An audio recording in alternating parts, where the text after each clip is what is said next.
I have a lot of questions and uncertainties and stuff.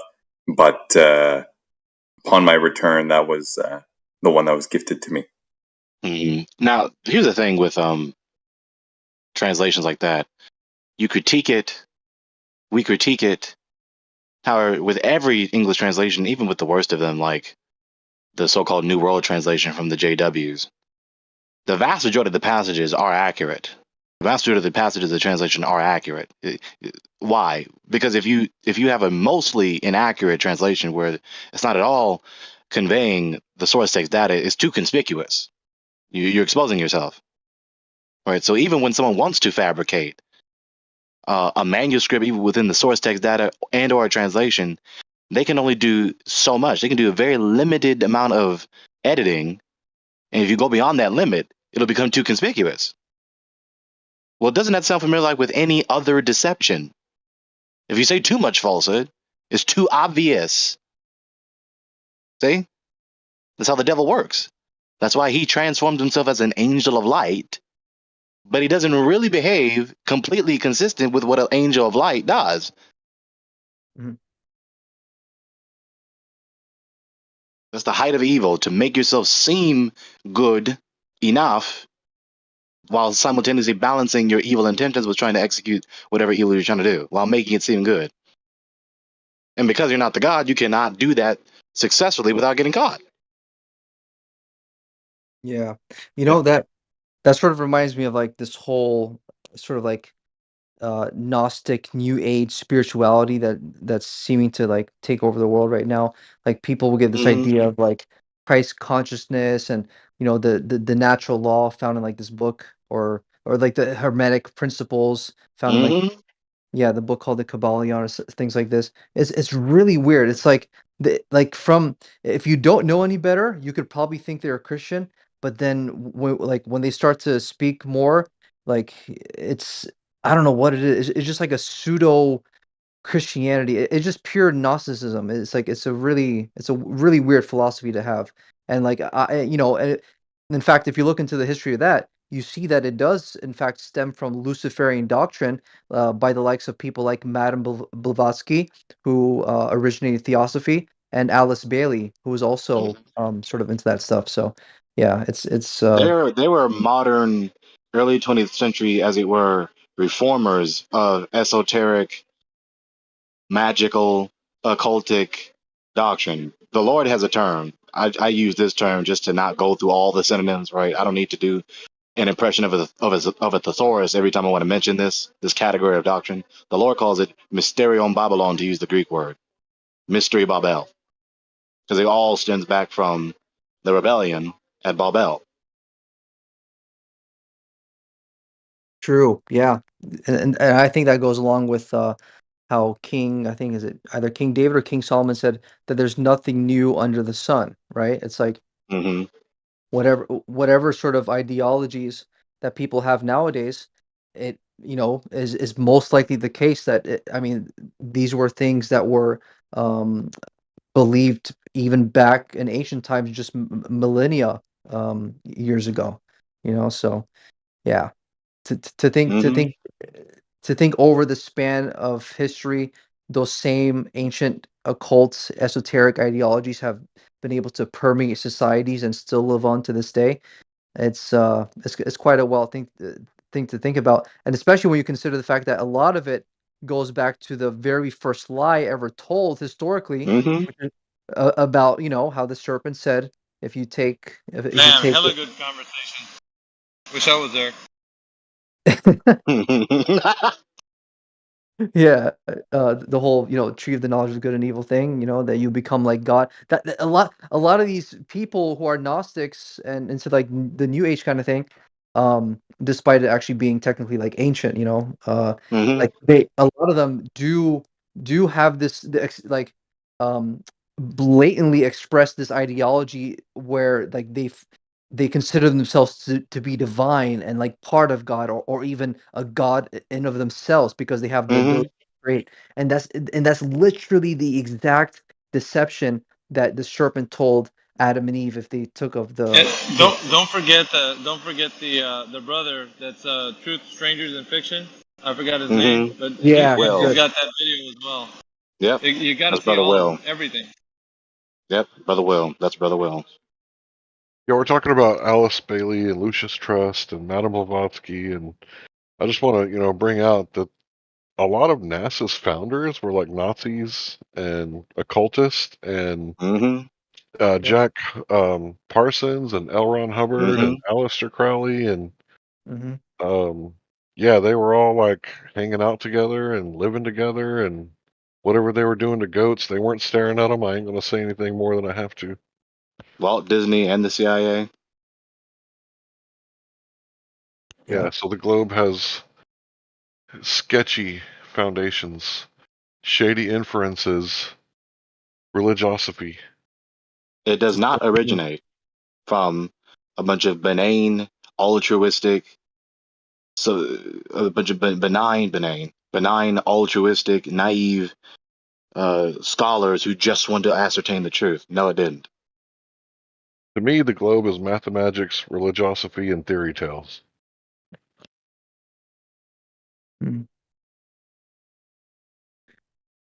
I mean, historically speaking, though, I think it goes, Heliosorcy, I think, I mean, it's been a while since I've watched it, but it looks like they sort of start in the 1500s with the Catholic Church.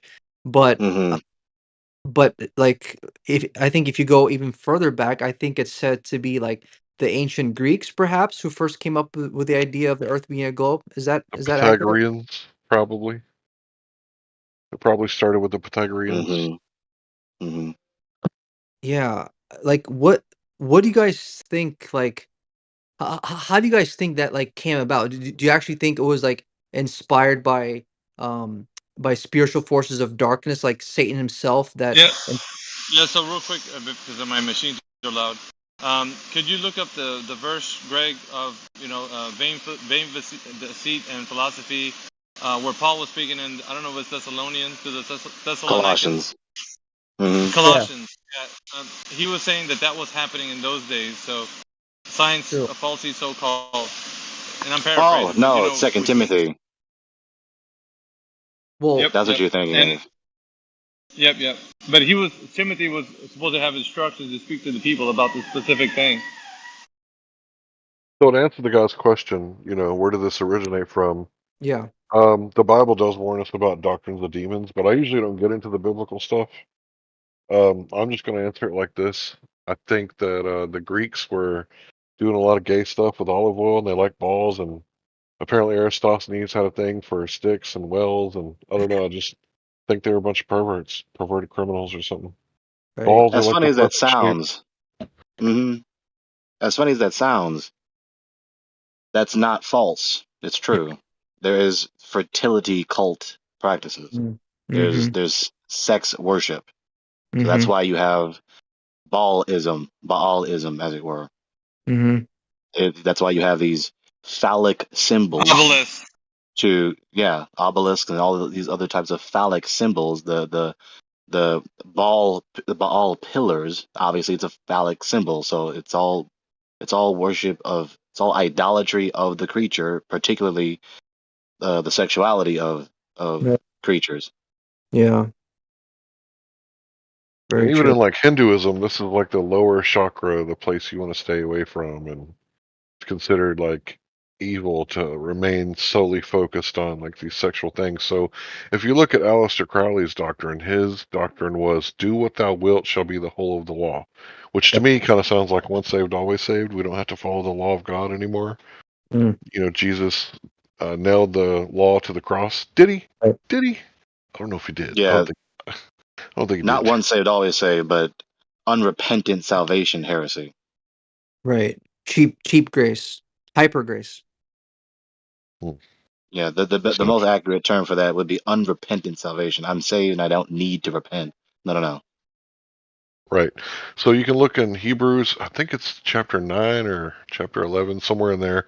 It talks Okay. about once we become saved, if we keep sinning, it'll be worse for us than like other people. So I always try to teach people like, hey, if you can, don't break the Ten Commandments. Probably not a good idea. Yeah. But Larry, I'm sure you've heard the arguments amongst like the once saved always saved free grace kind of group, like their interpretation of those type of sects. Yeah, that's in Hebrews 10, by the way, 25-27. And then similarly, we find a sort of a similar verse preaching the same message in Second Peter chapter 2 verses 20-22 as well. Have you heard? Also, Matthew 7:21-27. Yep, about depart from me, you that work iniquity, I never knew. Yep, that's a good one. But Larry, I'm curious as to whether or not you've had any conversation with like the people in the OSAS camp, OSAS standing for once saved always saved, for their take on these verses that for us clearly are saying that we can in fact lose our salvation if we fall into willful habitual sin. I have, and what I've come to understand is that there's nothing that we can do to earn salvation, right? And this is kind of counterintuitive, but there is something that we can do to lose it. So that might sound crazy, but there's nothing that we can do to earn it because we're not worthy, right? But Christ, the Messiah, paid the price and redeemed us, purchased us through his sacrifice. But it says that our name can be blotted out from the Lamb's Book of Life. Now, if your name was in the Lamb's Book of Life and it can be erased, who's the only one that can erase it? Yeah, that's Well, not what that means. Erasing from the book of life means the land of the living. So it means you'll be taken out from the land of the living. You're blotted out from the land.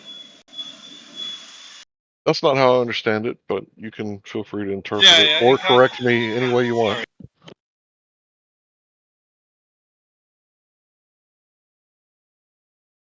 Yeah, because strictly the book of life, which is life, living on the earth. So stricken from that, you'd be not living no more.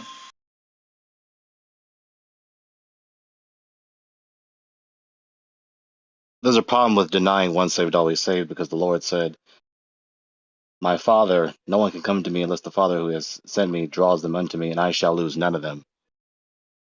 Yeah. Okay. Greg. So that's in John 10. Yeah. John 6 and John 10. Okay.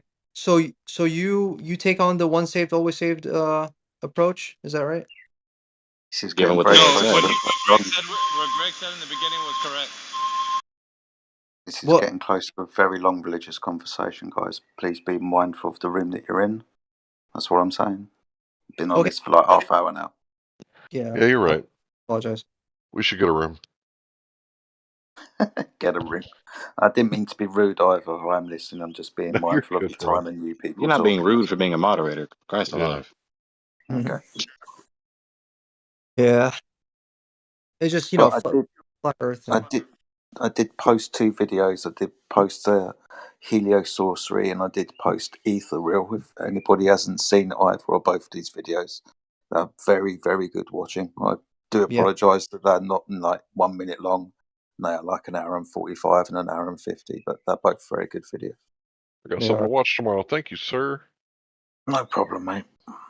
I can The You'll second. Truth. enjoy them, Oh, that's Larry. a good channel. That is a great Yeah. channel. If you haven't seen those videos, mate, you will love them. And I love recommending things to you. I know you will love them. Thank you so much. I've seen the first one. Good man. The heliosorcery. Cool. But yeah, watch Ethereal as well. Pretty much the same kind of thing. Very similar. Ethereal is more macroscopic than heliosorcery. Heliosorcery is concentrated on the span from the beginning of the so-called early modern era, the 1600s, up to the present. Ethereal is talking about the whole cosmogony, the entire history of the cosmos from the beginning up to now. Right. I got it added to my watch later list. Is Ethereal the one that has the interviews of like those different theoretical physicists like Michio Yes. Kaku? Yes. Mm-hmm. Yes. Mm-hmm. 100%. That You know dude, why? that Sorry. was fascinating to hear sort of like the philosophical inspiration from some of these Jewish texts like the Kabbalah and the Zohar that have inspired cosmology. That was just I thought that was pretty damning, because Scientism is nothing more than a bootleg, diluted version of Mystery Babel. That's what it is. That's why the vast majority of their doctrines stem from these other theistic worldviews. And you say Jewish text. I know that's the politically correct term, but there's different kinds of Jews, right? Just like there's different kind of Mexicans. So the Karaite Jews reject the New Testament, but only adhere to the Old Testament. Whereas some Jews are like Kabbalists and or Talmudists, right? And I think using the word Jew right there is a bit ambiguous. So I would say that this is like the Talmudist. What's it called? I can't think of the right word right now. Sorry. You're referring to what I call neo-Pharisaeans. Exactly. Yeah, I think we're on the same page here. Hmm. What were you What's the trying to? difference between a Pharisaian and a neo-Pharisaian? It's just neo-Pharisaeans exist after the destruction of the Second Temple. That's all. So some people have referred to the people part of like those Black Hebrew Israelite camps, and the way they sort of advocate for the keeping of the law as Pharisees as Hmm. well. Some I of can those Yeah, I mean, people are cool though. Some of them are assholes. yeah, yeah. Then it becomes an issue of now with that comment about calling them Pharisees. Is obeying the law Pharisaical? Actually, that's not the issue. That's not yeah, the issue. Was not that the Pharisees were obedient. No, the issue is that the Pharisees were not obedient, and especially distinctly disobedient as it concerns their hypocrisy. true. That's what makes the Pharisee become a pejorative, become a term of derision, a term of critique. Not because they were obedient to the God's law, because they were trying to attain justification by their own efforts and being hypocritical. All right, so we kind of stumbled back on religion. So let me kind of take it back to the conversation at hand. So around the 1500s, specifically 1517, Martin Luther challenged the church to a debate with his 95 Theses, and nobody could take him on that debate. So the only thing they could do was have like a counter revolution, right? So Ignatius of Loyola, around 1530, late 1530s or 1540, like 20 years later, almost, Ignatius. he starts the counter revolution, right? So these Specifically, people, the Society of Jesus. right, the Jesuits, yeah. And these people had to like undermine these people, but they couldn't do it in an open debate. So how did they do it? Well, he injured his leg and had a fervor for fighting for the Pope. Like he wanted to fight for the church. So what did he do? Like he used subterfuge and they undermined the legitimacy of Genesis because that's the foundation and pretty much, tried because it was the largest wealth redistribution in history. When those Protestants sacked those churches and stole their gold back and the property and everything, they didn't just take the property, right? They took the wealth that the church had over the mind control of the people. And that was the wealth that was redistributed back to the individual. Because once Martin Luther and others started reading it for themselves in their own language, they're like, hold the phone. What is this? This isn't what you guys are talking about. You guys are illegitimate. So that's a huge part of our history that kind of gets overlooked. And if you're into the flat earth and you don't know about the Jesuits, and I'm not saying everything the reformer said is true or anything like that. I'm just saying this is a huge rabbit hole you should go down and learn about the Jesuit order. People don't understand how much of a watershed the Reformation was. It was not merely an in-house disagreement of theological doctrines. We're talking about an era where Christianism is the religion of the majority of Europe as it concerns the quote unquote Reformation in the 16th century, specifically in West Europe, that had a wide reaching impact beyond West Europe, which is primarily dominated by Romanist Christianism, but then the rest of Europe and even beyond, and trickled down into what is now the US today, right? And all these other present states that were established by European colonies. So it had profound impacts centuries later, not just among theological circles, but in human society in general. This was not only, there was no difference, as it were. There was no separation of Christianism and the state. Christianism was the state religion, the imperial religion, as it were. So when you challenge the clerics, especially the Pope was the emperor. He was the emperor. He still is the emperor. He is the autocratic king of the city of Vatican. And of course, his de facto influence extends well beyond that. Right? It doesn't only extend as far as the landmass of Vatican City, just as then, just as Also, now. the oceans, the sea, and everything within it. So Sorry, when go you ahead. challenged, right, like Larry just said, so when you challenged the Pope and the magisterium, you challenged the de facto government at the time, and still now even. So it's not just a theological in-house fighting that didn't have any consequence. Theology matters, period.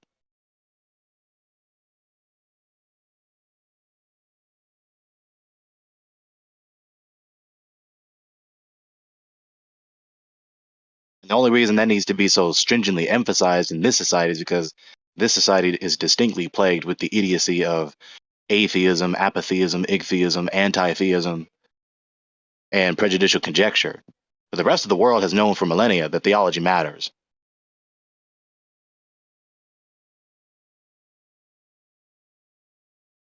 Most mainstream theology is pretty dumb. I think you're talking about churchianity, organized religion. Islam, Pretty- Judaism, Christianity, broad strokes. Most of the organized religion is dumb. I mean, it's a very powerful tool. If you can get people to hand over their own autonomy of the scripture and give it over to a guy who's going to say, you know what, let me do all the homework, and I'll just stand up and read 3 scriptures and then bloviate for 30 minutes. And everybody just trusts that guy for some reason. I mean, to me, this is a bad idea. But you're going to have a church, it should be run like a book club on private property, not some sort of, business. Question Yeah, about- I mean, there's a lot of nuance there, but I think we have more or less the same take. I have a Yeah. quick about that.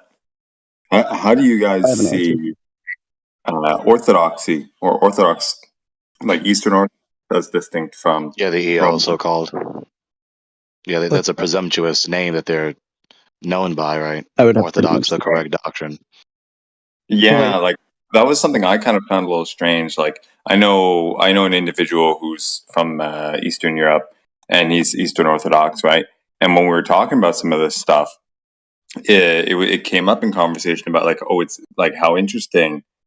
I guess you can call it like a distinction, but a difference that in Eastern Orthodox they have what they would call like icons, right? All the apostles and the saints, as distinct from in Roman Catholicism, you have the Virgin Mary, right? And look, we were talking, it's like, in a way, like, didn't Jesus say, like, let there be no idols before me, sort of thing?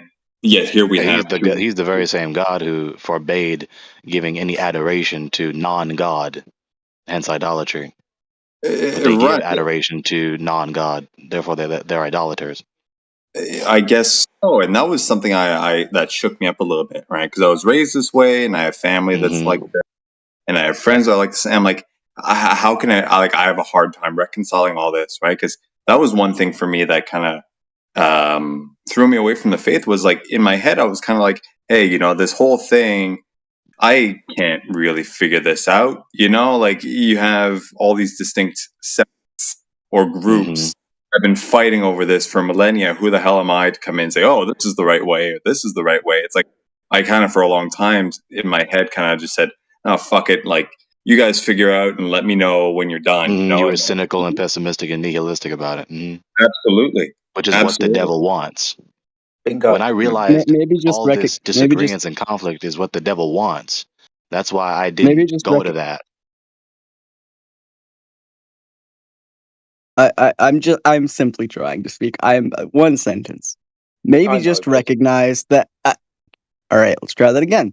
Maybe just recognize that the Spirit of God is probably not going to be found in a 2,000-year-old book. Maybe just oh, recognize that the whole zombie thing was pretty unlikely. Just some wild speculations like that. Maybe just I recognize disagree that with you're giving that. prejudicial and passive aggressive sarcasm, and you don't actually know what you're talking about. You haven't actually studied the issues. Maybe just recognize Yes, I that. have. Yes, I have. But no, give me your What have argument you for God. I'm studied? willing to do this. What's What your have you argument for studied? God? What did you say about the I'm Bible? not just saying this. A What? vast variety of things. I have What listened have to you a lot studied? of Christian. No. Give me a second. I've Identify listened to what a you have lot. studied. Demonstrate that you know that what you're talking about.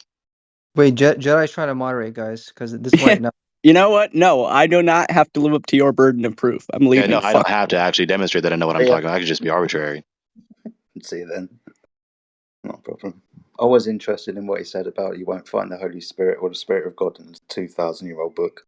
One, the book's actually older than that, not in its Right. entirety. And two, I don't know if anybody's ever looked into Bible codes and the numerical miracles that happen within the Bible. If you're interested, I won't go on too much about it in this live stream because we'll be here fucking forever. But I can post a few videos that talk about the mathematical impossibilities that happen within inside the Bible. For example, the 777 mentions of the word Jesus, the 777 mentions of the word Christ, to name but a few. But yeah, it's very, very interesting. If you want it, I'll drop it. If not, no worries. Here's the I'll, number 3. I'll The take it. book is just a modern codex form of an anthology of scrolls. Little does you know.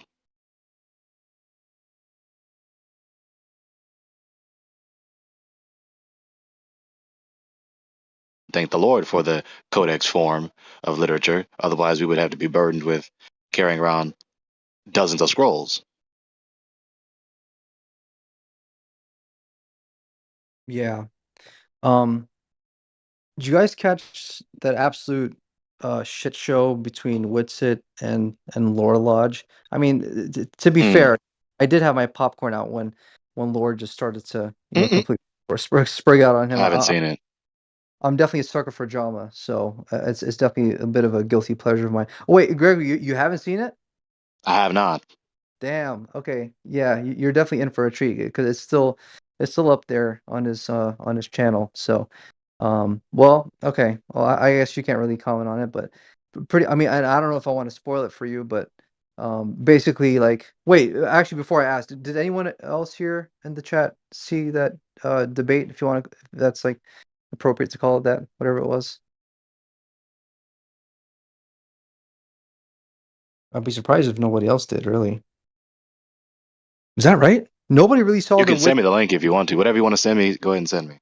I'll send it to you, but I just want to clarify, including Gregory, nobody else in this VC right now has watched Witsit versus Lore Lodge on the Flat Earth debate. It was like the other week. I haven't. There's so much going on. Like, it's easy to get lost in it. Yeah. I've been elsewhere. All right. Damn. All right. Well, I guess I won't ask then because yeah, it's almost it'll almost be like I'm what is it called? Like, oh, like it's like a spoiling it for you. It would be, Don't want to be spilling. the spoiler. Yeah. So yeah, I can okay, sure. I guess I can link it here in the chat. That's fine. It was very interesting to say the least, especially during the latter half of how it ended up. It took a lot of twists and turns. It almost went to like classical, sort of plot line of a story, how there's a beginning and it starts to rise in action, and then there's a climax and a resolution. Like it like quite literally went through that classic story plot line. So it was once you do watch it, you'll definitely be in on for the ride. So hang on to your seats. Under your butts. By the way, Gregory, are you of the belief that the ancient Israelites were of a dark-skinned melanated people, or do they look closer to, like, the Ashkenazi Khazarians that we see in the Zionist UN established state of Israel today. The If you have former, not the latter. okay, good. Yeah, same here. I agree. Oh, I'm sure. Actually, by the way, like if you notice here, my little avatar is supposed to be a black Moses and a black Aaron leading the Israelites out into Exodus. Hmm. That's what the art they're supposed to be depicting. Neat, very neat, very neat. And actually, your beard reminds me. Are you familiar with that verse?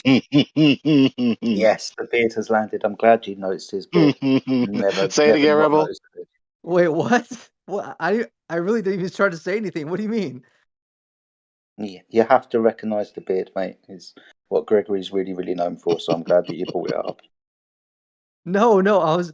It's only because it was reminding me in the context of like Moses and Aaron, because there's a verse in the Bible Hmm. describing the beard of Aaron, and it says it's like hitting his garments like past his hips or like down to his knees or something like that. Like it was I don't remember super. that passage. Tell me that passage. Yeah, it's in there, bro. If I find it, I'll send it to you. I'm Yeah, surprised. yeah. Find that passage for me. I want to read that. Yeah. In fact, the only reason why I know about it is because one content creator on YouTube, he sells. He's a flat earther. He's a Christian. You know, he's into the whole Hmm. the truth movement, but he also sells merch on the side. And one of his T-shirts that you can buy from his merch store is this verse, and he has an artwork depicting, like Aaron and his like Levite priestly outfit, with like the whole with the 12 tribes of crystals kind of thing. Hmm. The whole uniform the Lord prescribed. Yeah, what was it called? Like it was like the priest, like the priest chest, with the crystals on it. The ephod. Exactly, right. Yeah. So he has that, and then he has like a big old long beard, like going like it's probably like twice, if not three times bigger than yours. And and he's getting it from this verse that's describes Aaron's beard being in that fashion. Mm. So yeah, I'll I mean, try it's to. only a matter of time, especially as I got older, that my hair form is going to be compared to the ancient style, as it's usually depicted as we see. So yeah, and I recognize that. I recognized it myself before anyone highlighted it to me, and then other folks started commenting about it and complimenting me about it and or mocking me about it. Are you referring to the receding hairline? Put it in common terms. Yeah. Don't feel bad, man. I shaved my head a couple years back. Trying to grow it back, considering plugs, but I don't know, Yeah, man. and you see all my hair growing, that's my hair loss. It's hard. It's actually hard to tell in your image. Yeah. I can send you, look, no, I'm going to do it. I might as well. It's all right here. I understand. Well, Let me show you. no problem. Well, I'll put it to This you is this way, man. the I close must say, headshot. well, I'll put it to you this way, man. If you go clean, man, you look like a badass monk. One. I've been bald headed. Watch. Oh yeah, Well, not really bald, but a buzz. Buzz. Okay. So there's one headshot of me. That's the most recent headshot of me. And then my buzz head. Where is it? Where is it? Okay, not available there.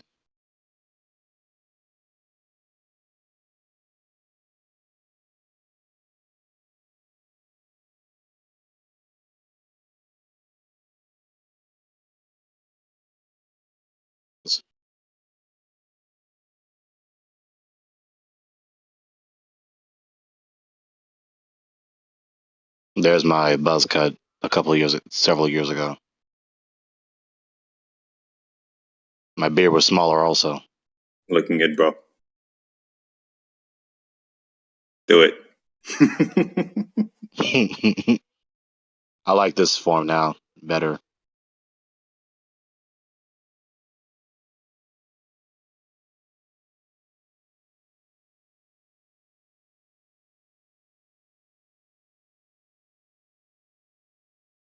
The buzz cut suits me, Mark, or the other one? I suppose the buzz cut. The buzz does, yeah, absolutely. No, I like the. I'm more of a Afro guy. Like kind of like the natural curls go out. Yeah, no, don't get me wrong. Both look great on you. Right. It's just a Thank matter you. of like at some point you might start getting uncomfortable. Like, oh, I got the spot in the back, and the V shape is turning into a horseshoe and all that shit. Might start tripping you out. At that point, just say fuck it. Or put some funds aside. Maybe get some plugs if you're inclined. But that's all. It's all extra stuff. Until then, you might as well. It's much easier. Trust me. So why does my beard hang down and not sideways? That's just Don't how it tends just to grow down, to extend down. That's why you have to braid it and train it in a direction, right? You're about the fifth person to tell me to braid my beard Ah, ever in my yeah, life. at least try it. You look like a Viking at the same time, or That would something. be so uncomfortable. Ah.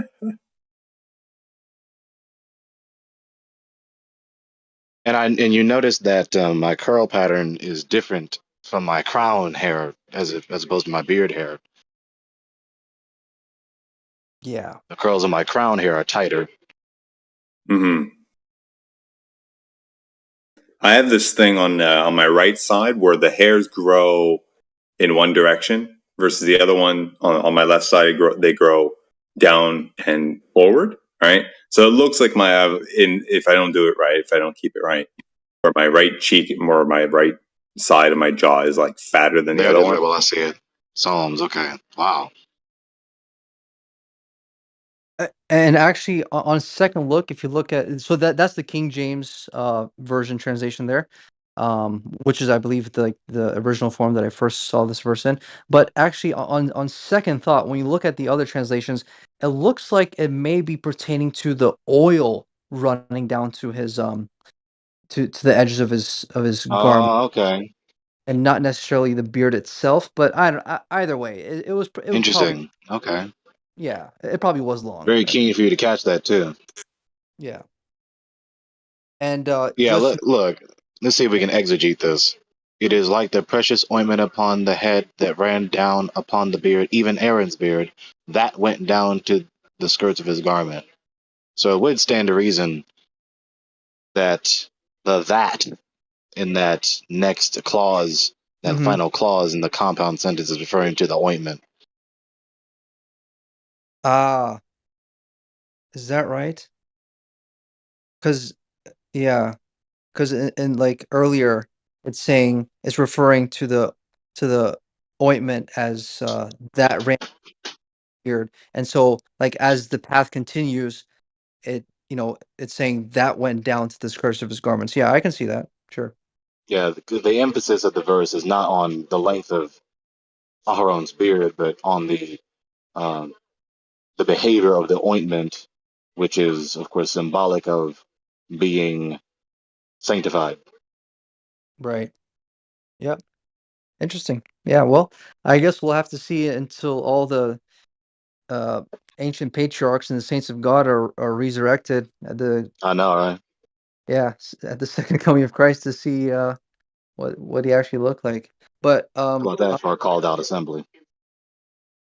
amen. Yep, exactly. The ecclesia, as it were. But I just posted the Witsit versus Lore Lodge debate in there. Okay, thank you. Yeah, so you guys can go check that out whenever. How long ago was this? How long ago did you have? Yeah. How long? When was it? Wait, sorry. Are you asking when was the debate, or like how long the actual debate is? No, how long ago was it? As in, Oh, when did the debate take place? just recently. Oh, I okay. can. Yeah, it was very recent. Like, Okay, check the no date. wonder I haven't seen it then. I'll have a little look at that. It looks like it happened 10 days ago. So just a little. Okay. That's awesome. Thanks for dropping that, mate. Yeah, yeah. Hey, y'all want a good laugh? Always. You want to laugh? I'll Yep. show you. Enjoy that. this user Fallen in Geo server Earth Awakenings. I'm not gonna spoil it for you. Just listen. It's a short clip.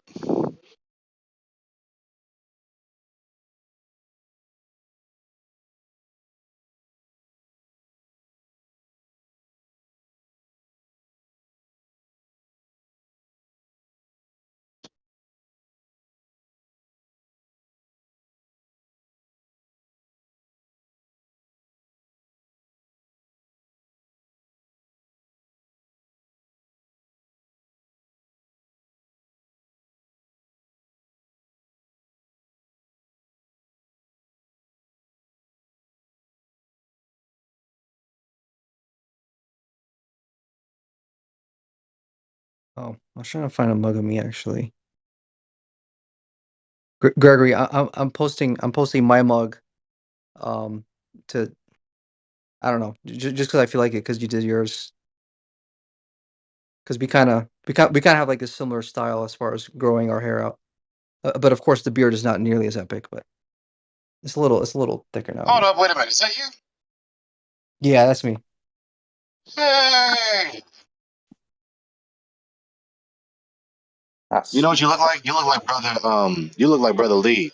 Thoughts, camera, action on YouTube. Or you're Wait, still there, but that's the wait, that's the guy I was talking about like you remember like I mentioned the YouTube creator that was selling the merch about Aaron's beer or whatever. That yeah, TCA, that's who I was talking about earlier. him. Oh, look. Hey now. Yeah, that's funny. Wait, how do you know his name? Is it Lee?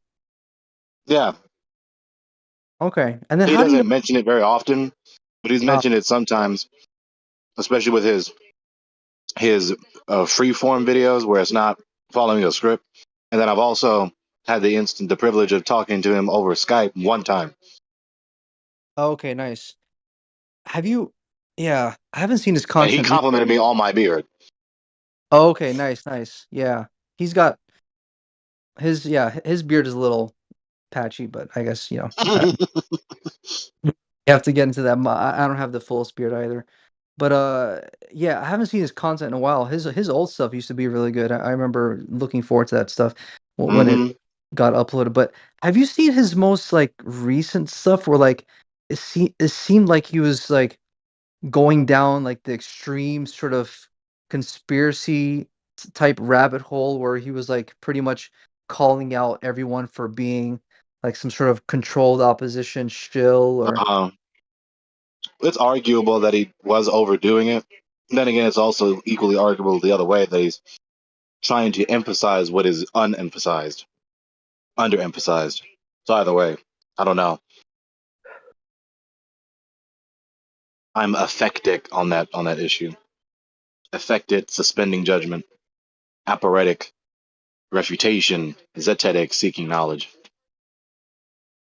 yeah, it seems like he was going just to, like I mean, you know, like people like us, we're already conspiracy minded and we sort of have the eyes to see and ears to hear like, I have no different fellowship with the unfruitful works of darkness, but rather expose them.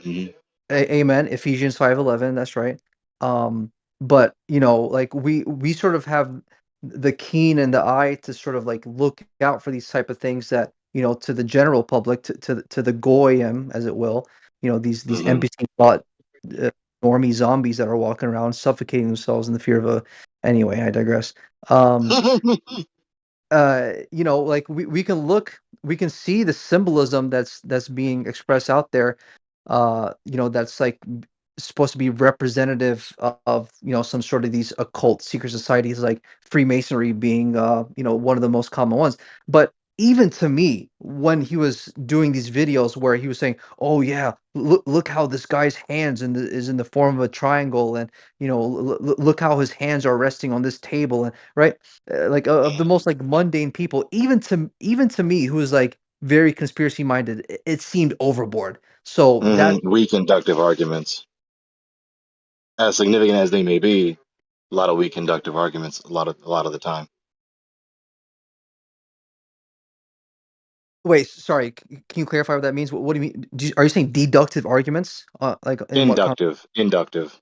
Ah, right. Oh, you mean on his Hmm. part? On his On part, his right? part, yeah, like you're talking about, right.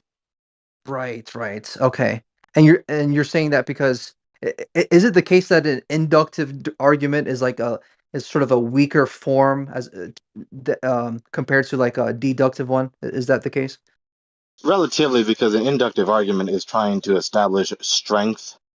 It cannot necessitate a conclusion, right? That's just the nature of the argument, right? So there are different premises, right? Different types of concluding premises. You don't prove anything. You don't prove everything in one way. There's only one type of argument for every premise whatsoever. So as it concerns um, empirical knowledge claims, you're making an inductive argument. You can supplement an inductive argument with a deductive argument or another type of argument. But initially, you're going to make an inductive argument. You're going to appeal to particulars to then generalize. All right. You're I've going to been appeal to sharing. particulars. Sorry, Go ahead. I've been sharing the story about when my computer broke. Like first, I thought it was the video card because I was like freaking out. It's the most expensive part. And then I was Mm-hmm. like, okay, I need to change my way of thinking. Let's go with the least expensive part. So Mm-hmm. it wasn't the video card. It wasn't the battery. So then I just started deducing, right? Oh, it's the memory Mm-hmm. chip. So I pulled the memory chip out. It started working. I put it back in, et cetera, et cetera, et cetera, over and over again. And, that's deductive logic. So it started out with inductive logic, right? Mm-hmm. It's the video card. I started getting emotional and freaking out. And then through, the process of deduction, I'm now playing, my computer again. And it's only on half the memory, but I'm playing again. Mm-hmm. So, yeah, that's why deductive is king, in my opinion. Is if you're trying to, especially if you're trying to maximize the justification of the certainty of your position.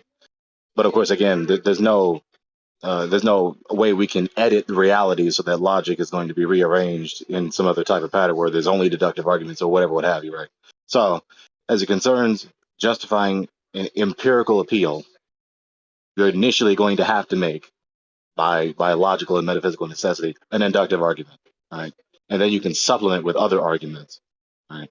And so, when someone is trying to justify their conclusion that this particular person is a participant in uh, this conspiracy with this institution, this organization, this or that, whatever kind of group, right? Then they're going to appeal to particular instances that are going to be inductively indicative of the truth of that conclusion, and then they can further supplement, right? They have to appeal to what is happening first, right?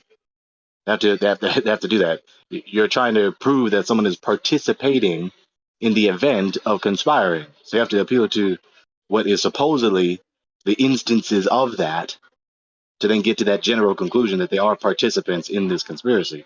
And then you can supplement further.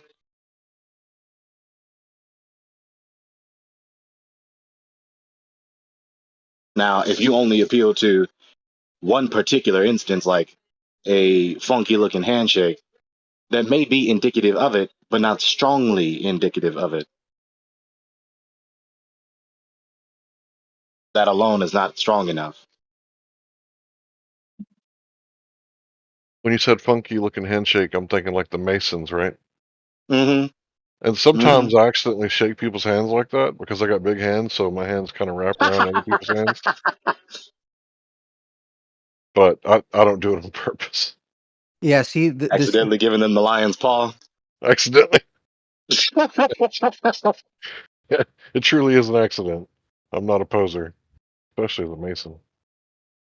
yeah, so this YouTube creator guy that Gregory and I were talking about, if he saw you do that, like, in some video or wherever, like, the way he was going about it, like, he would call you out and probably most likely accuse you of being a Freemason, like, that's the degree that he was going Yeah, to just very call confrontational. Yeah. everyone out, yeah, like, Hmm. you're just lumping them all in one group, like, with a very, I would say, like, a very low criteria to accuse people of, like, being associated with part of these groups. Yeah, the weaker his inductive argument is, the less justified or the more likely he is to be unjustified in his allegation. The stronger his inductive argument is, the stronger justification he has for his allegation.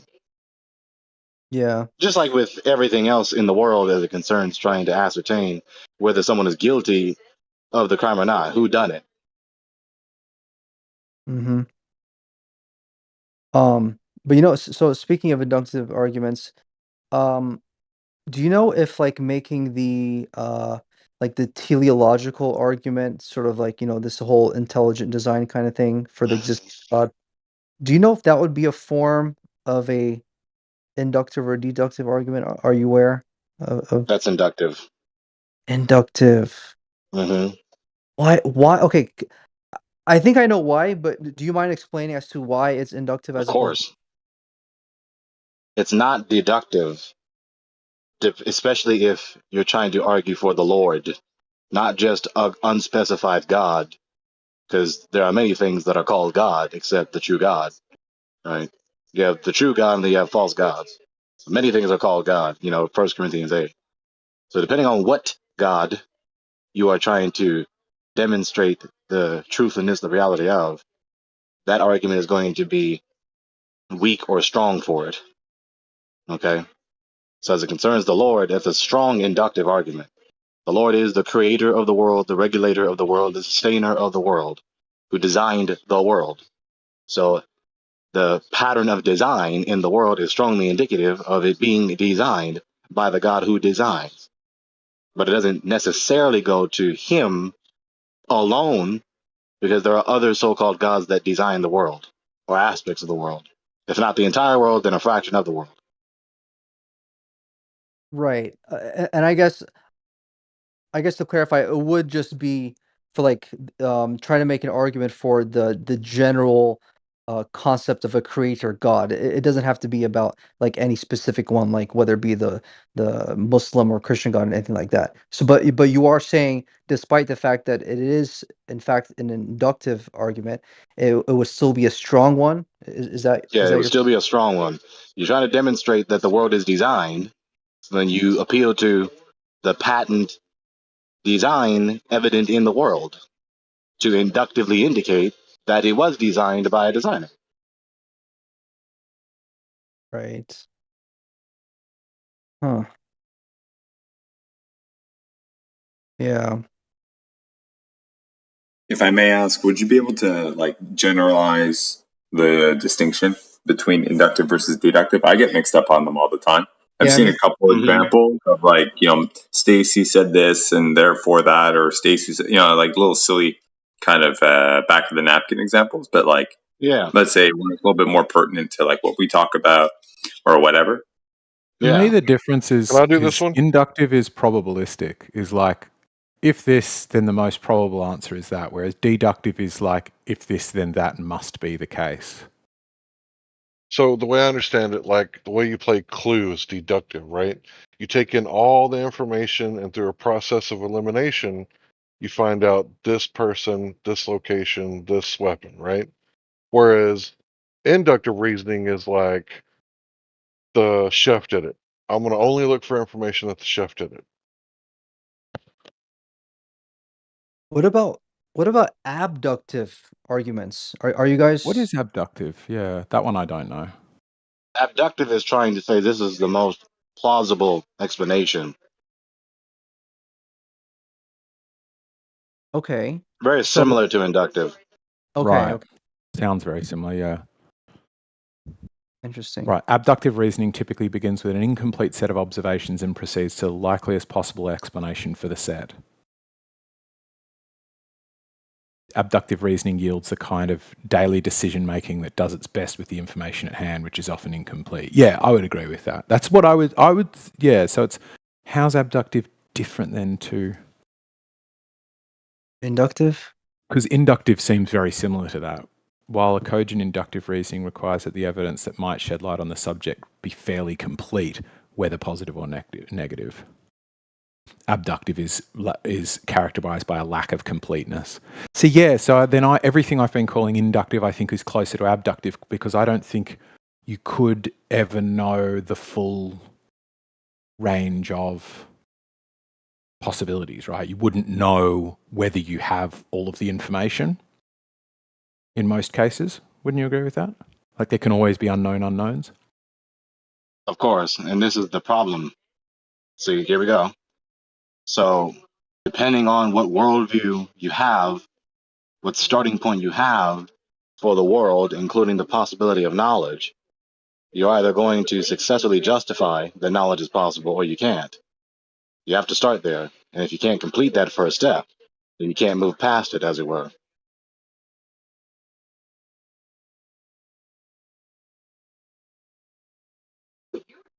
Mm-hmm.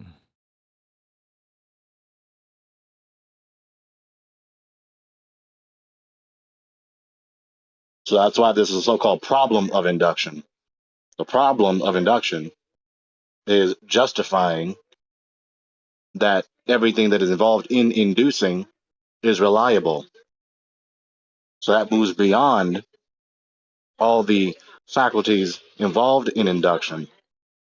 That makes induction, all the faculties involved in induction, reliable. What makes induction possible?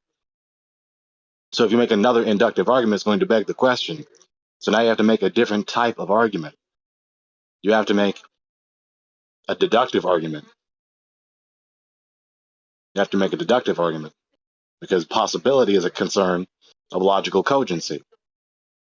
So if it's possible, then the premises which demonstrate this concluding premise concerning whatever is possible, should they be true and connect with one another, then they cannot fail to indicate the conclusion is true.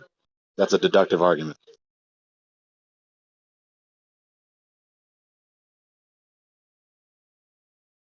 Possibility is a matter of logical cogency. So the issue of possibility is an a priori concern, not an a posteriori concern.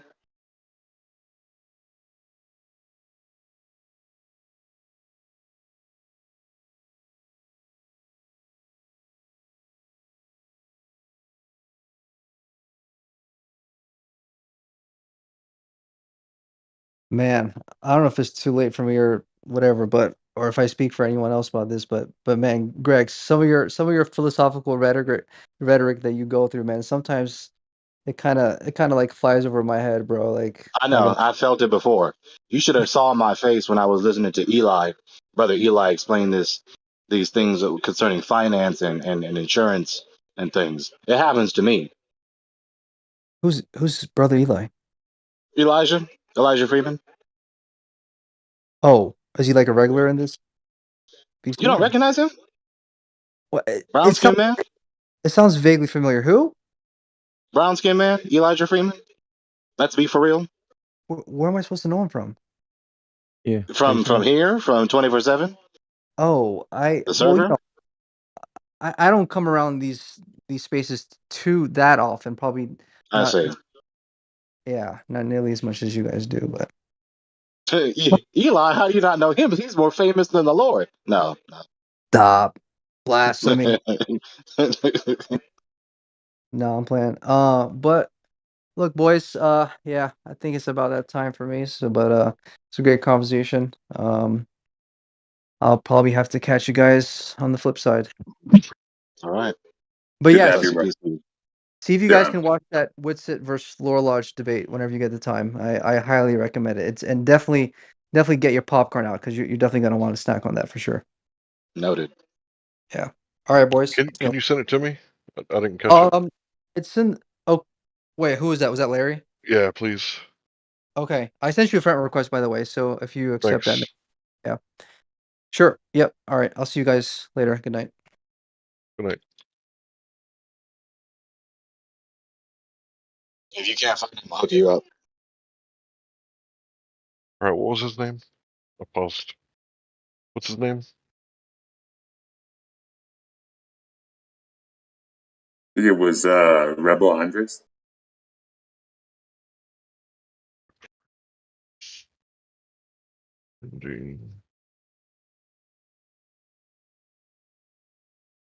His name was what? Rebel Andres, Rebel. or at least that was the display name. I guess there's a Yeah. different Yeah. Yeah, he's got a cat or a lion at the start. Rebel Andres ET. Thanks. Most welcome. Jedi sent me something.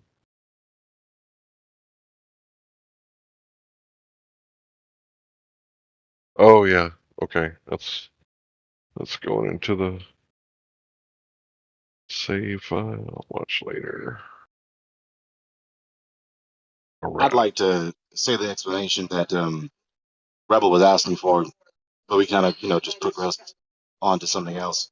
The examples he was asking for, well, Nick was asking the same thing. So to finally say these examples, you have induction, right? So induction would be an instance like when I put the pot of water over the stove at a certain temperature, it boils eventually after a given amount of time, right? So any and all, especially experiments, they're the categorically inductive, right? And then you can eliminate through various supposed independent variables, right? You have this hypothesis, then you have another hypothesis, then you have another hypothesis. So eventually you verify one of them after you falsify any number of them, hopefully, or you don't. But you falsify one or more of them, eventually verifying one of them, right?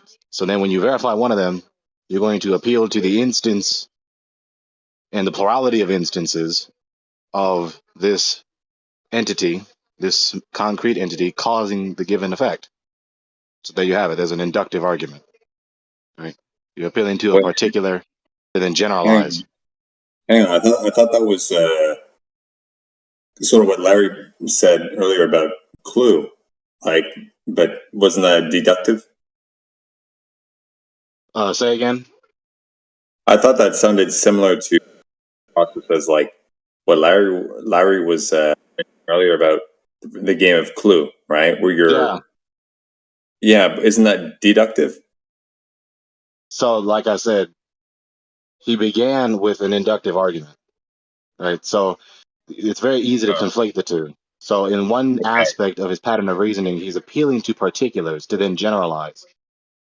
As he's doing that, he's eliminating, as he were deducing, that's not the cause, that's not the cause, that's not the cause, and then this is the cause. So it's really a simultaneous effort where he deduced from one hypothesized cause to another, falsifying them, and then finally found the cause. And once you find the cause, you now have a pattern of inference where you appeal to that particular to then generalize to that this is what causes this machine to function so I can play my game. Okay, so is it almost sufficient to say like one is a prerequisite to the other, or at least or is it just applicable instance? They are used intertwined. They're used simultaneously. They're part and parcel to one another, and they very often occur simultaneously with a person that is rigorous in their pattern of thinking. Okay. Gotcha. They're distinct, but part and parcel, and they often happen simultaneously with someone who's rigorous in their pattern of inference. So yeah. Right. So when Larry appeals to object A, I forget the term that he used. What'd you call it? Memory chip. So when he appeals to the memory chip, right? When he finally appeals to what is the cause, to then justify believing that this is the cause of the given effect, that is an instance of an inductive argument, right? That's an instance of an inductive argument.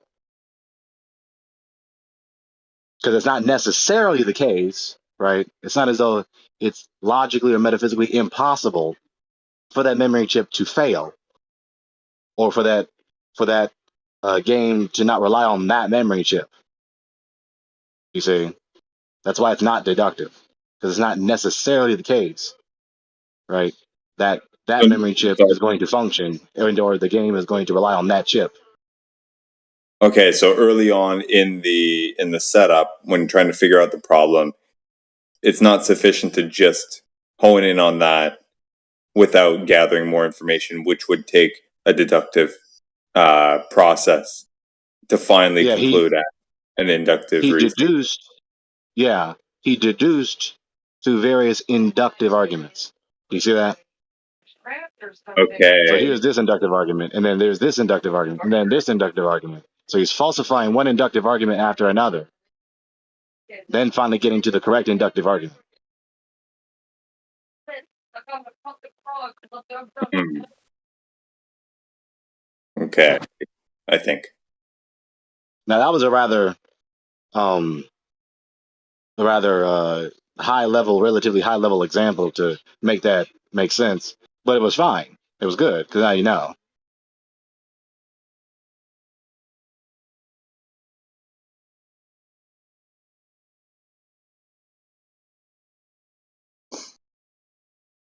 Now, an instance of a deductive argument. This is the classic example. All humans are mortal. Socrates is a human, therefore Socrates is mortal. Right? Those are general principles. Right? Those are general statements, general predications. They're true. They all comport. They all logically comport with one another. They're not non-separate with one another. They follow with one another, and so the conclusion necessarily follows from the premises.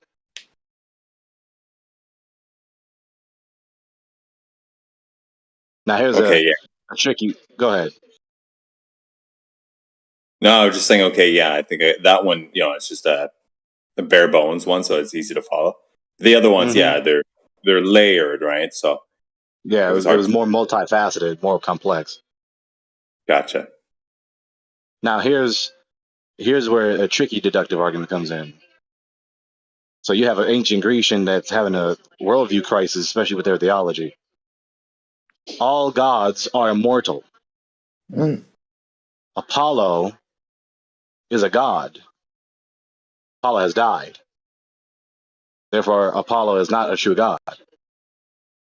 Now, depending on what one wants to sustain, which premise the person wants to sustain, they're either going to sustain the first premise, the second premise, or the third premise. So they're going to make their choice. If they sustain the first premise, then they have to forego the third premise, where Apollo has died. Right? All gods are immortal. Apollo is a god. Apollo has died. Therefore, Apollo is not a true god. If they sustain the first premise and the second premise, if they relinquish the second premise, then they've conceded to the refutation in the argument. If they relinquish the third premise, if they excuse me, I didn't say that right. If they sustain the second premise, right, Apollo is a god, then they're going to deny the third premise and deny the argument. Well, Apollo is a god, so he couldn't have died. So so to say that he's a false god, to conclude that he's a false god, is false, right? Or if they sustain the third premise that he did die, then again they're conceding to the argument. Like I said earlier, I said it wrong. So that's why when we talk to the Glober, to really relate it to flat Earth, to geodesy, when we make the inductive argument appealing to our observations that we observe the surface of the waters to be horizontal, we measure the surface of the waters to be horizontal, we measure beyond what would be possible on the ball they teach. See, there's a tricky premise right there. That premise within the inductive argument would require a deductive argument to show that the premise is true, that it's not possible that we would see that far on their ball. So that's why I need a deductive argument to supplement this initial inductive argument concerning that premise. So then when we give that logic sequence, right, that's why I spell out the horns of the dilemma as I do. If the horizon is merely an optical phenomenon, then it's not the peak of a water hill wrapped around the ball. If it is the peak of a water hill wrapped around the ball, then we see too far. That's their options.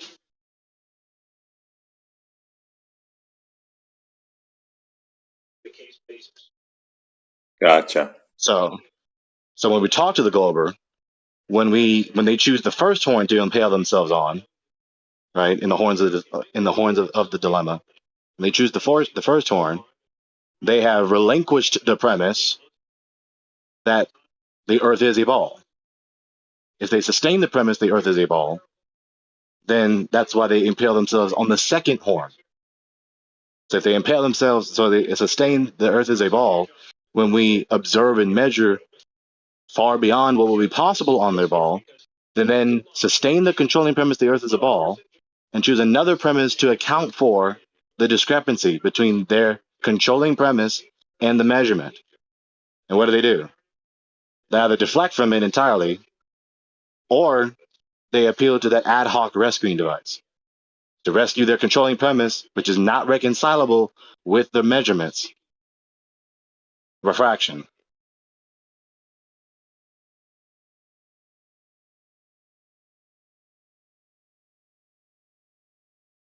It's almost as if the refraction stuff is like the Deus ex machina in Yep. Typical Yep.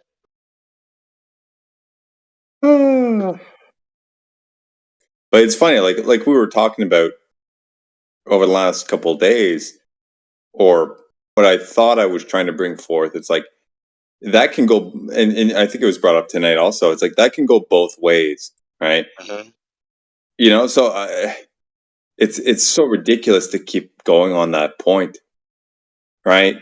It's like if you have a checklist, right? On one side, pros, cons, right? If you have the same thing on, each side of the ledger, fivefold. Let's say you have 4 or 5 things on that are identical on each side of the ledger, but on one side of the ledger you have one that's distinct.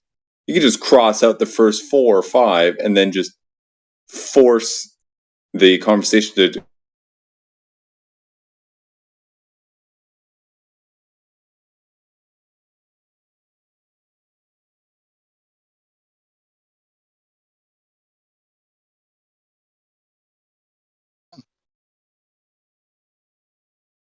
Did I lose you? Okay, well the final one that's distinct, they just fucking Hang run on. away We from. lost you. I Oh, lost like 15 seconds. oh. What I was saying is like over the last 4 or 5 days, right, of this thing keep popping up. Like it's so frustrating because it's like this, like imagine like a setup, right, or like a balance sheet, right? You have one point, and on the other point, pros and cons, right? They're the same, but then in the next line, you have the same thing, 2 different things that are on both sides, and you go down the line, but only on one side there's a distinct element, right? It's pointless to keep going back and forth on the first 3 or 4 because they can be argued both ways. So it's like they nullify each other, right? So you cross them out, right? Cross them out. But then when you get to that final distinct point, they run away from it, right? So like there's no argument except for that one point, and they can't have it. Logically sound argument. It's a tenable position. Yeah. Right. So I've noticed this. It's like people go round and round in circles on the first 3 or 4 points. Let's say 1, right? Just for argument's sake. And it goes nowhere. And even if it does conclude on something, it's pointless because it can easily get back into that loop where both sides have, it works for my position. Oh, it also works for my position. Right. And then we squabble over those for nothing. Right. It would just be sufficient to just cross them out. Right. And move on. But it's so hard to do. It's so hard to do with some of these people, man. I learned a really, really hard lesson over the last few days, and I appreciate you jumping in and like, saving my ass most of the time, right? Because it's like I almost can't. I couldn't stand it, man. I got the most frustrated and pissed off I've ever been on this room in the last week over these individuals, and you guys can sustain this. Like, God bless you guys, man. Yeah. Blew my lid like 3-4 times. This is the microcosmic instance of the general problem in the world, in the human condition. The conflict. There's a conflict of beliefs. I affirm this premise is true. I don't. I affirm this premise to be true. They're two different premises. They're not logically compatible with one another. They're not logically compatible with one another. So how are we going to resolve the conflict? Are we going to resolve the conflict by killing one another, by taping one another's mouths, by beating one another up, by how are we going to resolve the conflict? What's going to indicate my premise is true? What's going to indicate your premise is false? What's going to indicate your premise is true? What's going to indicate my premise is false? Hang on. Do you, when you say logically sound, are you talking about like I say one thing, the other guy says another thing, and we're talking past each other because we're talking about two separate issues? Or No. Logically sound is a reliable pattern of inference. Okay. Mm-hmm. Yeah, that's what logically sound is. You have Gotcha. sound, and then you have different types of sound. I'm saying sound in a logical sense of logic, the pattern of reasoning, the pattern of inference. Okay, yeah, I follow. So it's just the format. Like I get what you're saying. It's just like in the context of this type of stuff, it's the phrasing is relatively new for me, right? Like I work with software, like I'm working in solving problems and building shit and basically ones and zeros. If it doesn't work out, things don't work, and it has to be perfect, right? So I'm familiar with the approach. It's just in a philosophical context, the phrasing's different, right? So different senses of the same words. Right, and the same processes. Yeah. Which is a very underappreciated fact of language. And language is part and parcel of trying to ascertain knowledge, because we're speaking in language, thinking and speaking in language, spoken and or written, and the things we're saying are either true or false. And we know them to be true or we don't. So language is part and parcel of logically sound inferences. So we cannot neglect the nature of language when trying to make logically sound inferences. That's why I'm always highlighting instances of equivocation. We're saying a word in multiple different senses, two or more senses, and we're not recognizing that. So we're saying the same word in two different senses, and no wonder we're talking past each other, because we're not actually talking about the same thing, even though it seems that we are, because we're saying the same word, but not in the same sense. And then we also have to acknowledge that words are polysemous. Polysemous, multiple meanings, right? Like when people are disputing what is or is not science. I keep telling folks, you have to define that word. You can't just say that word. Obviously, after all the years that we've been equivocating that word with talking to the globalists, we have to specify science in what sense when we're talking about it with them. Yeah, I appreciate you bringing up that term. I've never heard that before. Like when things have not antonyms, not even synonyms, homonyms, multiple senses, multiple meanings. Yeah, there's a nym with a prefix that refers to that when you have a word that is like not an antonym or synonym or whatever to another thing, something nym to another word, right? That's when you get into the realm of these are polysemous. Right? I forgot the prefix, but yeah, I hadn't heard it. What you're thinking of? Yeah, I haven't heard that word before. Good stuff. Thank you. Yeah, polysemous. You see the word. You see the root word in that word. You have poly, the prefix, and semous. Semous in semantics, right? The study of meaning. Of course. And semiotics, right? Coming from the Greek, of course. So there's that little fun fact for us. So, for instance, the word science is polysemous. You could say science in the sense of just knowledge, right? Just knowledge, just referring to that category that is knowledge. Science is an anglicization of the Latin word scientia, meaning knowledge. So you can say it in that sense. Or you could say it in the sense of a specific delineated study discipline, right? The science of biology, the science of causation inquiry, the science of fill in the blank, right? You can say it in the sense of a method of inquiry. You have the area that you're studying, and then you have the method that you're using in whatever given area of study. And then very often this rather vague word on its face is used to refer to a specific method, right? Most often referred to as a scientific method, which is not a sufficiently specific term. It's really ambiguous. It's a bad choice of words to identify this method, this very specific method, this specific individual particular method.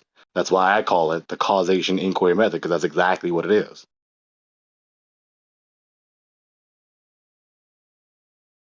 And of course, you can make that into an acronym, CIM. And then you can say the acronym KIM or SIM, but KIM since causation.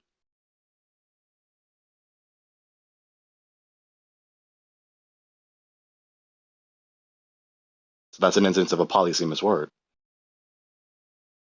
So when you have a polysemous word, it's very important to specify what sense you're saying that word, or else you're going to be equivocating with yourself and or someone else.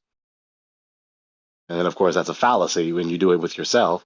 So now you committed a fallacy in your pattern of reasoning, and therefore not logically sound. Yeah, and it would seem to me like this is a relatively new emergence or a relatively new thing, right? Because only in maybe the last 100, 200 years or so has there been like this, explosion of various fields of quote unquote science or quote unquote natural world exploration, right? Where in certain subfields or certain elements of this explosion, the reach to be able to manipulate things to really check if your inquiry is valid or not has been more and more elusive, right? So it's just been like, oh fuck it, that's too hard to really double check and triple check. Let's just yes, or let's just leave it to. It's almost like a relinquishing of responsibility in a way, right? So instead of, for example, like I've heard, I think it was Matt mentioned it, where it's like, the argument being made of, we have to manipulate the independent variable to see if the thing is causing something else, right? And Matt said something like, oh, well, time is the independent variable because time changes and that time is the cause of things, right?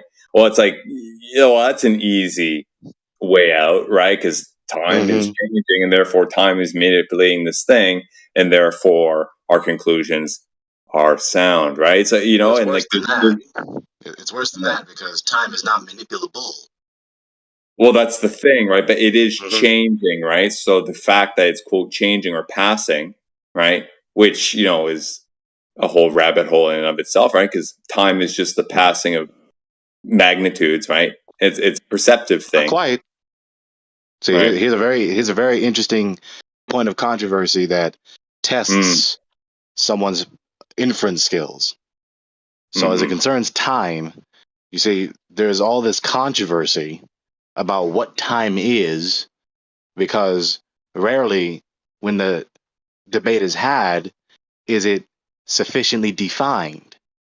And then because the given person doesn't want to complete step one to get to the heart of the matter, they just want to take their position for granted, even so much so as to not even say the definition that they believe of time, because they can't say one. They don't know how to define it. So when they find themselves unable to complete one of the steps that are required to demonstrate the soundness of their position, humans in their depravity and corruption will just forsake it by arbitrarity. Well, I don't want to be bothered with that, so I'm not going to be bothered with it, even though it is logically required to get to the end that you actually want to attain. I don't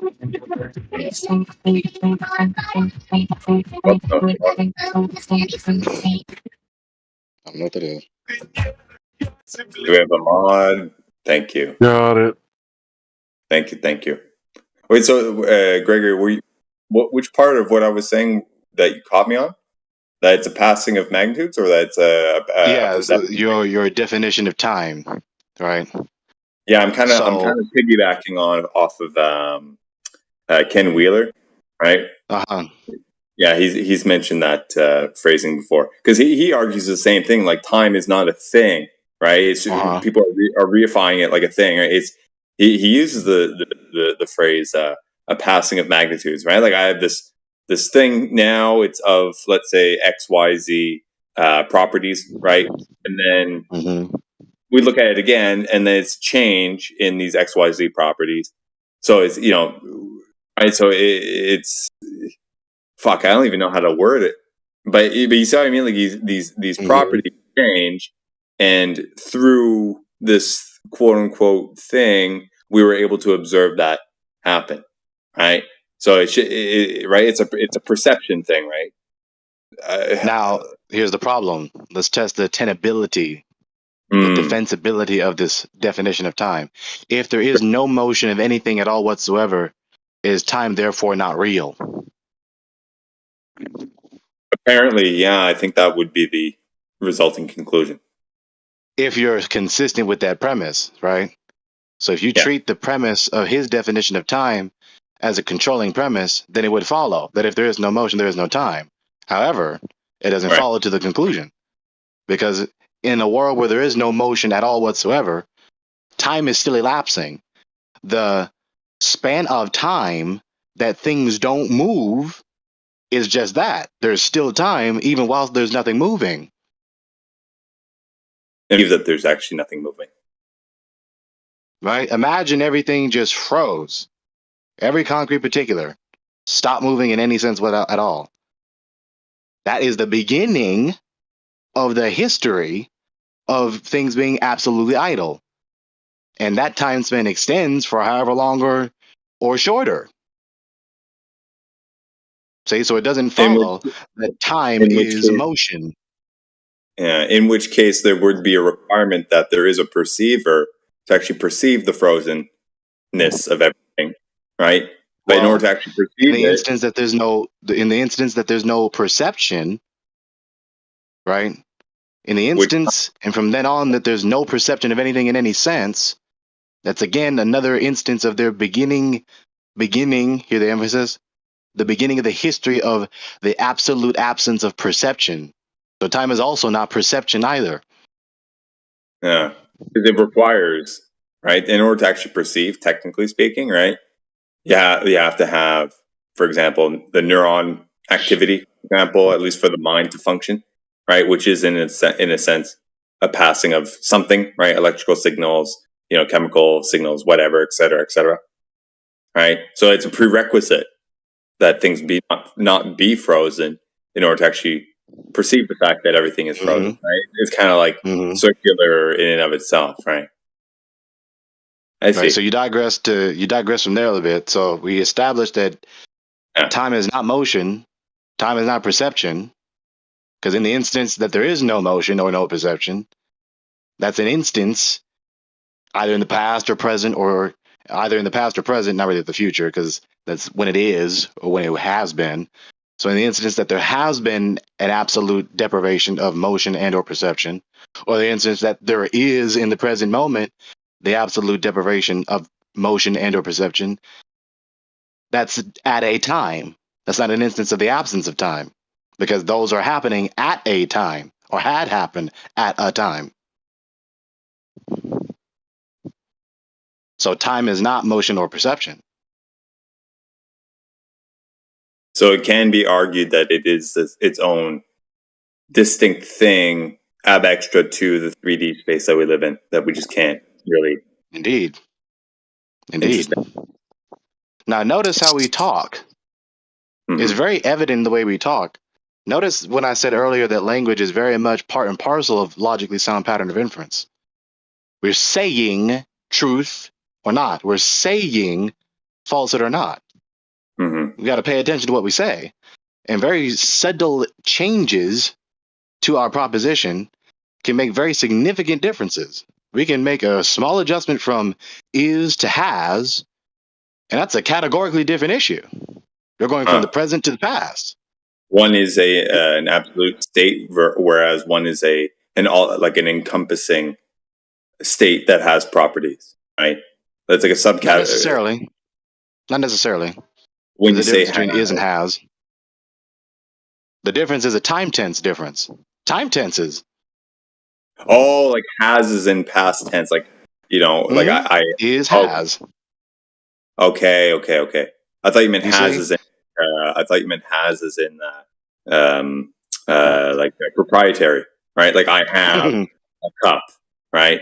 Or I have a phone. I could have said Gotcha. had, There's but I another said, there's but I another actually, instance you of know what? polyphemus Yeah. thing in action. Thank you. Very good. Has is polysemous. Like I said, has in the past or present tense.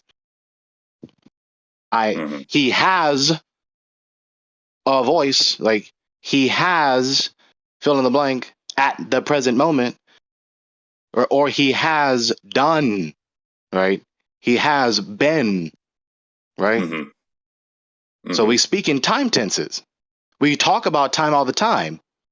Literally. We cannot avoid talking about time, either explicitly or tacitly. Because when you make any predication, when you make any proposition, it's in a time tense. It is the case. It is not the case. It has been the case. It has not been the case. It will be the case. It will not be the case. You speak in time tenses. And so, what is time exactly? What is time per se? We're talking about moments. Give me a moment. Give me a few moments. I need a moment. Right? So We can't touch. Moment is not matter. We can't touch a moment. Right? We don't empirically detect moment in any way. So, it's not a concrete entity. yeah. But it's not merely an idea. Because in the instance that there are no minds except the God, of course, you can't eliminate the God. In the instance there are no minds, no creature minds, there's still the reality of the present situation. Right? So either you have the abstract idea of time and or the concretely real state of affairs. Right? It's not merely a belief that this is the present moment. It really is the present moment. Yeah. We're in the present moment whether we believe it or not.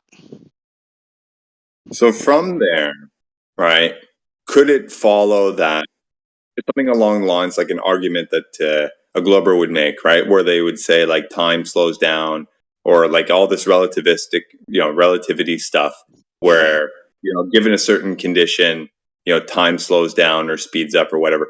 Could that actually be made on a sound premise if it is to be said that time is sort of like, let's say, a dimension, right? Not just a perception thing, not just an idea or an abstraction or of some sort.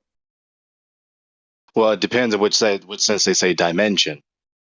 If they say dimension in the same sense as length with height in the spatial dimension, it's category error. Yeah, certainly not spatial. Right, so that's why it's categorically a different dimension, so not dimension in that sense. Right, dimension in the sense of aspect. Yeah, it is an aspect of the world. Right. So that's where that's where they might fumble and try and conflate or create like this compound or composite thing, if you will, called space time, right? Because they're categorically different, right? So in that sense, it would probably falter, right? But just going back to the previous thing of time in and of itself being an aspect of reality that can maybe slow down or speed up or be traversed through, let's say, independently, right? It could follow from that sort of premise. Well, the problem is that one of the premises is false, that time does and or can slow down or speed up.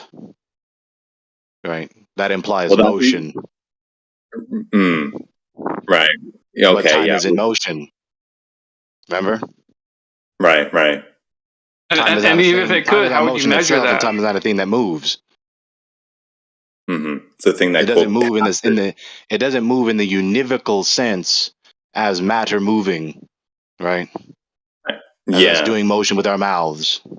It doesn't make motion in the univocal sense. So when we talk about the motion of time, it's in a analogical sense. Right? We can perceive the progression of things over time. There's the present moment, it's in the past now. There's another present moment, it's in the past now. So it's in an analogical sense that time is moving. Now we have to say something to describe what we're trying to describe. And so when we say motion, we're saying it in another sense, like I've been emphasizing, not in the sense that matter moves through space over time. Notice how they're different right there when you analyze their predication. Matter moving through space over time. So then the motion isn't time. The time is distinct from the thing moving and motion itself.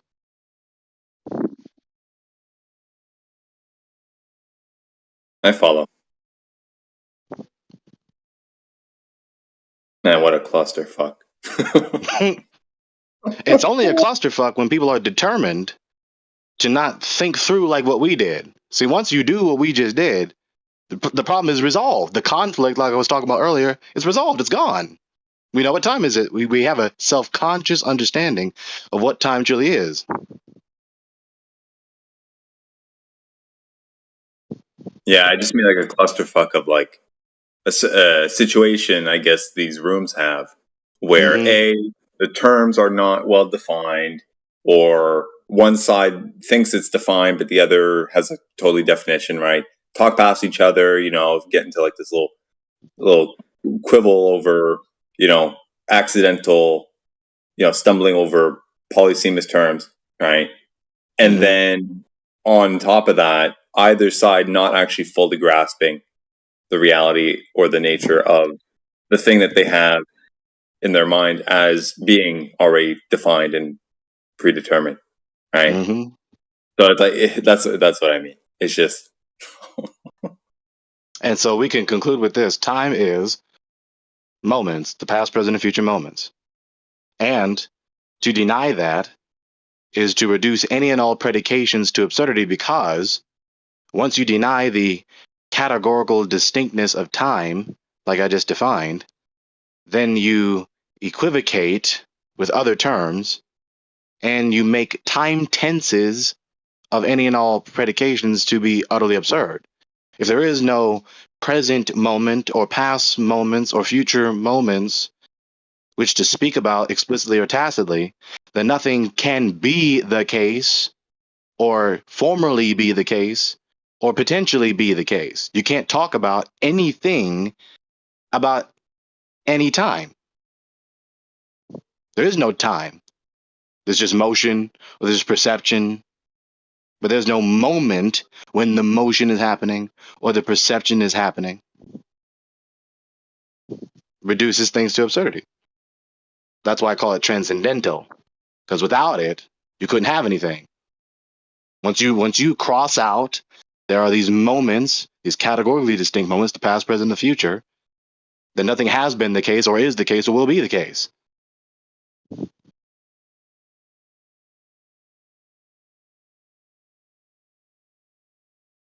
That was called a reductio ad absurdum argumentum. I took the premises given from whatever given person and exposed the false implications of them.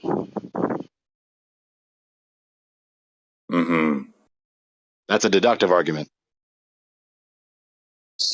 Have you found anybody who agrees with your whole idea of time? No,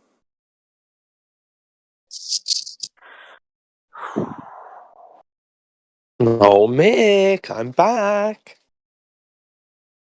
Oh, Jesus. Well, with that being said, I'll say TTYL and Mick, hit me up anytime. Peace to you all.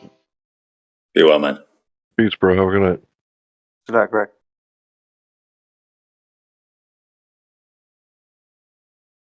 I love Mick. Stop being a troll.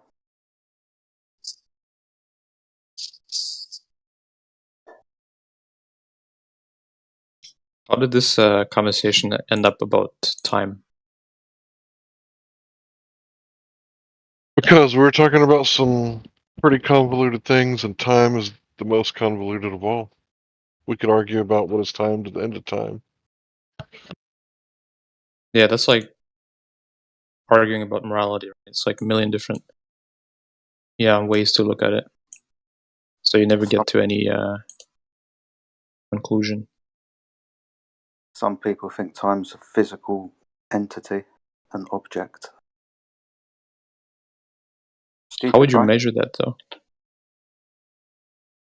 I don't think you could.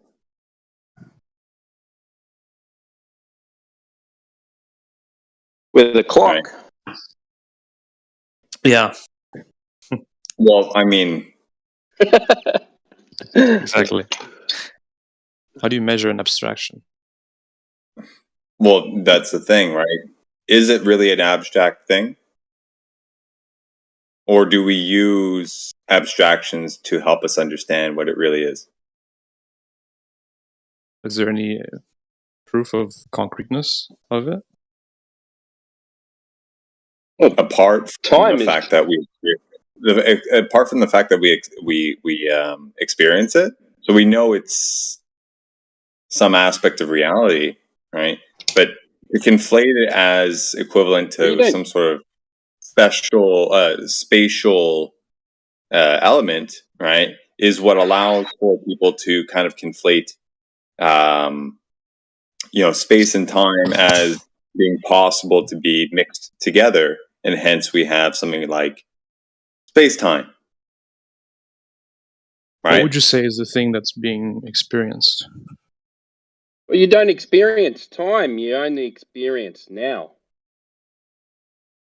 I'm just curious. You said you experience it. So what is that thing that you're experiencing? That's the whole point, man. It's really it's tough to define, but logically it can be deduced that it's not of the same category as other things, right? Because it's a prerequisite for things that we do experience. Okay. Wait, what? Like, for example, what is like, the... you know what I mean? Like, Okay. well, Oblivion, like, for you to experience any sort of anything in 3D space, right? Time has to pass for it to happen, right? That's what I mean. It's a prerequisite. Like, for me to get up and sit on a chair, right? I had to. Sorry. For me to get up and go sit on a chair over there, I had to have passed through time. Otherwise, or for even me to see something, right? My brain would have had to undergo some sort of processes to. When you It's pass through prerequisite. time, right? When we say pass through time, what is time there? What is that word? What is that?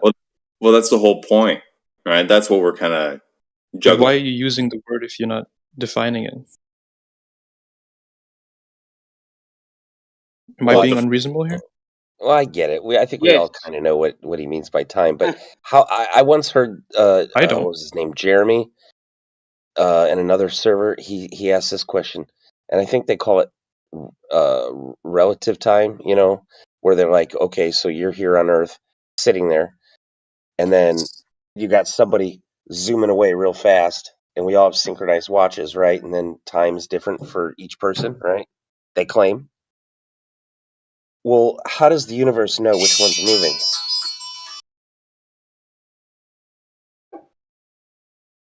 In order it becomes like this quibble over is it an abstract, like is it just a thing in our head, right, that we perceive, or is it an actual thing that we're in reality that we're tapping into, let's say, right? That's where the argument sort of founds itself. With the atomic clock, right? So how much time do they claim is different? If a guy going around in the ISS for 3 years, what's the time dilation? A fraction of a second. I looked it over up. 3 years, it's just a fraction of a second. Yeah, because the Russian guy who has the record, I looked it up, and it was a fraction of a second. So I've been asking, why is it That's they just got to bullshit. reset the clocks every 8 minutes if it's a fraction of a second? That doesn't make sense to me. Well, you never know when someone decides to go warp speed. You got to keep your shit calibrated. Number 1, engage. At what Make time? it so. No, but I always thought that was a good question. Well, I mean, I only heard it recently. I thought that was a good question. Someone goes warp speed, right? How does the universe know which one's moving? and which to affect, and what is Oh, you know what I mean? it just works it out, you know. It just works it out with gravity and time dilation and the bending and warping of space time. It all just works out, you know. Easy answer.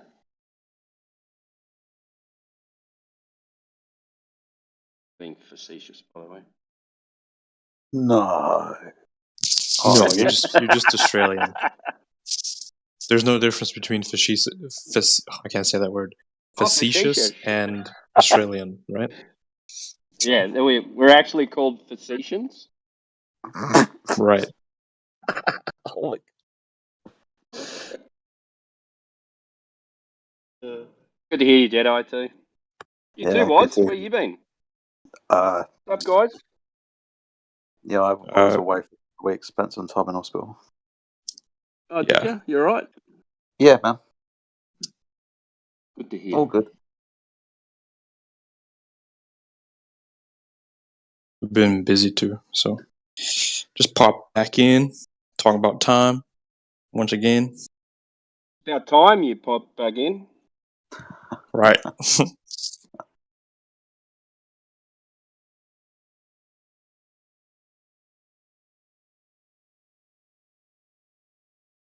Mick, I think you're overthinking time.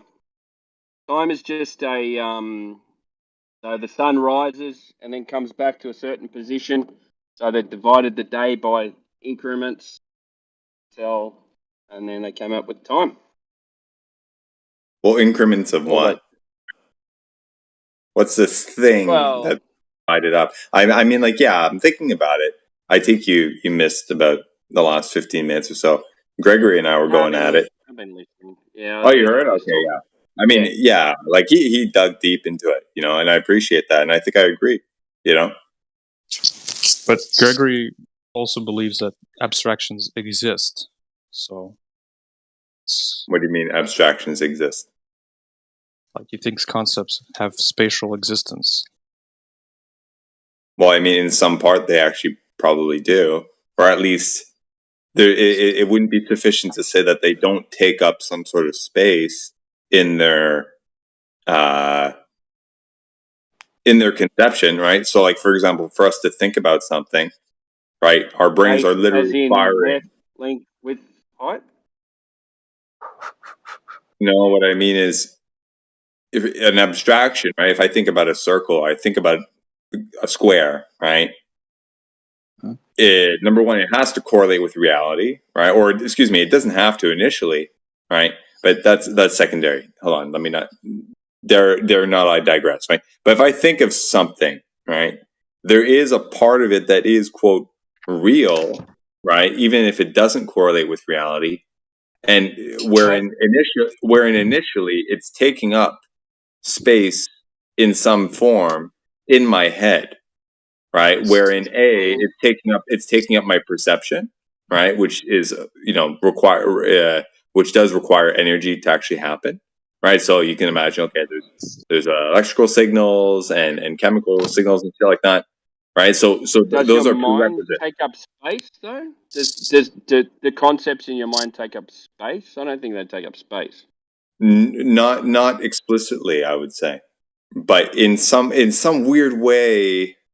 You know, if you want to get all wacky and shit, it's almost like a form of hyperspace. If you want to, go there, right? Because what is the mind and what is our perception? What is the thing, right? People call it the spirit, the soul, what have you, right? That is able to perceive what this meat sack, right, in 3D space is picking up on, right? So you can argue it's a concept, but there is something concrete to it in a sense because we're here, right? And you can't, it's you know what I mean? Like, so it's the brain stimulations that happen when you think, of course, are real. But is the actual idea real? Does it have any? I guess it depends on what you mean by real, right? As in taking up 3-dimensional coordinate space, perhaps not, but maybe you guys should be using the word tangible or untangible. Sure. But even then, that's hard to say, right? Yeah, it's hard to say because, like, if I think of,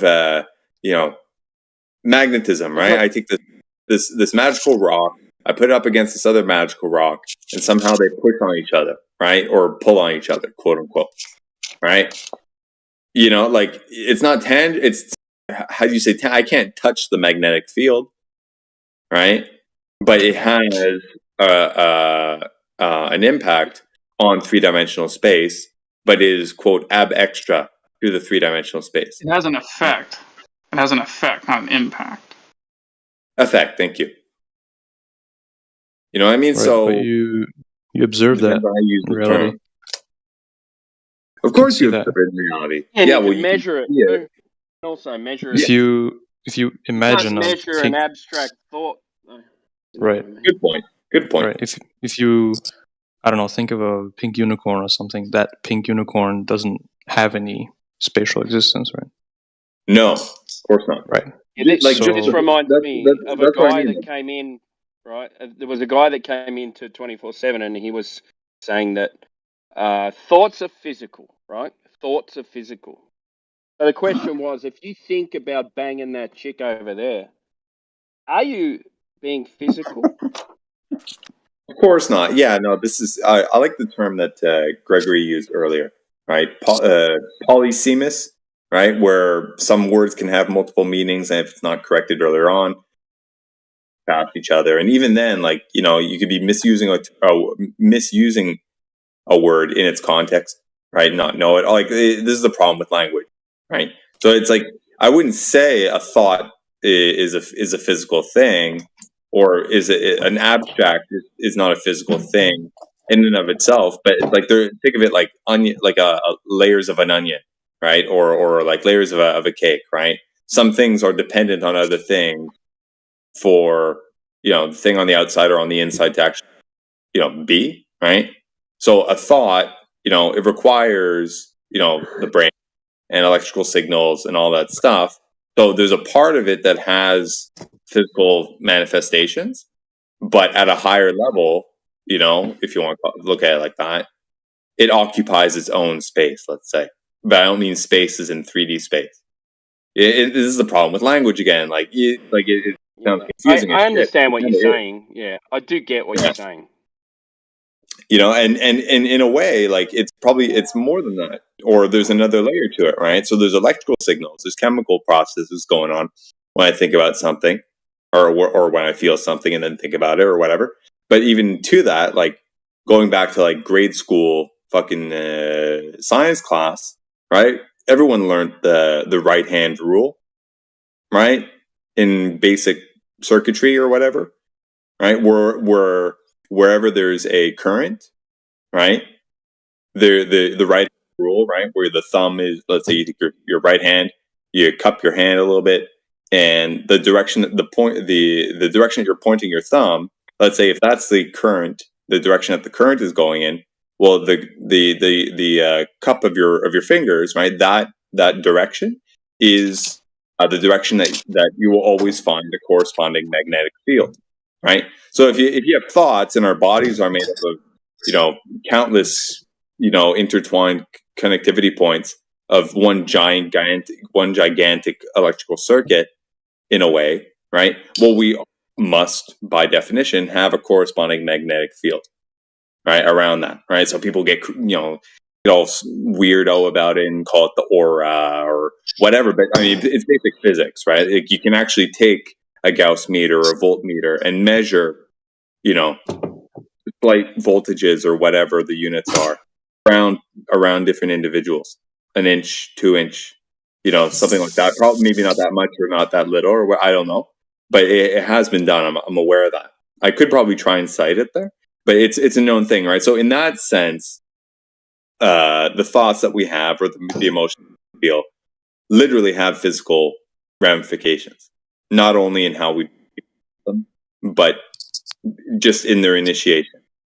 So it's all kind of conflated and intertwined with itself. Like it's very hard to describe, So I try not to get too deep in those. Because bad thoughts can have physical implications on your body. I 100% agree with that. Well, there's that. Yeah. I was just speaking in pure, raw physics terms. Yo, Matthew. Hey, what's up? Remember that thing Anyway, do you remember that thing you said to Heretic where you're like, oh, man behind the curtain is nothing to see here, and then he like chased you down to meet you for an hour? That was so good. Recently? When was this? No, it was like during the eclipse. And what did you say again? You were like, man behind the curtains here, nothing to see, and I it pissed him off so bad.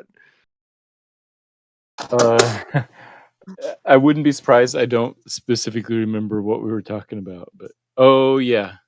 He said, yeah, flat earthers just say ignore the man behind the curtains and pretend that the eclipse doesn't exist. I have no clue what that even means yet. Man behind the curtain is a reference to Wizard of Oz. The wizard is behind the curtain. Running. But were you saying flat earthers say ignore the man behind the curtain? Probably. I don't remember. That pissed off. You been drinking again, Matthew? No. I'm only joking. Again? Have you stopped drinking too much? Ooh. So do people, Matthew, do people in here still believe the Earth is flat as like self phenomenon? Yes. Man, that's great. I'm glad. I like the dialogue. It's fun. Right. Yeah, the interesting thing about the internet is that whatever you think or whatever like little niche thing you're into, you can find a community online now. Like 30 years ago, if you believe something weird, then you were the only person. You might meet one other person in your lifetime. But now there's Reddit, subreddits, there's Discord servers, there's all kinds of places you can meet up with people. Well, flat Earth probably isn't a niche thing because I've met numbers are growing. Flat Earthers in the wild. Yeah, me too. You reckon there's one for You reckon there's one for a shoe as a phenomenon? That's a neat stuff there, I'll tell you what. There's plenty of those. I mean, there's already 5 candidates probably at least for that. I remember that conversation. And it's kind of weird because it's not we categorize it as a noun, right? Because it's static, right? It's just sitting there. But, isn't there like an argument to be made that, if everything is in motion, you dig deep into the weeds, you look at, subatomic, you look at subatomic particles, quote unquote, or even atoms and shit like that. It's quote unquote measured that they're just electrons flying around, and that's what makes up the atom. All these types of viewpoints, right? If that's the case, and it's just energy in motion, then the shoe being the bundle of these, just a collection of these little, dynamos, if you want to look at it like that, it is a happening, right? So so I was on the fence about that, but I guess it's just a matter of context, right?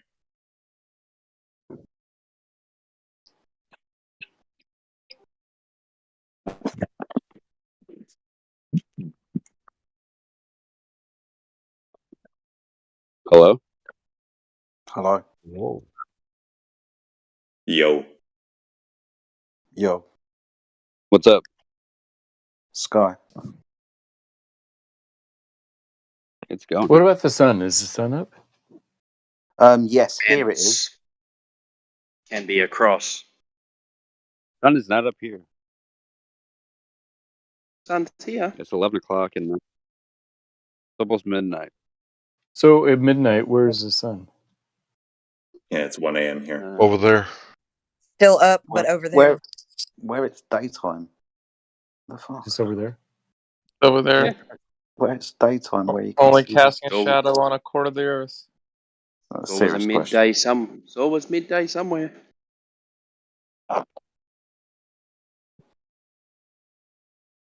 That's the saying. It's always midday somewhere. It's always gay somewhere. That's what my grandpa used to say. Getting off of work. Not in Saudi Arabia. PTSD flashbacks from Vietnam. Yeah, not in Saudi Arabia. He hated the gay people. He hated the gays. I'm kidding. I'm joking. There's no gay people in Saudi. Matthew, how old are you? How come you weren't in Were you not Vietnam. old enough? I was too young. Okay. For So Vietnam? you were born after 58? Yes. That's right. Okay. I He's went to born the 99. I went to the fucking bar the other day, and I chilled with this Vietnam vet and talked to him. The shit that they did was really fucked up. He said two of his buddies died from Agent Orange, and they were sick the whole time. They tried to sue the government. They just ignored him the whole time. Didn't pay for their medical bills, and they just ended up dying. Like that to the flat Earth. Oh, sorry. Yeah, the flat Earth. Flat Earth is okay. Here it is. The Earth isn't really flat, but it's not a circle. It's definitely something different because the math doesn't add up. But it's definitely not flat. And gravity is real, and that's what I found out. Right. The Earth is something. Thanks for It that. is not flat though. It's not flat, but it's not a circle. Well, so if you want a binary but it's choice, definitely something. I agree with that. Here's the way to make it into a binary yes or no. You could say the direction of down in Los Angeles is either parallel to the direction of down in New York or it's not. Generally, flat earthers say that it is parallel, and generally, globe earthers say it's not. But if you're a concave, you'd also say no. If you were donut Earth or triangle Earth, you'd also say no. Well, what I've seen through like the math that I've been hell are getting they? spit at, what I'm saying. Say that again. Like the Earth is not flat, nor like there's like a continent or something that we do not know about that explains like the weird mathematics that if you use the globe Earth math, that's why it doesn't add up. But a flat Earth doesn't make sense to me. But in what way? Is the continent magical? In what way? Oh, there we go. Huh? Well, Is the continent magical? Well, I'm just saying that if you look at old maps compared to like the maps today, there's always like weird, like new continents and stuff like this. Like I understand like there's like old age type of talk, but when it comes to Earth, I try to like expand my mind and shit like that, and like take in shit like Atlantis or something like that. You know, like with flat Earth. The problem is all flat Earth usually ties into like the Bible with me, which is why I kind of generate towards a little bit more. Like not the globe Earth, because flat Earth and the Bible, there's a lot of similarities with those beliefs. But the firmament, the problem with that. What was the problem? The problem with all that is that like adding an extra continent isn't going to solve the mathematics and the globe versus flat Earth discussion, unless that continent has wizards on it that can completely magically change reality. I don't care what he said. It doesn't. He said that adding a continent. We don't care what you say. Well, like stretching it, like maybe like adding a continent would stretch it. Maybe not just like plopping a continent on the globe Earth now. I meant more so like it would stretch it, making the math wrong. Because like I've heard a lot of flat earthers with the math and like the horizon. I'm like, yeah, it doesn't add up. Like, so something's off. Something is off. I agree with Just that point. Adding a continent to stretch. Adding a stretching continent wouldn't change that. You'd need to add like a supernatural Jesus figure in there that can completely change the way mathematics works on the Earth, depending on what person is what thing. What does it need? Or what does it need to be Jesus? Why are you saying that? No, I can't It's a satirical thing. It's just someone who has some supernatural or magical power that can completely alter reality at will. Why does it necessarily have to be that? Because the physics of the replicatable, reliable universe indicate a globe Earth, and you'd need something that could at will change that physics per person to make it look like a globe Earth when it's actually flat. Like what physics? I'll give you my argument I've given a million times. The linear progression of distance to the linear change in angle to Polaris indicates that we are on a curved surface. And that's it. Yeah, right. But so you go ahead and try to debunk that, all right? Right. So it's like. So it's not like the Earth. Like it's like the Earth isn't like a complete circle or an oval or whatever. But it is like there is a little bit of a curvature, but it just still does not like the math still doesn't add up. Is that what you're saying? How do you know that? How do you know that? I'm asking him. Oh, we don't know. He doesn't know what he's Well, talking nobody about. fucking knows. Let's be honest. Nobody fucking knows. This is why these channels are like rampant 24/7. We're trying to understand. And I'm like, I have So God spreadsheets. knows, apparently. Well, this is the Yeah, thing. I Usually flat Earth is tied to religion. I mean, because there's just so many correlations between the two. Not always. Well, not always, but I mean, Flat yeah, Earth is about geometry. You can be a cringy atheist. Wait a But I minute, you're feel like telling me the nowadays, shape of the Earth, or what we're living on, has nothing to do with geometry? That's not what you said. You said the flat Earth is about geometry, not the shape of the Earth. It is. Because it's either flat or round. It's a geometry, isn't it? no, it could be. It doesn't have to be either or. Just hang on a second, dude. So dogs are gods. Is the shape of the Earth about geometry? Yes, but the flat Earth isn't about geometry. It's about occult and the flat Earth is reaffirming the about occult the as much shape. as possible. I agree. Flat I Earth agree is with Dog. about the shape of the Earth, is it not? No, it's about occult behavior. Hang on. Behavior. Whoa. Hang on. Are you using the word cult? Pretty base take. I'm not gonna lie. Yes, he is. Yeah. You're using the word cult. Okay. Do you know what one of the prerequisites for a cult to actually be a cult is? Probably leadership. There'd be a set of moral values. There'd be a set of reproducing theories that don't have any backing. Isolation from new information. Wait. Yes. Sorry. Hang on. Everyone was talking there. What I meant to say was, could you outline some of the main prerequisites, plural, for a cult to be a cult?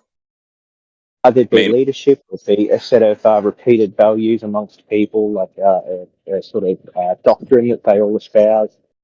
They'd isolate themselves from people that were pushing against their worldview, and good. Okay, that's get good. upset when people from the outside try to dictate their into the community. Gotcha. Okay.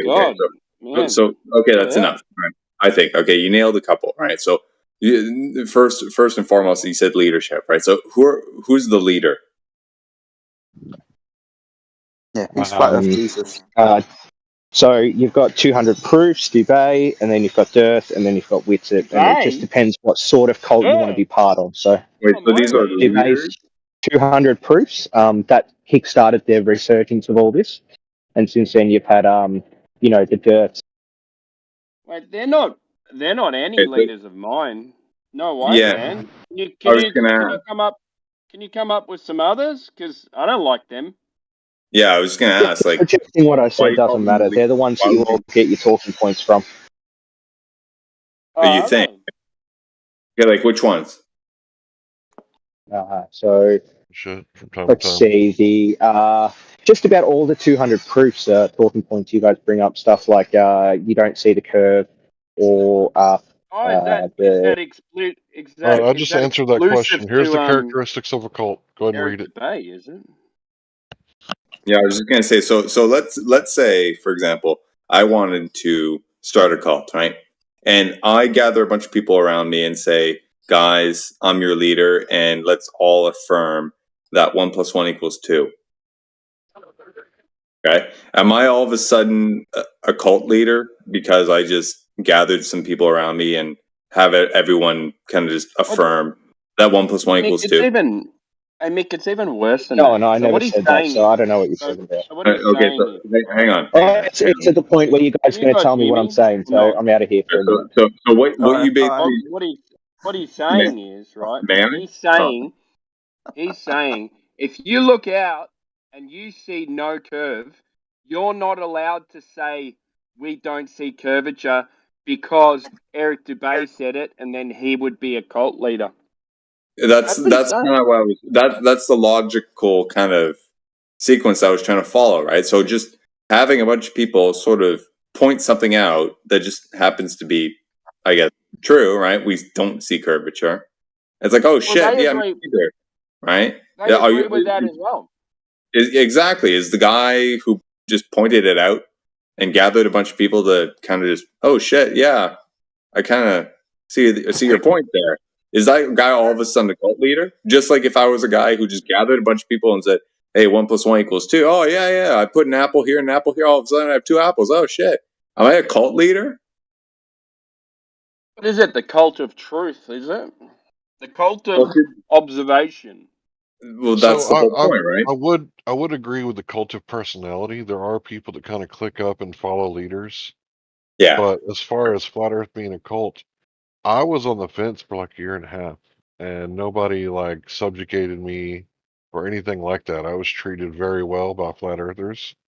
The globalists were still kind of shitty sometimes, but sometimes they were cool too. So this is the 7 characteristics of a cult. If you'll just read it on your own time, take a look, and ask yourself, is that the Flat Earth or is that like a government? Sounds like the government to me. Sounds like the heliocentric cult to me. Man. Yeah. You don't experience these things, but you need to trust us because your senses are lying to you. Nah, you know what? I think you know what I think. Believe me. You know what I think it was saying. I think dogs are gods was basically trying to hone it down to say, Timbo, you're a cult leader. All right. Come I on. think dogs are gods is a retard. I think Gods of Dogs was just trying to say as many words as possible to see how many of them stuck. Yeah, none of them did.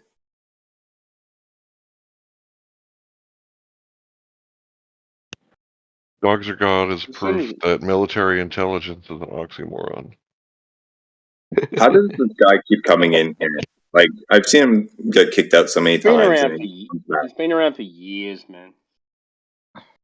Isn't there like a ban button or something? Like, what are the prerequisites? No, not in here. You can do it for 7 days, and that's maximum from this channel, but not from the server. So as soon as he can just come back in whenever he wants. If we mute him, he'll leave the room, and then he can come back in. And I'm not sure what the time limit is, but you can come back in unmuted after a certain amount of time. 40 minutes, I think. Is it 40? Is it? Yeah, maybe. I don't mind him so much because we usually destroy him in a debate. So, he's good to have around.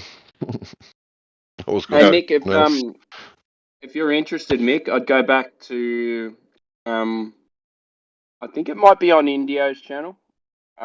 Indio AI, Dogs Are Gods. I went for a good 3 hours about tow tanks. Oh, God. That must have been riveting. Do you know what tow tanks are? No, I've never heard about that. Or those. Build these tanks to tow boats in to get them. Oh, yeah. Like a tugboat, but for tanks. It's just like a tank. They get these boats kind of, would you call it aerodynamic, but water dynamic? Okay. So they have to build them as flat and level as possible, and they say level is curved. And when you get down to the nitty gritty of it, they actually built these rails. What they did was they had a water tank next to the rails, and they adjusted the rails to the water tank. And they say because water is curving, then these rails had to be adjusted to the curvature of the Earth. Oh, yeah.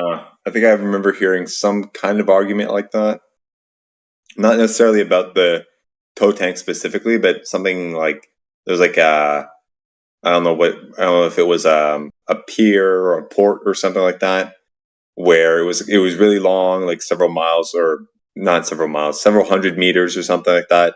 And someone made the same claim, like the rails on the side of the long pier or port or something like that are adjusted for curvature. And Yeah, and you know how they know that? Because they're how? all the same distance above the water, and the water's curving. So therefore, yeah. Curving rails. Gotcha. It's amazing. Yeah, I think I'll spare 3 hours of my time. Debate. Pretty funny. It's good. Oh, wow. You'll get if you watch it, you'll get frustrated, but yeah. Man, I've never been so frustrated on this room as 4 or 5 days there with Jekyll and Matt. Holy I just shit! ignore those clowns, mate. I can't stand it anymore. I found it comical, earlier on, like listening to Alpha or Jedi go at it with them. 'Cause, you guys are good, and you guys are, you can hold it up. But they were going at it with me because I'm like the weak zebra, supposedly, right? And I was just like, I just couldn't do it. C'est tabarnak. Yeah, they're idiots. It's okay. Because of science, apparently, according to Talon. That's apparently the new fucking hotness in town that I missed for 2 weeks. Oh man, Beakers What is it? science. What is? Beakers, the things that you fill up with water and have like. do you know where he got that from? No, where do you get it from? So they were saying that math is a tool that scientists use. Math is science. And I was like, so if that's true, beakers are a tool that scientists use. So are beakers science now? Yeah. And he said yes. He said yes.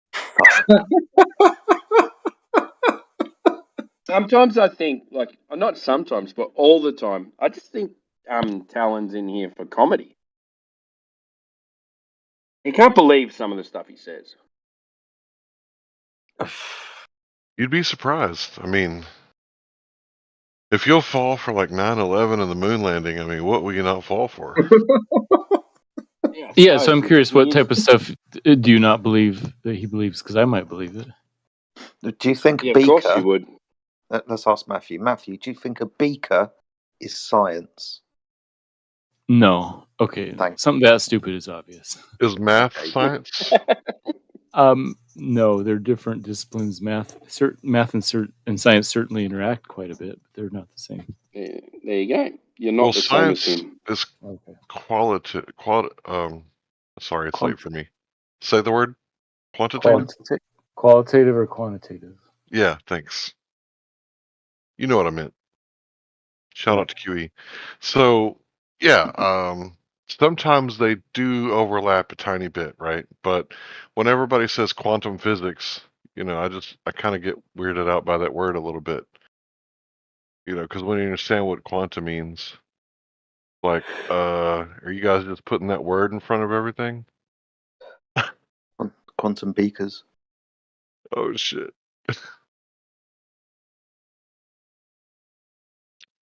So yeah, science and math is two different things. In your college, Matthew, how many math credits do you get when you take a physics class? None. Right, because that would be a category error. Right. So only anti-flat earthers say stupid shit like that. Hey, are you going to vote for Joe Biden, Matt? No. Okay, that's another thing you're not the same as Talon. Oh man, are there people that actually want to vote for Joe Biden? So first of all, I'm in I'm California, and so my vote is more of a protest vote, one way or the other. And I've voted independent a couple times just because of that, because California will certainly go Democratic in this next election. But so my vote can count for either a protest for the other party or a signal that I'm fed up with both parties. So that's what I usually do. What? So with a protest vote, you vote opposite than you normally would? How does that work? No, it's just that I can feel free to vote my conscience because it's not like down to just two parties, and if it's right on the edge, I might feel compelled to choose the lesser of two evils or something like that. But now, because I know for sure that my vote, like California, maybe Hawaii is worse, but California is going to be one of the most Democratic leaning states. And since with the Electoral College, all of the electoral votes from California will certainly be Democratic in 2024. Therefore, my vote is just a number showing how many people are discontent with that system. You think that the state of some of those cities... Sorry, Aaron. Well, I was going to say it's not entirely a protest vote if you're voting up and down the ticket Republican, take for instance, because Yeah, I'm the talking presidential about election's just not being elected. just the presidential election is obviously the more local the contest, the more important it actually is. Although people don't think of it that way. Your local city council is way more important than the president for your life. Yeah, people say that. I actually disagree with that, but it is important nonetheless. Like the power of money that the executive branch has control over is colossal. Yeah, but your city council is paving the roads in your neighborhood, and your state government is running the public schools. So they have a lot of power still. Yeah, but I mean, like with them being able to invade foreign countries without a declaration of war from Congress, like the Iraq War, and it costing $4 trillion over 9 years, like I think $4 trillion could pave a lot of roads. Yeah, you make good points. They're both important. How about that? $4 trillion could pave a stairway to heaven. Depends on how high heaven is. I mean, $4 trillion, you can move a lot of earth with that.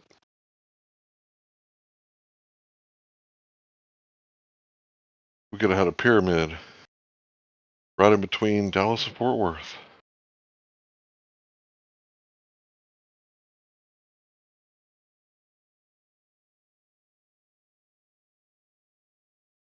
We already got the eye in Dallas, so I guess we could have put the pyramid in Fort Worth. Do y'all know about the eye in Dallas? Google that shit. Giant eyeball, Dallas. Is it like the horse at Denver Airport? In a way, it's creepy like that, yeah. Remember the first time I saw it, I was like, what the fuck was that? Downtown Dallas, just a giant eyeball. Oh, you got Lucifer? You got a Lucifer there? Not in Dallas. No. Talking about the Reunion Tower? I don't remember where it's at. Just search giant eyeball downtown Dallas. You know what happened with Lucifer, right? Lucifer killed a man. Not just any man. The guy who made him. Yeah. The artist. I've been to the Denver airport. Seen Lucifer. Dude, I wouldn't hang out. I wouldn't go there. Hell no. Would you have a layover there or something? No, I asked my wife if she want to go to the beach or the mountains, and she said the mountains. It was when COVID first hit in 20. So prices were cheap. I was like, $75 for a flight? Okay, I'll go check that out.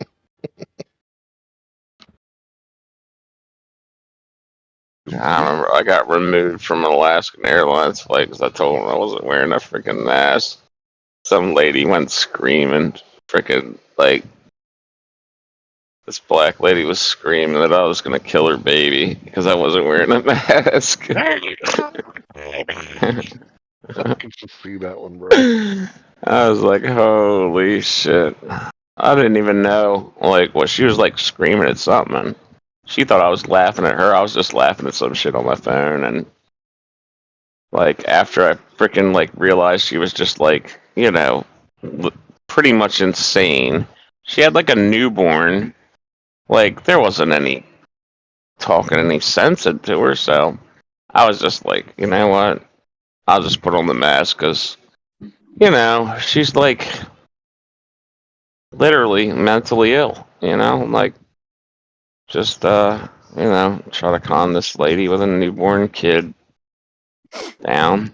We put on the mask a few times. Like when I was on vacation, I was like trying to get some stuff out of a store, get some gas or something. I would just like put it on just to not be a mask hole. I don't want to be a mask hole to anybody.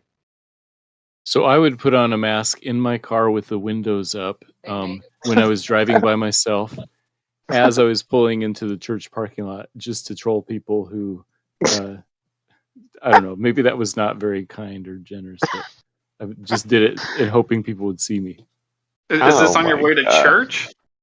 Yeah, like right before I pulled in the parking lot, I'd put the mask in, roll up my windows, and drive through the parking lot all slow hoping people would see me do that.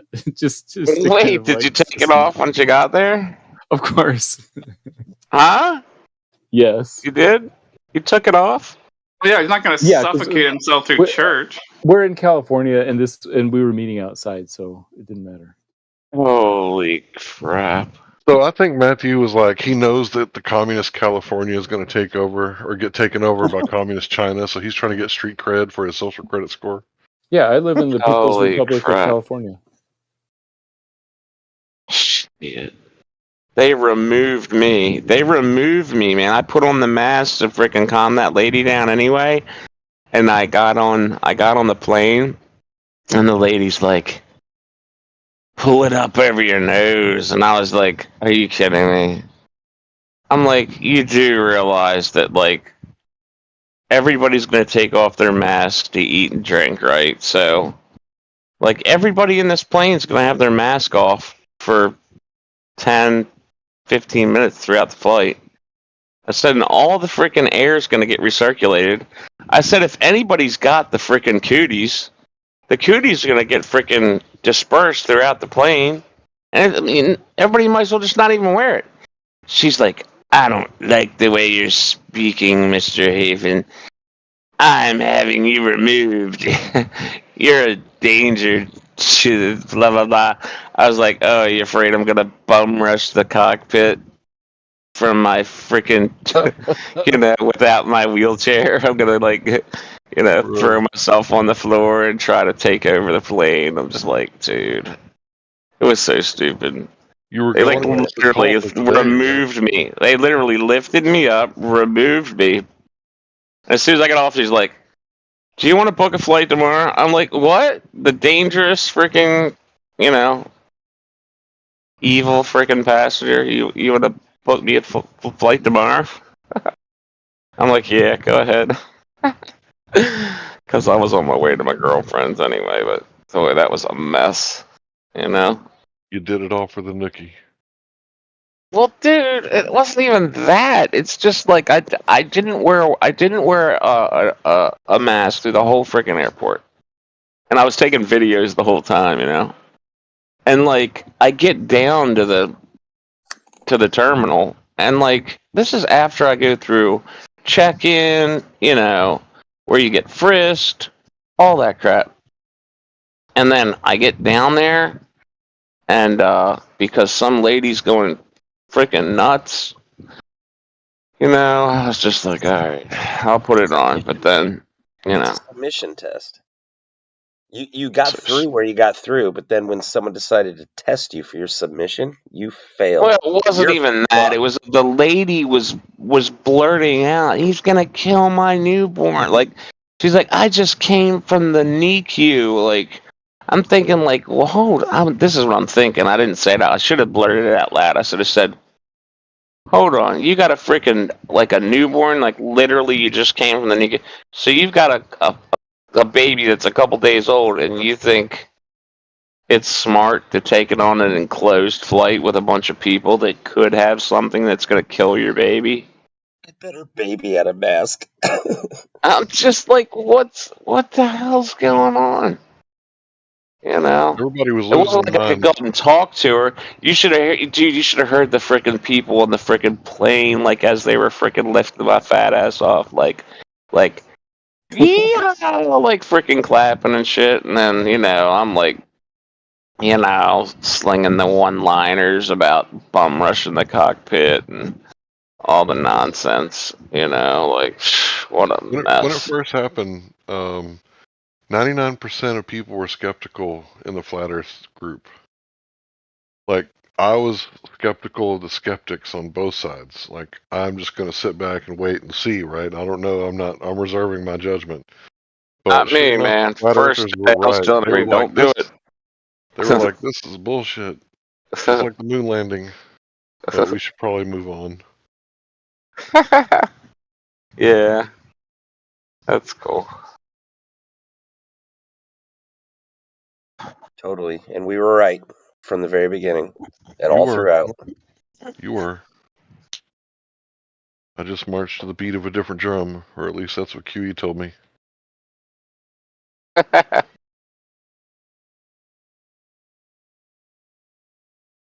Yeah, my sister was wiping down all her groceries with bleach wipes.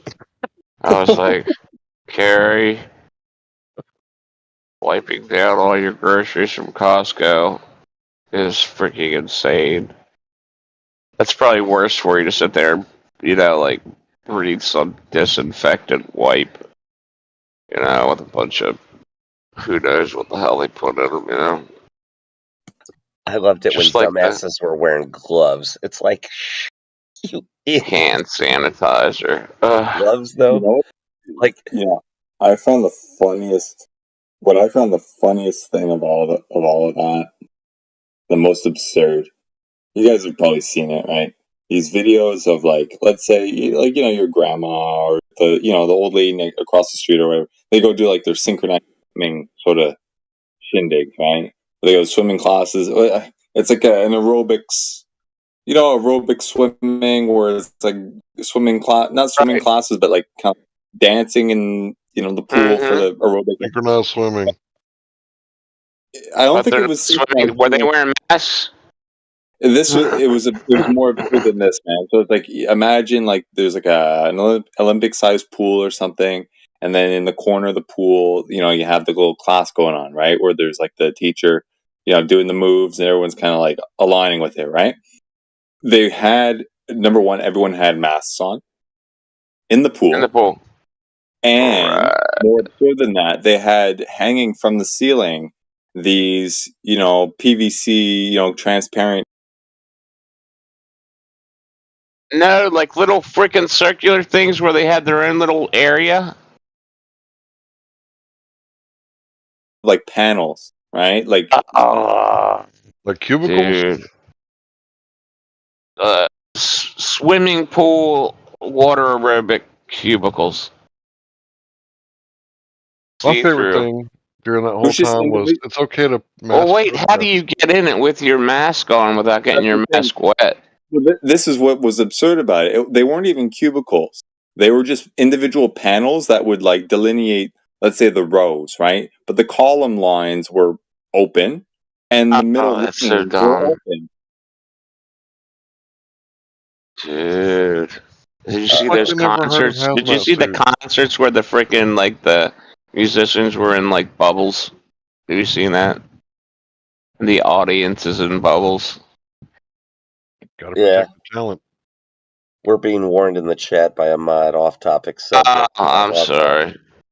Everyone's gone totally retarded. Self-censor now. Okay. Let's be quiet. We got to normalize the disinformation nation.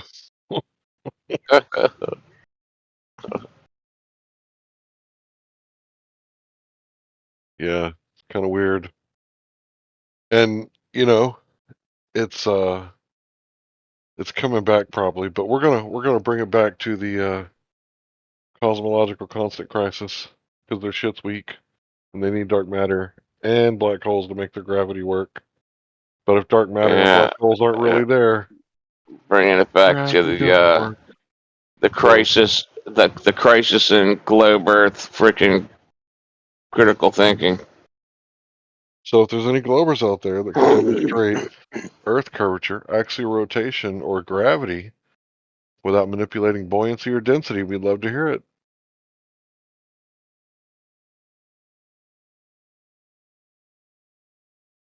There's a crisis in globe Earth freaking calculus.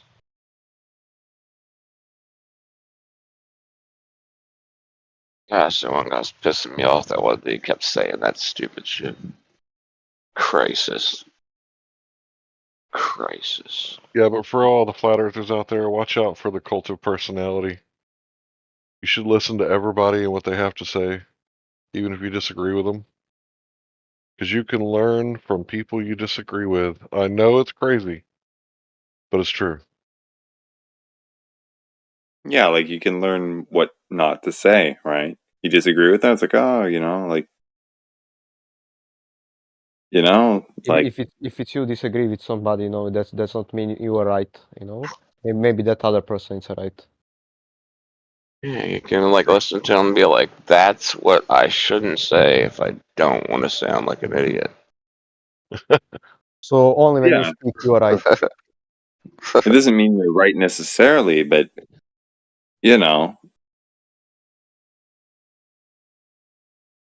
You can learn from a dog if you see how he approaches the cat bowl and looks both ways to see if the cat's looking, because he knows what he's doing is wrong. So, I mean, if you can learn from a dog, you could probably learn from a man or woman. They might say 50 stupid things in a row, and then that 51st thing they say is a golden nugget of truth that you never thought about that way.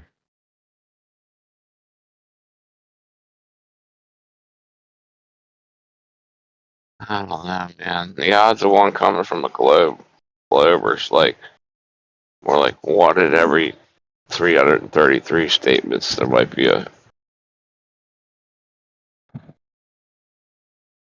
partially Nugget of true truth. statement. Yeah. I don't know if it's a nugget. It's like Might be an once a actual year, true you know? statement. Once a year. Might probably be accidental. With those odds, you know.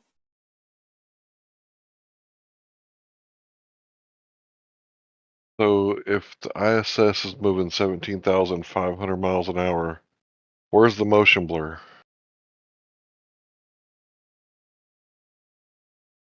If you leave the shutter open long enough, you'll see it.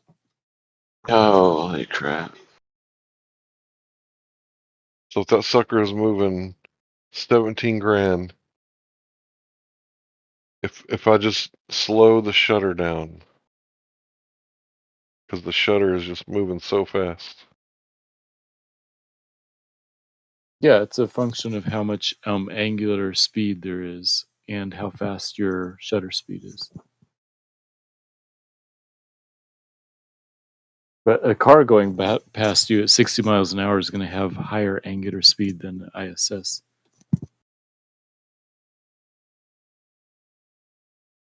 So you're telling me there's no way we could visually tell that it's going fast. We just have to take their word for it. Right. We only see angular speed. We don't know the actual speed. Right, And by the so way, Larry, I Go put a ahead. picture in the chat for you on the last topic, but I don't mean to bring it up. I just thought you'd find it funny. Hopefully not on the topic that we're not supposed to be talking about. It's obscure enough that it won't.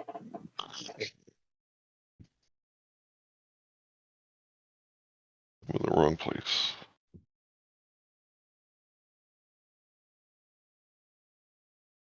Here we go.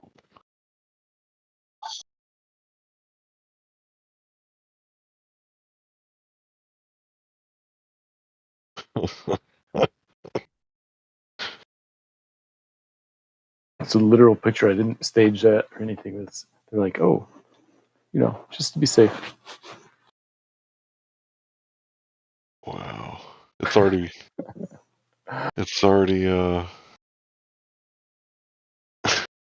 You know what, though? I mean, this is not anything to do with that topic at all, but in Japan, they sell individual bananas in shrink-wrapped styrofoam, I've heard.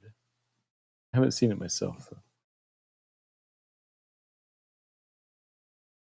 Shrink-wrap styrofoam. Dude, the canned air. Oh my lord. Where you're just like, get yourself a nice fresh breath of canned air. Like, Are you dude. talking about that computer keyboard cleaning canned air, breathing it in? No, they actually have fresh air. Fresh air in cans. Like the Lorax? Like the Lorax, maybe. I don't know. They literally have it. They have like a mouthpiece, and like people are walking around in China with their canned air, like taking a breath, like taking a breath. Good weird.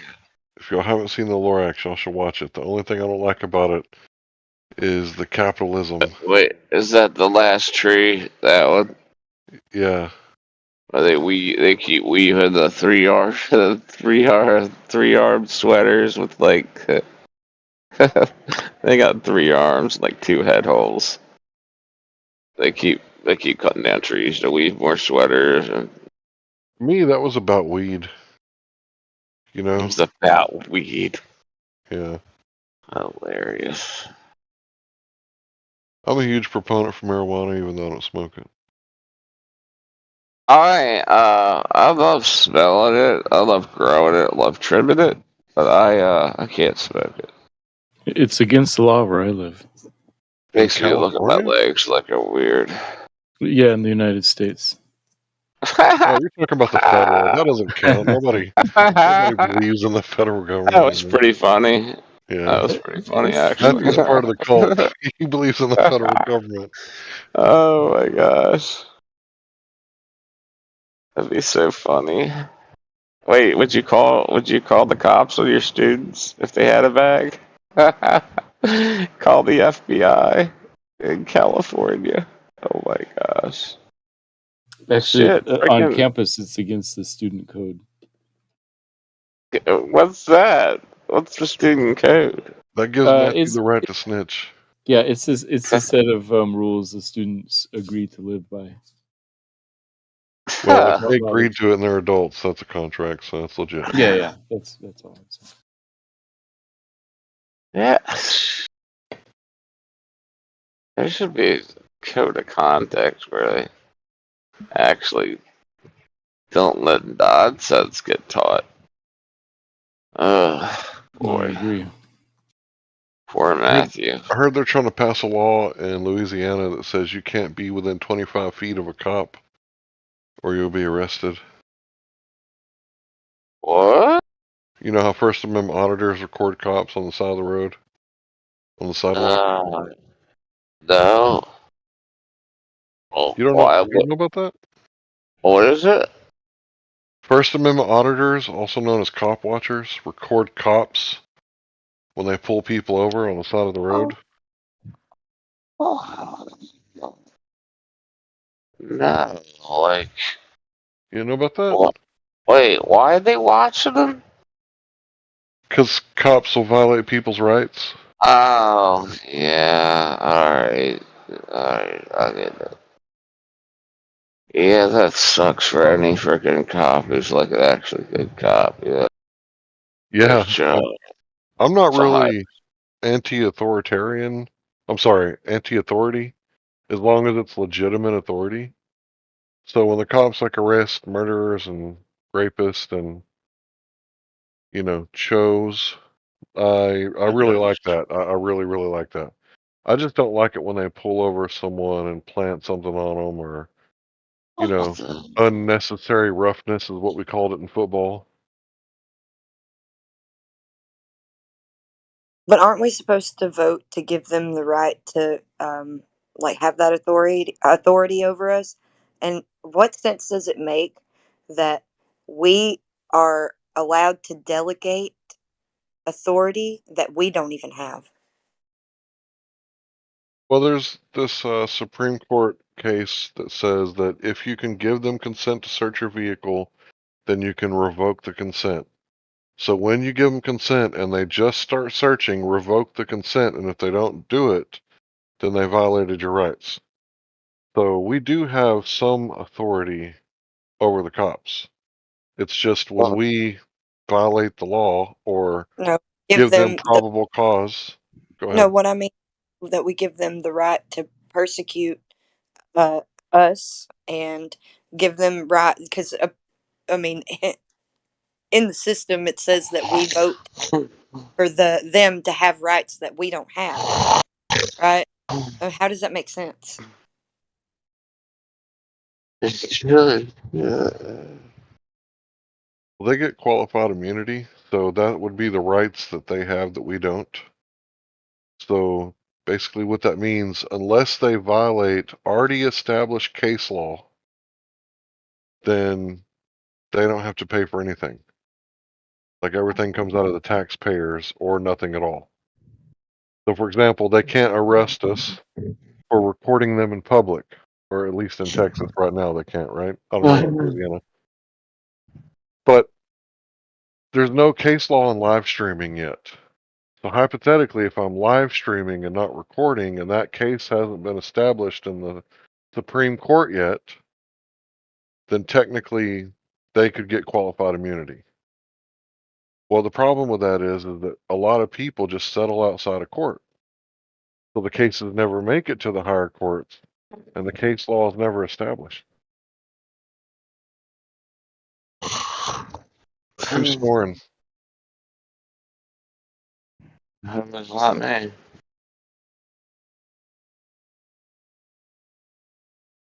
The person on top, is it Bear? Maybe. Hopefully not. Bear, are you sleeping? Not yet. Somebody was snoring. I hope that answered your question, sis. No, it doesn't, but that's okay. Me starting to freaking snore. That's lovely. There's a way to trap these people who think they're elected officials into silence, like stone silence. Did Heretic change his profile picture to like Ask James them Dean how or that leads. something? Never mind. Bro, you talking right through her? Did you not hear her talking? What? You didn't hear her talking? Who? You talked right through the lady. I forget her name, but you talked right through her. Okay. Who was talking? So Flatsy was talking. Flatsy. Oh my gosh, I would never talk through her. She must be muted or something. Hold on. Wait a minute. Why can't I hear Flatsy? Shit, I don't talk through Flatsy ever. Let me see if I can. No, you How don't do you normally check ever that? talk through. Damn I was it. saying that there's a way to trap these politicians into stone cold silence by like a logical argument towards how on earth do we have the ability to delegate rights to people that we don't even have? Flatsy, I don't know how you were muted for me. I would never talk through you, dear. I know that. You're good, paraplegic. I just didn't want to struggle for the mic.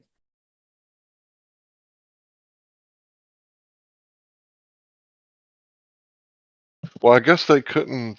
We can't delegate rights to someone that we don't have. So if the government gives themselves special rights, then that means that that's illegitimate.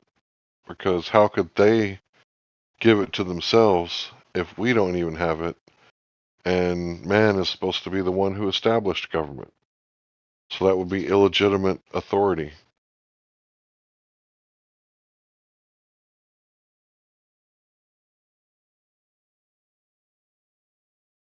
That's just something to chew on. And if you're really good at it and you want to debate somebody that's a politician, you can trap them into stone cold silence.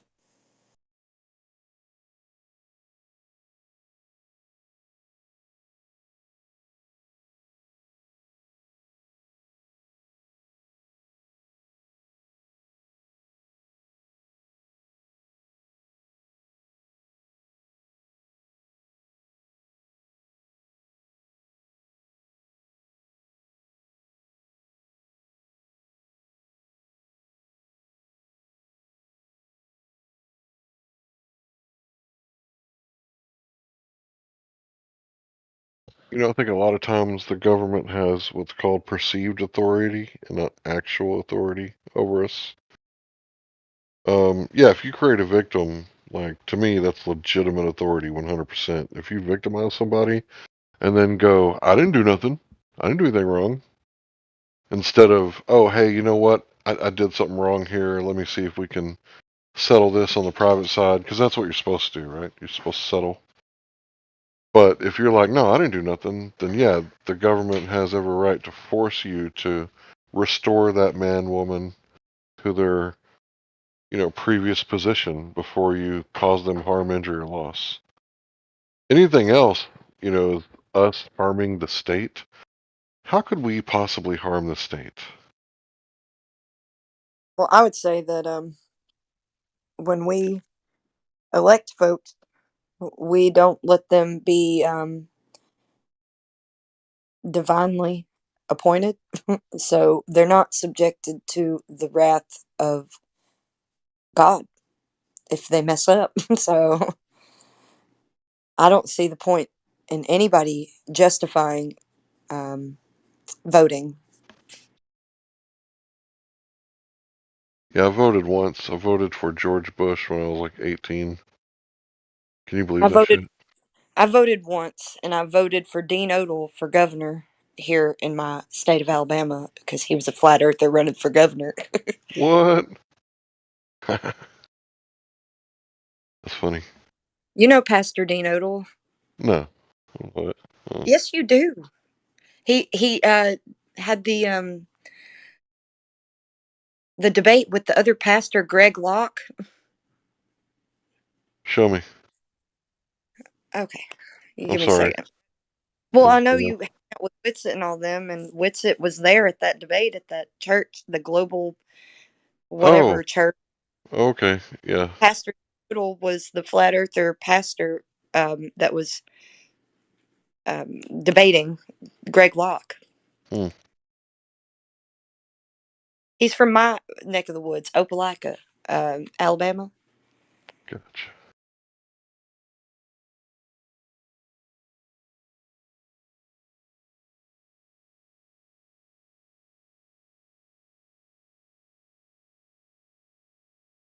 You remember Greg Locke? He kicked him out of the church.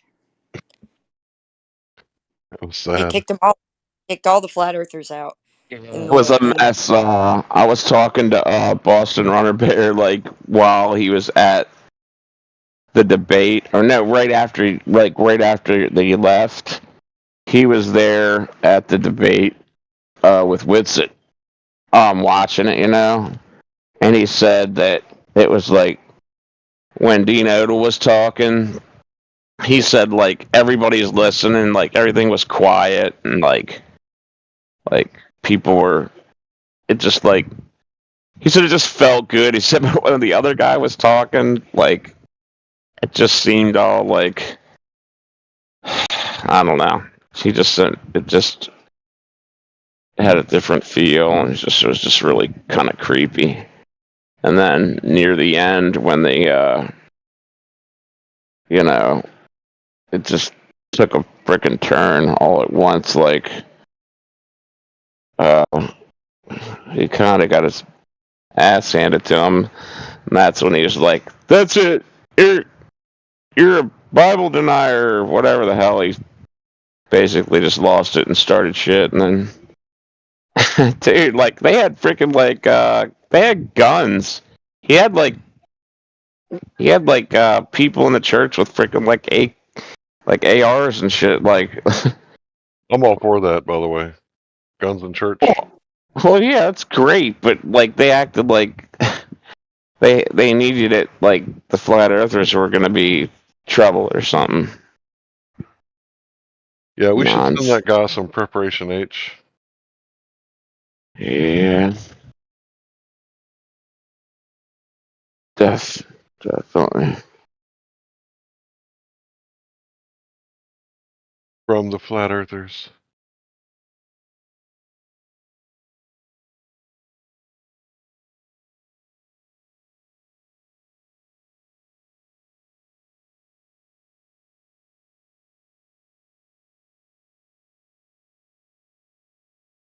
So I don't know if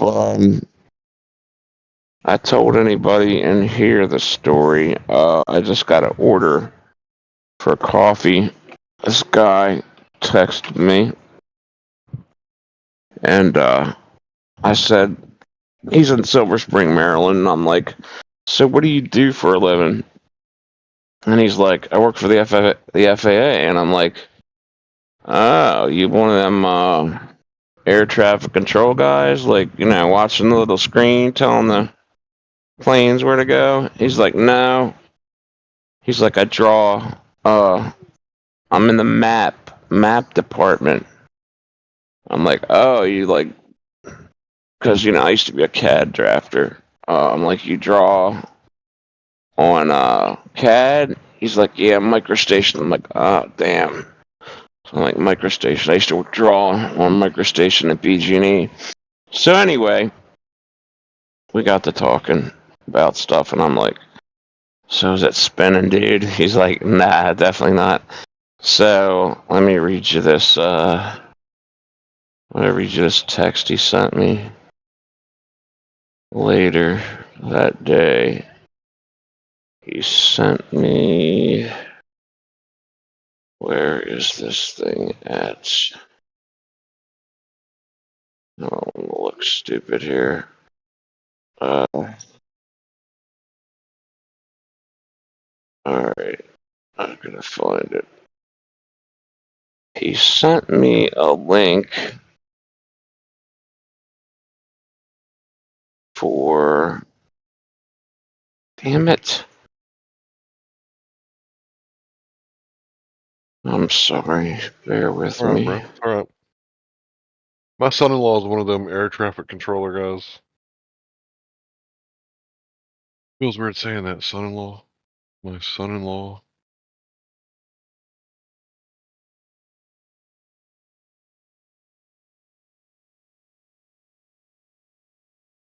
What is his? Oh, it's a weird name. Okay, I just gotta find it. Come on, Brett. What the hell? Gotta be here somewhere.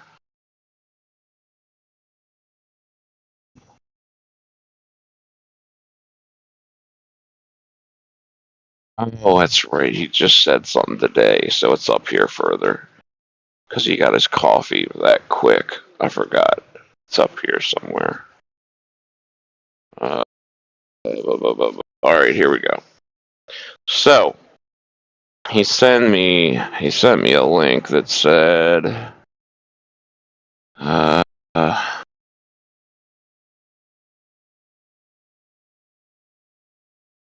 sent me a skyvector.com link, kind of shows all the stuff that flights go by or something. And he said those are instrument.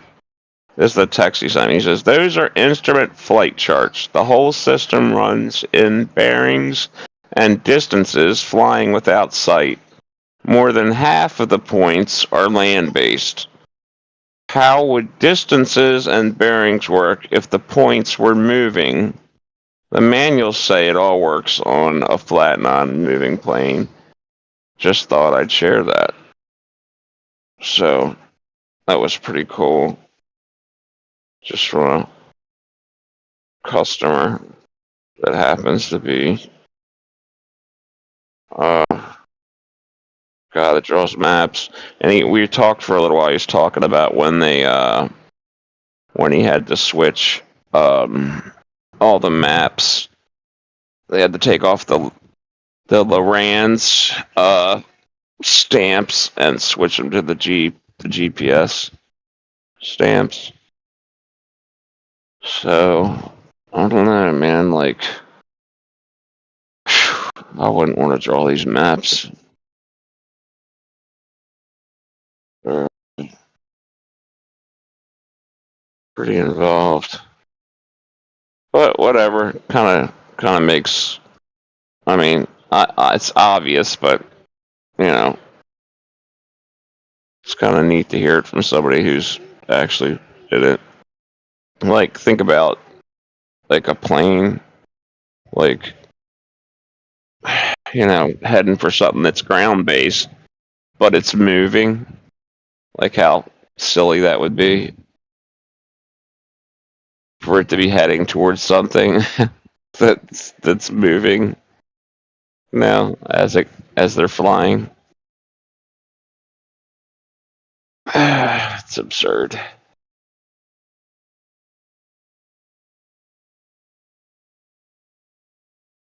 Came across a funny meme while you were talking. If God didn't want me to stick a 50 BMG round into a 12 gauge shotgun, he wouldn't have made the diameters match.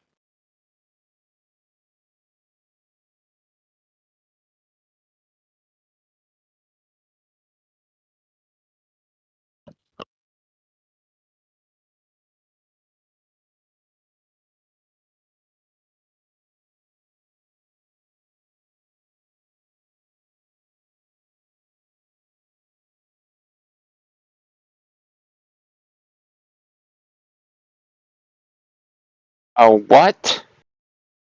Did you say a 12 gauge? I'll go back to it. If God didn't want me to stick a 50 BMG round into a 12 gauge shotgun, he wouldn't have made the diameter match. Now, I'm not recommending anybody do that, but that's pretty funny. What's a BMG? I think it's like a 50 cal. Oh, well, yeah. I mean, that's just like saying,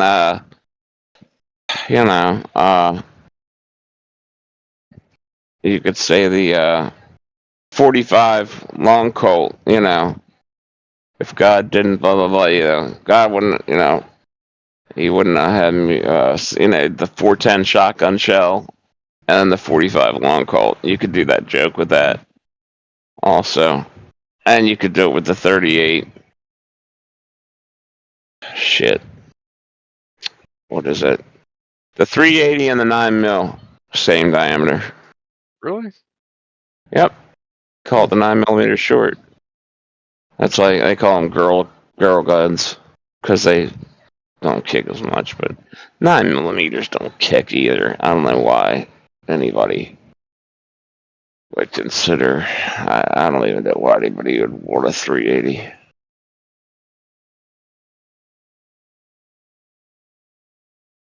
Well, I have shook some females' hands that were just so incredibly dainty that I could see them wanting a 380. But most females could shoot a 9 pretty comfortably, I'd imagine. No, it's just, 38 too. 38's just remarkably just nothing, I've seen like a 38. You ever seen a 38 357? Like if you looked at the bullet, you'd be like, yeah, they're close enough, But unless you're talking about with a 38, the 38. You ever see those extra long 38s? Those things are freaking crazy looking. You ever seen those? Mm-mm. Not a 38 special. It's a 38.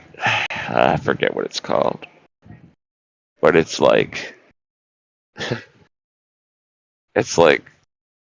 seems like a half inch longer than a 357. It's maybe not that long, but I'm gonna have to Google it now. What the hell's that 38 long round? I don't buy anything rare. I only buy mass-produced, semi-automatic, readily available ammunition. So think 9mm, 223, 308. Yeah, that's why I never got a 10 millimeter or anything weird like that. But you know what? I was talking to somebody that sounded like they knew what they were talking about, saying, yeah, because he's like, yeah, the 357 SIG, blah, blah, blah, blah, blah. That's the rounds you want, and this and that. And I'm like, really? I'm like, dude, I got rid of that thing because that damn freaking ammo was so expensive. I had one, and I was just like, so he was going on and on about some new round that's, I don't know. And it has something to do with that little step up, what 357 SIG looks like. It's got that little step, same damn diameter as a 40 cal, pretty much, You remind me of a Southerner, boy. You're up there in Baltimore, and you're a gunner. You're talking about. I guess you need them up there, huh? Dude, I know all about freaking guns. I know what you're talking about. Are you former military? Are you? No, I got a grandfather from Utah. I mean, I grew up shooting guns on a farm. Okay, that's where it's at. Yeah, because usually when I talk to Northerners, they're like, guns, ooh.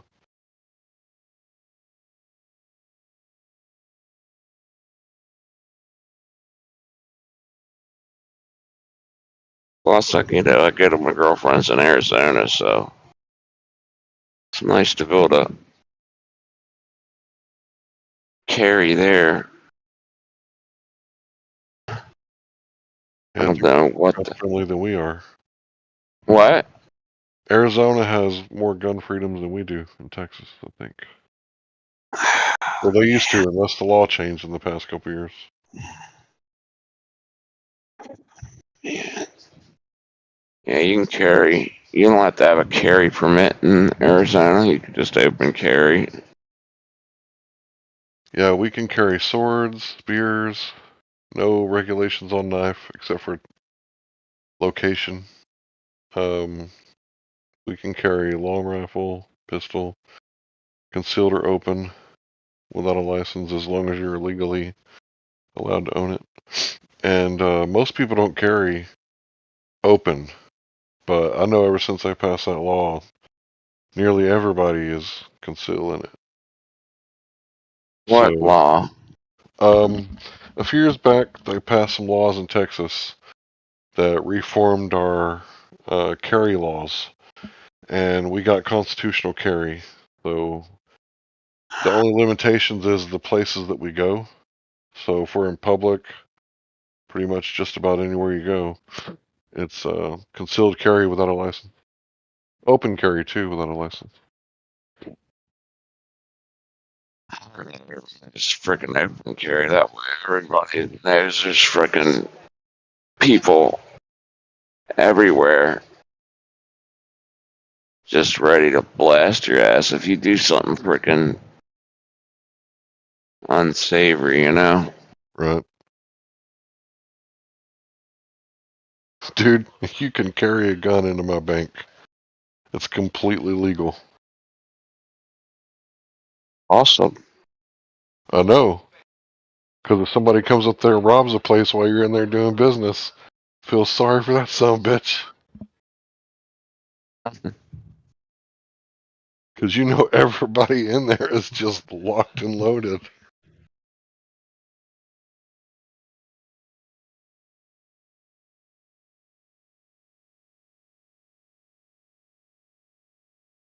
There's all the freaking Globers, man. They scared. They ain't got nothing but excuses and theory tales and mathematics and religiosity to spread. I just heard something pretty funny today. I think one of the sheriffs that's in Florida, he was saying that he actually does prefer if homeowners shoot like invaders that come because it saves the police the trouble. I love freaking people like that. In Maryland, they'll have some like neighborhood watch group, and they'll have like a cop come around and talk to the people. They'll be like, "Oh, the neighborhood watch group," and if you show up, you're like, "Oh yeah, man, I'll be watching my house and my area in the neighborhood. You know, if anybody comes near, any of the neighbors that tries to hurt them, I'll take care of that." And dude, they'll literally be like, "What? Like, you can't do that. Like, you're not supposed to. You're not supposed to do anything. Just call us. Like, wait a minute. You mean if they're coming at me, like, you don't want me to defend myself? Well, dude, there was one guy in Maryland, that he woke up after getting shot and comes to, somehow gets up and goes upstairs, finds his wife dead from the intruder, and the intruder's trying to get out of the house or something. He shoots him, and he gets arrested because the guy wasn't posing a threat. Wasn't posing a threat anymore. After he killed his wife already and shot him. Oh boy, it's absurd. You gotta be really careful. It's freaking crazy, man.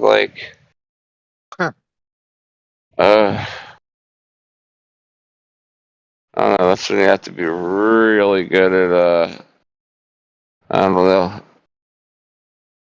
You need a buddy and some help. ML. Wasn't posing a threat, but he killed his wife. Yeah, that's a threat. That's the threat. I don't know. I mean, dude, if you were like the cops that showed up, I'd be like, yeah, we're just gonna let this one go. Like, hey, God, what do you freaking deserve? I mean, there's all kinds of silly crap you hear about like that, like people, like robbers trying to break in and they fall through a skylight and they freaking like break a bone and they're like suing the homeowner. And they're like, what? Like, you're doing what? You're suing the homeowner? Yeah. You hear some pretty absurd shit.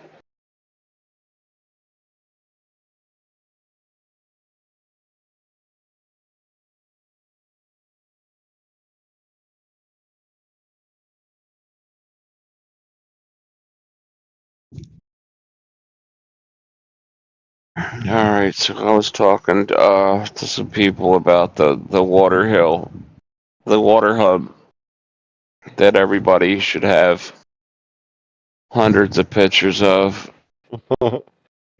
at the beach. You know, all the people that are like about 5 to 6 feet tall. You know, they're at the beach all day long, and that should put the water hump at about somewhere roughly 3 miles. You You ever know, notice like when something is? Oh, I'm sorry. Go ahead. People should get pictures of that all day long,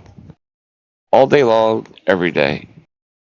You know, on a clear day, you should see stuff going over the edge constantly. Like, it would be like people would literally hang out there, like, here I am going over the water hill. Bye bye. And then they kind of slowly disappear.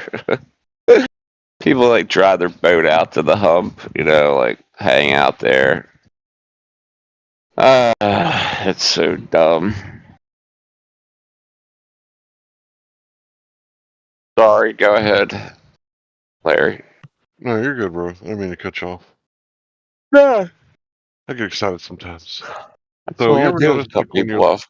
when you're looking at like long distance observation and things disappearing from the bottom up, and then when they zoom in at like the horizon where the shit's disappearing from the bottom up, it almost looks like fire dancing. You ever notice that?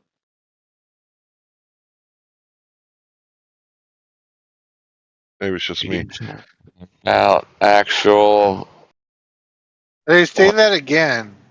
I the didn't quite zone get all of that. invisibility, the area where stuff's always happening. Is that what you're talking about? Yeah, the horizon where something is cut off from the bottom up. When you zoom in to that horizon, when it's one of those days to where there's refraction and things are Really? disappearing from the bottom up, and when you zoom into that line on the horizon, it looks like fire dancing a little bit. It looks like it's, I don't know. Yeah. Is that a surprise? Or Well, I don't live next to the ocean, partner. I'm landlocked, so I've only been to the ocean a few times. So for you guys that live next to the ocean, it's, you know, pretty common. But for me, I haven't seen it quite a bit. I haven't seen it quite very much. I'm tired. I can't talk. Continue.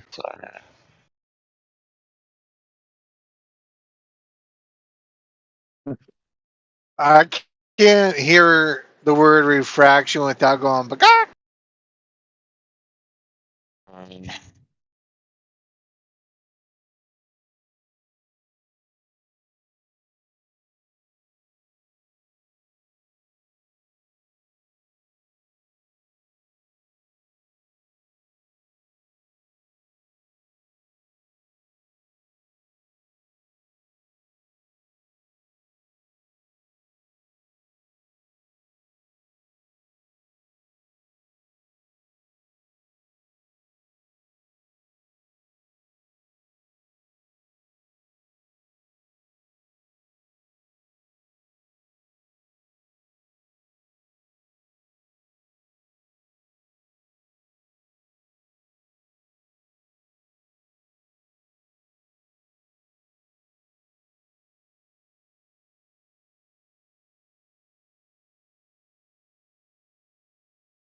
Anyway, I'm starting to get into photography, and I've been asking around if there is a photography Discord server that is for flat earthers, and I haven't come across one yet. So if there's enough interest, I think I'll help start one. If people want to upload like drone video and just long distance photography, and also astrophotography. So that's what I'll be getting into.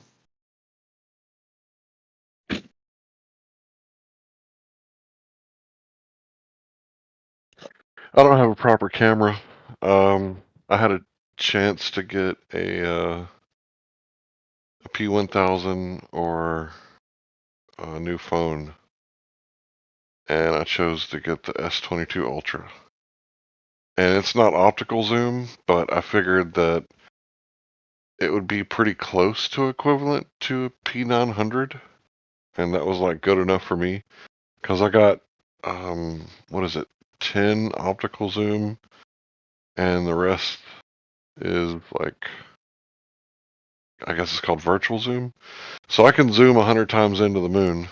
I can fill up my camera with the moon, and I can't see very great detail, but it's kind of like having a telescope in my pocket. So Man, that's awesome. Well, there's so much about the moon that you could just study the moon. I mean, I did get the P1000, and I don't think, I don't know, I don't think it's as ideal as the P900 in my opinion. But really, I haven't used it a whole lot either. I thought it was like a better chip. It's similar zoom, but better chip or sensor or whatever they call it. That I'm not a camera that guy. may be true. Yeah, if you never compared it Yeah. to P900, I think it's a step or two above the 900. I think the Okay. 900 has a 16 megapixel sensor, so it's got a hell of a zoom, but a medium grade sensor. And yours has a hell of a zoom and a decent sensor.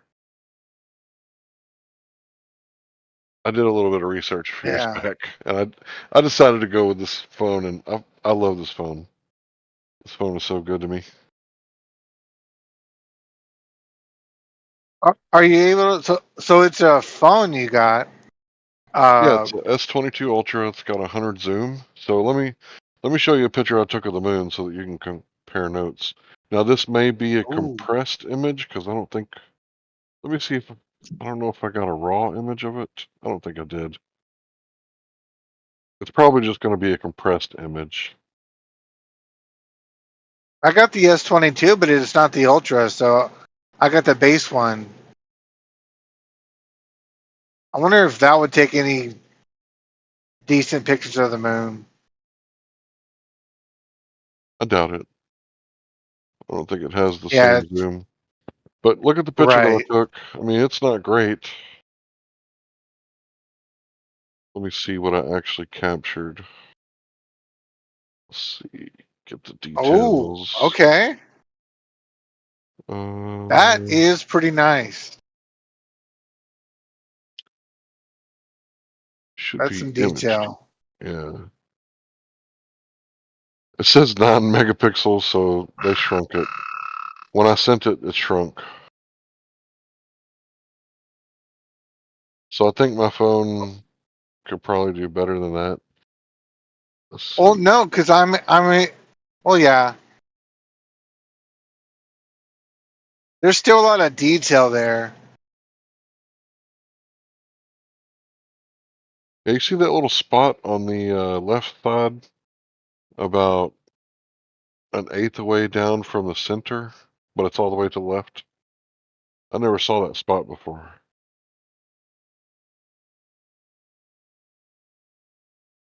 Oh, I see what you're saying. Okay. Yeah, I don't think I've noticed that before either.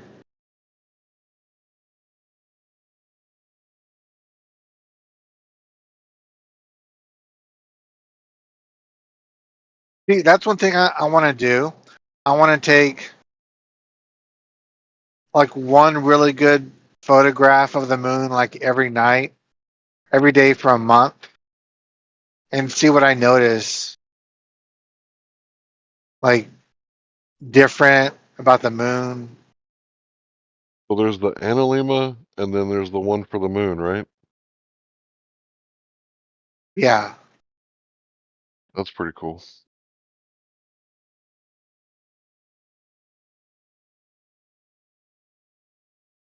I actually live in a pretty dry place. It hardly ever rains here, so if I wanted to, I could probably do it.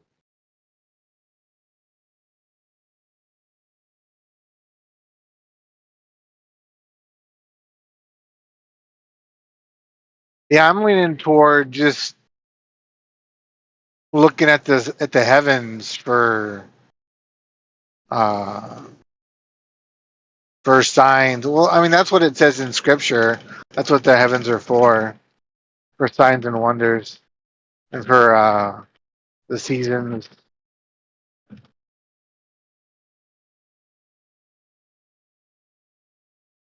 I just want to become a stargazer.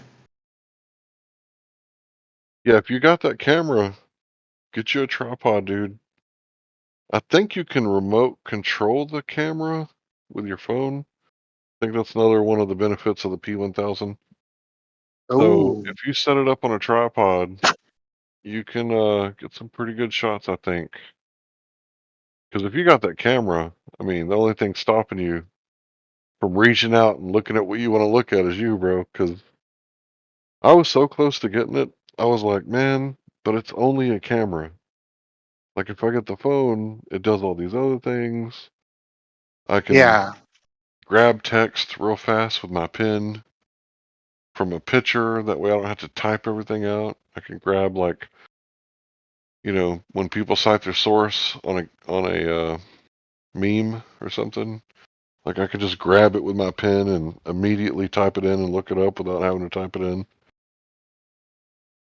Right. Yours is a lot more practical.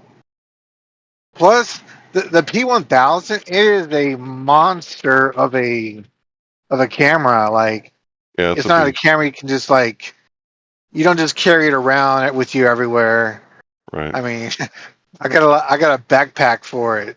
I mean, it's You need a tripod if you don't got one. yes, I do have a tripod. It's like it's a beast. Yeah, it's funny that as soon as who made the camera? Coolpix? Yeah, it's Nikon? a Canon. Oh yeah, it's Canon? a It's a Nikon, no, right? it's a Nikon. It's a Nikon. Yeah. Yeah, Nikon got that contract with NASA and discontinued those cameras. Yeah, I heard that just like a couple days ago. That really shocked me. I'm glad I got the camera when I did. For all the coincidence theorists out there. Yeah. Just a So coincidence. they discontinued the camera just so people would stop proving flat Earth. Yeah, it's just a coincidence, bro. Are there still lenses available that are comparable, or are they like have all of the like high zoom lenses been taken off the market? No, it's just bang for your buck. That was a really good deal. Right. For $1,000.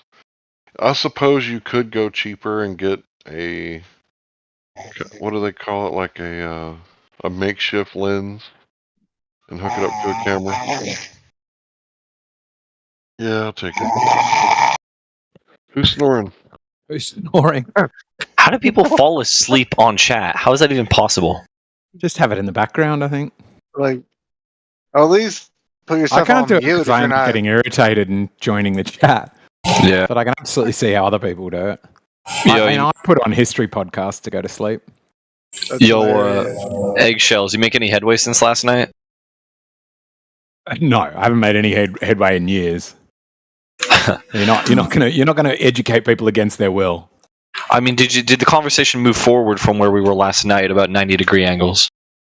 It doesn't seem so. No, people still are making an argument from incompetence that they're not able to figure out how to get an angle from a curve. Therefore, it's impossible to get an angle from a curve. Therefore, plumb doesn't exist, seemingly, and tangents don't exist. I see. It's mainly because that's what the flat earth priests have said. Like, the flat earth priests have been talking about celestial navigation for 2 years now and don't want to let flat earthers learn how to actually do it. So they just stop at step one going, well, you can't take an angle. And if step one's taking an angle, then don't look at what you do with that angle, how you calculate it, how you need an entire map, all these other steps. I don't think so that's have you hobbling people. Have you done it? We should bring in a mathematician to try and prove that. Hang on just a second. That's a straw man of the argument. This isn't even an argument that I make, but I believe that you're straw manning the argument. So the Which argument? The argument is not that you can't take an angle. The argument is that you shouldn't be able to do it if we lived on a globe. So the argument is that you cannot take an angle from a curve. That's the argument I've heard it. Right. And I think it's just false. Tangents exist. Well, Do you of think course you tangents exist, disagree. Larry? Of course you disagree. You're a glober. But just recite the argument correctly, please. I just did. That's how I No, heard the first it. time If it's you not said your you argument, can't take that's an... fine. Yeah, I don't make this argument. I'm just Right. Why don't asking. you make it? It's not an argument that I make. My arguments Right. are... Why do you not make it, though, is the I'm about to question. tell you. My arguments are curvature, axial rotation, and gravity. Can you demonstrate it without manipulating buoyancy or density? So I don't feel that answered my question. I'm getting there, bro. I don't like to argue for the dome. I don't like to argue for angles. That's not my thing. Okay.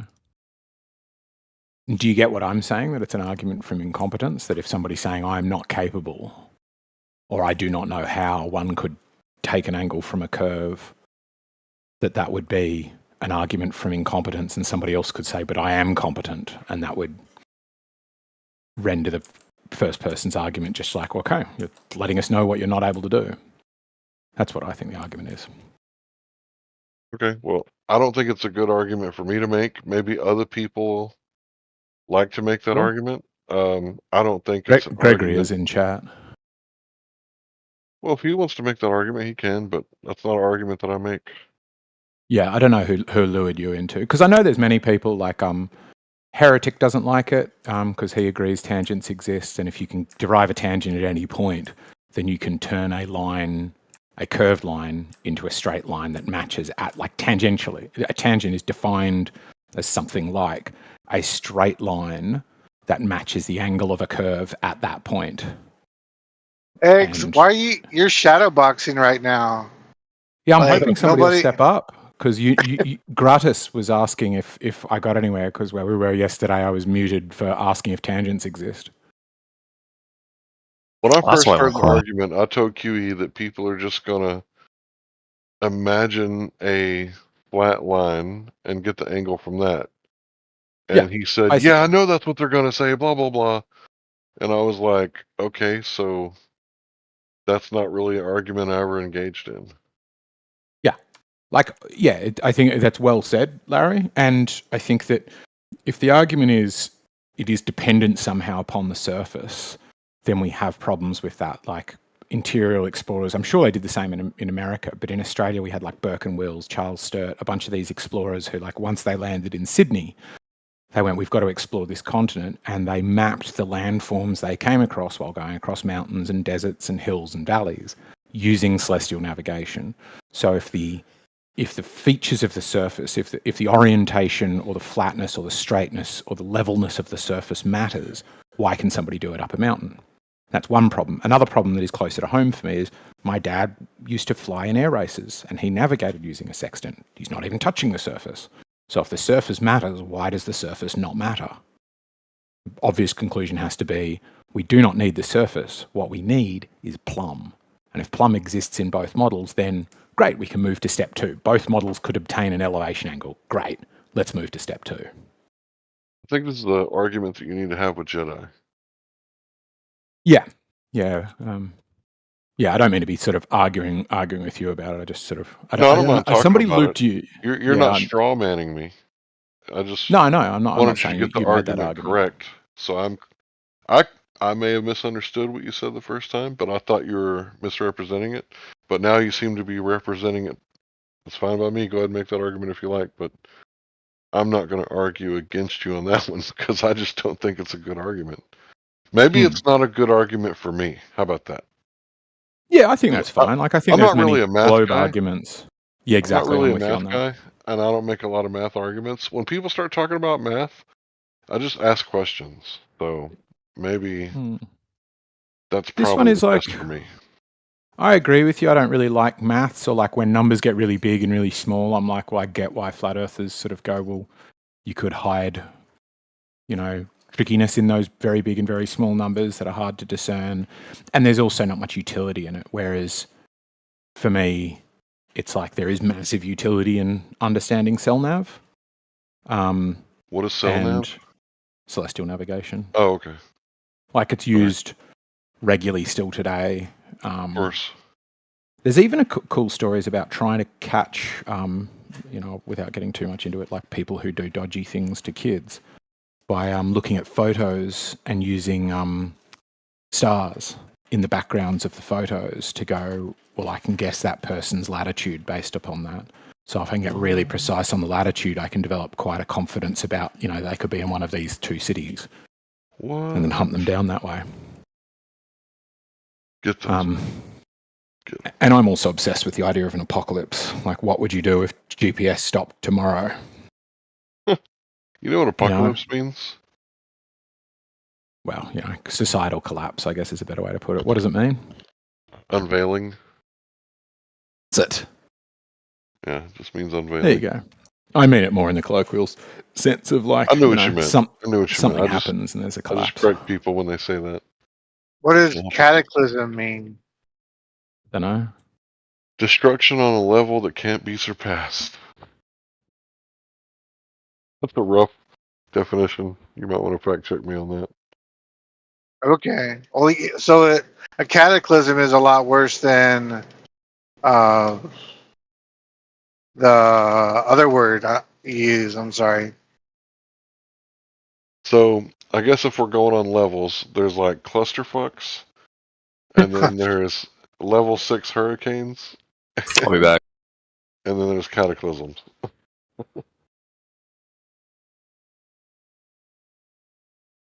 So a cataclysm would involve the entire world, I guess. Yeah. Let's look it up.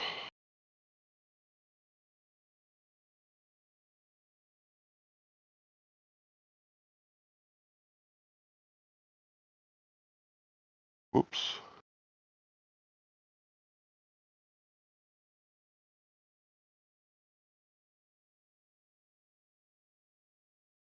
A violent upheaval that Would you causes agree, great destruction or brings about fundamental change.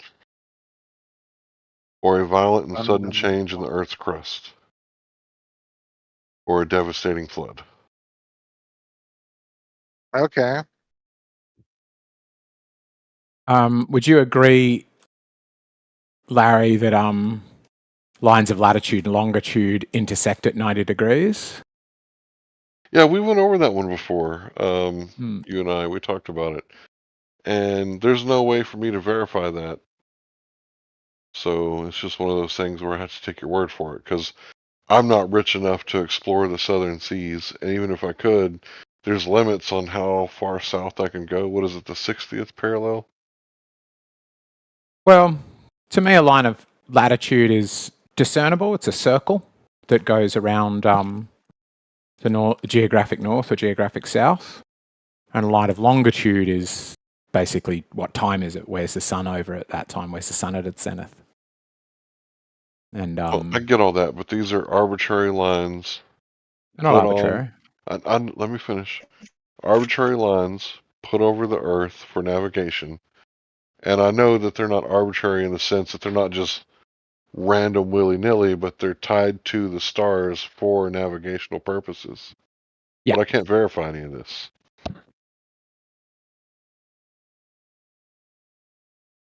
Sure. It's just, it was a way to try and demonstrate a point. Oh, but I guess Gregory's not here. Doesn't matter.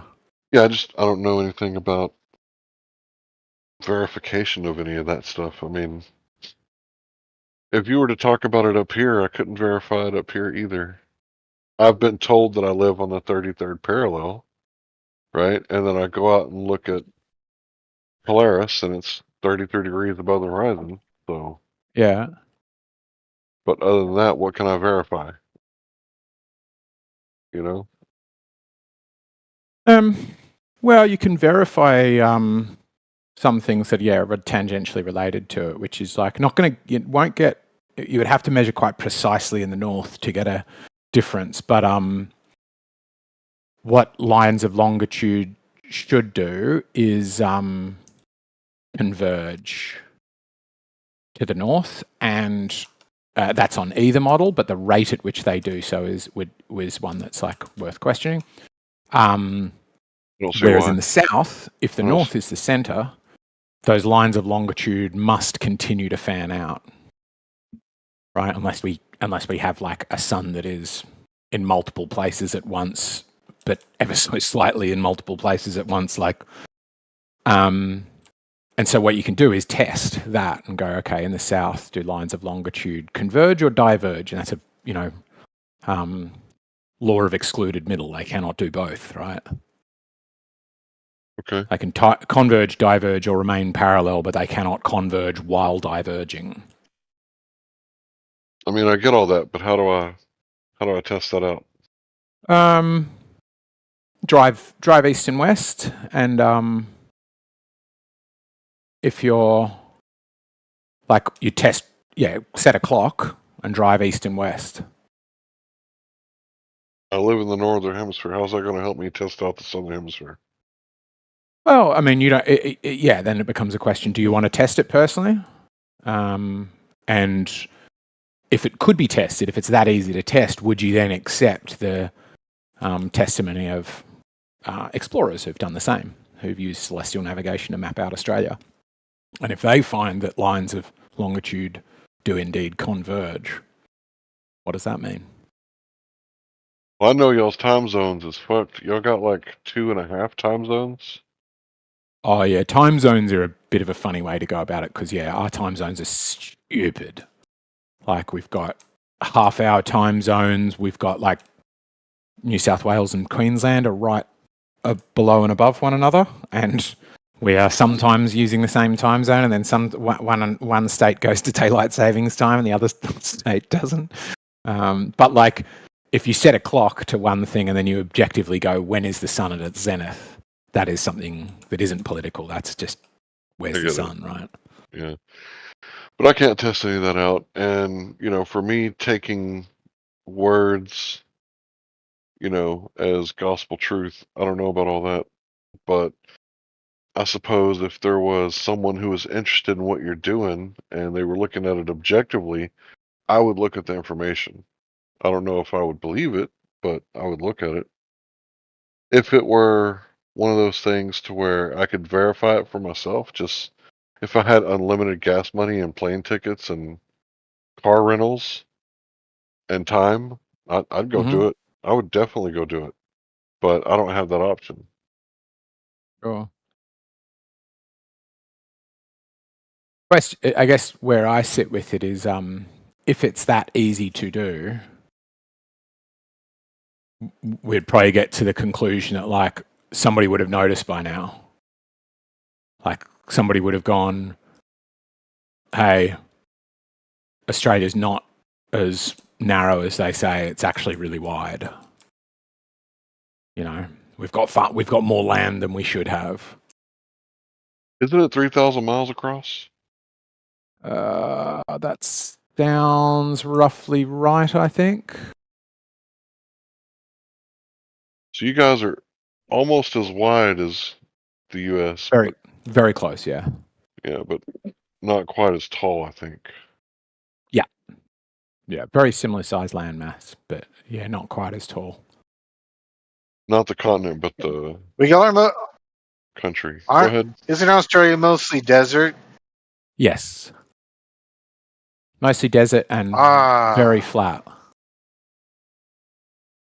I'm grinning after I said very flat. It's like the flattest country on Earth, I think. Not the flattest country on Earth, the flattest land mass or something like that. Lowest elevation change. Well, I remember. So you don't have mountain ranges. We do. They're just piddling, and they're only just sort of they're not very impressive. America's look way better. Okay.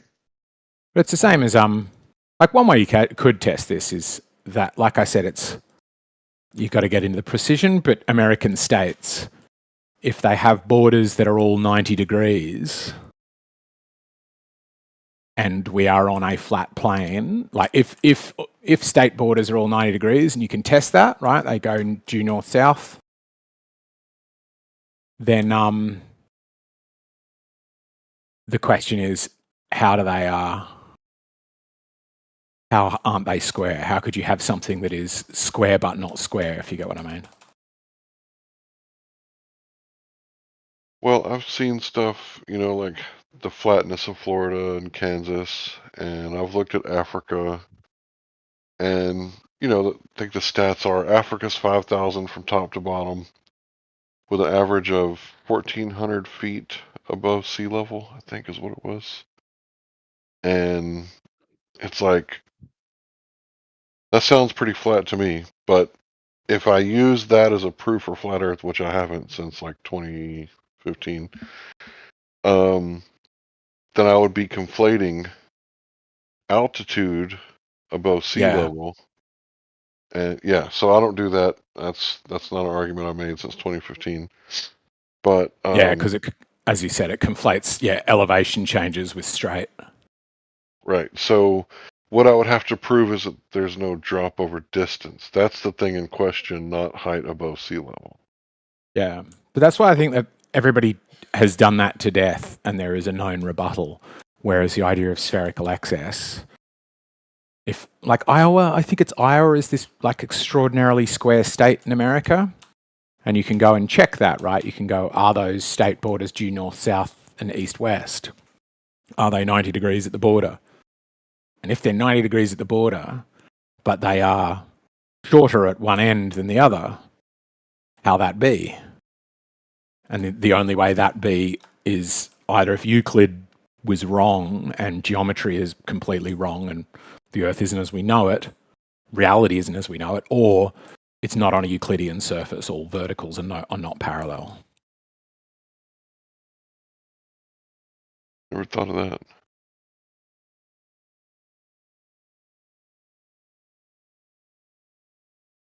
I've gotten kind of tired of like just the nonstop philosophical arguments by people that like practical.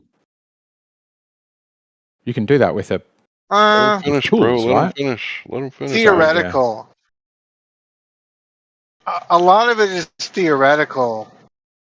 I mean, because like, let's be honest. Like most of the people making the arguments rarely go outside. I mean, they're doing math in their head, and on paper it checks out. But like, I guess I'm at the point to where I'm tired of just the Discord debates. Like, I just want to get out and just see what there is out in the real world. I mean, if it's a globe, I want to find out. How long you been in the flat Earth? Lots of cheap ways to do it. Hold on, Eggs. How long you been in the flat Earth information? Well, like close to 6 years. Yeah, that happens. Like once you reach the 5 or 6 year mark, AI was talking about this. He said that you keep coming around, or let's say me, because I've been here for a long time. you keep coming around, but you want to talk about other things once you reach this mark, and you feel welcomed here, and you are, and you come around and you talk about different subjects that's off topic, and it just happens after a while. You just kind of get tired of it. The best thing to do is to take a little break and breathe out in order to breathe in again. I think not a year ago or so, I took like 6 months off, and then I came back, and it's good to take a little break every now and then, but definitely go Yeah. outside and go to the ocean and check it out for yourself. We'll do a test that's falsifiable, right? That's clearly going to tell you one way or the other. But there's many practical tests you can do. If you don't like testing state borders, there's many you can do. I would just chat to somebody about them before you go do them, because I don't know, flat earth tests quite often, they're very practical, but they quite often fall into two categories, and one category is they are not well thought out, so they don't adequately distinguish between flat and round. They're sort of affirming the consequent kind of things. I expect to see X, I see X, therefore flat. Well, the thing is that the discussion or debate isn't as cut and dry as I thought it was going to be in early 2015, mid 2015. So I didn't expect it to be like, well, we can't tell that there's curvature because of refraction, and the opposite of that is for the flat earthers is, well, the reason that things disappear from the bottom up is because of refraction. Yeah. So when I went to the ocean, I was like, okay, I don't care which way it is, either way, doesn't matter to me. What's the furthest thing that I could see? And from Ingleside on the Bay, right next to the USS Lexington, I could see 10 miles across. So North Beach, Corpus Christi to Ingleside on the Bay, 10 miles. I could see 10 miles. The water was up to my armpits, so I wasn't even a foot above the surface of the water. So if you assume that I was a foot above the water and there's 1 foot waves, there should have been 66.6 feet of curvature. I could see for 3 days and 3 nights on some of the hottest days of the year, the 4th of July weekend, I could see the beach houses during the day and the street lamps at night. So we're not talking about beach houses on a cliff. We're talking about backyard is a fucking beach. There's the boat ramp. Like they were on the beach. So I can't unsee that. And I can't think for myself that there can be enough refraction that the light is bending down at 8 inches per mile squared almost exactly for 10 miles. That's I don't have that kind of faith. I don't think that's what happened. That's what I mean. That's a test that doesn't adequately distinguish between the two models. What you need to do is take both models at face value and see if they hold up. But it sounds like you're taking some of the globe model, which is that there's 8 inches per mile squared, but then throwing out another part of the model that claims that light also bends a little bit. A little bit, or 8 inches per mile squared? No, nobody claims it does that. The standard refraction is 7/6R. Okay, that's just not doing your maths right. Where'd you get the R? No, it's not relevant. You can derive it another way. You can derive it another way, but I'm just saying it's not 8 inches per mile squared. Is 8 inches per mile squared already has R. So, but in order to test the model, you need to test it, not a straw man of it. And what you've done is test a straw man of it. Eggs. I mean, that's where I don't get the globers, because, like exactly what you're saying, you give your model so much lenience on refraction that it's unfalsifiable. Like, I don't think there's a point. I don't think it's unfalsifiable. But if you're claiming it's unfalsifiable, it's then illogical to say you falsified it.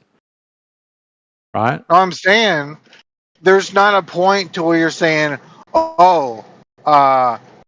that's impossible on the globe model. That's there's no way that you'll never get to that point to where you'll say that. Like, it's always possible due to refraction. No. Standard refraction, if you get above 100 meters, just shows something that is well outside the bounds of 7/6R, then you falsified it. So when you're Eminently seeing falsifiable. something that you should not be able to see because it's too According to far who? away, according to the drop over distance. Right. According to the drop over distance part of the model, provided you ignore the refraction part of the model. And if you look at both of them, then you should be able to see it. Do you get what I'm saying? But that's It's like me unfalsifiable. saying It's like me saying I've falsified the flat Earth by not finding the container, right? By not finding a physical glass dome. And it's like, well, you've taken the flat part of the model, but then you've taken another part that we don't claim, which is a glass dome. But And then do you know the you're different testing a types? straw man of the flat Earth, right? So you wouldn't take But that as you're a just debunking of the flat Earth. right. But You would go, the you're straw Globers manning it. they just say refraction. So what type of refraction will drag the horizon that far out? Like that It's type of refraction doesn't exist. well, that's a claim, but it's a simple thing of like, if you're saying I've falsified something, you need to have taken the actual claim and shown that the actual claim that is made is false. But if you go, well, I've taken part of the claim and proven part of the claim is false, provided I ignore another part of the claim, well, you haven't done anything. No, you're Right. the one that claimed through fraction, and Right. you And so you need to are show that not that's wrong. specifying. Well, it's like the gravity thing. You just say gravity like it's your get out of jail free card, and gravity is like, well, one, it's not scientific. It's just, oh, stuff goes down, gravity. Acceleration, gravity. So I mean, I don't know. It was the globe arguments that, not the flat Earth arguments. It was the globe arguments, and basically just the complete lack of. I mean, I was expecting you globers to be destroying flat Earth with, "Hey, look, here's drop over distance, you idiots! It's right Sure. here." CellNav shows You'd be it. like, CellNav gives you a nice measurement of it. "CellNav? What's CellNav, that?" yeah, celestial navigation gives you a radius. You can find the radius using celestial navigation. Bro, we're not Can even I do free to that? explore the whole Sure, Earth. yeah. We're not even free. Get some sort of string that bends easily, a protractor, and a weight, and then use that to get a thing that will measure a declination from 90 using a plumb bob, right? So you tie the string to the center of the protractor, and then use the straight edge of the protractor to measure the distance to Polaris, to measure the the declination of Polaris. So check if Polaris is at 90. It won't be unless you live at the North Pole. And then travel north and south, and what you'll find is that correlates to a curve. And then what you can do is, by measuring a portion of that curve, which is already established, it's what a nautical mile is. A nautical mile is an arc minute, right, which is a portion of a full circle. You with me so far? That's an assumption that it establishes a curve. Oh, I haven't heard that argument, but what? So, okay. What is the basis for a hold mile? on. Can you hear me? Yep, go for it. Sorry. So yeah, you're baked some stuff in there, right? You're baking the assumption that when Polaris moves towards the horizon as you go south, it's due to the curvature of the Earth. That's the very thing in question. Now, No, you I'm not said saying that it's due to that. Okay, what causes it? You're just testing what happens. You're not saying why it happens. You're just testing what happens. So make the connection for me. You said that when you Sure. do this thing that you do with a declination in Polaris, 90 degrees at the North Pole, and you go south, it changes. Make that connection for me. Sure. So it's the question is, what's the basis of nautical miles? How does one get a nautical mile, right? We know that the statute mile is measured on the length of some king's horse or something. We know that a kilometer is the metric system, which is, the weight of water. How much? Well, it's now set at the speed of light, but the basis of it is the weight of water, right? So a kilo or a ton is a meter by a meter by a meter of water. And so 1,000 of those is like, that's the basis of it. The basis of the metric system is what fresh water weighs. Right? And the basis of a nautical mile is a measurement of the circumference of Earth, or a measurement of the circumference of a circle. So all you need to do is go, well, what is that? Can I test that? Can I test that this relationship between the elevation of Polaris describes a circle? And if it does, what is the radius of that circle?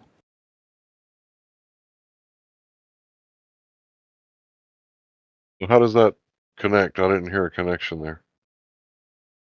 Well, if you do that and you go, right, I've now got the relationship of this, what you'll find is that relationship is the same as the given or told radius of the Earth. Oh. So now you've got a measurement of something curving. So you measured a circle and you assumed a curve. Yeah, basically. Yeah, you measured a circle and you go, yep, circles are curved.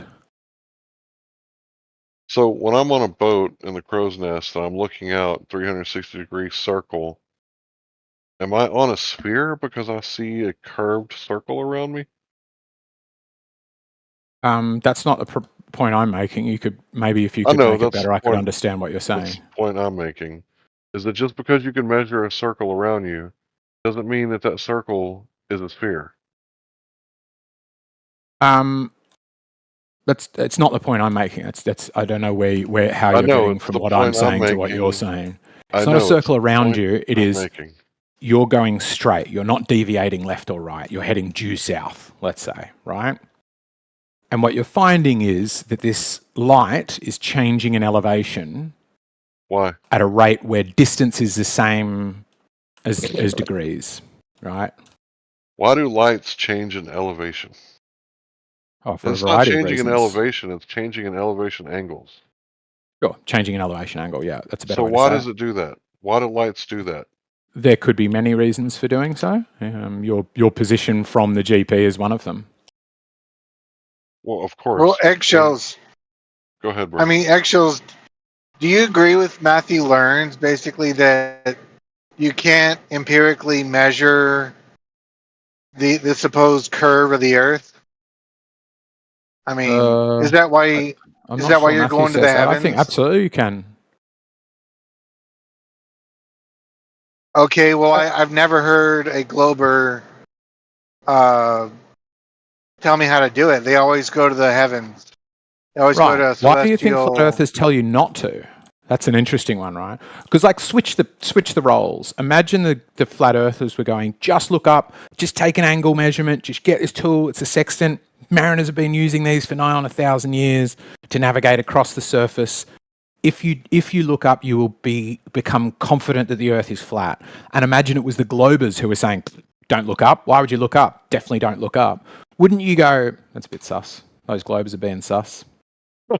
No. Are you serious? You wouldn't find it sus that somebody was telling you to not look at some available data. I don't think flat earthers have ever said don't look up. What our argument is that if the claim is the Earth is They did last night. They do regularly. They say don't look up. Yeah, or like pushing your attention away, like desperately telling you not to bother. Well, Eggs, you didn't really answer my question, though. You kind of. I think you can empirically measure the surface, if that's the question. I'm not sure if I agree with Matthew said that. I think. Well, how do you empirically measure it if you? Well, all right. So how would you empirically measure it? The way I'm saying, the same way that mariners and inland explorers have done for thousands of years. Can you empirically measure it without celestial navigation? I'm sure there are other ways. This way I think is the most efficient or the most accurate. It's the way they use to set state borders. Like your state borders in America are set with this method. All right, I gotta go to bed, guys. I'm gonna get out of here. I'm gonna be the first flat earther to say I don't care. Look up, take all the measurements and observations, bro. With your P1000, I hope you friend request me and send me your stuff when you start taking photography. Look up, get your sextant, take your measurements. Any flat earther that tells you not to, tell them to fuck off. Peace. Oh, All right, okay. man. You have a good night. Yeah. Yeah, Have a good I night. reckon do it. You would be the first flat earther. Like there have been flat earthers talking about celestial navigation. You'll be the very first one who is able to do it. After them talking about it for 2 years, and you can learn in an afternoon by watching some videos, and then test it just on your computer with something like Stellarium, and you'll be the very first one to do so. All of the others have been talking about it, and then when it comes to learning it, none of them have learned it.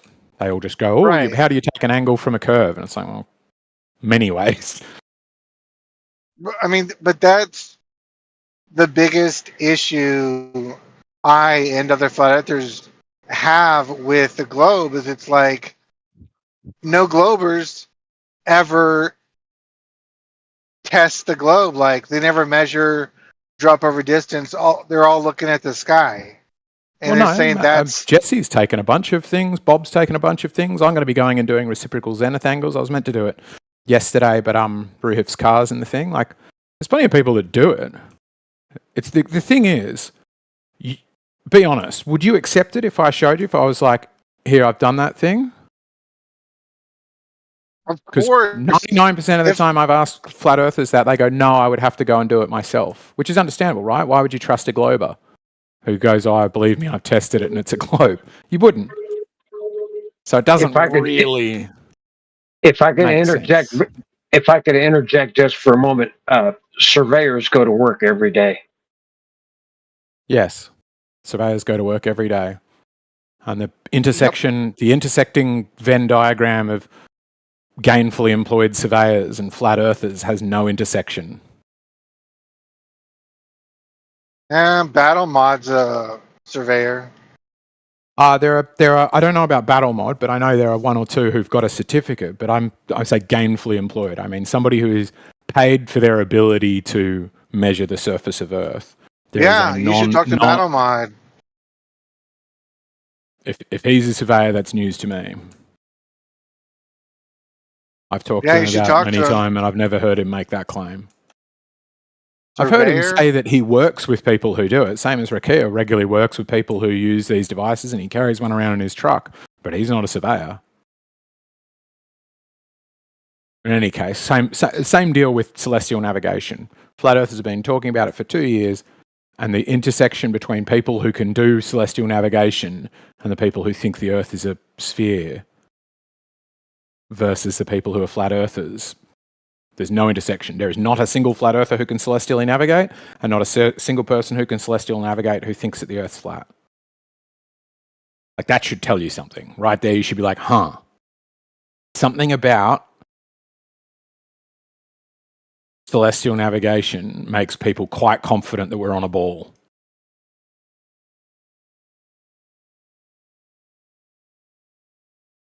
Only an inductive argument. It's not a deductive argument. It doesn't prove that we're not. It doesn't prove ball or not. But I think if the roles were reversed, if all of the surveyors were flat earthers, I think you would be quite rightly going, you guys don't think it's sus that all the people who should know the shape of the Earth agree with me, and all the people who shouldn't agree with you? And I would think that would sus. I would be like, yeah, that is sus. I need to look into that. And I would learn how to do celestial navigation. I mean, I don't really think you can make a claim that. Well, I mean, I guess you could say most or majority of surveyors. You would say all. Well, I'm less confident about the surveying thing. On the celestial navigation, yeah, I'm happy to say all. Hang on, I'll post it. I've got it somewhere on my computer. Just about to get extracted in Helldivers, so you're just going to have to wait like 2-3 minutes. But I'll just post the manual for the sextant I bought. And what you'll find is, like, once you get past this how do you take an angle thing, the book is just full of pictures of a globe and how this whole thing works.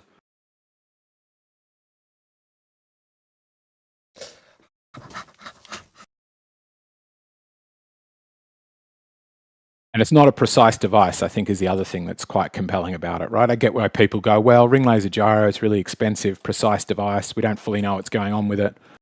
But like I said, you can make a pretty good plumb bob sextant with a $4 worth of stuff you buy at a stationery shop. You can? Yep. Get a tractor, a weight like a nut or something, and a bit of string. Literally the only thing that's going to cost you anything is the protractor. Rest you'll be able to find.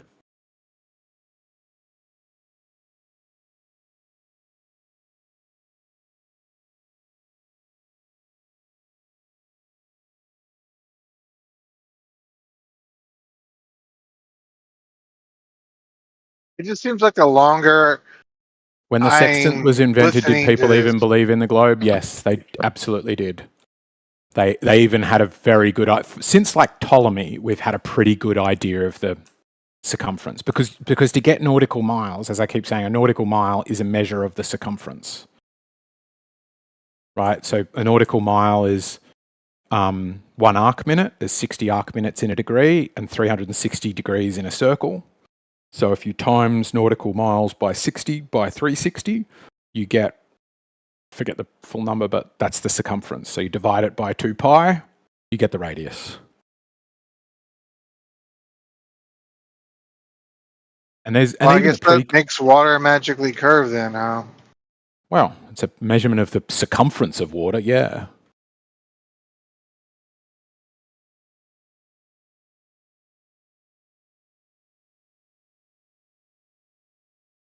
I mean, that's what I wonder, because, you know, I've listened to these debates for years now. Mm. Neither side ever concedes or changes their mind. And it just seems like it's it's subjective. I mean, what's like, subjective about it? Oh, each side has their subjective truth, but each side thinks their truth is objective. And that's the irony to me.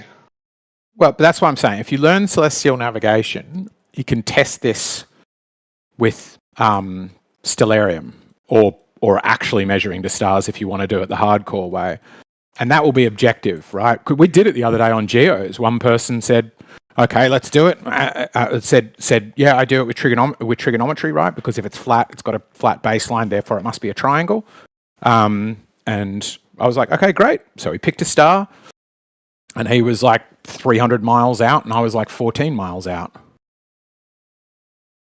That's objective, right? How close these 2 points are from one another. There's nothing subjective about that. Now, the point you're right about is, will the person who got the objectively worst result then go, okay, I guess I'm wrong? Evidently not, but... Yeah, I mean, I have a lot to learn in celestial navigation. That is one thing I'm going to be studying. Yeah, I can post through your video. There's a good 3-hour video that covers pretty much all of it from the very start to the... Like, it doesn't cover the Haversine stuff. His part 2 covers the Haversine formula, but you don't need the Haversine formula unless you're doing it, like, for realsies on a boat.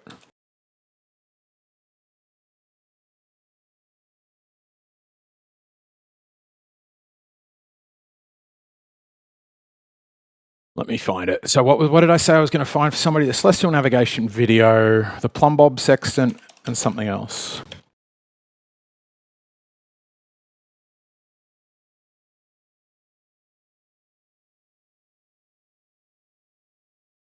So there's a plumb bob sextant that some school kids have made for themselves. No surface required.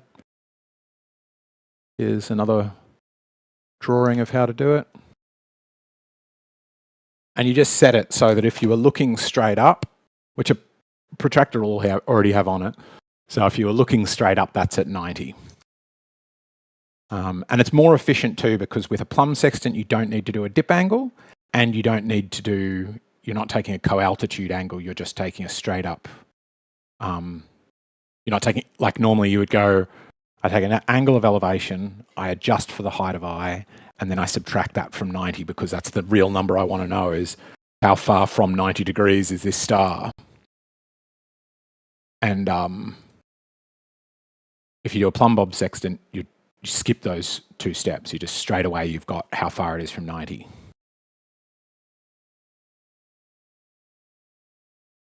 Oh, that's what I said. I was going to post the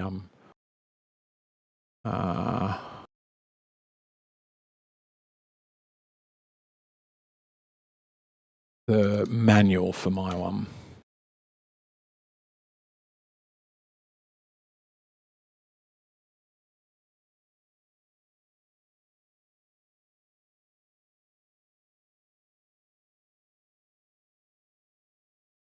Right, I'll put the PDF of my sextant in the chat as well.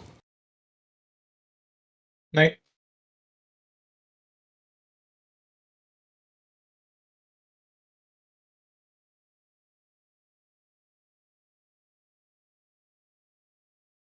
Just leave.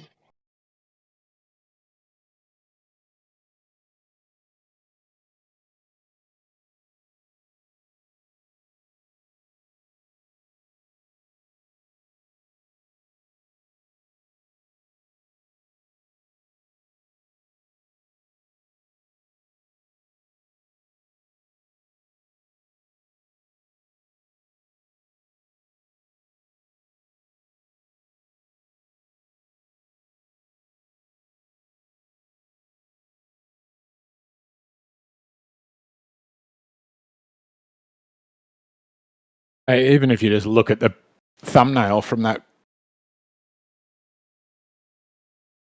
video, Celestial Navigation Made Easy, he's immediately got to have a globe there, and he spends the whole thing drawing circles and spheres and explaining it that way.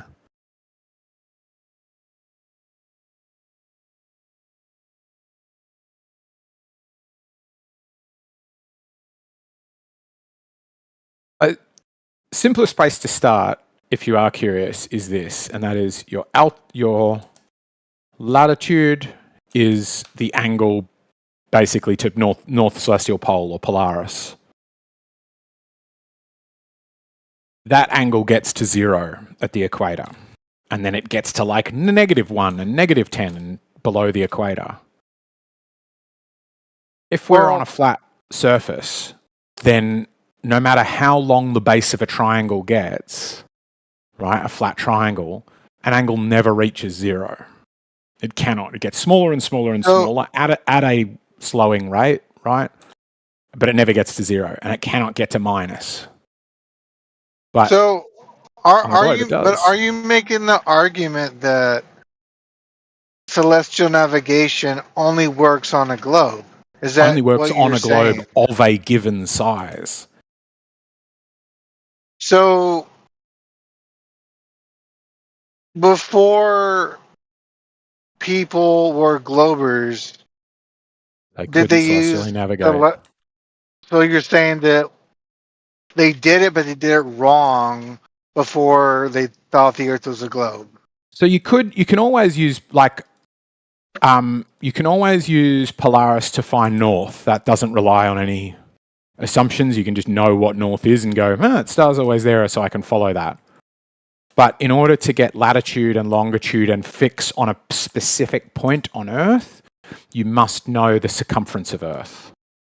So the method the kind of celestial navigation I'm talking about, absolutely doesn't just rely on a globe, it relies on a globe of the given radius.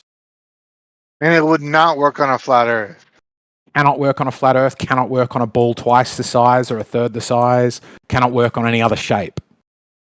In fact, right, here's how precise it is. It works on a globe with a radius, but as you've no doubt already heard, Earth is an oblate spheroid, right? It's not perfectly circular. So what you find is celestial navigation has slight errors around the flat spots of Earth. It's got a perfectly circular equator, and that's where the circumference that it uses comes from. But north-south or across the flat spots, sort of as you get to about 30 degrees, particularly south, because there's much more water, is my understanding, you get a little bit out. The measurements get a little bit out because celestial navigation treats it like a perfect sphere of a set radius, and it's not a perfect sphere. But it sort of sounds like you just inverted QE's sextant argument that it only works on a flat Earth. Well, his 'cause that's argument's his wrong, whole Andy. He thing. can't do celestial navigation. He can't get a fix with it. I can. If you challenge me to, I can get a fix. Right? You can test it. The If you open up, was in. He used celestial navigation in the military. I call bullshit on that. I'm confident that is not the Really? case. Absolutely. Either that or he did it as a glober and he's forgotten how it works. But I think it's very unlikely that he ever did it successessly, because Do it would you be know very hard people to. in the military who Yeah. do celestial navigation? Yeah, there's quite a few kicking around the place. There's So why do you find it people so who do it unlikely that he did it? because it requires understanding that the Earth has a given radius. So anybody who's done this would never come to the conclusion that the Earth is flat. Like here's a simple thing: there is a $10,000 prize for anybody using flat Earth maths to get a fix. But then there is a smaller prize that Ruhif is offering, which is like a couple of $100, which is like, I don't even care if you use flat Earth maths, just use globe maths, use the given maths and get a fix, and nobody can do it. There is no flat Earth. And this is the thing, anybody could do it. Like you could do it. Just watch that video and like we can do a test. A simple test is you get stellarium, and stellarium allows you to choose your location, right? And that will tell you the elevation of all of the elevation position, what the stars will look like from a given place. And you could test it, right? Where you go, I'm going to take elevation angles, and you only give me the information of how high the stars are, and you tell me the UTC, the London Greenwich Mean Time that you took that reading, and whether you had stellarium have refraction on or off, like atmospheric effects on or off, and test me versus QE. And I will it will take me a bit of fuddling, but I'll be able to explain every step to you. If I get it wrong, I'll be able to go back and find where that error was. And you won't even find a flat earther who will take you up on this challenge. Nor will you find any flat earther who can do it, who can go here. You were in, by the coast of Lake Michigan or something. They just won't be able to, because it does not work on a flat plane. It only works on a globe of a given radius.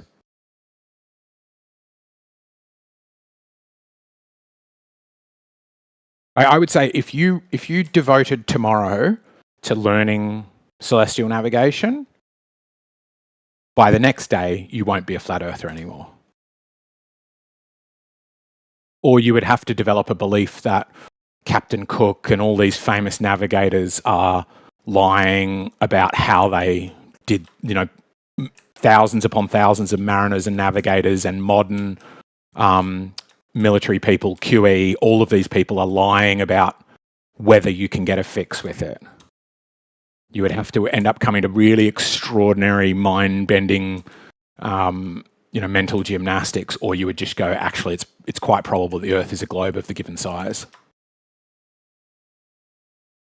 Well, I'm unconvinced, but I have not looked into it as much as you have, so I'll give you the benefit of I'm gonna look into it, and because the way I see it now is I don't think it's a proof either way of the shape of Earth, because people used celestial navigation long before the globe model was a thing. Sure. So it didn't seem to me that it's conclusive either way. That's why I say, if you're just using it to go, where's north, or if you're not precisely measuring the angles and you go, I know as I go north that star gets higher, and you're not mapping the relationship at which it gets higher, then yeah, you could do celestial navigation with the wrong Earth shape in your head, right? The stories from the Bible, it's clear that the people in the Bible thought that the Earth was flat. And they still use the North Star to navigate, right? So yes, people celestially navigate it, but I mean, do you get a fix on a position like I'm here and I need to go there, so I need to head at this bearing? I would say no. Nobody has been able to do that except by using the stars, except by knowing the circumference of So Earth. you're just saying, assuming globe gives you, you're more accurate when you assume globe. That's kind of your argument. Yeah. And also the point I'm making about the North Star falls apart in the south, right? You couldn't have a south celestial pole on a flat Earth because they have to be 180 degrees opposed to one another. And you can't have two people looking up in two opposite 180 degrees, right? That doesn't work. That would suggest that up for one person is down for the next, and that's flat Earth says that the opposite of that, right? So do you have any photography of said South Pole star? Yeah, what do you want? Pole star itself is quite narrow, but the thing that they used to navigate to it was the Southern Cross, because the Southern Cross points at it. So that's why the Southern Cross is on Australia's flag, New Zealand's flag, it's on the Brazilian flag. People in the Southern Hemisphere have it in their skies and people in the North don't. And to celestially navigate, they use those stars because you can calculate the position of the South Celestial Pole based on it. But yeah, what do you want, like a Star Trails video of the stars going clockwise? Yeah, I mean, I do want some of that because I just see like cartoon animations, but I don't really see many actual star trail photography. Sure, like I'll post some in the chat.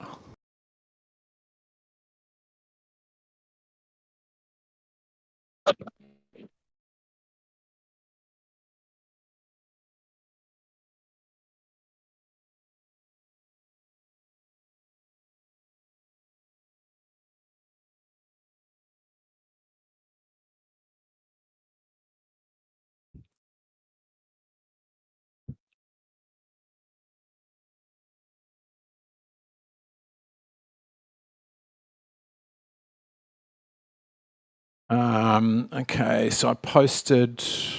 Did I post that one? Hang on, let me get it.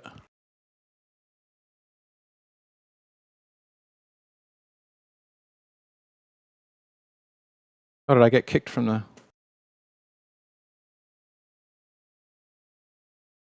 Did I get kicked from the thing, or why I'm not able to post it anymore? Yeah, this usually happens if I make this point. Is I usually get muted or stopped from speaking because it's so destructive to the flat Earth. As you can tell, I'm not being impolite. I'm not being. I mean, maybe I'm talking a fair bit, but it seems like you're curious. You should be able to post. I don't think any mods are in here, or maybe they just. Or you could just inbox me. Yeah, DM I just me. DM'd it to you because I've got a message from Clyde saying I'm not allowed to post it. Try again, but I just inboxed you with it. Okay. Thus, though, right? The people who tell you not to look up are also the people who don't want me sending you links.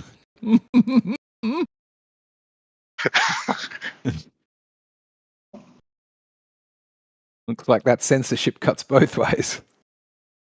Well, I've heard like the whole South Pole star argument, you know. And I mean, I don't know. It didn't really convince me either, but I mean, I'll keep looking into it. Maybe I'm missing something. Well, the argument is the stars fit into a celestial sphere, and that celestial sphere has a latitude and longitude system, basically the same as on Earth, and that's right ascension and declination. And the declination of a star is basically the latitude of the star. And so a star that's got the same latitude as you will pass over your head once a day. And part of that system is the North and South celestial poles have to be 180 degrees opposed to one another. So you couldn't, unless you're at the equator, you couldn't see both at the same time. And so if they're 180 degrees opposed, and I look up at about 33 degrees elevation to see the south celestial pole, then something's got to give, right? Either they're not 180 degrees opposed, or I'm not looking up at them. You get what I mean? Yeah, I see what you're saying.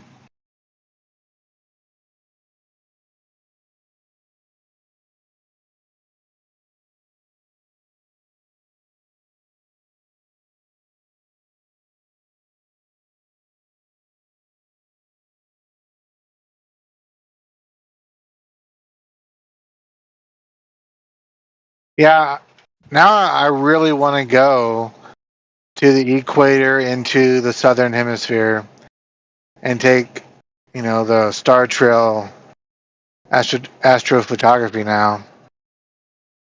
See it from my own perspective.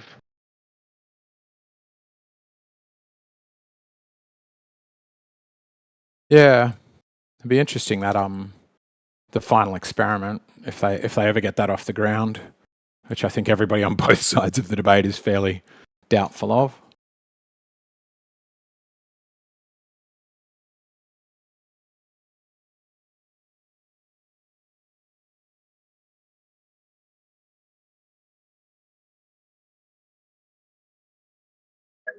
So the southern pole star, you were referencing Sigma Octantis?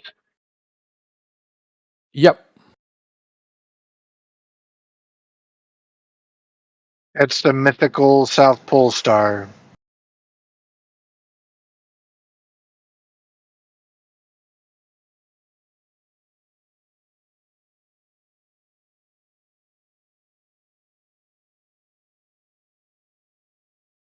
I mean, I would think it'd be like, like the North Star, but it's not.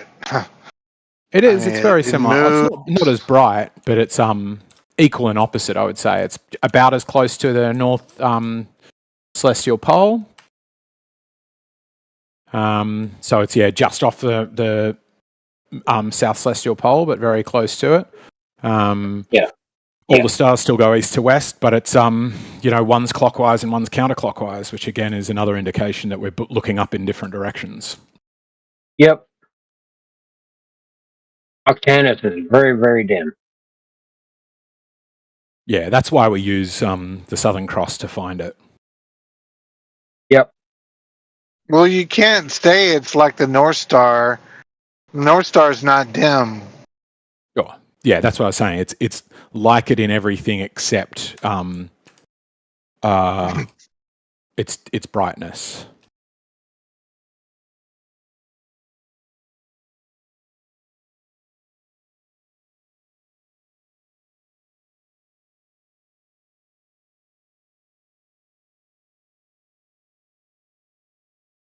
This is the interesting thing to me is like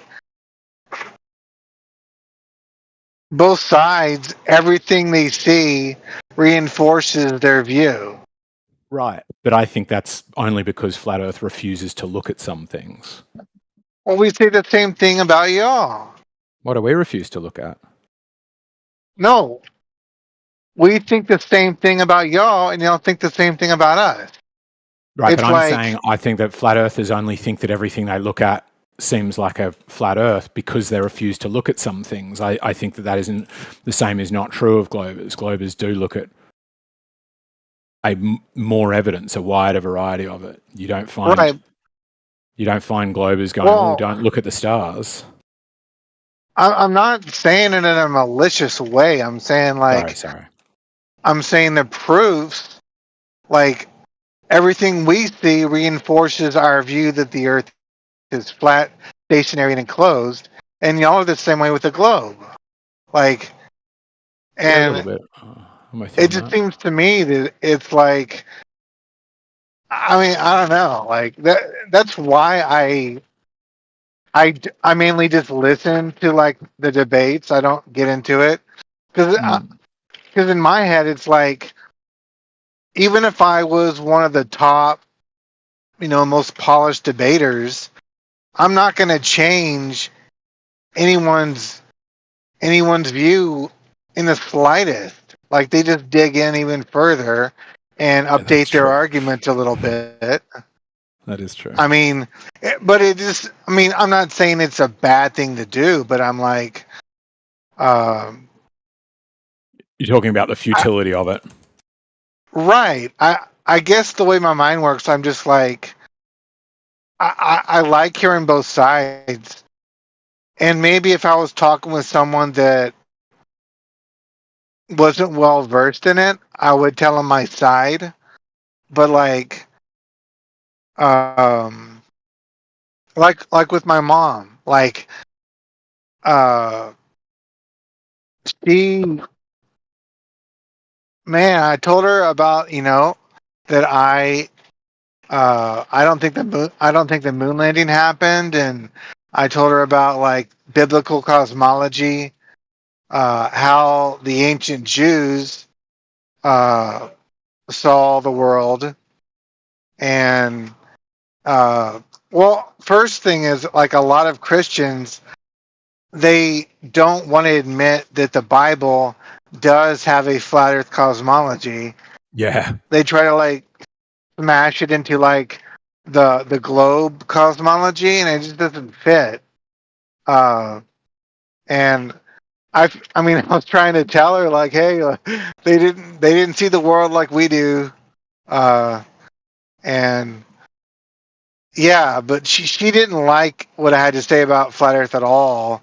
I bet. And I know it's kind of like, it's not really a topic most people want to talk about. They either react very strongly against it, or they just avoid it altogether.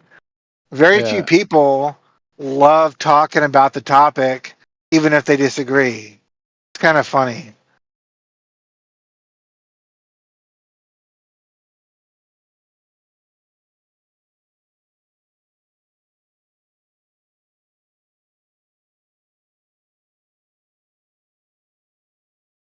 But with me, like, even before I was a flat earther, the globe and like space and everything, it just never made logical sense with how I see, with what I understand, about, I guess, what we call gravity. Like, things go down. So I'm like, if you're in infinite outer space, like, it just seems to me like everything would be falling until it hits some kind of a floor.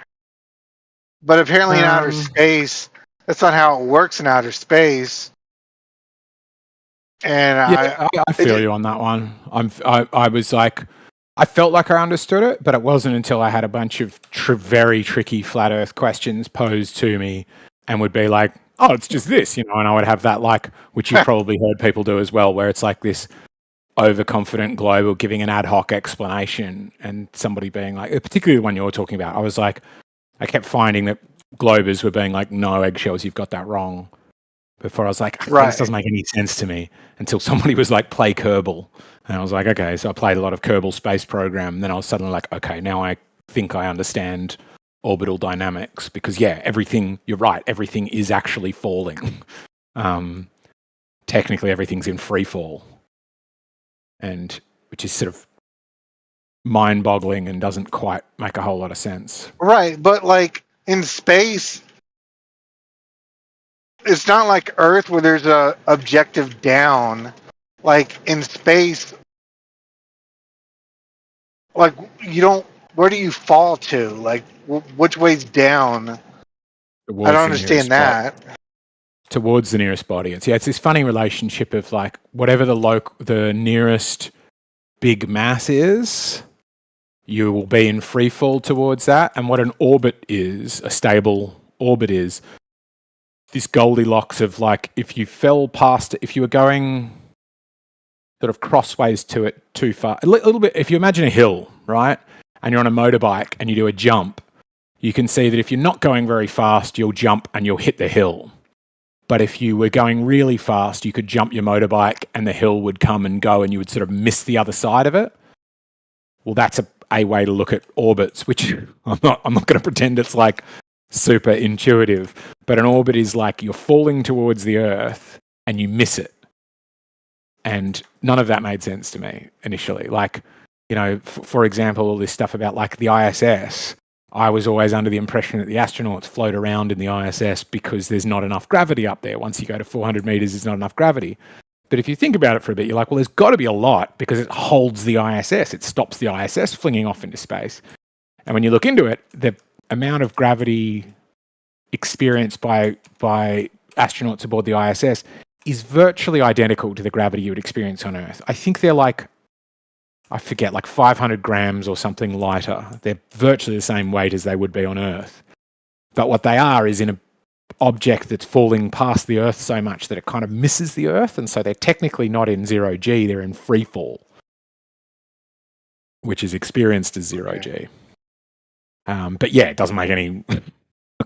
like it takes a lot to get your head around it, and then even then when you do, you're like, well, I can't test it. The closest I've ever come is when my dad used to go weightless in the plane, and he would just make the plane dive at the same speed that you would fall, so you float around the cabin. But it's not. Yeah. That's not an orbit, right? That's a... 0G. And see, and the funny thing to me is, like, so flat Earth and like the way it all works, it makes sense to me.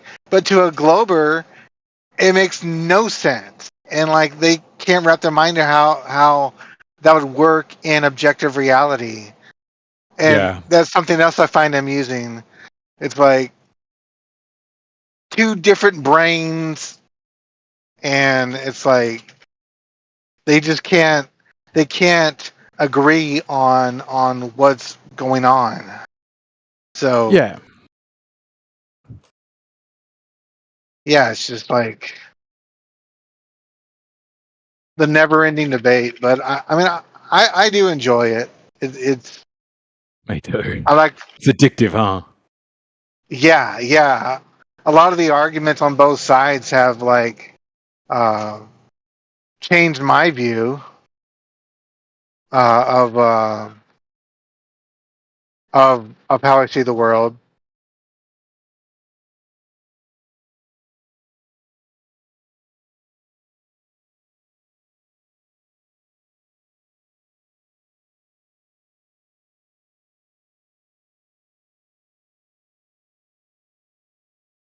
Yeah, I certainly feel like I've learned a lot about physics and stuff from being in the debates. But I do wonder what it's done to my I don't know how easy I am to talk to. Well, I mean, like I pretty debate a lot, and you're usually pretty cool. You don't like you don't get nasty most of the time. I mean, it's really easy for people to get like really snarky and sarcastic and mean. Yeah. I mean, because like you know, you don't want to end up looking like an idiot. So it's like, yeah.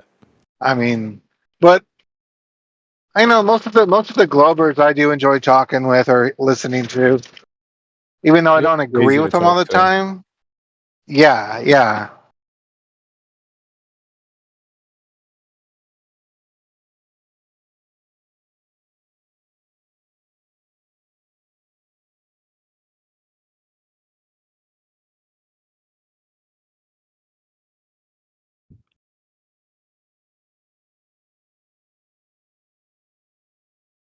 Well, it was nice talking. I gotta go.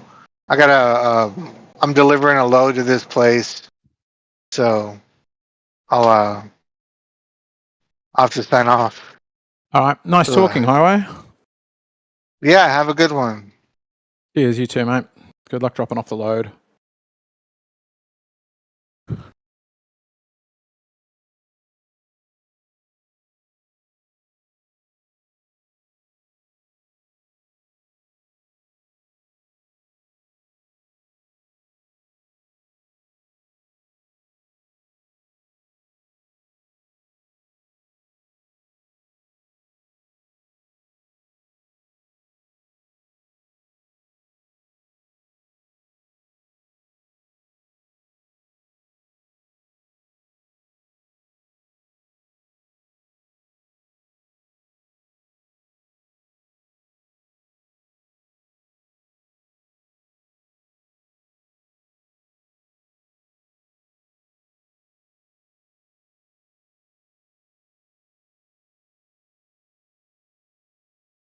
on a 2D map, they are seemingly on complete opposite sides of the map. So why can you go from Alaska all the way to Russia without having to cross over like UK, Germany, or Poland?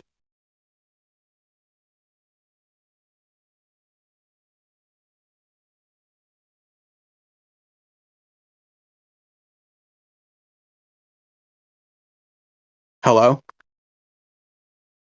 My guy, have you seen any depictions of the flat Earth? It is not the same. The flat Earth would not need you to go over Europe to go from Alaska to So let's Russia. look at a flat Earth map then. I've just sent something in the chat. I've just sent something in the chat you can use. It's got Los Angeles, Auckland, and Peru written on the map. Okay, that's a fair depiction. That's a fair depiction of what we want to describe, or at least give an idea of the flat Earth. Okay, so if you look at that, flight paths make more sense flat Earth on this model than it does on your globe model. Did you just put in the chat? Is that what you said? So if you look at Alaska and you look at Russia, wait, which chat are you putting it in? Oh shoot, here it is. In the side chat.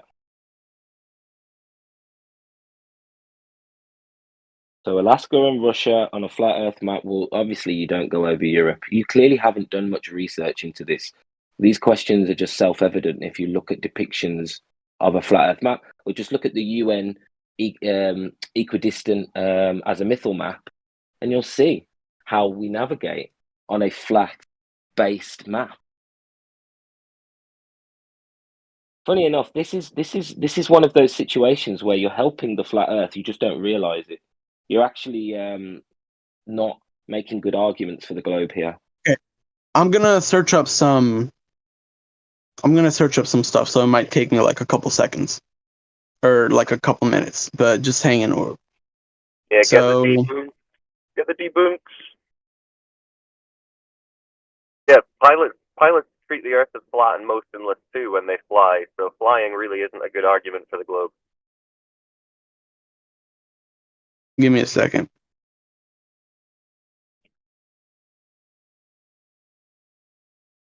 So now I have to pull up a different.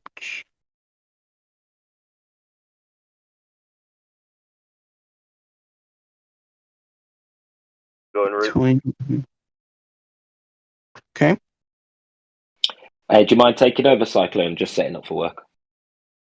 Yeah, I can go on for a little bit, but I can't look at the screen if he's going to post something. I'm driving. I mean, yeah, I'm still here. I'm just doing two things at once. But yeah. So you think flights through the globe? Interesting.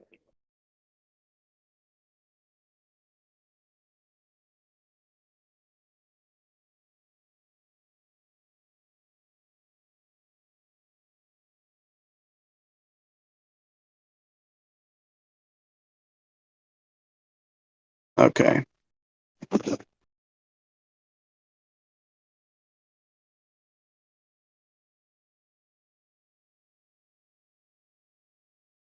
Whoops, that's not.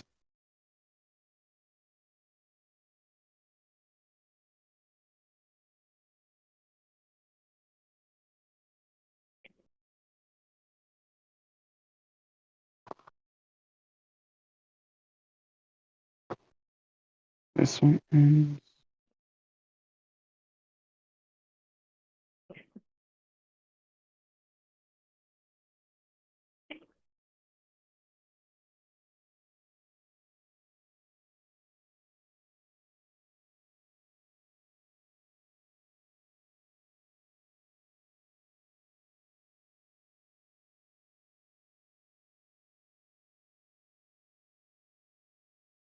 So why do pilots treat the Earth as flat and motionless if they're flying over a spinning ball? Weird.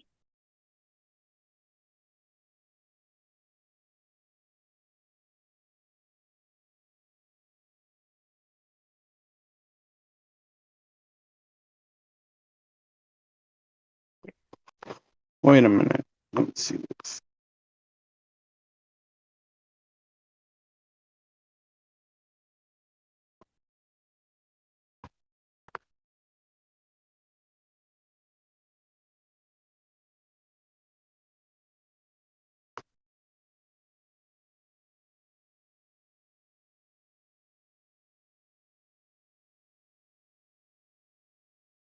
Bum, bum, bum, bum, bum.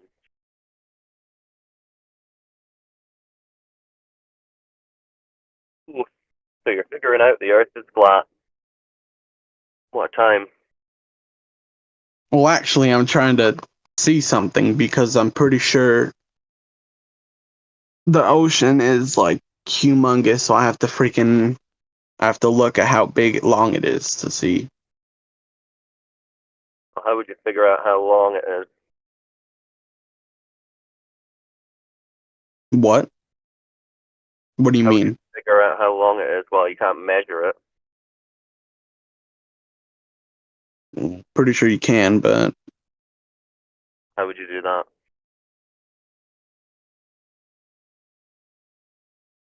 by seeing how far it is, how far they are from each other, one end to the other. Yeah, but you can't measure that distance. You can only travel it by sea or by air, which aren't ground measuring devices. You can get a pretty good estimate, Can you? pretty much. Not really. Because no planes and ships are traveling like in a perfectly straight line, right? They're going into shipping routes or flight corridors, and they're dealing with airspeed changes, wind changes if they're on the sea. So even using, speed over time, getting a distance, it's affected by how fast you're traveling, which is affected by, airspeed conditions as you travel. So it's not like you're just traveling in one straight line at a set speed and you're able to make a calculation like that. So it's actually a lot harder to measure ground distances than you would maybe think when you first think about it.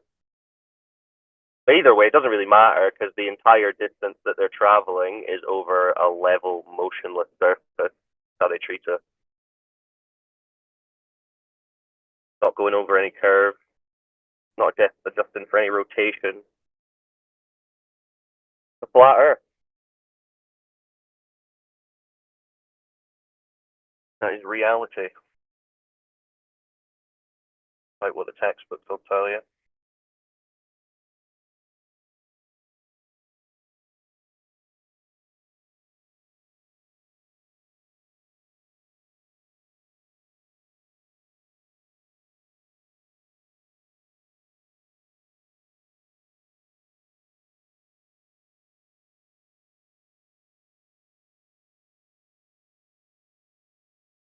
Hey, Cyclone, what's that saying? If it sounds like a duck, and it walks like a duck, and it quacks like a duck, what is it normally? Well, it must be an albatross, because that's what I was told at school. Exactly.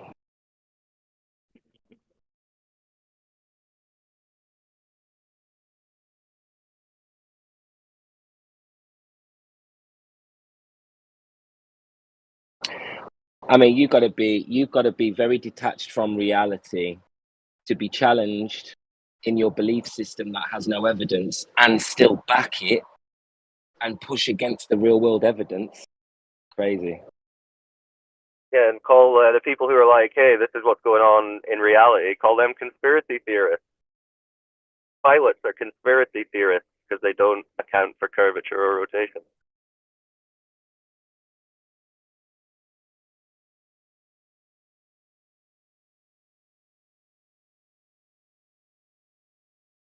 What a paradox.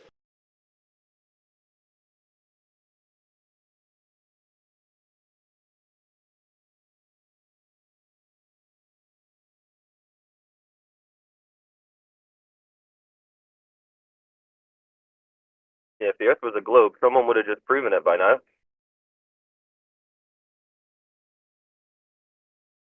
Measured some curve, measured some spin.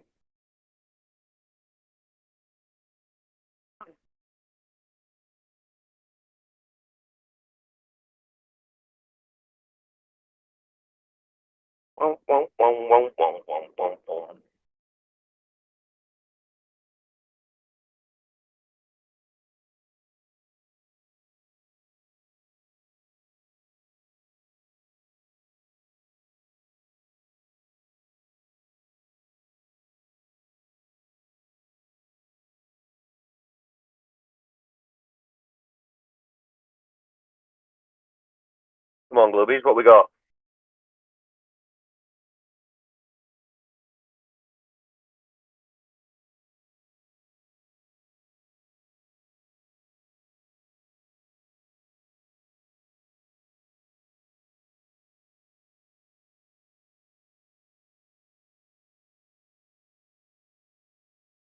Oh, surprise, surprise, the guy left. Oh, did he? Wow. Must have been very confident. What does that tell you when he leaves mid-research? He was researching something, apparently. Maybe he didn't like what he found. Exactly.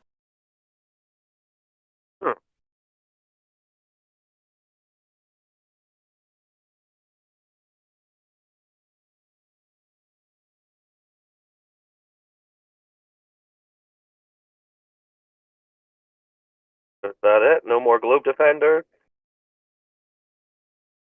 Giving up for the day? It's not even 9 a.m.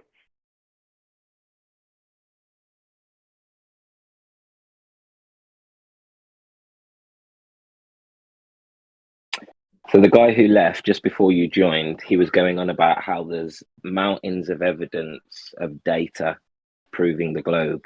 He provided zero evidence. So we still have zero evidence for the globe today.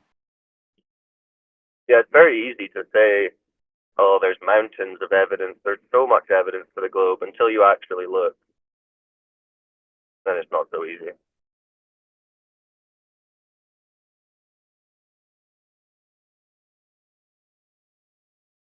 Yeah, people who sit in here listening, they probably think that we're sitting here debating the evidence. 9 times out of 10, we're just trying to convince somebody to actually have a look at the evidence. Never mind actually do some research.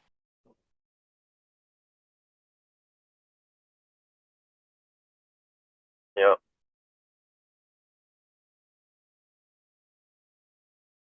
Because the globe evidence is mainly just these vague ideas about, oh, well, you can fly from this place to this place, you could travel in a straight line and end up back where you started, like concepts, high-level concepts that aren't really borne out by any kind of evidence. It's easier that way. It's easier just to talk concepts, but when you're told, right, get some actual evidence, then it falls apart.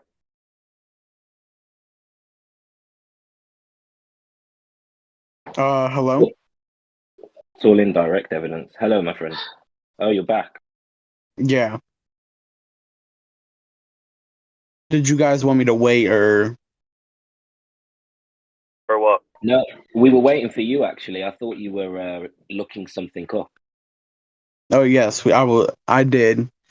So, firstly, I don't. So, someone was trying to tell me that we can't measure the distance between the length of the ocean from one place to another. But I'm wondering how they even got the flat Earth model based Well, we're off not that claiming logic. a flat Earth model. We're not claiming a flat Earth model. Well, Roots posted an image of a flat Earth model, so I don't. No, that's an just a azimuthal depiction. equidistant projection. It's not a flat Earth model. It's a map, a projection of the known continent. Right? That's not a claim to all of reality in a depiction. So that is another thing I found that is like contradictory and doesn't make much sense. Like the fact that many flat earthers or all flat earthers can't decide on a single map, yet there's every round earther has collectively agreed on a single model. No, So that's just not one true at thing. all. You haven't done enough research, my friend. The globe is a hodgepodge of a bunch of different models that contradict each other, mashed together, trying to make things work. No, I think you're in thinking of isolation. so I think it was Roots that had brought up that the models are not to scale and they're like stretched out and stringed and they're not to size. There are different models that show a 3D map on a 2D world. So there are different ones that show them to scale. There are different ones that show them to Well, those are lengthwise. concepts. Those are concepts, but I wouldn't call them models. I mean, you can call them models if you want, but yeah, I mean, images, kind of concepts, ideas Well, about how different phenomena work. I mean, that's the places are still in the same relative space. The only difference, well, first of all, the reason that exists is because it is not virtually, it is impossible to show a 3D model on a 2D map. It's just not possible. So that's why there is different maps, because So you don't have a different map maps then. showing different things. So there isn't an accurate globe map then. Not a 2D map. There's a globe, pretty accurate on that Well, one. all the maps. Well, all the maps are 2D. So all the maps we use, which people use Oh for no, there's a navigation. globe. No, There's a that's not a globe. map though. A map is flat. A globe is a There's a globe. model then, a model if you'd like to call it, of a 3D Earth. Well, any That's not navigation that anyone does is using maps and charts, and those are all flat depictions of the Earth. So any map you show is of a flat Earth, just by physicality and definition. And no one uses a globe for navigation. You don't see pilots and sailors taking globes onto their ships and their planes, do you? Well, how would they do that? What do you mean? How would they get a globe, a 3D globe, on a 2D screen? No, like onto a ship. I mean, you got physical globes, right? That's because they use GPSs. Even before GPS, they weren't taking a physical globe onto a ship, were they? No. No one uses the globe to navigate. These charts, maps. What? Also, the map that we have, the only bad part about it is that some places are shrinked. Some are stretched out, and some are shortened. But they're still basically. I mean, I would say that you wouldn't know who's involved with if you're not really using it practically. There's loads of problems. Anyway, I mean, if you just think about it, obviously there's loads of issues with trying to create a depiction of the entire Earth. It's just almost impossible to do. Too big. Oh, by the way, Duke, what's your belief? Are you flat Earth or round Earth? Who are you talking to, me? Yeah, the guy with the world profile. Oh right. Yeah, no, I'm flat Earth. Definitely not globe Earth. Okay, well, what I was saying is with the flat Earth model, I guess I'm not calling them maps now, since I guess we're wanting to do on a flat Earth model. There's not a single one that all flat Earthers have decided on is the accurate model. On the other hand, round Earthers have a single one that we all unanimously agree is the correct one. There are problems with putting a 3D thing on a 2D map, which is why there are different ones made for different purposes. There is one for size comparison. There is one for accurate distance. So does your model explain like everything, like the seasons, the eclipses, all in one model? Do you want me to explain different seasons? No. You said you've got a model that you all agree on. I'm asking if that model explains all the phenomena. Yeah. Okay, could you post this model? The globe? The model of the globe that explains all of the phenomena, like you just said. You said everyone agrees on this model on the globe side. So which model is it? The globe. Search up a globe. Better yet, purchase a globe. The globe off isn't Amazon. a model. That's yes, just it the is. concept of the globe Earth. What's specifically the model?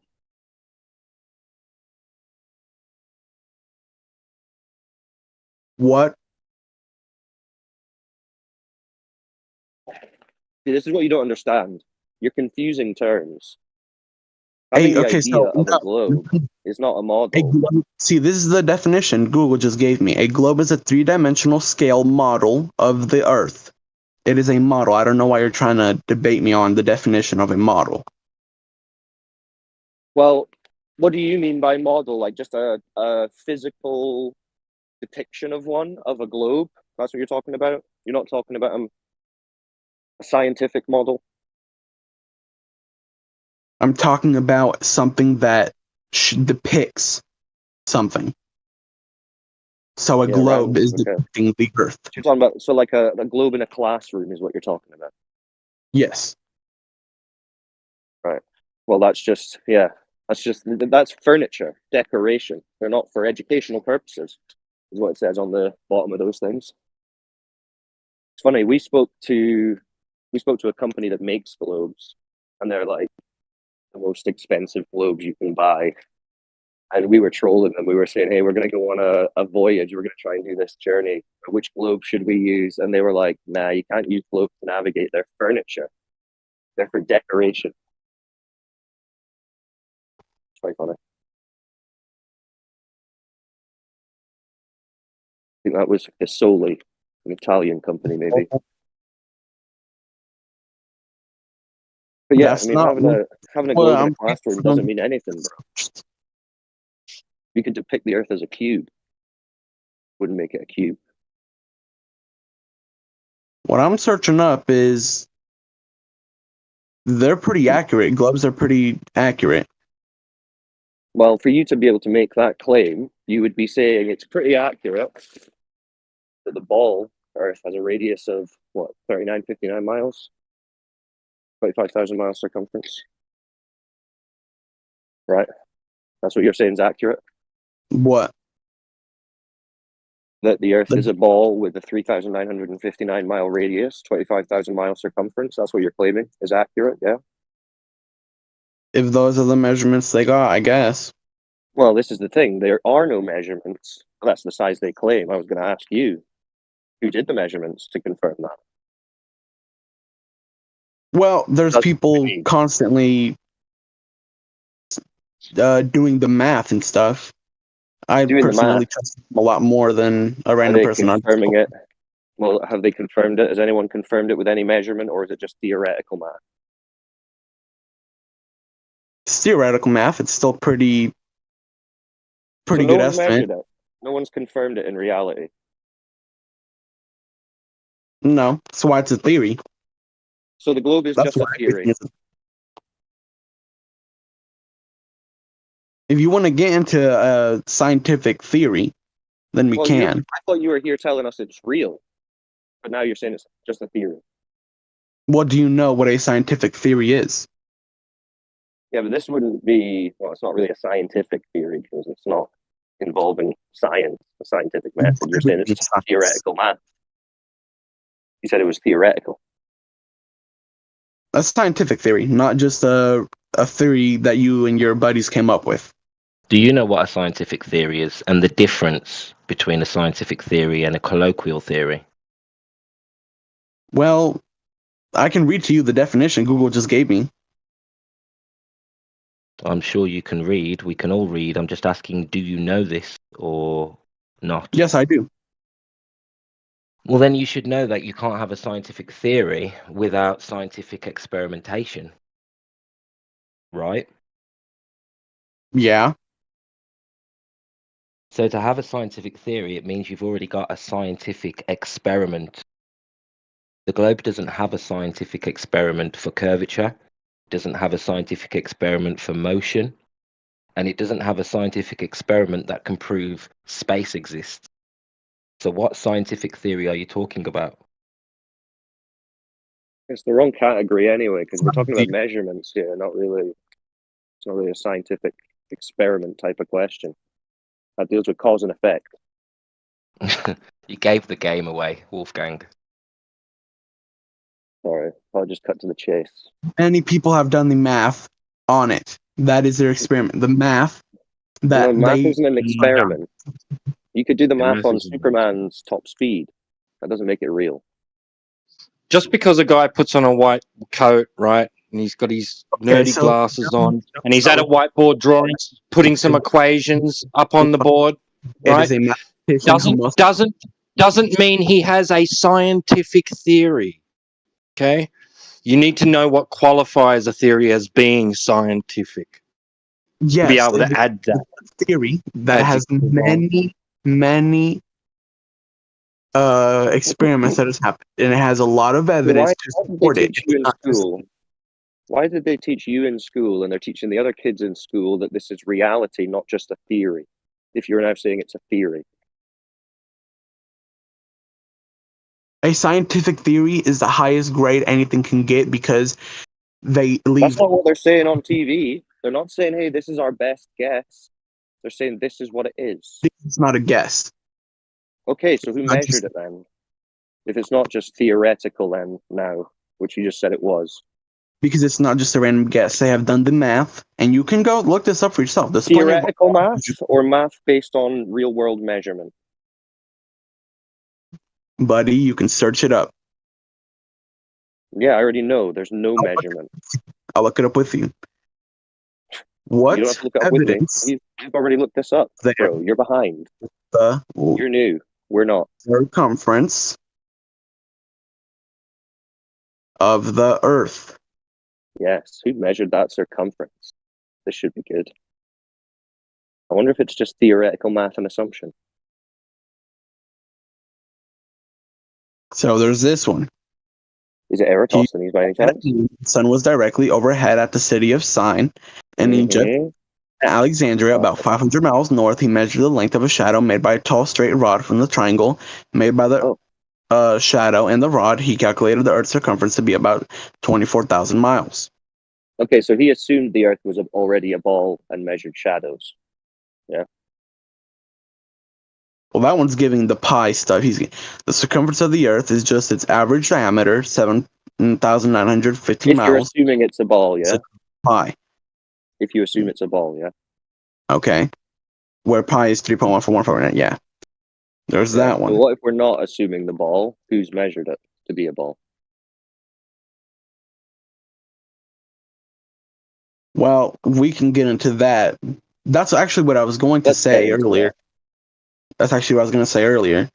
I looked at actual flights that have happened where the model that Roots gave in chat, where they go from Rio de Janeiro over the deviate.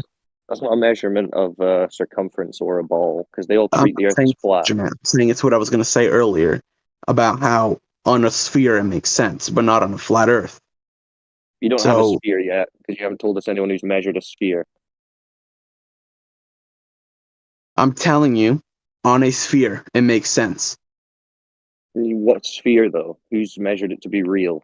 I don't care if in your head it makes sense. It's not a measurement. I'm not using measurements. If no one's measured it, then you don't know it's true. No, let me finish. There are flights that have gone from Rio de Janeiro over the ocean. All right, so they're not passing London or Moscow. They're going over the river to Hong Kong. So it is not possible. I'm going based off the model that is on flat Roots posted on the chat. Not a model, but it's a model. It's a representation of what he believes the Earth looks like. Right? Yes, I don't think he said that either. It does not make sense. It doesn't matter anyway. It doesn't matter. What do you mean it doesn't make sense? I'll tell you what doesn't make sense. It doesn't make sense on a ball, because if they were on a ball, then the pilots would be flying over a ball. But the pilots say they're just treating the Earth as flat and motionless. So okay, so we can get if you'd like. We can get into No. I'm wanting to get into the measurements. Remember, that's what we were talking about. You're deflecting. Who measured this 25,000 mile circumference? Back to my original point. Wait, so you're not? Because you can't tell us anyone who's measured it. What I was talking about earlier. You need your premise to be true in order for your conclusion to be true. So for you to be able to claim that airplanes are flying over a globe, you need your premise, your original premise that Earth is a globe to be true, right? So you need those measurements of the curvature rate, of the circumference, of the diameter, or of the radius. If we're getting that, then you as well would have to prove all your stuff is correct. No. But We're not making the claim about it. You are making the claim. All of your arguments are assuming this ball of a certain size, so that's on you to prove. And if you can't, it can be dismissed. Because so let me explain to you the difference. Because unlike an atheist, their thing is just simply a lack of belief in the God that they're claiming. What you're claiming you have. That's agnosticism. You're not just the lack of belief of a round Earth. You are claiming flat Earth exists. That's the difference. You're not just simply refuting a claim. You're also making a claim in the process. Well, actually, no. I'm just asking you because you've made the claim, and I asked you who's measured these things. That's all that's happened, and now you're not telling us who's measured them. You said it was theoretical. Well, I'm saying what they use. I read them out. What the people used to. Yeah, they didn't measure it though. They assumed it. They're using math, which is a hell of a lot more than you're using.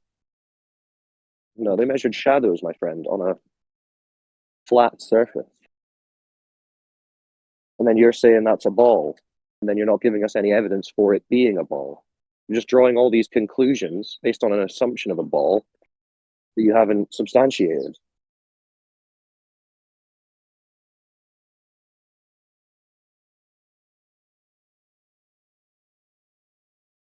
Yeah. See, this is the way they teach you. They teach you illogically to always start with this assumption and never actually check the initial assumption. But it's the initial assumption where this whole thing falls down.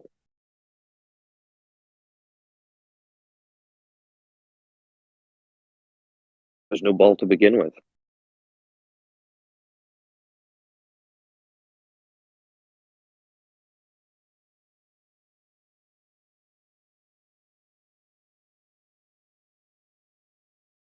Like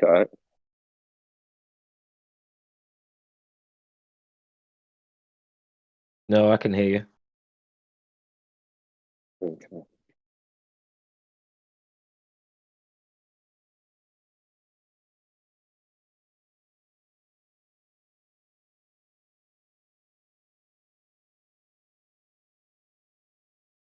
yeah, we're looking for verifiable evidence, guys. Measurements, observations, not just assumptions.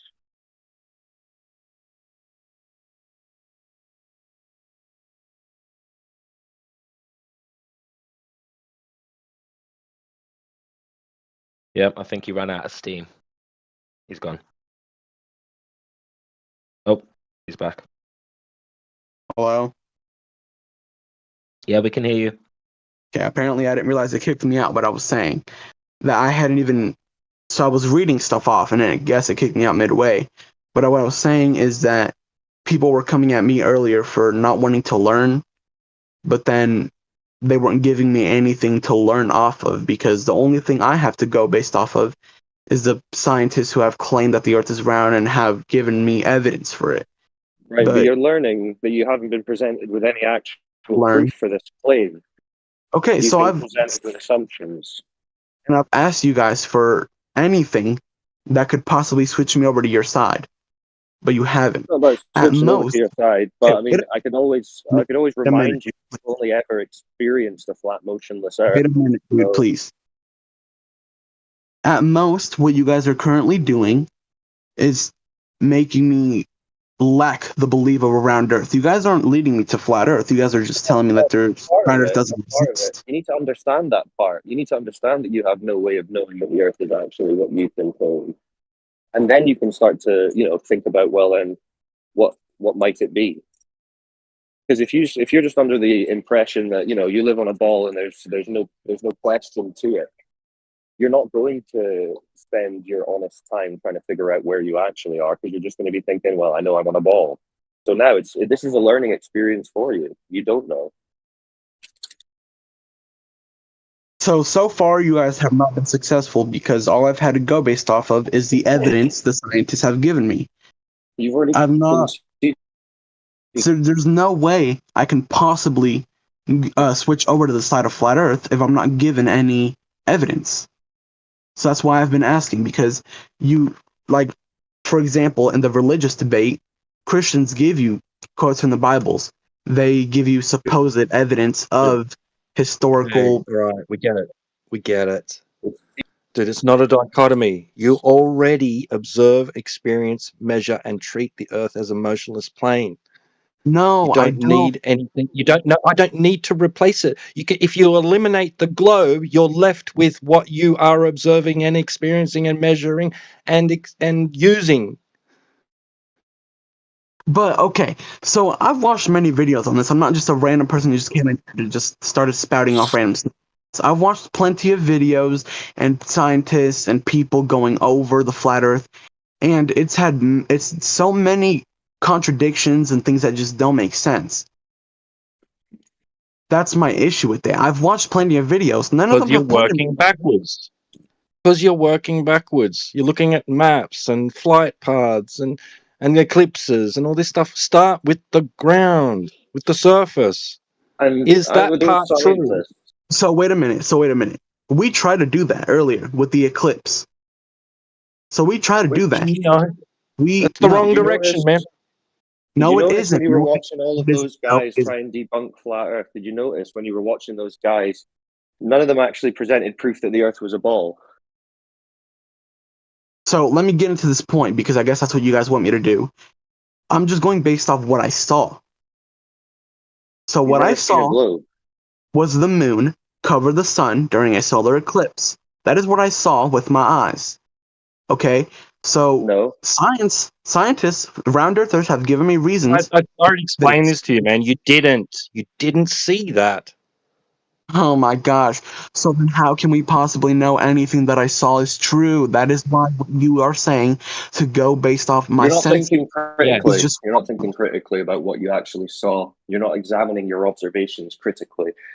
You're filtering them through a preconceived notion that you've been given. The notion being, you see the moon go in front of the sun. Now, if you actually watch a solar eclipse and pay close attention, you will notice that you do not actually see the moon travel in front of the sun. Okay, you want me to say eclipse occurring?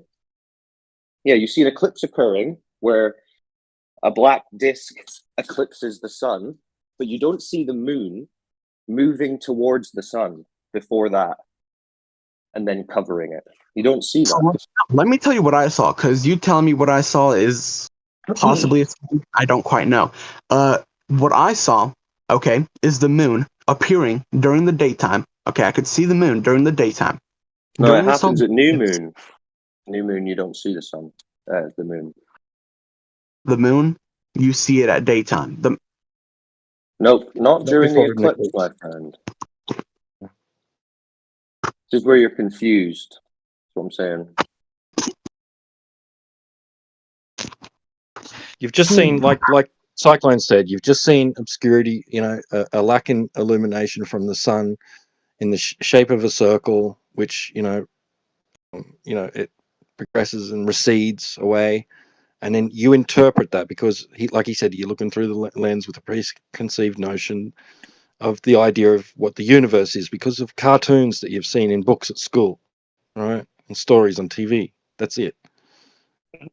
What they're telling you is happening isn't what you're actually seeing. So I had the glasses. I looked at the sun. Bro, go and watch some videos. Go watch some videos, because what we're saying isn't even debated.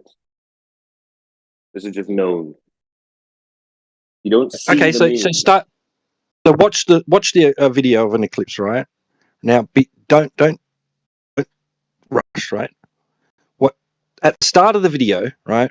When the sun's just there, sitting there in the sky, pause it and point to where the moon is. Nothing's happening with the sun at this stage, right? It hasn't the eclipse hasn't began. Just before it begins, right? Pause it and circle where the moon is. Tell me where you see the moon.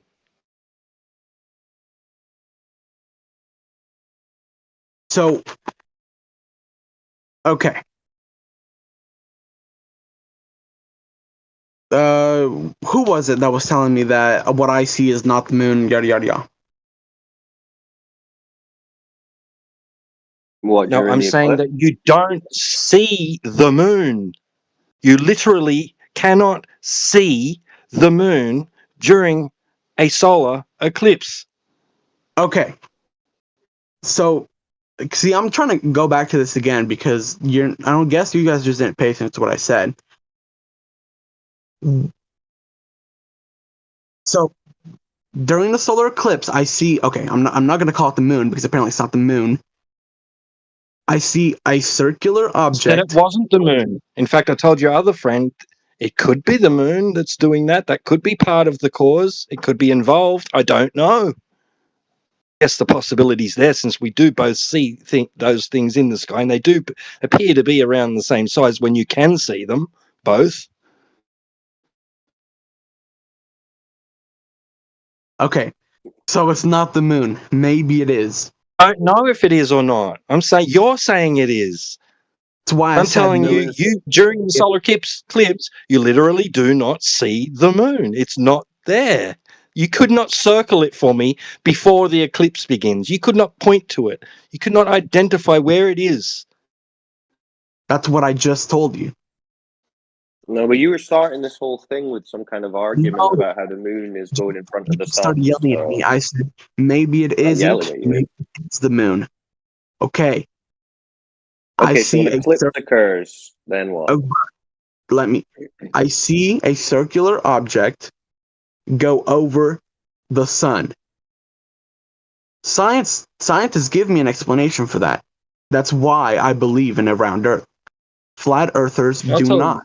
One here has given me an explanation. You don't even know if that's what you're seeing. You don't even know if that's what you're actually saying. You've been given a story, So now and therefore you believe it. You've literally just said, where nothing I've is been real, given how a can we know story. some, this and that. Bro, That's a you've whole literally different you've just said, I've been given a story for the eclipse, therefore I believe it. That's what you've just said. It is not just a story. It is not just Yes, a it is. bedtime Yes, story. it is. Because yes, it Dude, is no, because it isn't, you man. can't verify a cause or a mechanism. What you said was it's the moon going in front of it. We just pointed out that you don't actually see the moon going in front of it. So then you conceded, okay, something is causing the eclipse. So the story that you've been given, you don't even know to be true. So it's not evidence at all. You don't know what is occurring. You've just been told a story. It's not evidence of a globe. It's not a story. It is a story claim because you don't observe it. It's a claim with no evidence. Whatever you want to call it, it does have evidence. They give me evidence, and even if it is just a story, that's the only thing I have to go on. Is that not what you're? That's what you're not getting. This is the point. This is where your problem is. This is where your problem is. Okay. Exactly. This is what's wrong with your thinking right now. Your thinking right now is any story I have is better than no story at all. So the side who gives me the story, I'm going to believe. But if their story isn't true, that's really not, well, it's not a logical way to think anyway. But with their story not being true, it just means that you're going to be believing in bullshit because that's the only story on the table. It's not a logical way to. So for one, I don't believe it's just a story. I'm saying based off what you're saying. If Yeah, it you is, do. Innocent people have been sent to prison. I don't. Like Don't tell me what I believe. Yeah, what I believe. Exactly what happens. You Juries end up just believing a story that has no evidence, and people get sentenced to prison. Dude, quit. I've let you guys speak. I just let that guy speak. Even if it is just story, which I do not think it is, I've already said that many times, so don't tell me what I think. Even if it just is, until someone else comes along and gives me a better explanation for it, that is all I have to go based off of. So that's why I was asking. That's why innocent people get sent to prison. Exactly. Well, hold on. That's exactly the point I was trying to. You haven't taken on board that that's not a logical way to think. You haven't taken on board that any story is better than no story is not a logical way to think. You should be saying, if I don't have evidence for this story, I'm under no obligation to believe in it, so I'm going to withhold belief. Saying I don't know is perfectly fine, and it's a lot better than saying I know it's something that you don't actually know. This is why you're tricking yourself into this belief. So then how do you think? Because, so are you... I'm not making a claim about it. No. I Are you understand that I can't prove a mechanism of the eclipses. I don't make a claim to them. Are you open to actually believing on a round Earth theory if someone were to give you sufficient evidence? Are you open to that? Well, this is the thing. I don't want to have to believe. I used to believe, and I went to try and prove it, and I found that not only was there no evidence for it, but the evidence actually said it's So my wrong. question is yes or no? It's a yes or no. If there was proof, if there was proof, I would still be a glober. Obviously, if the measurements aligned with the claim globe, then I would still be a glober. But it doesn't. This is the whole point. This is what you're missing. Now, let me ask you: if you were presented with evidence that it's not a globe, would you question that it's a globe? That was not my full thing. So what you just said, you are open to believing a round Earth theory. That is the exact same way of thinking. If there was evidence, if the evidence had went that way, that's the way I would have went. But the evidence doesn't go that way, so I can't go that way. It also doesn't go the way of flat Earth. Yes, it does. Go outside. It doesn't. So give it to me. Give me the evidence. Well, for starters, you can go outside, because that's all you experience. It's not evidence, dude. That's the same thing. Yeah. The fact that we experience a flat, motionless Earth is evidence that it's a flat, motionless Earth. Yeah, that is evidence. I'm not saying it's the conclusion. I'm not saying that that's all you do. Going but it outside is where you start. That moon is going off over the Earth. It's yeah. No. Like experiencing a flat but you are not looking at the whole picture. No. I'm not saying we are, but I'm saying this is where if we stepped out of the cave and we had no knowledge of what the Earth is and no one had told us any stories, and we said to each other, we want to figure out what this place is generally as much as we can, then we would first go outside and we would start looking around and we would say, okay, well, it seems to be motionless. We go to the beach, the horizon looks horizontal. So far we can say motionless, horizontal surface. What else can we do? Now you're saying at some point after this, at some point, hold on, I'm not finished.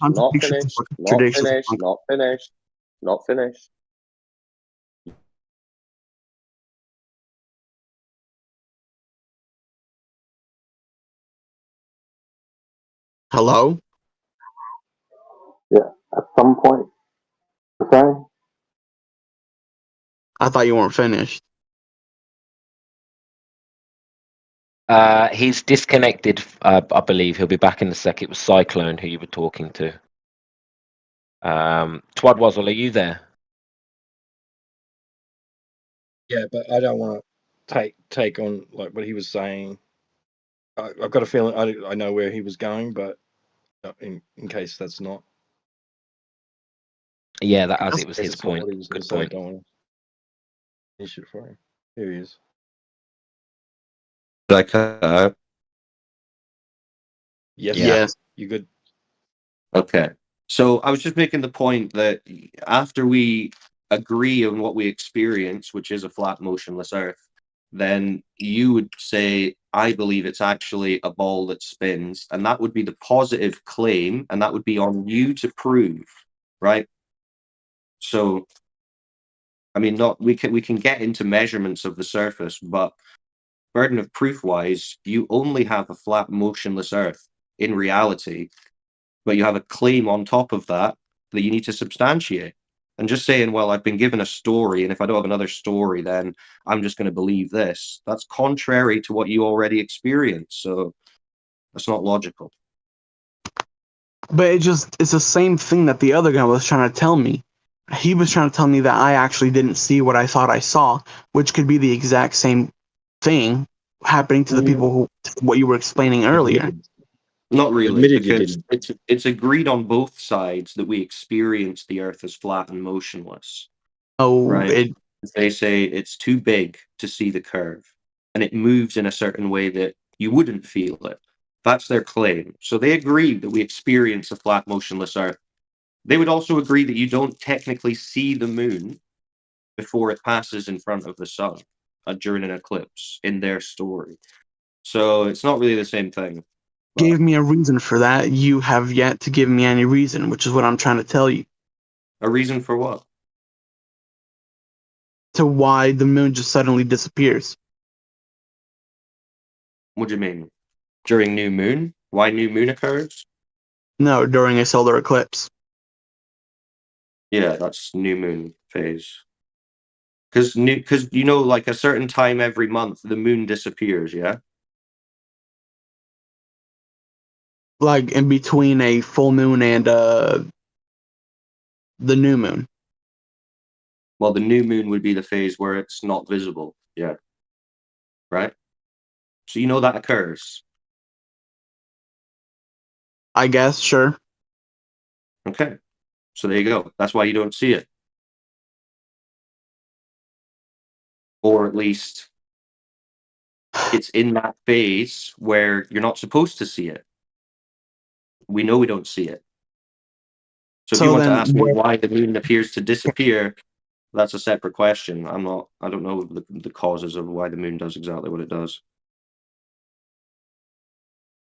So I'm going to go back to the point where what I didn't get to finish is, and I forgot. So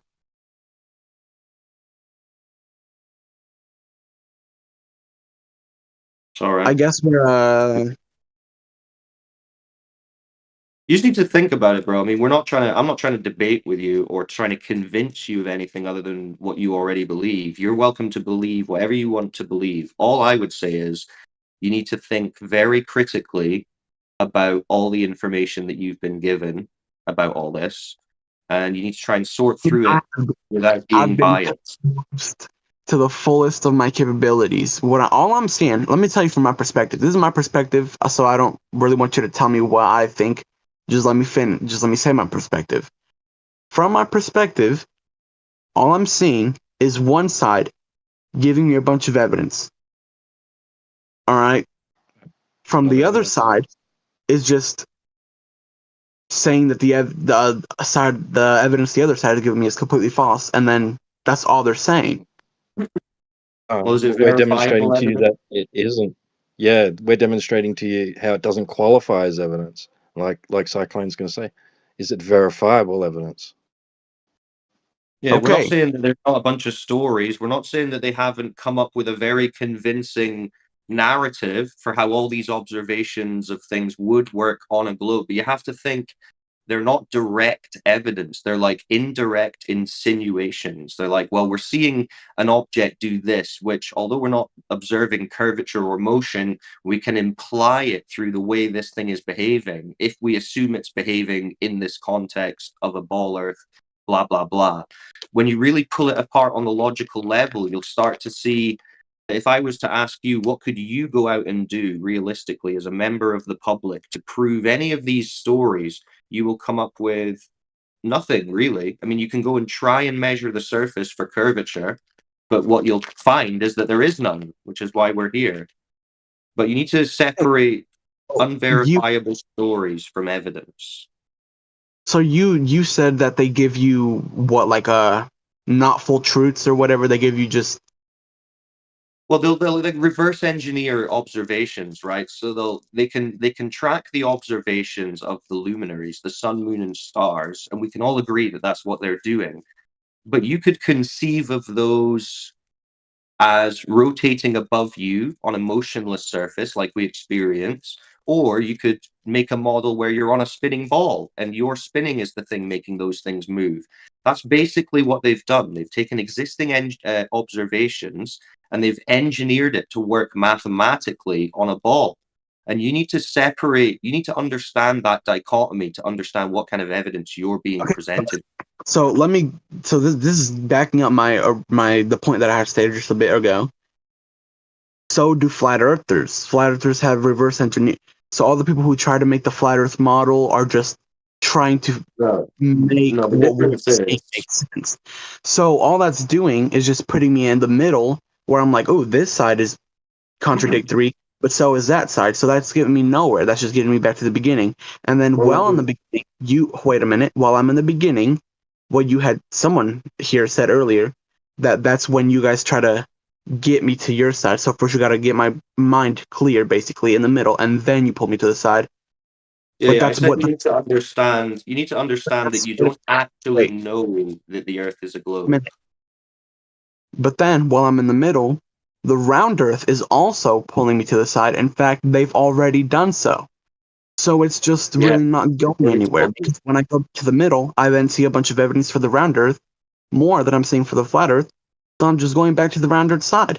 So Well, you're unless not you guys being give totally me honest there, though, because we asked you about this evidence, which would be some measurements of the claims made about its radius, its circumference, and you pretty much conceded there are none. So no, you haven't seen the evidence that would be sufficient for you to think that you live on a ball of a certain size. There's zero measurement for any of this or observation.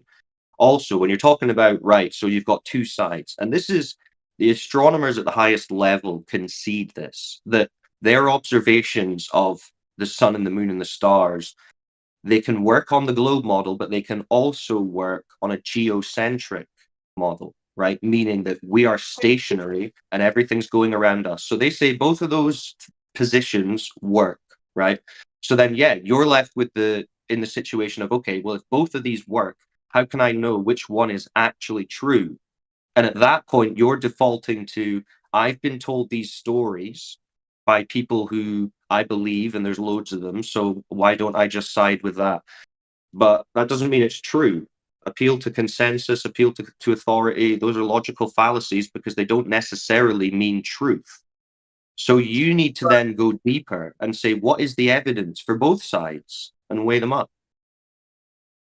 So let me give you an example of. Okay, so you said that they're just like doing experiments without proving, or saying stuff without proving it, or like what'd you say? Well, I don't know which bit you're referring to, but I mean, I in think you general, said we're talking about something the along the lines of observations. they just say things based off like some observations. Oh, right. So I was saying, like, when it comes to something like the eclipse, for example, they can observe an eclipse in the same way that we all can, and we observe a darkening of the sun or the Okay, moon in a no, no, yeah, particular yeah, way. yeah. And then, but So then they'll tell you how that works in a globe paradigm, but that doesn't actually prove to you that it is a globe. They're just explaining it to you in that concept. okay, yeah. So let me give you an explanation based off of that. So it's like a real life explanation. So let's say someone in my family left something on the floor. When we try and figure out, or actually, a better one is pissed on the toilet seat. So I can make my observations based off. For one, I doubt a woman's gonna pee on the top of the toilet seat. So that takes away all the options of a woman doing it. Well, if And she then is, I go off a barrier. adult or my childish brother. I'm gonna assume it's my childish brother. So I've just and then so that's the round earth. That's what basically round earth Right. represents for me. Okay. So the Okay. flat earth, I can which see is that might basically, be how you're thinking about it, but in reality, that's not really analogous because you have quite wait a a minute, good knowledge wait. of your family, where you don't So have I'm not that. even trying to make a solid evidence with that. I'm just giving an example of why I'm where I am at. So then Right. for flat earthers, for me, are like my brother saying, or actually, I guess just someone who wasn't there or isn't a part of my family just saying, no, it doesn't seem like him. That's Yeah. basically Yeah, all I yeah. have to I go get it. based I off. get it. I get that. And this is I would say that's more of a psychological preference that you have for something that you're used to and you're comfortable with. And that's totally understandable. And many people are like that. And most of us were too. It's not comfortable to think that what you have thought for decades or however many years is untrue, because then you feel like, shit, well, then I don't know anything. So even if a stranger comes along and says, let's say in that situation, a stranger comes along and says, actually, I'm a creep and I installed a hidden camera in your bathroom and I know who pissed on your toilet seat and it was not your little brother. and he's got video of it, but you're saying, well, because I know my little brother pisses on the seat all the time, I don't care what this footage shows. It's my little brother, right? That's more the Okay, but the situation. thing is, the video evidence would be solid proof. You can't deny that, right? Well, this is what I'm saying. The flat Earth has solid proof. We have direct measurement of the surface showing no curvature. Okay, so what would be a more accurate thing is a friend of my brother saying they were with my brother at the time that I found the piss on the floor, so it couldn't have been him. All that does is eliminate one option. I still have other options to go based off of. So that's what Yeah, I'm I'm not saying saying. you don't have other options. Yeah. I'm just saying the globe option has been eliminated by direct measurement of the surface. Okay, so then you would have to prove who it was, because just saying it wasn't my brother still leaves me with other options. It doesn't really get me much of anyway. Listen to this. Falsification is independent of replacement. Do you know what that means? Not really, not off the top of my head. So if someone makes a claim about something and says, this is the case, if we can disprove that claim, that's it. It's disproven. We don't require to replace it with a different answer as to what it actually is, just to say that what you've said it isn't the case, right? So in like a crime that the police are investigating, when they go through suspects, they can rule out a suspect without having to replace it with another suspect. Yeah. And this is just falsification. We don't have to replace it. And I know that's not ideal, because when we think we know what the Earth is and what all the things going on around us are doing, it's not comfortable to be told, well, it's not that. And then you say, okay, well, what is it? And if someone says, well, I don't actually know, but we know it's not that, that's not comfortable, but it is the case. And it can be the case. Even if you don't accept that it is, you have to at least accept that that can be the case. Well, let me go even farther. Based on the same example I gave you, I don't know if I can trust my brother's friend fully, because my brother is my friend, or my brother's friend would want to help my brother get out of trouble. So that's basically what's happening. I can't really prove. No side has any proof, and that's why I'm saying it doesn't really lead me into. Well, you're new to it. Don't just throw the baby out with the bathwater. You sound like you're very new to this discussion, so I wouldn't expect you to understand the evidence on both sides yet. But don't say there's no proof, there's no this, there's no that, when you've barely looked into it. You need to really research. You need to research the globe. You need to research the arguments against the globe, and then you need to go and test it yourself. Because this is the point. You're right to say, I might not trust my brother's friend. That's correct. What we're telling you is, do not trust stories about this. You can go and test it yourself. And that's what you need to figure out how to do. Okay. So, goodness. Okay, sorry, I had a burp.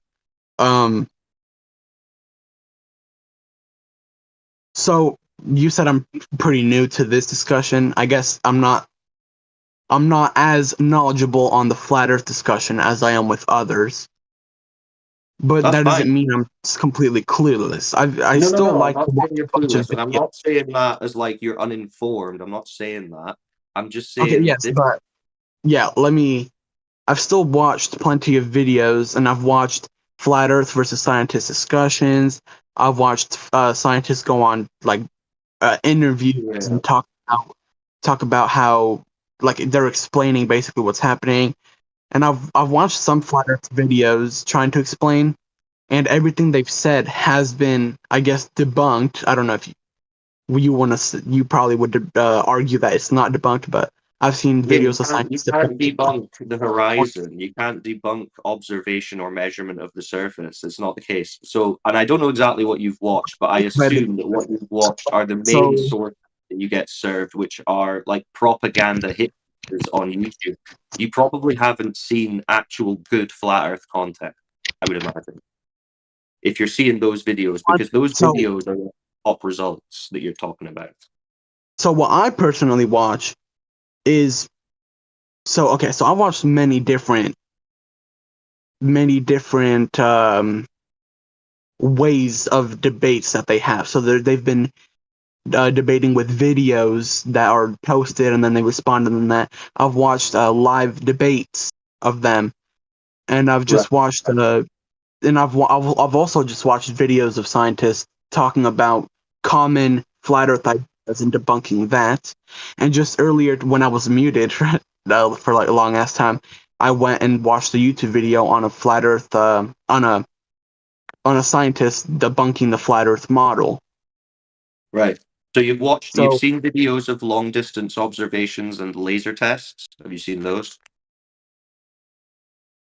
Well, I mean, I've seen that one guy was talking about earlier is that one test that the flat earthers spent a considerable amount of money trying to prove, and they actually ended up proving round Earth theory. Yeah, see, exactly. This is what I'm talking about. You've only seen the propaganda side. That's Netflix. That's like a hit piece video. So you haven't actually seen the observations and the laser tests that are being conducted all the time, all across the Earth, showing that there is no curvature. You've not seen the one thing that you need to see. I mean, you can call it propaganda or dumb flat earthers that are just good enough flat earthers. But I mean, I've watched videos from the flat earthers channel, and then I've gone to watch scientists debunking that. So I mean, I don't know what good. I mean, if you want to refer me to some, I'll post you one. I'll post you one, and then drop, we can. I guess, names in the chat, and I'll come back and I'll post a quick video. I'll post a quick video, and you can watch it, and then you can tell us what your thoughts are. Okay, you're posting.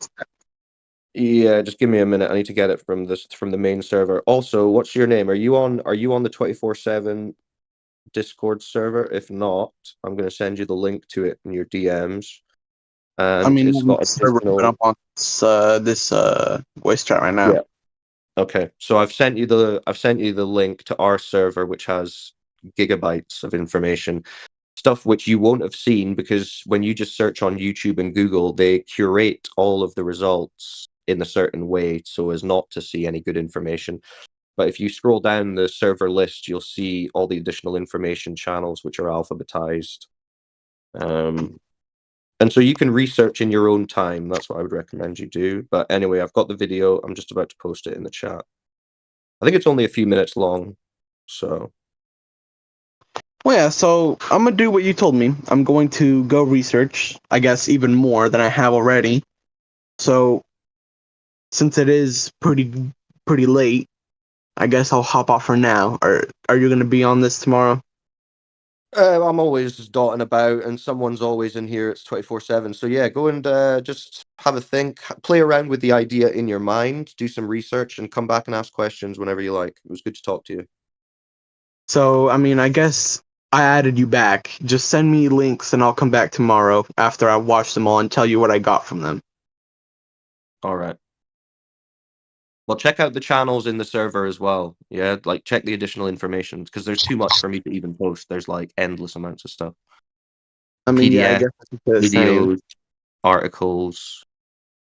Right, there's loads of stuff. So yeah, but take your time, watch those things. Look at the long distance observations and laser tests. Those are the ones that I would recommend you pay some attention to for next chat.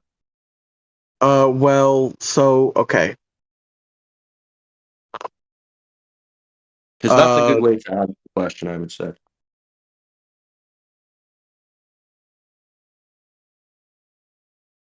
So there's this the one guy who was on here earlier. He wants to get unmuted because he had things that he hadn't finished saying. Who's that? I wasn't in earlier. The guy with the Simpsons profile picture. All right. Who is it? Who's here? T-Dub Roots? Is this guy muted for a reason? It's the something language and then duck at the end with the at.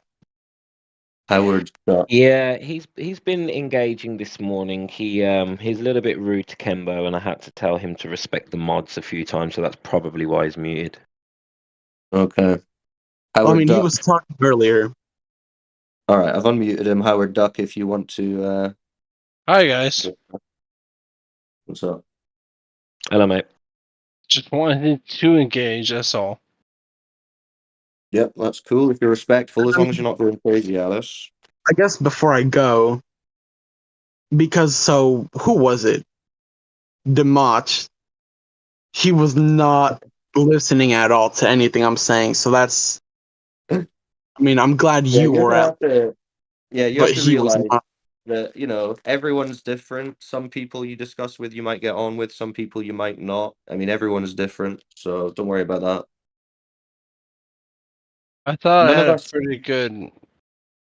Also, I guess one thing is just you guys do have to stop being so biased because it was very clearly biased that was happening in this server, in this voice chat. Biased towards Well, which way? I don't know what you. Well, I wasn't being biased. I thought I was having a pretty fair conversation with you. Not you specifically, but I was getting muted earlier when I was just trying to say simple things, and I Well, was trying to sometimes. explain. Because Yeah. after like a while of me talking, they finally did mute Demach, but Hey, listen, mate. Don't misinterpret your failure to demonstrate or prove your claims as us bias. Okay? so that's not what was happening. Because what I was just trying to explain the whole time was that I was being annoyed. I was getting annoyed of being interrupted, so I started doing it to you guys, and then I showed you guys that it was annoying, and then you guys just Okay, muted me. well, either way, the only reason things are getting muted sometimes is because, we live stream to YouTube. We have to keep the conversation intelligible, and if multiple people are talking, it becomes chaos. But don't take it personally. No one's like muting you because they don't like you. We're just trying to keep it on point. And generally, if we're being honest, people are coming to this channel to hear what flat earthers have to say. I mean, they want to hear our opinion on things. So really, they should be listening to us more. I mean, I'm happy to listen to more on the other side, but I mean, if you're coming to us for questions, you need to let us give the answers fully before jumping in. But it's all It's right. not so much that I'm coming to you for questions. I was just asking some simple questions earlier, and then I was What questions? muted. I can add a That's bit fine. of That's fine. context here. I can add a bit of context here because I was modding a little bit, and I did have to tell you off earlier because you were making claims that you couldn't back up, and you wasn't allowing anybody to address them. So instead, if I say to you, everybody knows that Santa Claus is real, right? So then I go and build a hypothesis off the basis that Santa Claus is real, and I'm about to start gish galloping. Expect someone to challenge you. So in here, we're very much claims was I making? we're very much empirical here. So if you make a point that cannot be validated, we will ask you to provide some evidence. I don't know how much you're gonna trust me over a moderator, but for me, from my perspective, he was not being disrespectful, especially compared to Twad Wazzle. Because Twad Wazzle was like full on yelling. That's why it did seem a little biased, because I think Duck was trying to ask an actual question, and then Yeah, but you Twad didn't hear what I was just said. You didn't hear no. what I just said here. I mean, Emotions, yes, right? I mean, Listen. Emotions don't matter in this room. If what you're saying is correct, you will definitely not be muted. If what you're saying you can back up with evidence, you will definitely not be challenged I mean, mid-sentence. according But to if you, mid-sentence you say Santa Claus is real and everybody knows this, expect me to jump in and correct you. Go ahead. okay, but like, so according to one, you, that's a little wonky as it is, because you guys are the one deciding what is factual and what is not. So I mean, that's just one. No, I have to jump in again here. We are not deciding what is factual wait a and minute. what is not. Now listen. This is why you get this is why you got muted, because you're making all sorts of false statements. We are not deciding what is true and what is not. We have the natural world around us. We have something Okay. called the scientific So method. No, you're not interrupting me here. I'm going to explain this again because you're not understanding. well, If no, you because I say was something, something if that like you say something theoretical, like everybody knows that the planet Mars is a real planet, a rock in the sky, I'm going to step in and tell you, no, that's your presupposition and that's what you believe. If you want to launch a whole gish gallop off that false fact, then I'm going to step in and tell you that's a pre-assumption. If you can accept that it's a pre-assumption, then carry on with your theory. But if you're misrepresenting that as fact and it's not fact, we're going to step in and correct you. Because Santa Claus is I not was real not and there even is no starting. evidence of a globe. I wasn't mean, starting with I'm the not planet even gonna Mars. say. I I'm was not gonna. only saying for myself. I step outside of my backyard, and I watched the eclipse. And if you can tell me what happened there, I'll be open ears. So I'm not like, so I wasn't. I could say other stuff, but I'd rather just not get muted. So I'm just gonna say this one thing. What he was asking was like, he wasn't making an assumption. Like he asked a simple question, and it was a question because he was who asked. It doesn't matter. It doesn't matter. We don't need to go on who muted who and for what reason. It doesn't matter. We are where we are. So I don't know. It doesn't matter now. I can't read your name, but is it Seth? I actually Seth, I answered your question, dude. I did. No, you didn't. Yeah, I did. I told you what you saw. I described it because it's the same thing I've seen. No, that's why I'm able to describe it. I think maybe you're talking to Are maybe. Okay, so I'm gonna give you what I witnessed. Or sorry, just no, I don't care. We don't need to go into it. We've had that conversation. We're It's moving over. on. You said you were leaving. Are you leaving or are you staying? I mean, I was gonna leave, but they keep on making me. We're not going to continue. We're not going to like rehash an argument that happened 30 minutes ago. We're moving on. So if you want to stay, Where are you moving on from, though? We're moving on. Yeah. Moving on from what? Well, because Todd Wazzle was diverging from the question that Duck had asked, and he was trying to say that he didn't, but he did, and I can prove he did, but I guess it doesn't matter since it's in the past. Who knows? Well, I thought you were talking about. I mean, I didn't even hear that we're waiting for this new guy to make his new point, but then you came back in asking about mute. So where are we? We're starting with Howard, or are you still wanting to discuss? Well, I mean, I guess I was just pointing out the bias that I saw, but I guess I'll leave now. Goodbye. All right, peace. Yeah, don't have so much bias, man. If you want to hear different bias. If you don't want to hear different viewpoints, then that's fine. But this seemed like an open Discord, like an open discussion of facts and stuff like that. Yeah, we're talking facts. Cyclone, you remember me, bro? Do you remember me? No.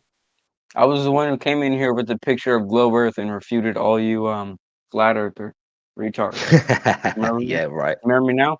With the unicorn example? No. And you were like, "Oh, well, look at this. I have a picture of a unicorn. Does that mean it's true?" No, we speak to globe religious fundamentalists about unicorns all the time, so you're not very Wait, are you an memorable, atheist? I'm afraid. Let me get this. Are you an atheist? No. Well, you gotta stick around for this shit, I guess. Are you a Christian? It's not relevant. Have you got No, something it's for the very globe? relevant. Have you Yeah, got I've got something, globe? but you got to let me go full circle, so you have to answer the question. No, my opinion on religion scared is of me not then. contingent on your evidence for the globe. If your evidence for the globe relies on my opinion about the religion, then you don't have any evidence for a globe. Yeah, but you don't even know what I'm trying to prove since you haven't let me go full circle. It's the Well, you're importance trying to of letting prove the someone globe, speak. right? You're trying to prove the globe, aren't you? Get him. Okay, so go for it. I already did it, and I already refuted you. I can Okay, bring what's up your proof? I could bring up the stream when I refuted like 40 flat earthers. You were all ganging up on me. Well, what was In your this exact evidence? room. I sent you a picture of globe Earth, and I said it's picture? innocent till proven guilty. So you guys have to prove right. So your fake. argument was, I have an image that I can't verify. That's proof of a globe. That was your proof. No, you guys weren't able to unverify it. So that Yeah, so that was an my image whole that you point. And I can't refuted you with verify. the stupidest argument, bro. Yeah, He's retarded. trying to return the proof of evidence towards you, which is ludicrous, because we're the one that's saying, "Hey, the moon is a sphere, the sun is a sphere, Mars is a sphere, Earth is What the also a hell? sphere. Everything is a sphere out there. It's crazy, right?" Cyclone, you're probably a Yeah. degenerate atheist, bro. If you were a Bro. Christian, you would. I'd probably kill myself if I was a Christian, probably, right? So he's a fool, and he thinks that cartoons of balls in space are proof. Howard, what's up? You said you had a question. You know, there's a section in the report. my you know, question, in the I guess, reporting is section you- in the settings. You know, hello. Yeah, there's a section in settings where you can report something that somebody said. Right. for discussing suicide. So please don't do it. So my question is to you, man, is like, do you believe Mars is a sphere? Are you talking to me or are you talking to Twad? Any of you guys, man. Do you believe Mars is a sphere? Well, I don't really have any reason to assume that it's a sphere. You think it's flat? Well, I can only observe what I've observed of it, and it just seemed to be a small blob of light or circle of light. Yeah, I can't really tell I what can that is. only see the world through my really tiny perspective, so I'm gonna assume it's that one. Do you believe the Earth is flat? I experience the Earth to be a level topographical plane, if that's what you mean. Do you believe the Moon is flat? Why are you asking me what I believe about the moon being flat? What does that have to do with the Earth? I'm just curious, man, of like which Well, heavenly I don't know. bodies are Again, flat and which are not flat. you only observe a strange disk of light with only one face. So, I mean, you don't see that it's a sphere. I might not disagree that the face appears to show some kind of what you could describe as a curve. Whether that would be convex or concave or whatever, I don't know. But I mean, I don't look at it and think that's a But sphere. No. it's like so much energy is put into like the Earth is flat, the Earth is round, or whatever. But you can see with your own eyes through the eclipse, through like simple instrument test, the Earth is not flat. It's got a curvature to it. Oh, who measured that curvature? Well, people can do it, man. You can do it if you bought yourself a Alright. laser. Yeah. Okay, so who's measured it with a laser? Uh, some homies I seen on Flat Earth documentary. No, they didn't. They didn't measure any curvature. What'd they measure? Nothing. Their laser broke, right? They used a flashlight. I don't And they think didn't so. actually manage to do anything, really. They all agreed on both sides that they would come back and redo it because it was a failed test. But, I mean, we've got plenty of long-distance observations and laser tests that show no curvature. No. They had a look on their face, man, like they were surprised at the results. Yeah, yeah. Well, it's edited in such a way to make you feel like that's what happened. But yeah, the people who were there and have spoken about it since have confirmed that that's not what really went down. Even if that was true, right? Even if I believe you that that was true, explain to me the the moon coming over the sun. What would that have to do with the Earth being a ball or not? Well, if you guys are saying like the Earth is flat and everything is flat and like a disc, how could the moon come over the sun like that, right? It doesn't make any sense in your global, I don't know, your idea there with the size of the My Earth. idea. I just have the observation. The Earth is observed to be not curved, not in motion. So why would I assume it is?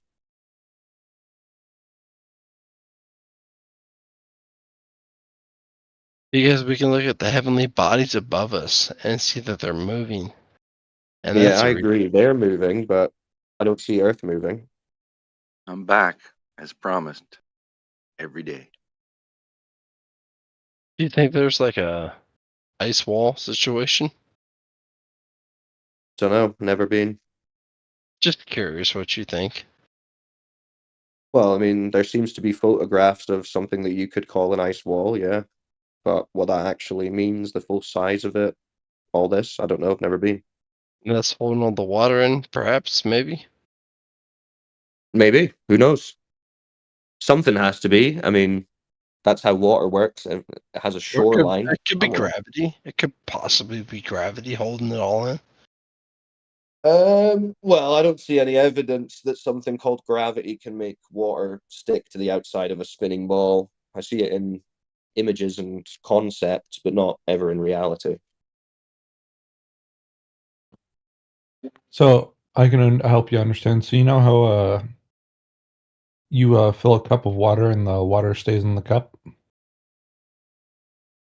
Because it's a compass thing. Yeah, sure.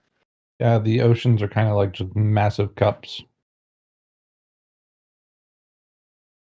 So not curved on the outside of a ball, then. I'm not sure what that has to do with helping me understand anything at all. Well, to help them understand gravity, like water isn't just like staying in there. It's sorry, I just got Well, off I work. wouldn't. I don't know. I'm thinking. Yeah, I mean, if we're gonna get into bending and warping space time, which you're not going to be able to do. So I don't know if that's really a good I starting heard point. then warping space time. Oh, okay. Well, I was just saying, if you're going to start trying to claim gravity, then you're going to have to start trying to prove the bending and warping of space time, which isn't really going to get you anywhere. It's a concept. I agree. Gravity is just talking a about theory. if we're talking about the physical nature of water, that's something that we can observe, test, measure. So we would say, or I would say, that water finds its level when it's contained and at rest. And I've never seen any evidence that it will start curving down in a way at a certain Dude, rate to match. I'm not even that globe model. smart, but I feel sad for you guys that you can't understand this. Okay, So- well, we appreciate your sympathy. There's Thank you. definitely something keeping, whenever I throw a ball up, there's something keeping it from flying up in the air or floating. Something brings it down. But does that mean that the Earth must be a ball? I'm just saying, are you saying gravity doesn't exist? Well, well, again, it depends how you're defining gravity, because obviously we can agree on an effect, like certain things will fall. Not everything, though, right? You let a helium balloon go, that's not falling down. But when you're talking about what the It actual does fall cause down of eventually. that is, as like a mechanism, then no, I don't agree with bending and warping space time and all this, because that's a globe story. That assumes a globe, that assumes curved lakes and oceans that we don't have. So Are you saying or when you're saying we don't have a curved ocean, are you saying it's because whenever you look across an ocean, it's flat? well, that and the fact that no one's ever measured it to be anything else. No one's ever measured a claimed drop. So So do you know why the ocean looks flat when you look from from a beach? because it doesn't curve. Because there's something called a mirage, and it's the way the sun is reflecting off the water, and it gives off an optical illusion of it being flat.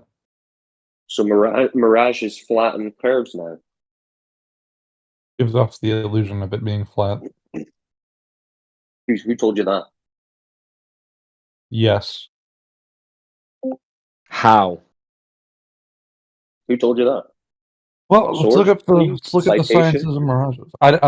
Google told me that, but I was just Well, reading Google something isn't a on the internet. source, the search engine, but feel free. Find us a citation for mirages make the Earth look flat and measure flat. See, for me, that's the more ridiculous position to be holding, that the Earth is just looking and observing and measuring flat because of optical phenomena, like you're being tricked into thinking that the observably flat Earth is flat. I'd say that's the ridiculous position. We're just saying that's what it looks like. That's what it measures like. So it doesn't make logical sense to try and ignore that in favor of something that we have no evidence for other than stories, images from a few government organizations. No, I'm with you, Cyclone. Oh dear, maybe I've misspoken. No, it's just me. The silent majority not necessarily the winner. So yeah, you'd have to show us who measured a curved lake, and saying it's all a mirage is not that. Well, there are two theories. Theory number one is, well, let's go with the most supported theory. The Earth's curve is so large that you can't visibly see it. Can you Standing measure on it? the Earth. Can it be measured? I'm sure if you got a big enough protractor. Well, who measured it then? If it can't be observed, because if you're going to say it can't be observed and it can't be measured, then we have a problem. Because then why the hell are you believing it? Well, I'm not saying it can't be measured. It can be measured, but you're going to need Okay, one good. large So ass who measured it? protractor. So who did that? Just because it hasn't been measured doesn't mean it doesn't exist. Wait, so now you are saying it hasn't been measured? Sure, someone has, but not by me. Okay, so who? One second.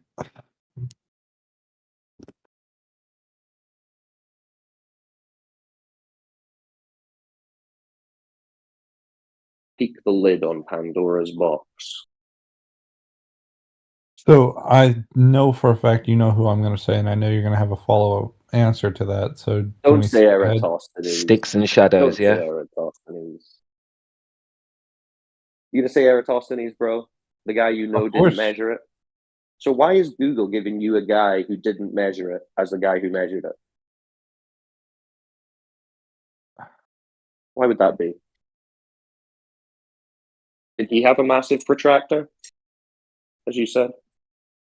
Well, let's take a look at the method he used real quick. Yes, let's. Just See if while you you're can doing work that, out why it's not a measurement. All right. Well, it's in a. Sorry, So go I on, can read Lewis. English, but I am not in the mood to read math right now. just while you're looking up That's the all right. method, just while you're looking up the method, I want you to keep in mind this fact. The same method he used to figure out the sphericity of the surface of the Earth, I can use that method and I can calculate the sphericity of my flat table. Enjoy. Well, your table's a lot smaller.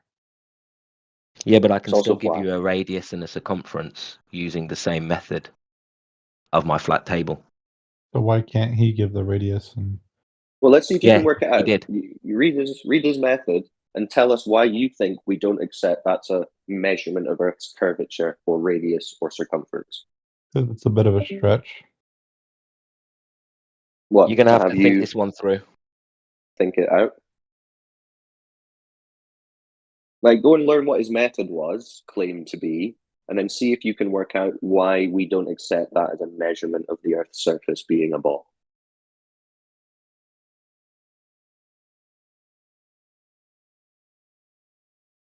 He measured the length of a shadow from a vertical stick of a known height in two Oh. cities on the same day. So he's measuring a shadow from a stick. Mm-hmm. Okay. What do you think about that? I think I'm really tired, and I don't want to understand this. But you can already see why we would say that doesn't sound like a measurement of the globe to me. So that's understandable. I mean, it's definitely pretty confusing. Hey, thank you. Appreciate that. Yeah. So then you need to go, no, Google, this guy did not measure the globe. Could you tell me who did actually measure the globe? You guys won. The Earth is flat.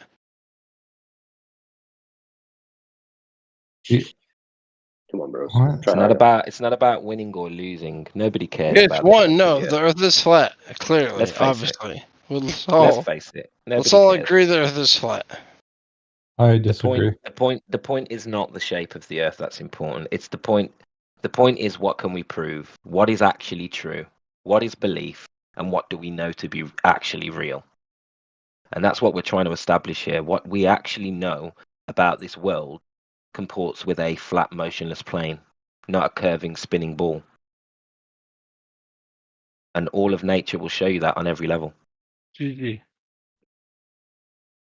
So you all know the typical or most well-known flat Earth model? We don't Me? have an accurate model. We have But some you know what I'm depictions. talking about, like the most well-known, the most used.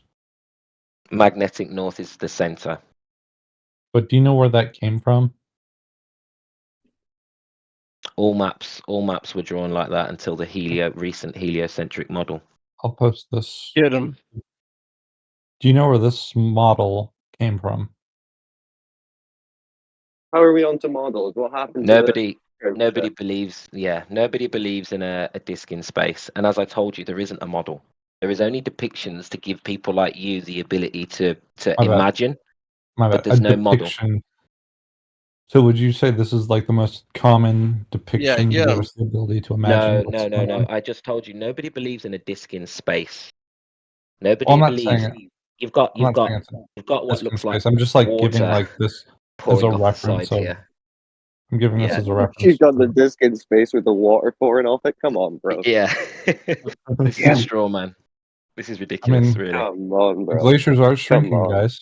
Yeah. The glaciers are shrinking. Yeah, Get bro. 'em. They get the tractor on that as well. Get Anyone him. measuring any of this stuff? Come All on. right. Stop But saying you- get him, duck. Pretty juvenile. But you know what I mean, right? Like the basic. No, we're not. This is Concept. the thing. This is the thing. We're not claiming a concept or like an overall what this place actually is. We're pointing out that it cannot be the globe because there's no curve. We can look at maps and we can talk about the continents that we inhabit and have a rough idea of those things. But even then, their placement in relation to each other is difficult because you can't take a view high enough to see them all together. So could you give me? That's not really the argument we're making. Could you give me a map of how the Earth looks like, so airlines can travel? Again, I've not went up It's and not seen possible, it man. so They can't show I you couldn't that tell you. because that's not possible. But we can. Not Well, there possible are to make a maps that map? have been used. There are maps that have been used. I mean, there's an air navigation map, which is an azimuthal equidistant, Show which me. is north at the center. Okay, Show me. 2 seconds.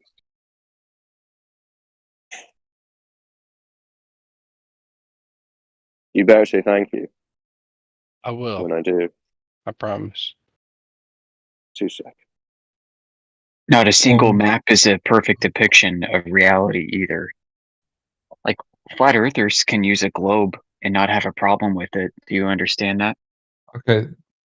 Okay, here's one showing some flight routes from, I think it was World War II. I think this is a World War II map. But again, a lot of these, projections from an assumed ball that's mapped originally from And I should say thank elevation you. Right?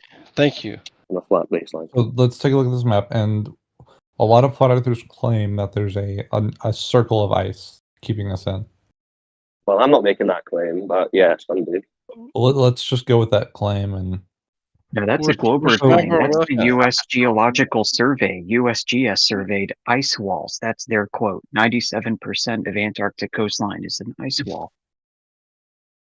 Okay. Yeah, they do say it's ice balls. I mean, that's an old term. The old explorers, like cooking things, they spoke about, they called it a great ice barrier and things like this. They conceptualized it as some kind of barrier. So But let's nowadays, say, they're trying to flat Earth. for the purpose of this Remember, argument, we this, brought this map up to show flight points, right? so let's for this map here that Cyclone posted. Let's just say that there is an ice circle on that. Do you all know where that model came from? What model?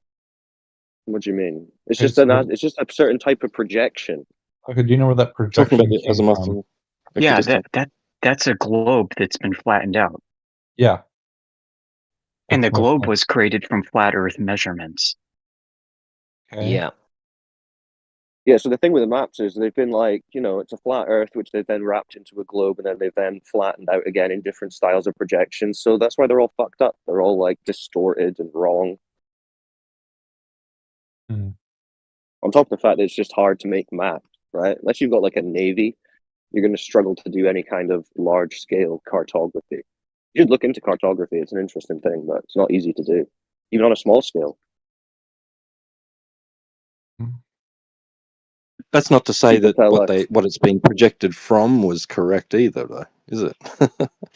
no, exactly. And they'll tell us, oh, why don't you just go and make a map? Like, yeah, bro, why don't you just go and sail around the entirety of the Earth and map the entire thing? It's like, that's crazy. Let's theorize for a second here.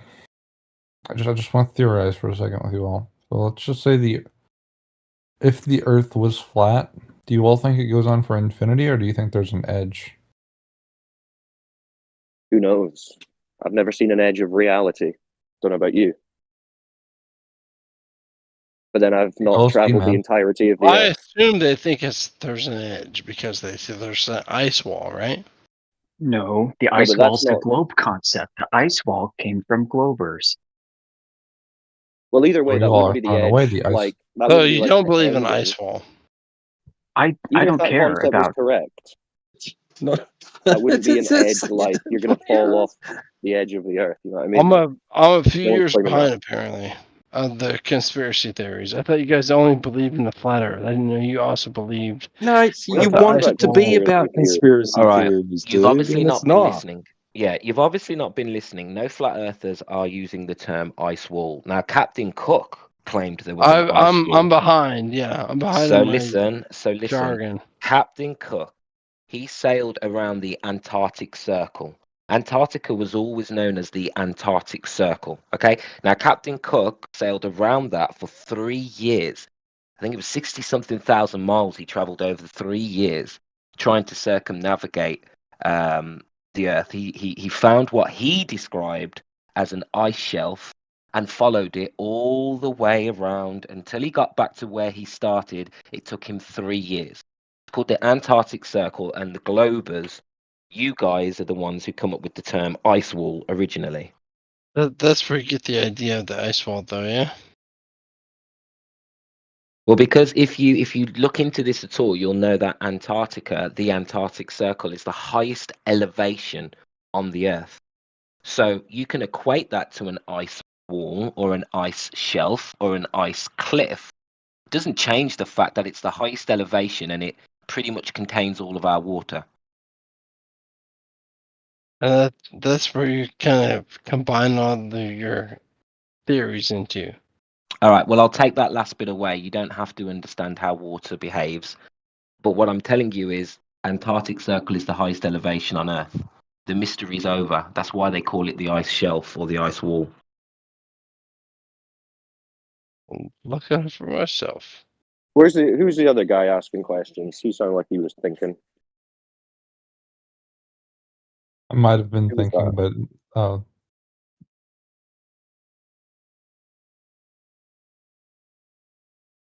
Yeah, so like I don't know. What's the best globe proof? I guess the Other than fact speculating on that. if we take people's words that they've circumnavigated the globe, that is our proof, I guess. What is the end game? I guess. But that would assume a globe, and you could travel in a circle on a flat surface too, right? Oh, that wouldn't be circumnavigating. Yes, it would, because circum in Oh, my bad, circumnavigation refers my to a bad. circle. I keep thinking very one-dimensional with that. No. So this is the thing. See, a bunch of these things will work on both, right? You can almost categorize these when you're thinking about them. Does this only work on flat, only work on globe, work on both? Circumnavigation will work on both because you're just traveling in a circle around north in both concepts. On one, you're on the side of a ball, and on the other, you're just on a level surface going in a circle. Well, if you were I forget. I was about to make an argument, then I realized how on a flat Earth how the north thing works.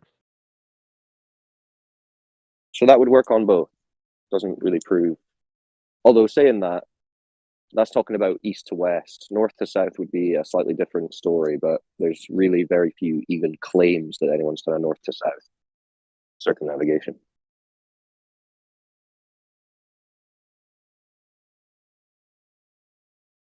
Because yeah, north to south wouldn't work in the flat Earth, as far as I can understand. That's we're teleporting. which I don't assume.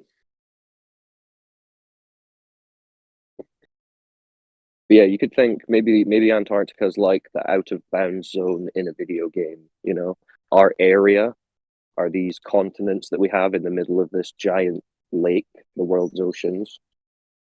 And then if you get to Antarctica, it's like minus 100 degrees Celsius, 100 plus mile an hour winds. It's just like in a game in a death zone where your health will just start going down and down until you die. Maybe that's why it is the way it is. Who knows? Maybe we're just See, not if that supposed to were go there. reality, to me, that just sounds really stupid. It's the logic used in most video games. There's a Well, defined life isn't a perimeter. video game, is it? No, but maybe it's more similar. Maybe the rules and construction of things like video games are actually mirroring, in some strange way, a thing that's similar to the Earth, right? We're on a level. In video games, they're called levels, or they were, right? Because they were all platforms, level platforms. All video games are designed with a flat topographical map, basically. Maybe there's a few exceptions. And an out of bounds zone, right? You've got certain areas that you just can't go to. We have that here on Earth too.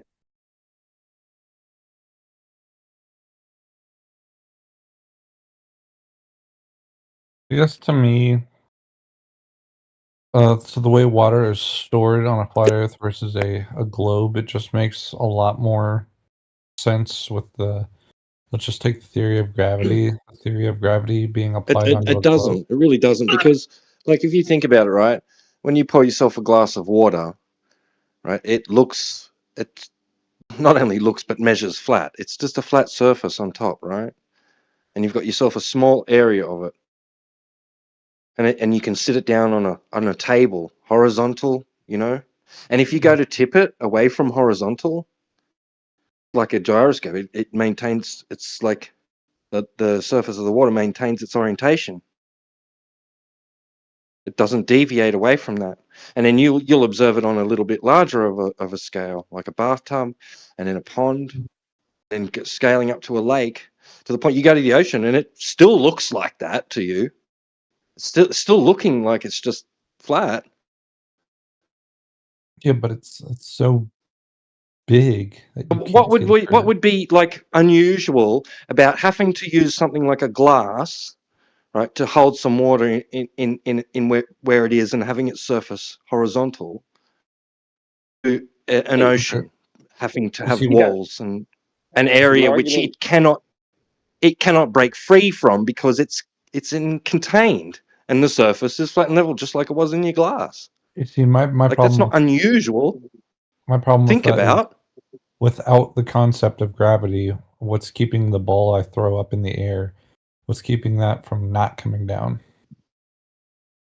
Go for a cyclone. Well, I was just going to say, I mean, the argument that water makes more sense on a ball is just crazy to me, because it just doesn't. You've got no observation of curving water, no measurement of curving water, like a lake or an ocean, but no demonstration of water adhering to the outside of a spinning ball. Like, the whole thing is antithetical to what we actually know about water. Like, let's Whereas take on the a concept of level, gravity. So let's just say for a second the theory of gravity was true, and we were on a globe. Would it make sense on how? which theory of gravity are you assuming? The one that, like, dense The object current one? equal very large Where? dense object equal gravity. Are you talking about mass attracting mass? I think so. Well, that would be Newtonian gravity, which is now out of date and they don't use it anymore. They use Einsteinian gravity, which would be the bending We'll and use warping that of one. space-time. Bending and warping of space-time. You heard of that? What's it called?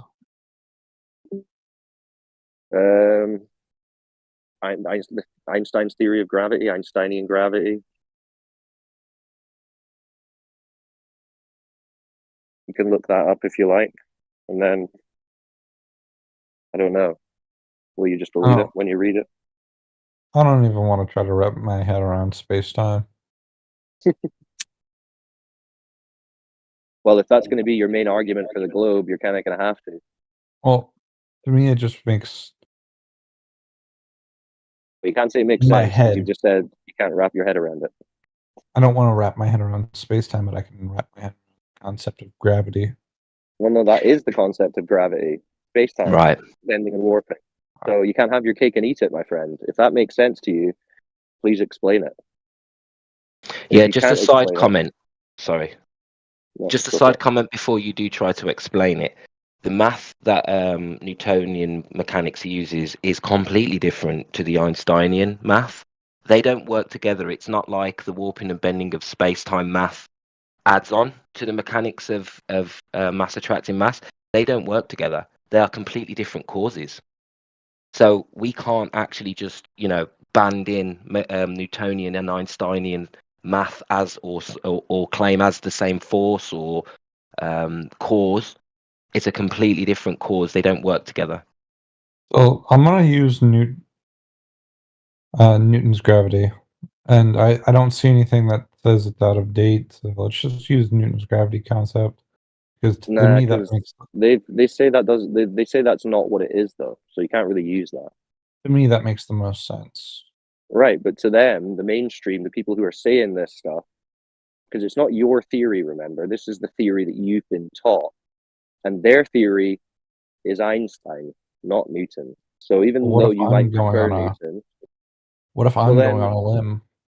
well, then you're going on your own little globe model, which we don't really care to argue about. We're arguing against the globe that they're teaching in schools to children and putting on TV and telling everyone they live on this globe. They're not saying, hey guys, we all live on the random guys from Discord's globe. No, they say they're living on their globe. So if you don't believe their globe, which is Einstein gravity, then you're not really a glober. You ain't no true glober. I'm gonna research Einstein gravity real quick. Give me a minute. Yeah. Enjoy the lore. Oh boy.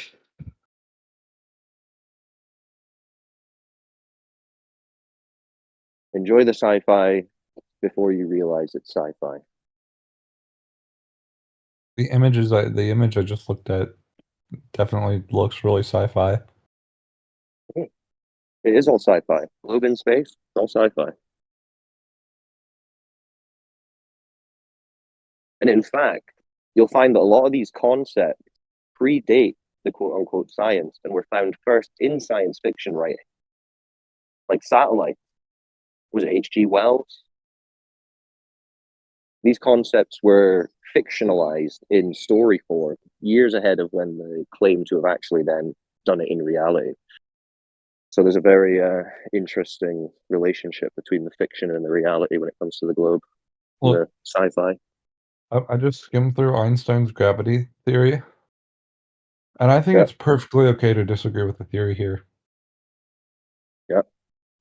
I'm going to disagree with that theory because this is what I saw. Blah, blah, blah, math. A made-up plane that they decided to pull out of their ass. Yeah. And some ball on a curve. That's it. I mean, you're gonna when you dig into these things, you're gonna find that most of this is just mathematical concepts, not actual real world experimentation or observation. Which is why I'm going to go back to Newton's theory. That just makes the most sense to me. But they've thrown that out. Well, I'm not throwing it out. It's just how I don't throw Pluto out of our solar system. It's a bit different, but okay. Pluto's still. I mean, you've not really seen mass attracting mass either. I mean, you put a feather next to a Humvee. Well, the feather's not going to go and stick to the Humvee, you know. Let's say you have a metal that can be affected by a magnetic force, and you put a more powerful magnet and then a less powerful magnet on each side. It's going to be more attracted to the more powerful magnet. It's not even going to drift to the less powerful magnet. Right, but then we're talking about magnetism, not gravity. Well, I'm using that as an analogy. Right, but you would need to be able to show that just general everyday objects are having some attraction to each other if it's mass attracting mass. And if you'd also have to understand that those objects are so tiny and insignificant that Right. So then if you're going to say it just can't be demonstrated or observed, then it's just another useless imaginary theory. On other planets. No, because then you're making the inference. You're assuming that their motion is caused by this thing that you cannot demonstrate. That's making assumptions. This is why they say astronomy is not a science like the other sciences, like biology, chemistry, and physics, because they can't directly test their subject, right? They can only observe it from a distance and make assumptions about it. And those assumptions are filtered through their worldview, which they were taught as children. So you're not proving that mass attracts mass by looking at the moon moving. You know what I mean? You're just seeing the moon moving. You don't know its mechanism.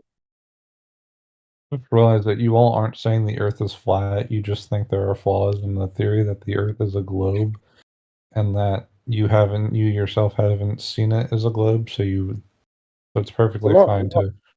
No, I mean, not just us. You have never seen it as a globe. No one has ever seen it as a globe. There's only like a handful of people who claim to have even been able to go to a place where they could see it as a globe. We're not saying it's flat as in smooth. We are saying that there is no curvature to the surface that matches the globe model, and the only evidence we have is this level topography, this topographical plane. So yeah, we're not claiming it's a giant disk. We're not claiming it's a giant square or what its total size is, all this kind of stuff. We're just saying it's not the globe. It only appears to be a motionless topographical plane until we have evidence to the contrary, which no one seems to have. So when it comes to that, for me, the main reason that's keeping me from going to let's just say if the Earth was flat, I feel like there would have to be an edge, and for it to be going on for infinity just makes. Well, I'm not claiming it goes for infinity. Yeah, that just I don't doesn't know. make any sense for it to be like a. No, I mean, I would tend to agree with you. That would be outside of like infinity. Infinity itself is just a concept. It's not something that we deal with in reality. So I would probably agree with you that it would should have some kind of finiteness to it, but that doesn't mean I know where that is. And to be fair, I mean, some of these things are just beyond our comprehension. I mean, the system itself that we inhabit is beyond our comprehension, really. So even at its size that we're given.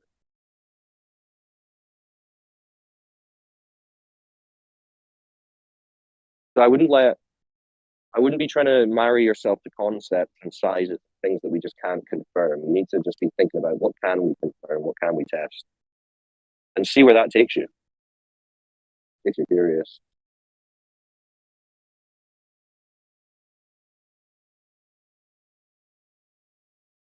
Are you on the 24/7 server with the additional information sections? No, I don't want to join another server. I'm very Well, it's just to have resources, because if you go on Google and YouTube and you try and search for this stuff, they're just going to give you nonsense. Oh, I have a friend who's a flat earther, and he gave me a flat earther website, and I might just go on there from time to time looking at it. And then, what was the website, out of curiosity? Let me see. ifers.foremotion.com. IFERS. Okay, weird. I mean, I don't really know anyone who uses IFERS. I didn't know it was still being used, but so I don't know if they've got good stuff on it. I think that's Eric Dubé, who I know is quite controversial, but I don't know. Well, we've saved a heap of stuff on our server anyway, and it's all alphabetized, so it's very easy to navigate. So, I mean, if you are curious, I would recommend you check it out, but it's up to you, obviously.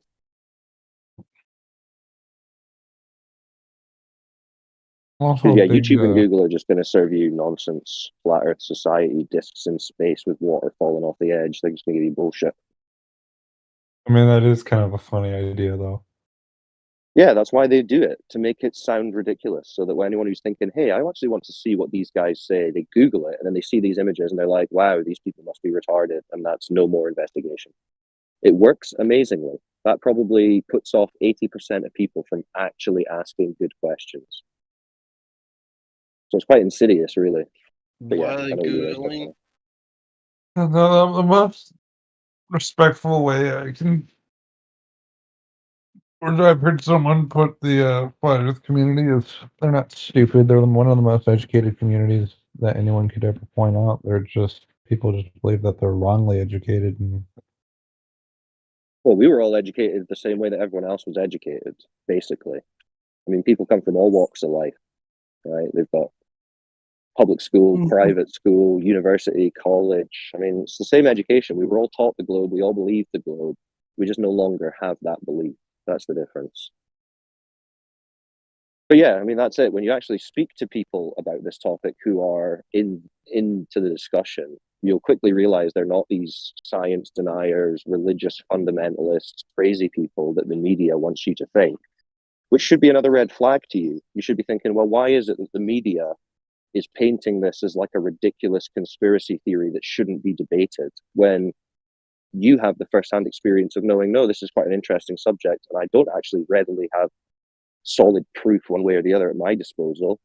So they should be putting Neil deGrasse Tyson or whoever else up against anyone else and actually debating this in public, but they don't want to have the debate because they know how it goes. So when it comes to the media, it's basically their job to make a fool out of the people they deem as wrong. What you call a media bias. And it's not always because the people are actually wrong, is it? Politically, no.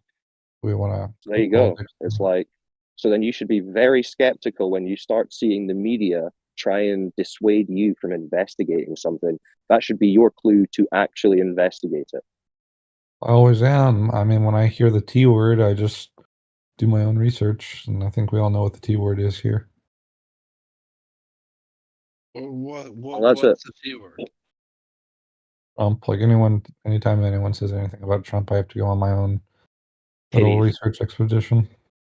Well, this is why I was saying, if you want to research this topic, it's not that easy to find good information, which is why I suggested you join the server, because that's where we keep good information.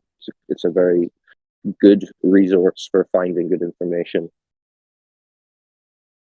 If you like doing your own research. Yeah, he did. He did. So this is it. Do your own research. Think critically. Don't just accept the story, and come to your own conclusion. Or accept what like scientists have done before you. Well, if you can verify it. Crazy thought.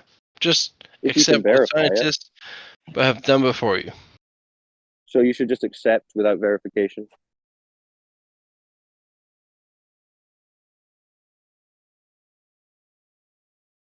I will accept the Earth is flat once someone proves an edge to me. I'm sure Right, well, good luck with that. I'm sure they just doubled the size of the universe or the age of the universe to like from like 12 trillion to like 25 trillion or something years. Don't quote me on those numbers, but if you want us to trust everything that was said before, like they change everything on a daily basis, bro.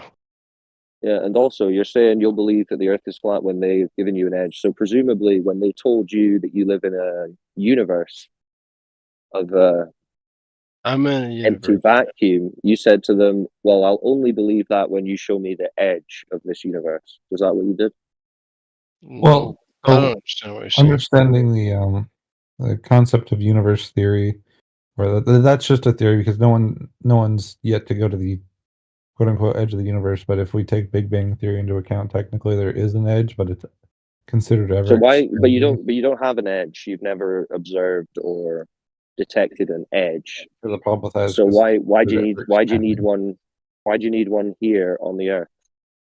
I feel like the Earth would be small enough to where we'd actually be able to find the edge. And well, you don't really have any concept of that, to be fair, either. That would just be an assumption. And then but either way, it's the same thing. It's like you're looking for an edge of reality, because the Earth is your reality. I don't know if you've really thought about it this way, but Earth is all that there is as far as you're concerned. You've been shown images and videos about other things, other planets, the universe outside the Earth. But as far as you're concerned, your entire reality, your universe is the Earth. Which is why I don't care to study space. Good for you. So you haven't wasted that much of your own time. Oh. But, I mean, if you're going to say we need an edge of the Earth, then if you do believe in space, you should be saying, well, what's the edge of the universe? Also, they say the universe is flat. Don't know if you know that. So it's funny. So like, let's just say you have a Minecraft world, but it's like it's got no blocks on it, and you go up, down, left, right. That's what my imagination of what space is. Well, space is only in the imagination, so it can be whatever you want it to be. That's the beauty of it.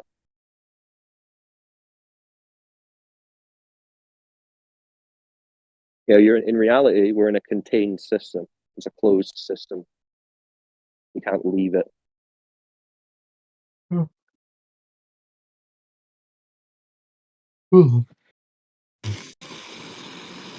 Cyclone, I always say this. I always just for visual is like it's like Sandy's house from SpongeBob. I mean, I know it sounds silly, but I noticed that it's like a weird correlation with that because like Sandy's from Texas. She wears a spacesuit. Well, scuba diving suit is what they say, but No, you're right. yeah, right. Because in Texas, that's where the NASA training facility is, and so Because she's like she's like the only Earth surface character in that, right? And she's living under a dome, correct. under the ocean with her house, Yep. and she's wearing a little space suit. Yeah. Yeah. I mean, I think the elites or the people that deeply, truly do know the truth, objectively, is that they put little sprinkles of truth in our faces and modern entertainment and stuff. You get this. An enclosed system is so true. I mean, it's not. I understand that I can't show you what is like show you the container of what's making the Earth enclosed, but what I can tell you is that we Why do can't have you gas show pressure. it? Air pressure. Why can't I? Yeah, why not? Show us this. Show us this. Like I just said, I can't show you it, but I can explain that we have gas pressure and air pressure on Earth simply by the oxygen that you're breathing. And that can only mean that Earth has some sort of container or Earth is an enclosed system. Because there's no other explanation. That would be called an atmosphere. Well, atmosphere isn't a physical barrier for that to be possible. It's not like That's the gas that must be contained. right. So a lot of exactly. A lot of globers will say that like at the end of the day it's pressure creates pressure, but that makes no sense. But you realize how stupid you look compared to the worldview, right? That's fine. I mean, ironically, I think it's everybody else that is stupid. You don't go to Home Depot and say, "Hey, I want my propane," and they say, "How would you like it contained?" I would like it to have gravity contain my propane. It's like you have to have a container. You have to. What the You fuck know are you how even gas talking about works? right now? Sorry? Do you know What how the fuck are you even talking about right now? All right. Yeah, Howard's confused. Marudwan, was that who was speaking before? I don't know. What were you saying? Yeah, maybe you need your bed, bro. No. Too much spinning on the globe for one day. Hey, yo, exactly. I mean, the globe doesn't connect to what you observe and experience in reality. When it comes to propane, like, do you know how gas works? I know that pressure needs a barrier. Could you give us some pressurized propane, but without the canister, please? Probably not. Yo, probably I like not. that honesty. So you couldn't have pressurized air without a container either. That's how that works. Definitely makes it a lot easier to contain with a container. Yeah, with a container, right? You go in to get some propane and you just say, "I'll put it in my pockets. Don't worry about it. Good luck." I mean, if you got some really airtight zipper pockets, I'm sure you could. Yeah, if your trousers are the container, then maybe. But you need a container. That's the point. So we're contained. So no one is leaving in rocket ships. Correct. Another fun one for container for air pressure is just your own lungs. Your own lungs are the container for the air that you breathe and breathe out. Macro to the micro. Yeah, somebody tried to shoot me down with that one where it's like, well, what's containing the air that you breathe out? It's, well, your own lungs. I mean, in a sense, your body is the container in that sense. But Well, the yeah, gases are they're passing from one container to the next, basically. exactly. And if they were to go into a vacuum, they would just evacuate in all directions, fill the volume. They wouldn't be maintaining their pressure. So when it comes to At some gases, point, we're just gonna give up on you. when it comes it's okay, to Howard. gases Keep being drinking, bro. contained on Earth, the reason. Gravity, So right? It's imagine bending and the warping time that you didn't wrap your head around earlier. That's the reason. so imagine the atmosphere is one like really big container. No, it's not a container though. It's a gas. Containers are physical. Yeah, you're right. You're right. It would be a like sort of like greenhouse gases making this like. Well, think about the greenhouse gas. Greenhouse would be a container, but they're telling you we've got greenhouse gases with no greenhouse. If anything, our position makes more sense. We're saying there is a greenhouse. We're in it. This is like a terrarium. An ecosystem, if you will. It's Yeah, like we're in like a contained jar. environment. It literally is. It's crazy. I mean, if you're gonna subscribe to the globe, at least subscribe to the snow globe instead. That makes more sense on a physical level.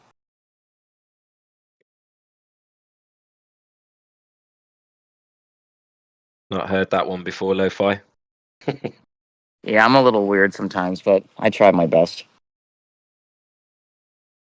No, you're good, buddy. Good to So see you around anyway. the way Like, an atmosphere would work, it only works if there's gravity. Yeah, that thing that the bending and warping of space time that we can wrap your head around. Yeah, you need that. yeah, that Nor do I wonderful want to wrap my technical head around it. gravity is Concept. the best. You need the mathematical concept to make gas do something that it never does. Well, all right, so I'm taking pre-calculus this summer, and I'll get back to you on that. Yeah, ask them how we can have gas pressure without a container. That should go down well. No, I go to a very interesting university. They would chase me out with pitchforks and torches. It costs your professor his job, pretty much.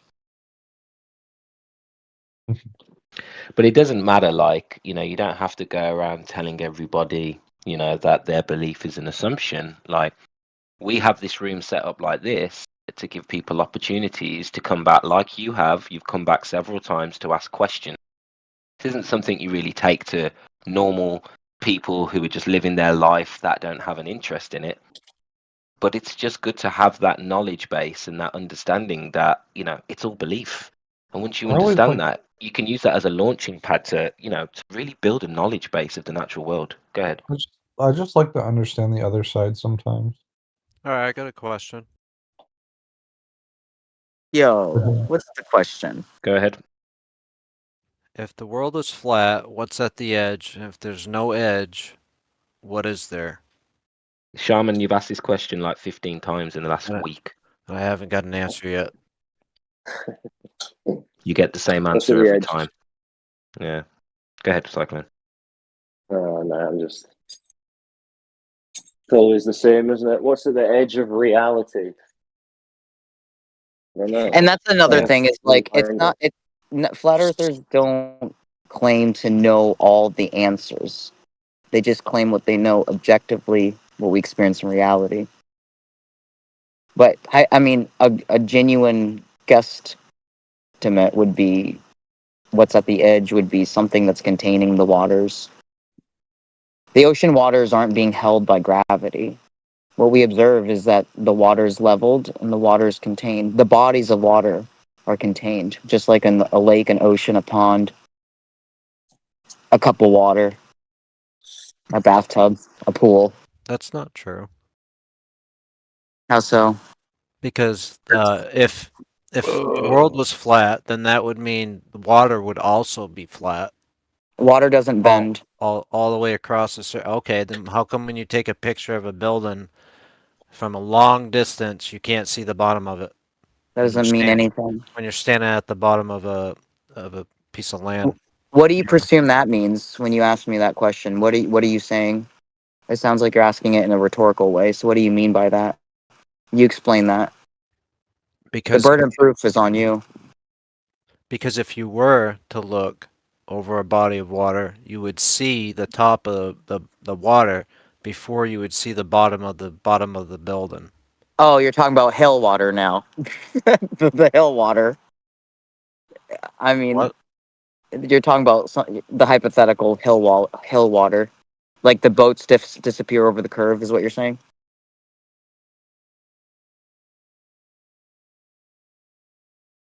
Don't fall for that trick. They're going to bring out a telescope. Right.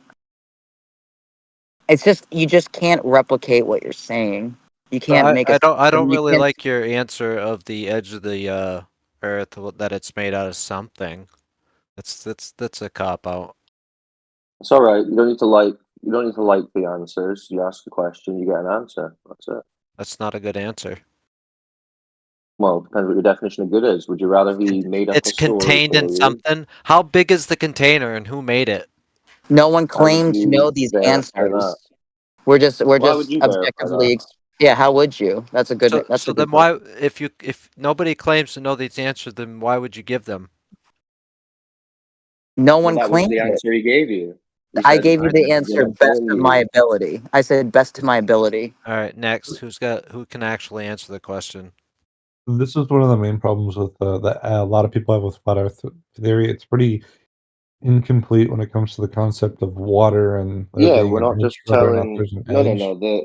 The water's Quite the well fleshed contrary. out. Contrary. It's the Globers have the burden of proof. I don't You even need use to talk gravity. about water. Don't need to talk about water. But what's at the edge of the Yeah, you do landmass? need to talk about If there's water. no, If you think it's a if we ball, just had land and if it was flat, what's at the edge and how come nobody's ever been there?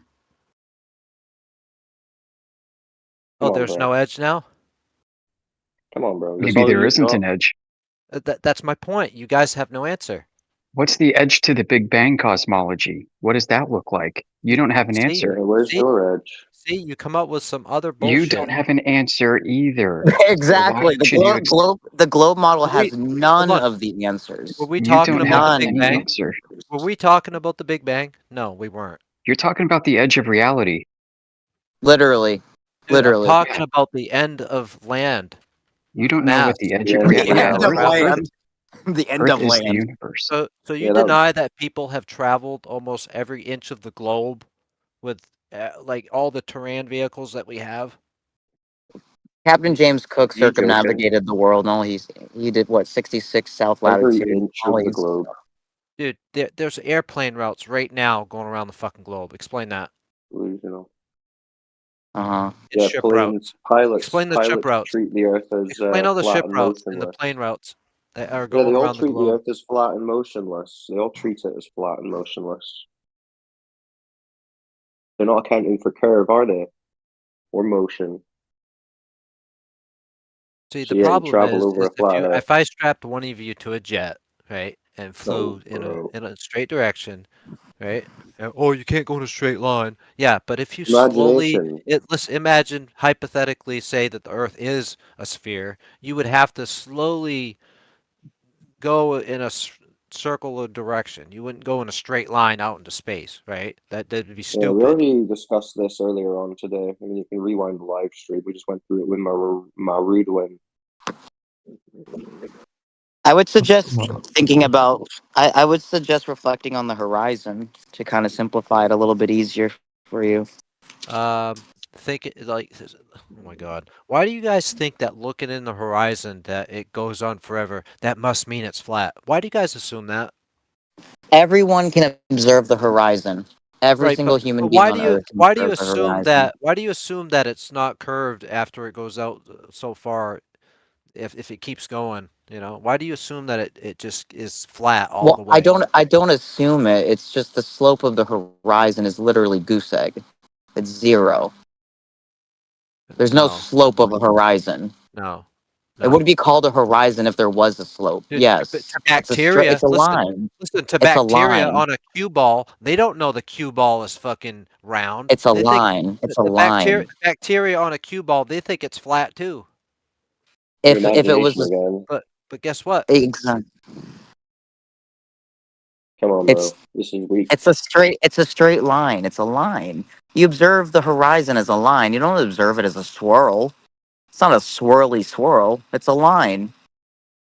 Yeah, That's you're the one objective that's saying reality. it's a geometric position. That's why we check the Explain how. horizon. All right, explain how the Because the sun world rises model. over the Hold horizon. on. If it was Well, flat, listen, then because it wouldn't be a you're horizon. claiming that horizon is geometric. That's the whole point. You're claiming it's a physical curve of the Earth, which is why we can test that and show that it's not, because it's at a distance that exceeds that location. It's pretty simple. You need your horizon to be a specific distance away. When we observe it, it's much further. So it's wrong.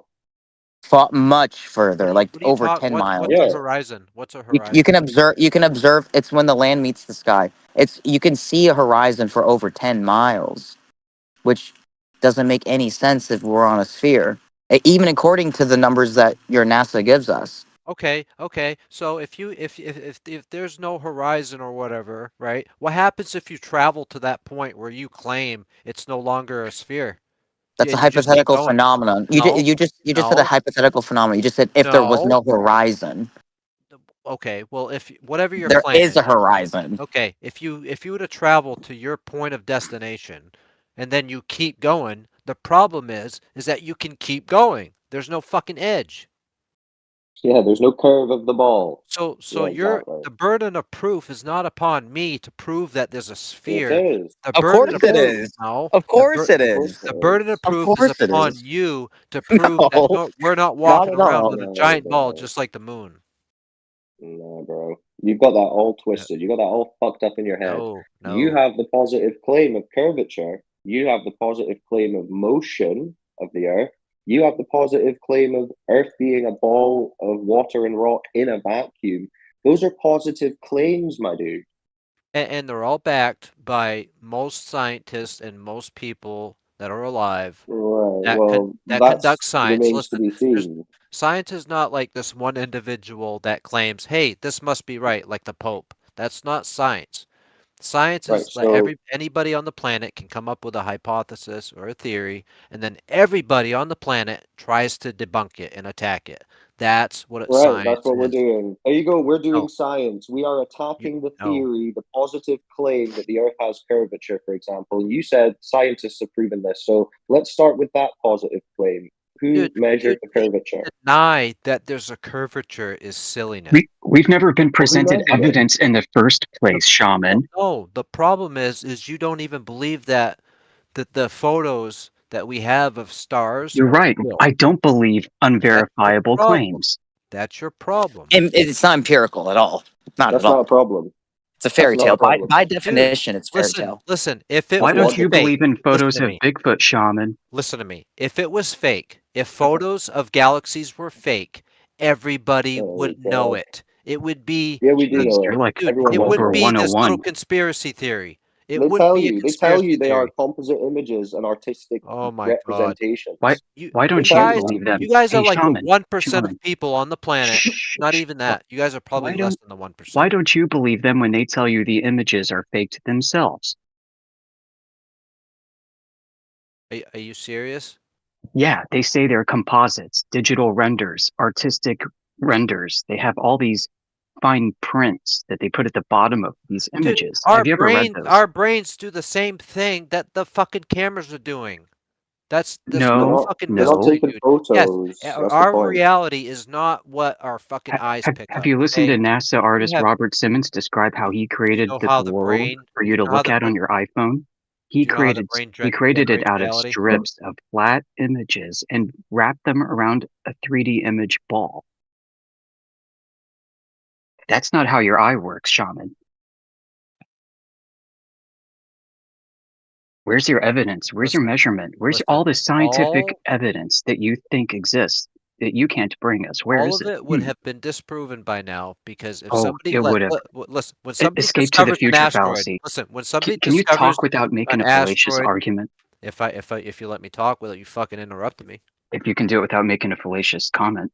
Well, if you're going to escape to outer space or escape to the future or escape to conjecture or escape to your own incredulity, I don't want to listen to it. Dude, you're just so far out of reality. That's probably why your name is Mr. Amish. No, listen, Dude. I accept reality as it's presented. It presents flat and stationary. You experience it. I experience Dude, it. when somebody discovers something like a star or an asteroid that With a nobody has seen telescope. before, other people have to verify it, and that's called science. And if it's What do you not think there, a star is? dude, what do you think a star even is? Do I have to play the Lion King line? Yeah, because I can tell you, you can't tells, verify. You don't know what a star is, and you can't verify the claims of them are true. You know, I always wondered what them stars are up there. They're probably big balls of gas burning billion and billion miles away. Yeah, Isn't that Puma had it stupid in a right in the vacuum? Lion King.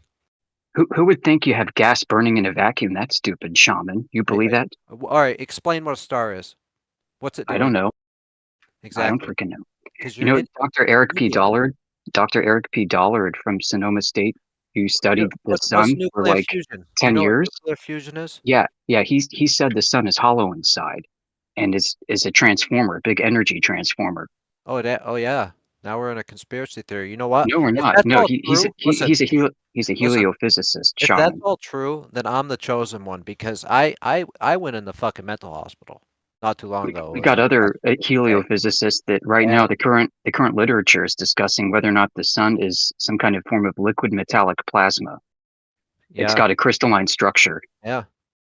And we're all in a dish. We're specially placed here by this. Yeah. So you have no idea. You are spiraling hard right now. I feel sorry for you. No, these are your guys' claims. You guys think you're special. You're at the center of the universe, and that somebody put us here, and that we're in a fucking stop petri this coping, shaman. Stop Boy, this you're coping. such a This is embarrassing.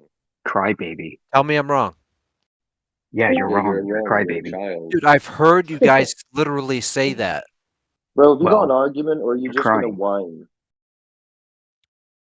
No, I'm telling you guys how ridiculous you are, and you're backpedaling. Argument for the globe. You don't have an argument for the globe. You're backpedaling because you realize how stupid I make you look. No, remember, you couldn't substantiate the positive claims of curvature, motion, or being in a vacuum. So yeah, you don't have an argument. The offer for you to present scientific evidence is open. You can't. The burden of proof is on you guys, not me. No, you don't You understand. don't claim that the Earth is Hey, idiot. Hey, name the person now. Name one. Give their profile picture, their profile name. Who? That said that. That said that you've heard people say that in here. Give a name. All right, Mister. I'm upset. Give a name. Is this what we're gonna do? Yes, it is what we're going to do. You're going to back up your fucking claim. That's what you're going to do. That's right. That's what we do here. That's what we do here. We hold you to haven't backed up account. a single thing you've said this whole time, shaman. We brought you out of being banned so you could have an honest discussion, and you are not backing up any claim. Shaman got banned from this room? Yeah, he's a troll. Yeah, I wonder why. All you've done is act entitled, act like you've won without presenting anything for the globe at all. Nothing. I laughed. Oh, he was triggered. Good stuff. So he went I back love to it. the edge argument. Yeah, I was just going to say, I love it when they act surprised when we actually call them out on their claims. It's classic. Well, he didn't want anything to do with proving that curve or that. Yeah, he's just generalizing. Hey, if someone did say that, you remember who that was and you go take it up with them. Until you hear somebody else say something like that, shut the fuck up and don't project what you think that one individual thinks onto everybody else. Or you could ask somebody, what is your position? And have a general, decent conversation about each other's position. And then if you find something like, similar to that from what this new individual has said, then you can criticize them and judge them. Not until then.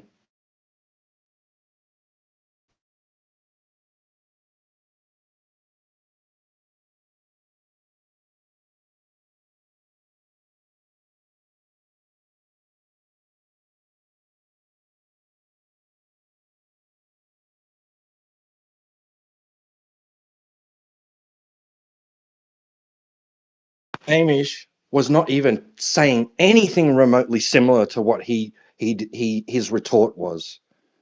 He did not address one single thing that Amish said. It had no relation to what Amish had just finished saying whatsoever. And he knew he didn't have anything to refute what Amish was saying. He didn't understand what Amish was saying. He probably wasn't even listening to what Amish was saying.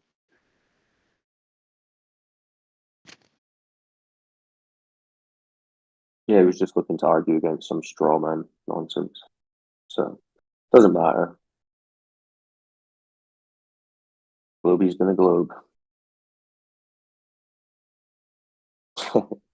How to prove the Earth is a sphere to a flat earther.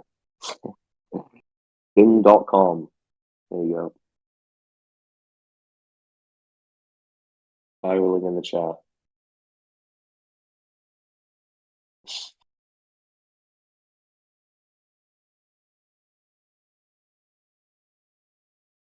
They really need us to believe their version of flat Earth for their arguments to work, and it's not going to work.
Somebody hot micing?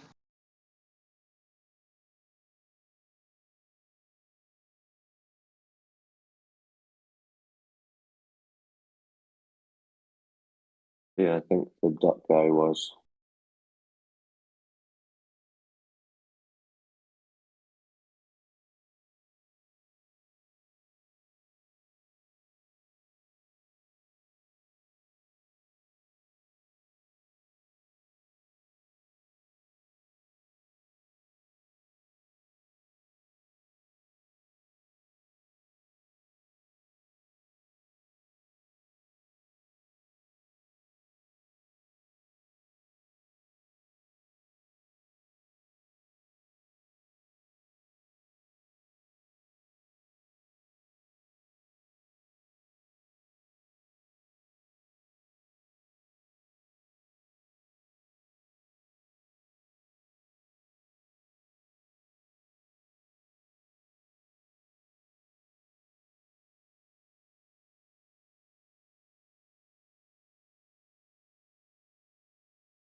Did you guys kill the room?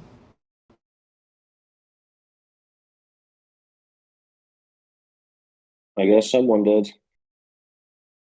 I thought for a second you all saw something out in space and were all dumbfounded. Wouldn't that be wonderful? Nah, we've seen all the YouTube cartoons. What would space do Find for this yourself conversation? dumbfounded? That's why they made that word, right? Why would I'm dumbfounded that so many people believe that what they're watching is reality. Yeah. what would space do for this conversation? Space what? You know, if you look into space, what does that do for the surface of the Earth?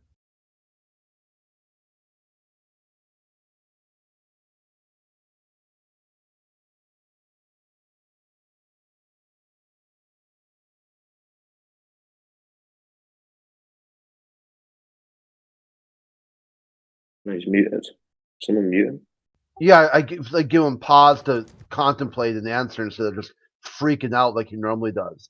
It's normally just stimulus triggering, stimulus triggering. So I was hoping he would think about something and then right. give You a spoke to this guy measured. before? Oh yeah, this guy's like he's like there's like the lol call of this server. Oh no. Yeah, like everybody laughs at this dude. He's like just the complete fool, the clown. Oh wow. Quite an introduction. So yeah, if you look into space, you might find something. He just Yeah, I'll reset. second that. I'll second that. So you've got a reputation, Angels. Yeah, he's got multiple accounts too. So if you mute him, he just comes back with a different account. But he knows that won't work on this channel because he's not cloaked here. Interesting. Yeah, look at his measured response was, yeah, just reset back, look into space. Yeah, Angels also refuses to discuss the actual Earth. He will only discuss space junk. Oh, he's a space junk guy. Yeah, his conversation about the surface of the Earth is everything other than the surface of the Earth. That is the one thing. Was he saying the other day that he knows that space is real because the government took money from him in his taxes? Yeah, they spent money. That's how they know he knows it's real. Oh wow. And then he referenced. I go, which are you talking about? America? No, Canada.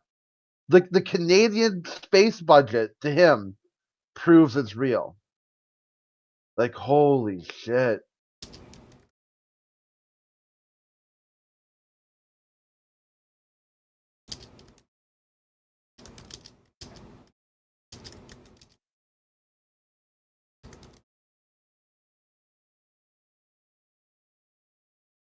They have a pretty big global warming budget as well. Yo, it's hilarious. Like he picks a country with no launch capability, no astronauts other than Chris Hadfield. It's like really like it's like the Jamaican bobsled team of space programs.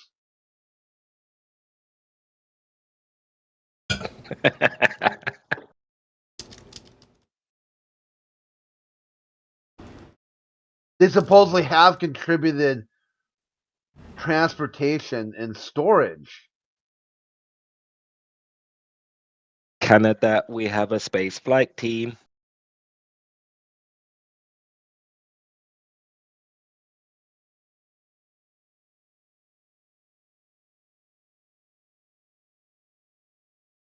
Yeah, Angels, they don't hire atheists and they don't hire people who aren't American.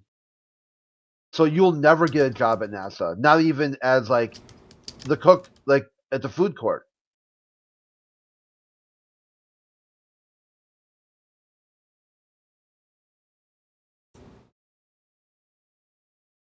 Yeah, NASA teaches there's a God. They brought the Bible. This guy is like, look, this is what he does too. Like, he turns everyone down and doesn't listen and just talks. He's not even paying attention. Dude, NASA is a deeply religious organization. Extremely religious. Like, it's so religious that people have a problem. Even religious people have a problem with the extreme religious nature of NASA. The current director of NASA said God personally spoke to him to come out of retirement.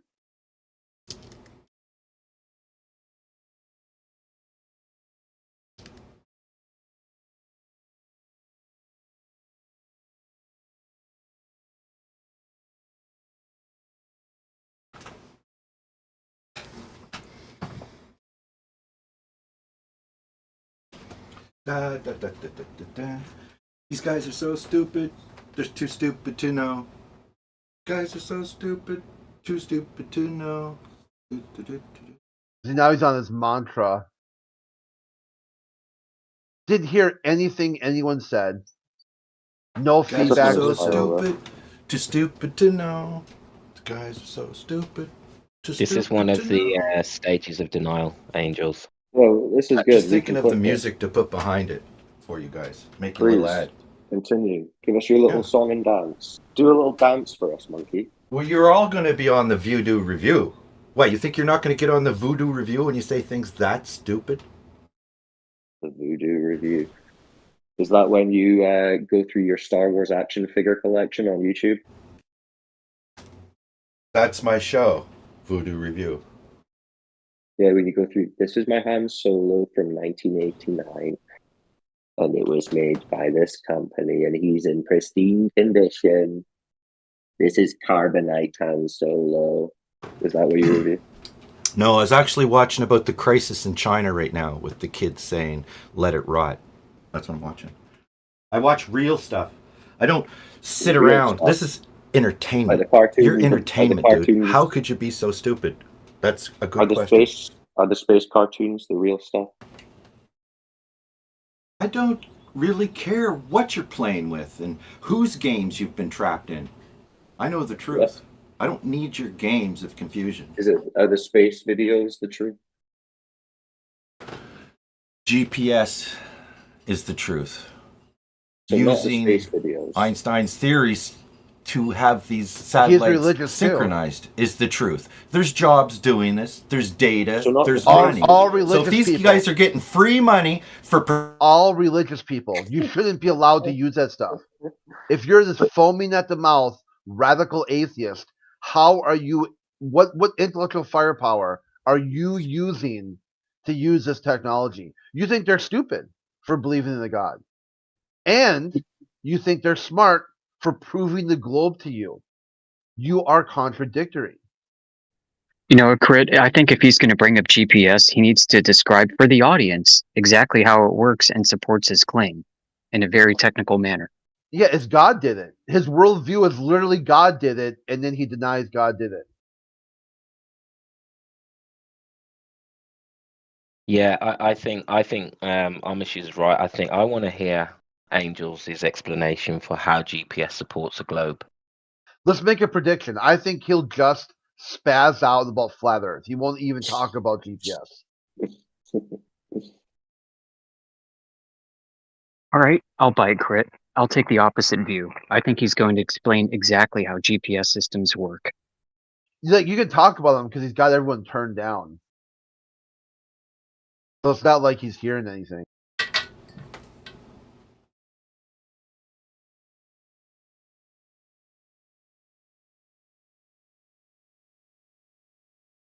Well, he must be listening because he says he's going to do a show on it. He's a big fan. He's got a little fan show that he does on the side. I'm wondering if he doesn't back his claim or concede we should ban him. And the one thing too, he can't cry about being muted because his I whole think you should ban me. Then you have an excuse. His whole shtick is that people only get 500 words to talk. After 500 words, you're muted. And he's used, look how many words he's used, just a mantra. He hasn't even begun. So like a ChatGPT token system, he's used up all his tokens. Yeah, that's what he get. Like, people, like, he'll invite someone to his channel to talk about something he doesn't like. Then he says, you've got 500 words to convince him. Well, Angels, why don't you tell us about the GPS claim that you just made and how it relates to a globe? Can you do that? Mind your word count. Yeah, it works off of signals. but they had a problem because they were getting out of sync. The signals weren't matching up. And of course, it's because they're moving. So this has relativity at play. The satellites are moving as they orbit. So they have to take, they're not stationary. Okay. So Describe how the clocks came out of sync. They have to have algorithms to synchronize. All right. How did the clocks get out of sync? Can you tell us the process by which the clocks fell out of sync? I can only explain things in terms of things you already understand. What do you understand? I understand it. That's why I'm asking you to see if you understand it. Well, like Richard Feynman said, I can only explain things in terms of what you understand. And I don't know about the guy who asked the question. All right, I understand it. I want you to explain it to me, okay, so well, I know then you explain it to me, and don't no, be it's such not my a cunt. claim. It's not my claim. Oh, okay, you understand it. Then you shouldn't need me to explain it. You're wasting my time.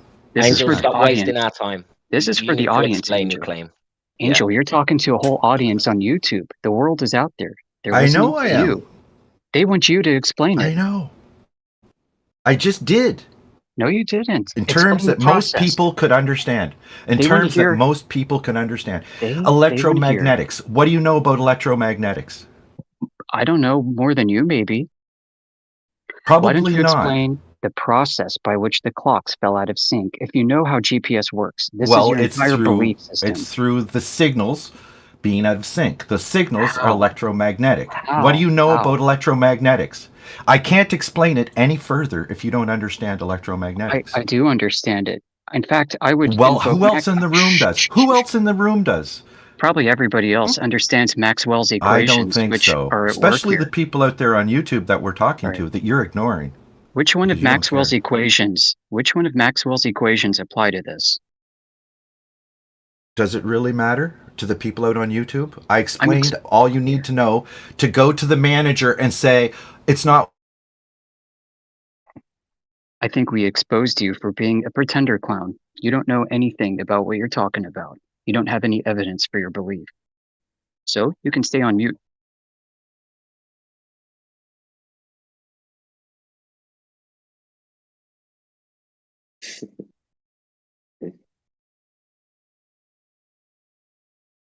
Poor guy ran out of the words.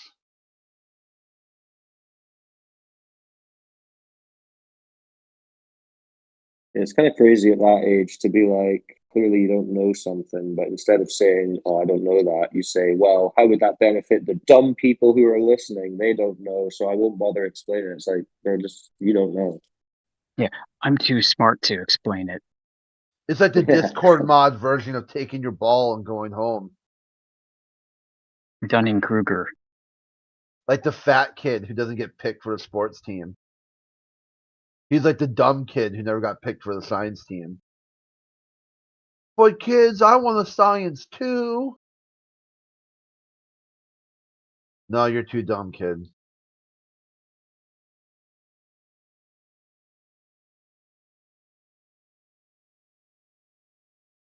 I was waiting for him to start talking about the speed of light. Because when Amish asked about how are they syncing it, how are they syncing the measurements, I'm pretty sure they're using the ECEF reference frame, right? He might not even know that there's such a thing. Probably never heard of it, other than like space travel with his Han Solo action figure, as like Cyclone was saying. His whole concept of light speed is how fast. I love the term Earth curve because it rhymes with the one I made up for Christians called Dead Life. Wow. I picked up Earth curve from you guys. You're just You're getting worse. Dude, all these No, it's good. Earth curve is exactly what you want. A shocking term to make them think about it. Did you when forgive I heard your Earth mom curve, yet? I said, where's the rest of it? Oh, that's right. These guys don't think there is a rest of it. Hey, Angel, did you forgive your mom yet? Do you know a curve that keeps going turns into a circle if you got a good one? Does your dad approve of your lifestyle choices? My dad is even dead. The term Earth curve. So even the term Earth curve really triggered you. That's impressive. The curve of the Earth, and he just freaked out. No, I didn't freak out. What? I realized that you guys think there's only one section, and it's probably flat. It could be curved, but it doesn't curve? go into a circle, right? There's going to be hills. Who measured the Earth curve? Yeah, when you guys talk about Earth curve, you're talking about 0 degrees. Earth curve. That's so funny. Well, who measured the Earth curve? Was it He Jesus? measured nothing. Did Jesus measure the So curve? it's not been. In fact, you so it's not haven't been even measured. presented a decent model yet. Did Your Jesus, model of the Earth is like our model of the universe. Did We're both Jesus close. Did Jesus present the globe to you? Well, we're onto the universe. Well, you guys are still stuck on the shape of the Earth. Catch up. Well, you just said no one's measured the Earth curve. I got a fun question for you. Not with a string. Right. So what is the name of your universe model that you're claiming? The universe model. It has a name. What is it? Hell if I know. I'm not a cosmologist. Let me call a friend. How about Google? Great. Hey Google, what's the fucking waste of time this guy's gonna make me fucking waste to come up with the concept of It's actually called lambda cold dark matter, or lambda CDM is the name of your universe model, angels. So flat earthers know more than you. Oh, we should let him do the AI thing because he spirals. No, you know what to ignore more than me. You got to look at everything to bury. Have you got all the bones buried yet? Bury this one. They can't show Earth curve on this. Oh, wow, no, dude, you are like you're like I don't know. Oh, you guys are like that. It's just so funny. The club, your club. I could see you on like a true crime documentary someday.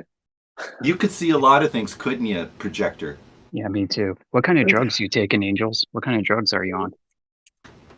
I don't know. What is the body made out of? What chemicals is the body made of? Are you talking about extra drugs or the ones that we get naturally? Or the ones that I have more than you, like testosterone? If you have to ask that, if you have to ask that, that's a problem. If you have to ask the shape of the Earth, you shouldn't talk. Oh, really? Is that why you're here? Yeah. If you want to play that game. You want to play that game? Haven't you come to talk to us? Isn't that why you're here? Well, I'm just saying you shouldn't say stupid things because when I repeat them, they sound stupider. Aren't you a big fan? So desperate. Here he is. I'm trying to make what you say sound as stupid as possible so you can see it in the mirror. I'll show what you say in a way that sounds so stupid, like Earth Curve or Dead Life. Earth Curve. I'm thinking of one for you. I'm thinking of one. I don't have one yet. So you think Earth Curve? You think Earth Curve sounds stupid? It's hilarious because you guys are thinking about an arc that's 0 degrees. There's no curve, and that's it. Is that why it's stupid? Yeah, no ends to it. Like it's as infinite as SpongeBob's parlor. So there is no Earth Curve, is what you're saying. I'm saying, dude, you know what I think. Don't ask me stupid questions. Well, you said there's no Earth Curve or that no one's measured Earth Curve, didn't you? No, I'm saying Earth Curve is an interesting term because it's juxtaposing what somebody would assume, and it makes them stop and think. I had to stop and think. When I heard Earth Curve, it's like a meme. It's a meme, yes. It's an idea. It's a meme. So, yeah, Earth Curve is a meme. It's just an idea. It's not real. It's an idea. Yeah, when I thought about it, it made me laugh. Like Dead Life. Dead Life makes me laugh. Because once you're dead, you have a life after that with a calendar, and you're going to heaven. Like, what's this Dead Life you speak of? So what's this Earth Curve you speak of? Yeah, it's just an idea. Where's the Earth Curve? Where's the Dead Yeah, no, it's Life? ridiculous. It's ridiculous. There is no Earth Curve. Ridiculous. Right. I agree. I know. No, it's a shocking term that's not typical to the normal language to make somebody stop and think. It's an idea. It's not real. Right. That's exactly what I said. It made me laugh. Earth Curve is not real. I agree. Well, I don't care what you think about it. The term made me laugh. I'm just saying we both agree. Earth Curve. I'm not here to debate why you made it up. I get that. No, it's not a debate. We agree. We agree. Earth Curve is not real. We agree it's a silly term, just like Dead Life for the Christians. I'm sure I could find one for Muslims too, or Buddhists. You know, the Buddhists, if you get in the right river, you get straight to Brahma. You don't have to go through reincarnation. It's amazing. Nobody cares. Yeah. All we care about it's the name of our universe. Angels. It's the name of our universe. We literally don't care about your theology. We don't care about your belief system. All we care about is what you can bring to the table in terms of evidence. What can you bring to the table for evidence of a globe? If the next thing out of your mouth is not evidence, then clearly you have nothing. Well, I brought the satellite data with the space junk. So your best evidence for a globe is a pre-assumption that satellites are in the vacuum of space, No, but you have no no. evidence or experience of it directly. I want to have my own specialty. My specialty is going to be challenging, if you would be so kind, the flat earthers with investigating over 1,000 days space junk data. We've looked into space. 1,000 days. We're only We've on looked day into 8. space. This is Angels. easy, right? Angels, This is easy. we've We're looked already at into 8. space. I can do it on one leg. Do it on one Angels, leg.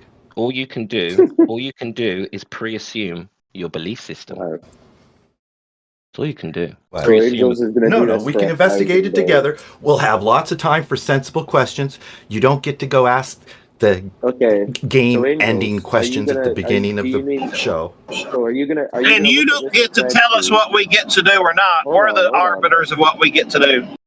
Hold on. So you're telling me you're going to start looking at this spreadsheet of space junk and what? You're going to go out and start observing it in the sky? Is that your idea?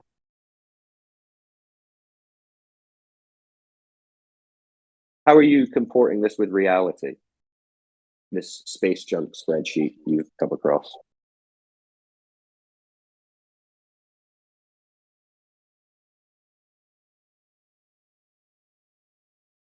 Is he gone? Too much? Yep. Poor guy triggered out. Oh, there we go. Somebody got all pissy pants and muted me. So what are you doing with what the was your space junk? question? You're going to go out. Are you going to check this spreadsheet and then go outside and try and see it in the sky, or how are you going to link this to reality? Well, like we were saying, we'll figure it out together. I'm not saying I'm going to do this alone. It's a lot of work. You're going to have to help me. In fact, you're probably the expert. You're probably the expert. What's the work we need to do? What do we need to do? What are you talking about? Well, first we need to validate the sources are real. The sources, they're not real. Yeah, they've been devalued because they're deeply religious organizations, so they can't be real. Well, we have to find that out. Like I say, I can't find that out immediately. It takes time. Okay, well maybe we'll put that on the list of things to check. And if you're wrong, Crick, you lose 3 credits and you don't get to speak until 3 more ideas go by.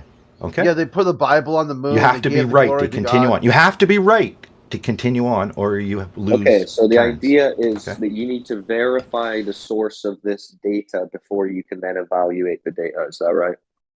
Yeah, the source is we always check the sources first. It's a Christian source. So I've only started the investigation. I'm not miles ahead of you here. We can do it together. It's a Christian source. What have you found out so far? What have you found out so far about just where to go and possibly what we might be able to do? Like we could download it, have a look at it, make sure these agencies exist and it's not just some thing that somebody put out for a UFO movie that they're going to make next year. Because remember War of the Worlds back in the radio days? That was a hoax. A lot of people believe that. So this could all be a hoax. Well, we got to make sure that we're not getting fooled by some guy that wants to make a movie. Like Christians, they're trying to do that. Good idea. Like NASA, how would apparently. You figure out if they're Which is trying Christians. How would you figure out? How would you figure out if they're trying to Christians? Indeed, Christians are the worst. So you got how are you going to figure that out? Well, I shouldn't say Christians. That's not fair. Fanatics. Let's just say fanatics. Like fanatics who said they went to the moon because God. Religious fanatics. Yes. Yes, Crit. I can't stand religious fanatics because they don't use secular. Fanatic. Hey, you're projecting. No, ever since I was a kid. Yeah. I know you well. You're obsessed with space. I've always you're every fanatical. boy likes Angel, space and dinosaurs. Angel, right? I love this. I love this projection, my friend. You are literally projecting your own fanatical obsession with the heliocentric model and atheism to the point where you've started a hate campaign against everybody who disagrees with you. This is the first fucking sign of projection, my friend. You are the one that you are speaking about. I hope you realize that. And it doesn't take psychology degree to understand what projection is. See, the thing too is you're messed up because your proof of atheism is to use Catholic, religious, and Christian doctrine. Your heliocentric model, your Big Bang, came from the Catholic Church. It comes from NASA. Two very deeply theistic organizations. Yeah, I bet he was shaking his head while he was saying all of that. I bet all of his body language was giving away the truth. Like, this guy is so bravado, so full of shit, and it's so easy to see. Yeah, And I know he does this too. He runs away for a while. Yeah, yeah. He's put himself on mute because I think this really is hitting the nail on the head on him. Projection.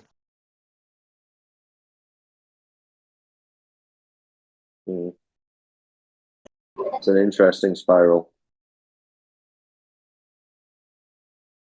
It's been spiraling for about 3 weeks. Oh yeah, like right away.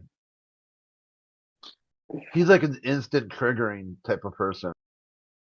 Has anyone got a link to his show? I bet it's insane.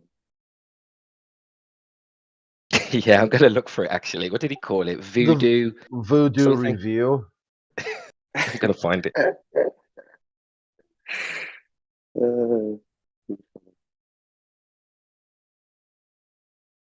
See, he thinks that he can come here and troll without consequences. Wait until we find his channel. It's over for him. He obviously really hates religion, but he names himself after angels, and his show is named after a religion.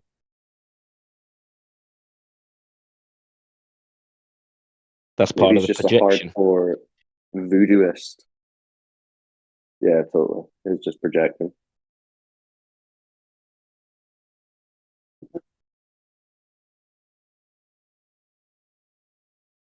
There was something in psychology about people who accuse people of stuff all the time are usually the biggest perpetrators of that crime.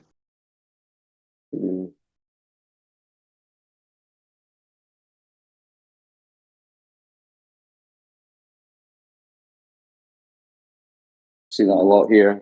You just don't understand. Okay. I'm back. What I miss? Oh yeah, what we're gonna do? Yeah, so we have to make a plan instead of assuming that it's. So what you missed, Angels, was you missed me explaining how what you've just been saying is full on projection, my friend, because you're a fanatic. You come back here every day and talk about space. You have no interest in actually decoding or getting to the root of whether you know this to be true or whether this is a belief. You just go along with it like a religion, yet you bash the religious people. What you're doing is no better than what a fanatic religious person would do. So what gives you the right to stand there on your high horse and talk down to people like you're better than them? Oh, he's done it. Yeah, this burns him. I'm not letting him get away with it. Yeah, who's the guy who does that too? Donald, right? If you mute him, he deafens. Doesn't bother me. Yeah. I'm sick of hearing him anyway.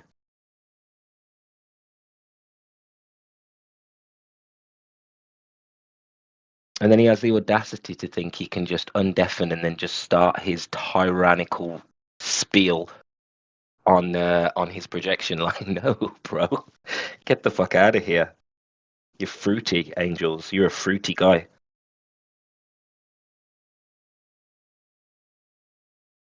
One thing that's for sure is it takes all kinds of nuts to make a can of mixed nuts.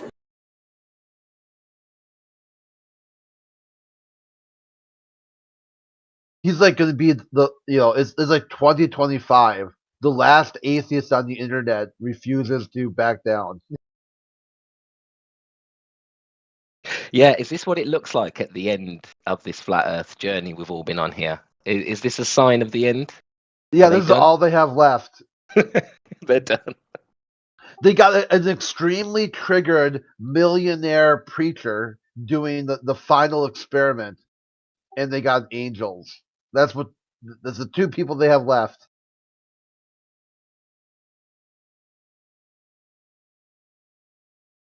Yeah, it's like they're the kingdom of the globe has run out of soldiers, so they've got left in the castle is the jester. So they gave the jester a sword and says, "Do your best, hold them off as long as you can." Keep So he's them coming here. entertained. Yeah, keep them entertained while we escape. Bang on.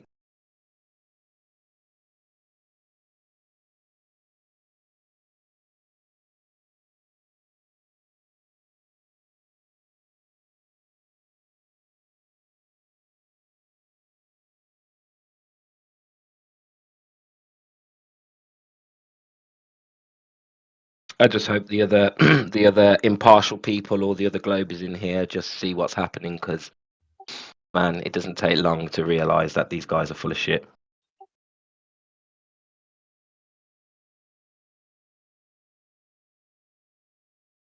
I love how he bored up GPS, and then as soon as Amish questioned him, he ran for the hills. I did a full Scott Mackey. I would explain it, but you don't understand it.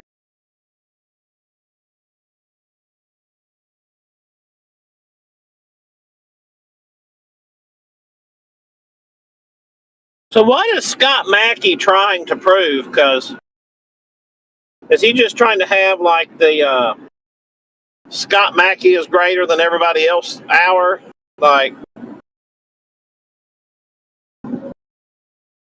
I've seen a couple of his where he's trying to present in the little stream and show his little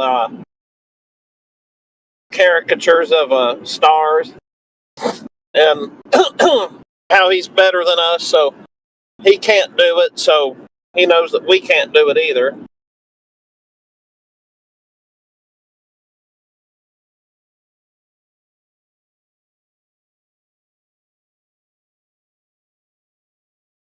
Yeah, I'm beginning to think that guy is literally just a walking ego.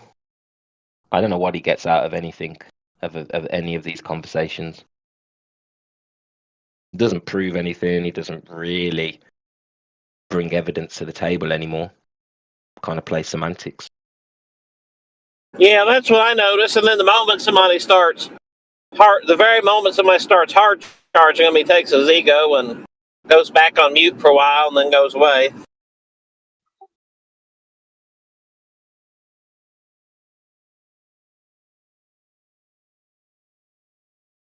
That's what I mean. I think this is the final level. You know, this is like the rolling credits, I suppose, of the globe. You know, this is just them having their finale, their final dance. Yeah, no doubt.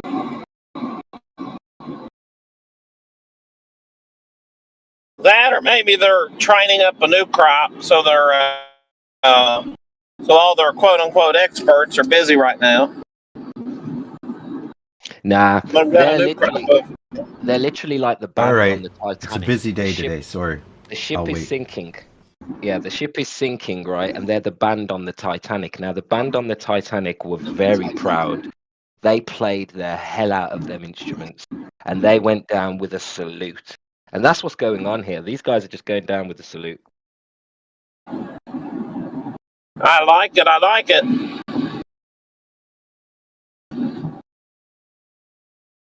Imagine being the last one on the Titanic. What a frightening position to be in.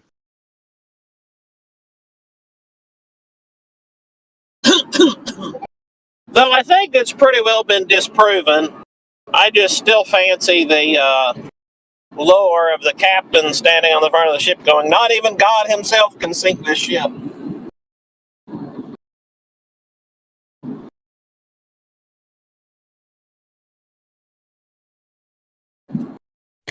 Yeah, their belief system was broken because of their pre-assumptions. It's such a good analogy for the globe, the Titanic.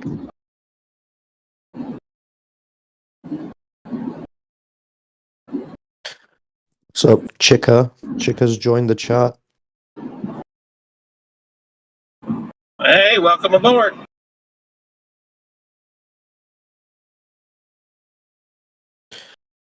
Chica, you hear us? You talk? You got questions? Answers? What you got for us? Chica bow wow.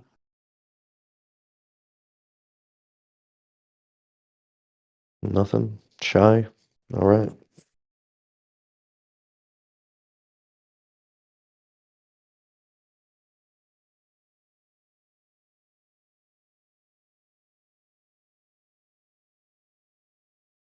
We've also got Dream.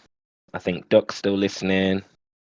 The Honourable, what's that? The Honourable Shlomo Moon Boogie. And also Z8. What's up, guys?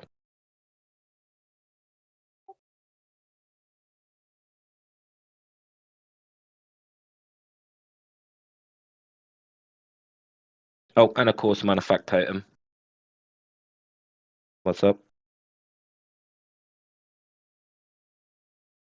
Good morning. I'm busy, so I'm not talking as usual. Hey, good morning. Thanks for opening your mic, though. Hope you're well, bro.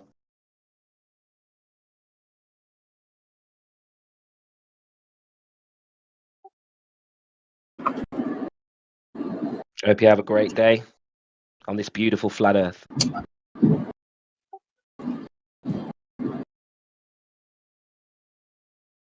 Hey, Roots, a couple days ago, I was either in here or I was in the politics server. I don't remember which for sure. And there was a Globie who was attempting to explain that why, if the solar system is a flat plane, why it is we always have to look up to see the supposed other planets. There was some term that he had for that. Did you by chance hear that?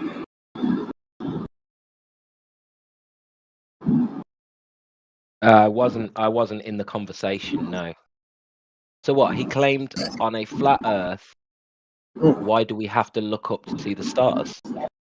No, that if we live on this spinny ball Earth, the claim of scientists is that the solar system is still a very flat plane. That all the planets are more or less, stretch flat out from each other. So, why would, if we lived on spinny balls, why would we have to look up to see the other spinny balls? Because we shouldn't be able to look up to see the spinny balls if all of them are just kind of in a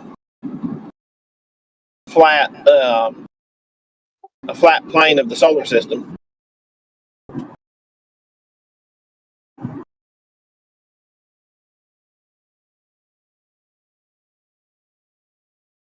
Yeah, that's a weird one. I've not heard that one before. Yeah, so the Globie's claim was that there's some kind of refraction of some sort or something that's why you look up to see them.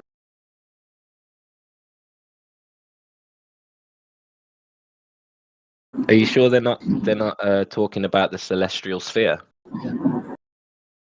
Well, there was a term for the refraction that because if we're all on more or less a flat plane, I'm sorry, if the solar system is in a flat plane, and I did find an article talking about that all the supposed planets are supposedly in a straight line. They're not quite claimed to be, though. They're not. Say again. You're talking about them.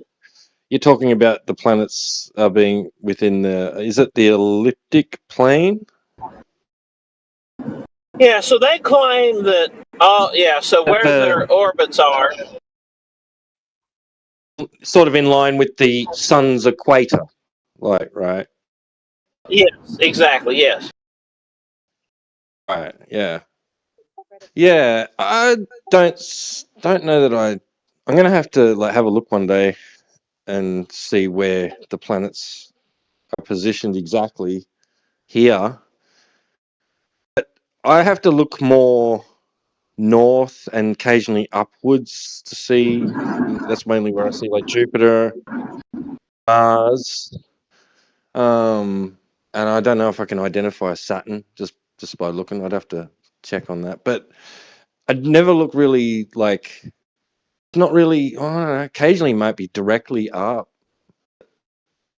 Mostly, I'm looking in a sort of north angle, up. Yeah. Yeah. Never sort of south. No, I've never seen them south.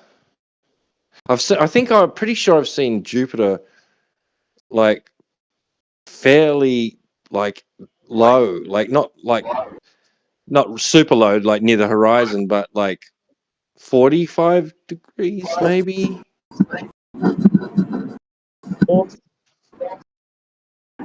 Yeah. I don't know if that makes any sense, but yeah. I see what you mean.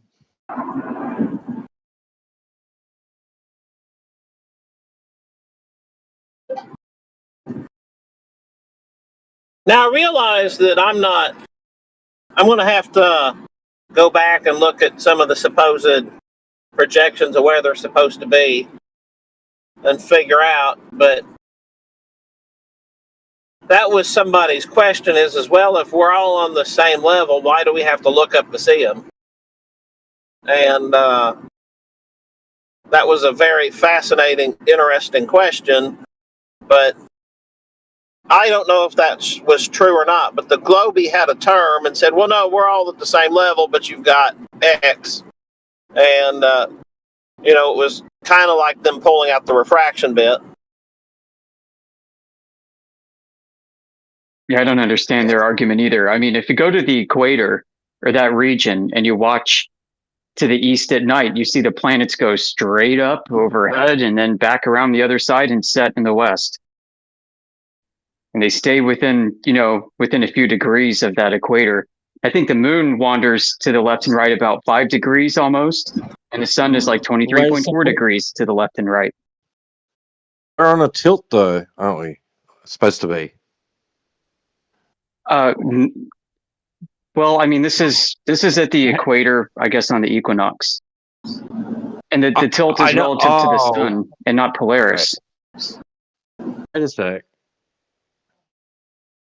There's still some folks on our side that don't understand that the tilt is relative to the sun and not Polaris. Yeah, I know, I realize that, but the tilt never changes. So it's like the equator's facing like towards the underneath the sun kind of thing. Always, isn't it? It's always. Well, you have the ecliptic, the orbital ecliptic. And if we can return back to like the equator and watch it, the orbital ecliptic is this track when you look due east, and all the wandering stars stay within it. It can't. It's not equal. It's not that like the Earth's equator isn't equal to, like, it isn't parallel with the sun's equator. No, it's like perpendicular. if that's what you mean. Yeah, well, it's not. It's 23.4, but I mean, yeah. Yeah, so they came up with the tilt because of the way the sun wanders between the tropics. But, I mean, celestial north is always oriented on Polaris. Always. The only tilting is the sun tilting in the sky to the left and to the right of the equator. I know, but in their model, right, you've got the sun, which doesn't have a tilt, and it's got in its equator, and you imagine that's a plane that extends out, and then Earth is somewhere on that, right, and then, well, within a region, like, whatever, but yeah, it in relative to the sun's equatorial plane, the Earth's equatorial plane is angle to that. So you would use the sun's equatorial plane as the vertices of the Earth's equatorial plane to get the 23.4, right? That's right. The ecliptic is the sun's equatorial plane, the orbital ecliptic. And Earth has its own equator that is not the same as that ecliptic. Earth's equator, Right. So you could say in their model, wanders 23.4 degrees to the left and right of the equator. So of the ecliptic. right. So if the planets are in the sun's equatorial plane, then if you were on the ball and you were like at the equator, you would be like at an angle which is not in relation to those planets. I mean, that's for Yeah, in what their you're model, each of describing. the planets has its own ecliptic that has an inclination. Yeah, right. Yeah, okay. So we see that when we look east at the equator, we see that manifest by watching over the course of a year or longer than years, the planets wandering to the left and to the right of the equator. Right. Gotcha. It's like the sun. Yeah, exactly. The moon does it, the sun does it, all the planets do it. All the sun, the moon, and the planets all kind of do the same thing to different degrees.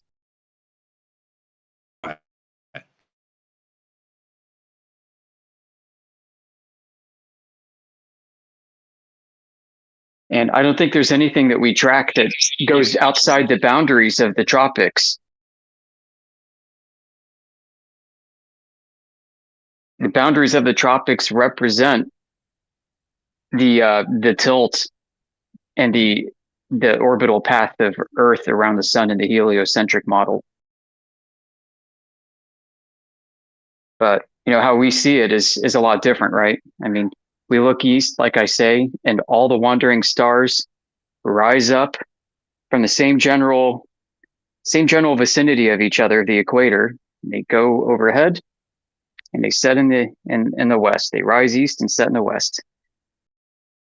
A big arcing bow over your head. Except and it's for messy. Mercury and Venus. Yeah. And so like astrologers have all these things where they're like, okay, Mercury is rising in the east in Aries or whatever. And so that means something. So when they say that, that's like really ideally from the equator looking east. And then you see Mercury that is, I guess, superimposing Aries behind it. And Aries is moving and Mercury's moving at different rates.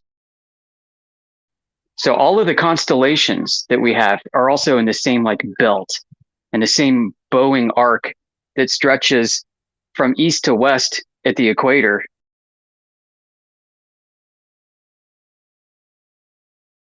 The zodiacal constellations, I should state. These are the ones that we use for keeping track of time.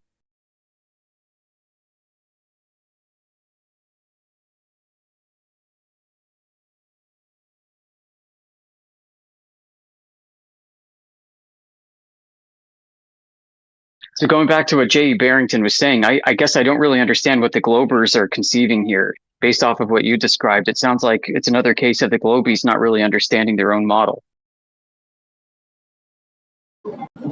Well, it was a flat Earth person who asked the question if we're all on the same plane, which there are articles that say that the solar system is very flat like that. I did search. And then he was asking, well, if all of the other planets are on the same plane, why do we have to look up to see them? And then the Globie, now this could have just been one Globie, mind you, had some kind of refraction-esque answer. Now, who knows, maybe it was just he didn't know, but he knew enough to pull out gravity or refraction or you're stupid. Maybe those are just the three main arguments that the Globie had. Yeah, that whole thing sounds nonsensical, like a bunch of people talking at each other and don't know what they're talking about.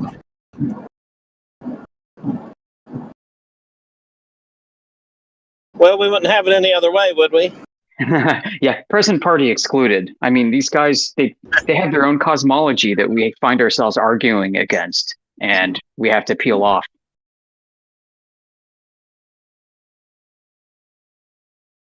Yeah, no doubt, because it is so often that you bring up their cosmology, and they're like, no, I don't believe that. I don't believe that. Well, no, this is the official globe model. Show some evidence for that, and then, of course, they don't have any. Yeah, we're trying to challenge what we've all been taught. We're not trying to challenge every nutcase's personal view of what the world is and how it works. I mean, we'd be like billions deep in that problem. Yeah, this modern idea that the modern idea really does seem to be that science is whatever you make of it, and then just declare a science. So yeah, this kind of postmodernism is a strange bird. The force of the truth behind it comes from how much consensus there is and how good of a story it is that it buttons up all the loose ends. So if everybody agrees that these claims have buttoned up all the loose ends and sounds really good, then it's probably true and we should believe it. And that kind of lazy, squishy brained thinking can get you through life, I guess. You may not be very good at life, but it'll get you through. Well, and since the definition of science has changed more or less to submission to consensus, that the important part is the consensus, and then the stuff in the middle really doesn't matter.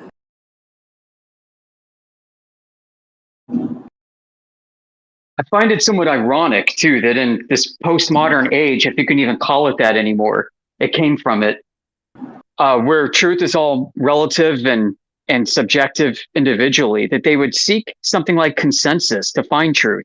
Doesn't that seem antithetical? Oh, no doubt. No doubt. It's certainly exactly antithetical, but that's why they have all these weird views in the middle, and then they act like you're stupid for questioning their view, but yet they doggedly adhere to the outcome, which is the scientific consensus. So it's kind of like me saying, well, I know that the Earth's a globe because God makes round things, and angels hold up, and they've got a bunch of angels that use the Earth as a big hamster ball, but don't you call me stupid because I still think the Earth is a globe.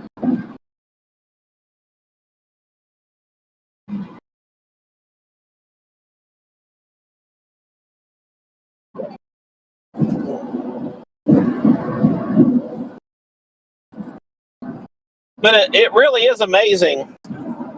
It really, truly is amazing what we get to come across in these servers.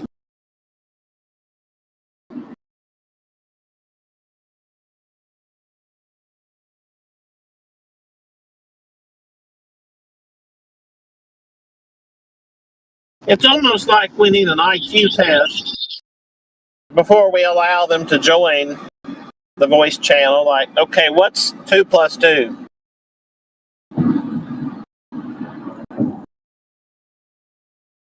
Hey Joe, honestly, I don't think it's an IQ problem.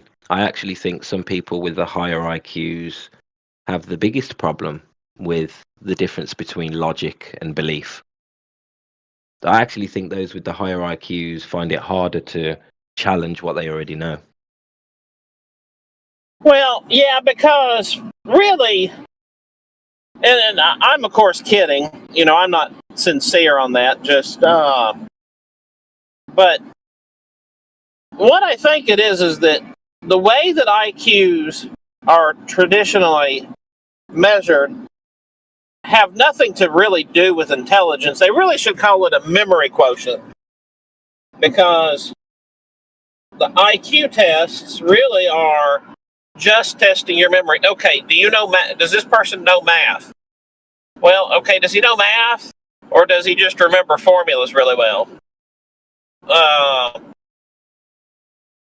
Does he know science, or does he know the formulas very well, or the terminology very well?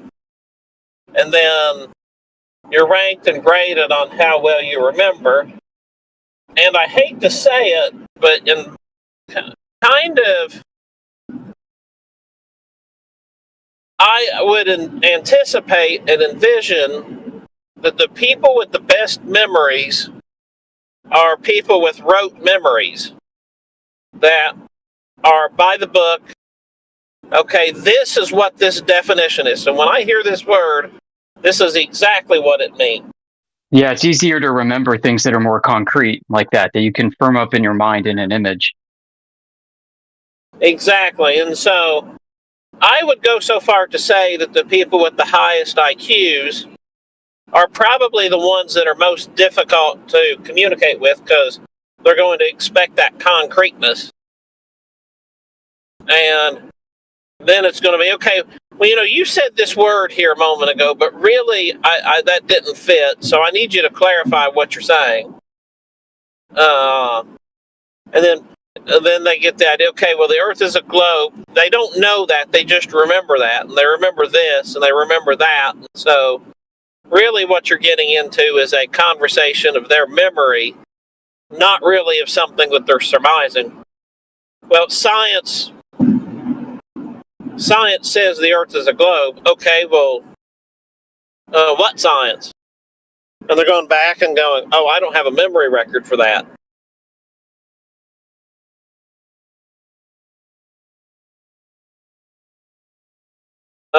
Maybe I am wrong, and somebody could prove that or disprove that or whatever. But I think from my recollection of why the psychology community has shied away from IQ tests, that's to the best of my memory.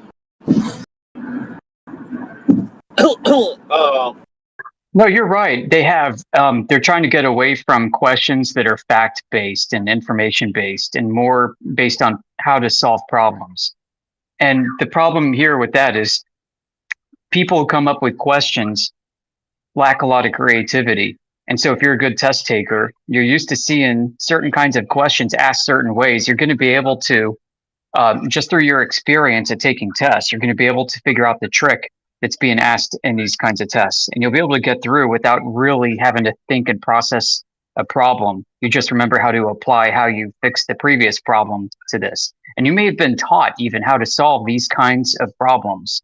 So you didn't really figure it out on your own, but then you get all the credit on an IQ test. Yeah, like I'll never forget my exam at the end of my first year in college. My professor for the English composition, she pulled me off to the side and said, hey, she's like, she said, I read your papers. She said, and I see something that I don't see in a lot of students. 2 of my sons are in Mensa, and she's like, you should see about joining. She's like, and she explained what they did and everything, and I was like, oh, that's cool. So I went and took the test. They had a proctor that they signed up who was a really nice guy, super nice fellow. And before the exam, we got to talking, and he said, look, he said, this test, he says, it doesn't really measure your IQ. He said, we've got members who've taken the test 10 or 15 times, and they get it on the 15th time. He's like, it's just an exam you take. He's like, if you don't pass it today, he's like, just schedule another one. The next exam you'll have will be similar, and you'll certainly pass it. And then we get talking, and he's got stacks of papers everywhere in his house. And we're both ham radio operators, and we get talking about radio and some of the he got working on a antenna for the repeater. Next thing, he's telling me how he spent like 40 or 50 hours of testing time and showed me this big 3-ring binder of notes that he had on testing it. And I said, well, couldn't you buy that for about $200? And at the next meeting, he just said, well, I bought the club a new antenna. And ultimately then he explained to me how he has had 3 patents at that time in his name regarding to the copying machine. And I'm like, that's really cool. And then he goes on and tells me about his Velcro shoes he's wearing. He says, well, I can tie my shoes, but... He sounds like Mensa material already. Yeah. So I got the invitation to join in the mail about 3 weeks later, and I threw it in the trash and went on my way. Never looked back at that. Yeah, I think it's a club where a bunch of folks have recognized that they're probably smarter than the average bear, and they like to get together and feel good about it. Yeah.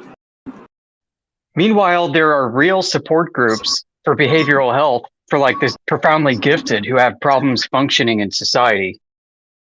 Yeah. Those are the real nerds. Yeah. Those are the code breakers, the people who can speak like 5 languages effortlessly. You know what I mean? Yeah, absolutely. There's a huge difference between somebody that's got like, a 140 IQ and somebody that can like read 50 pages with perfect recall or have an autobiographical memory. Hyperthymesia.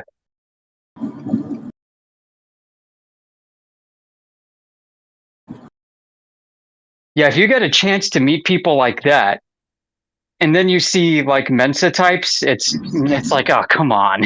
Yeah, you guys are smart. You guys will make good like generals and CEOs and stuff potentially. You're even inventors, but you're not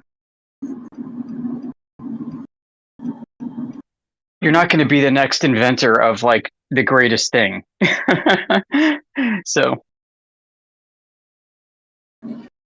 Well, and I will give Mensa a little bit of credit because one of the brochures that they sent in the invitation to join was a program that they offered that you're exactly describing. That like they I guess they tried to have early intervention. So I forget like what they said their target was.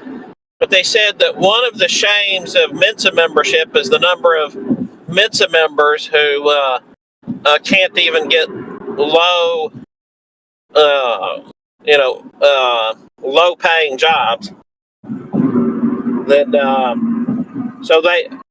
That was 1998, and so I'm guessing they still have the program, but they were talking about how that was very important to have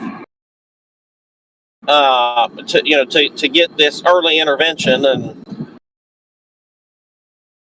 so I will give them a little bit of credit on that. And who knows, maybe that's exactly the point of Mensa, is to find those kind of people and try to keep them from being stuck from the outer edges of society. And if that is, then good on them.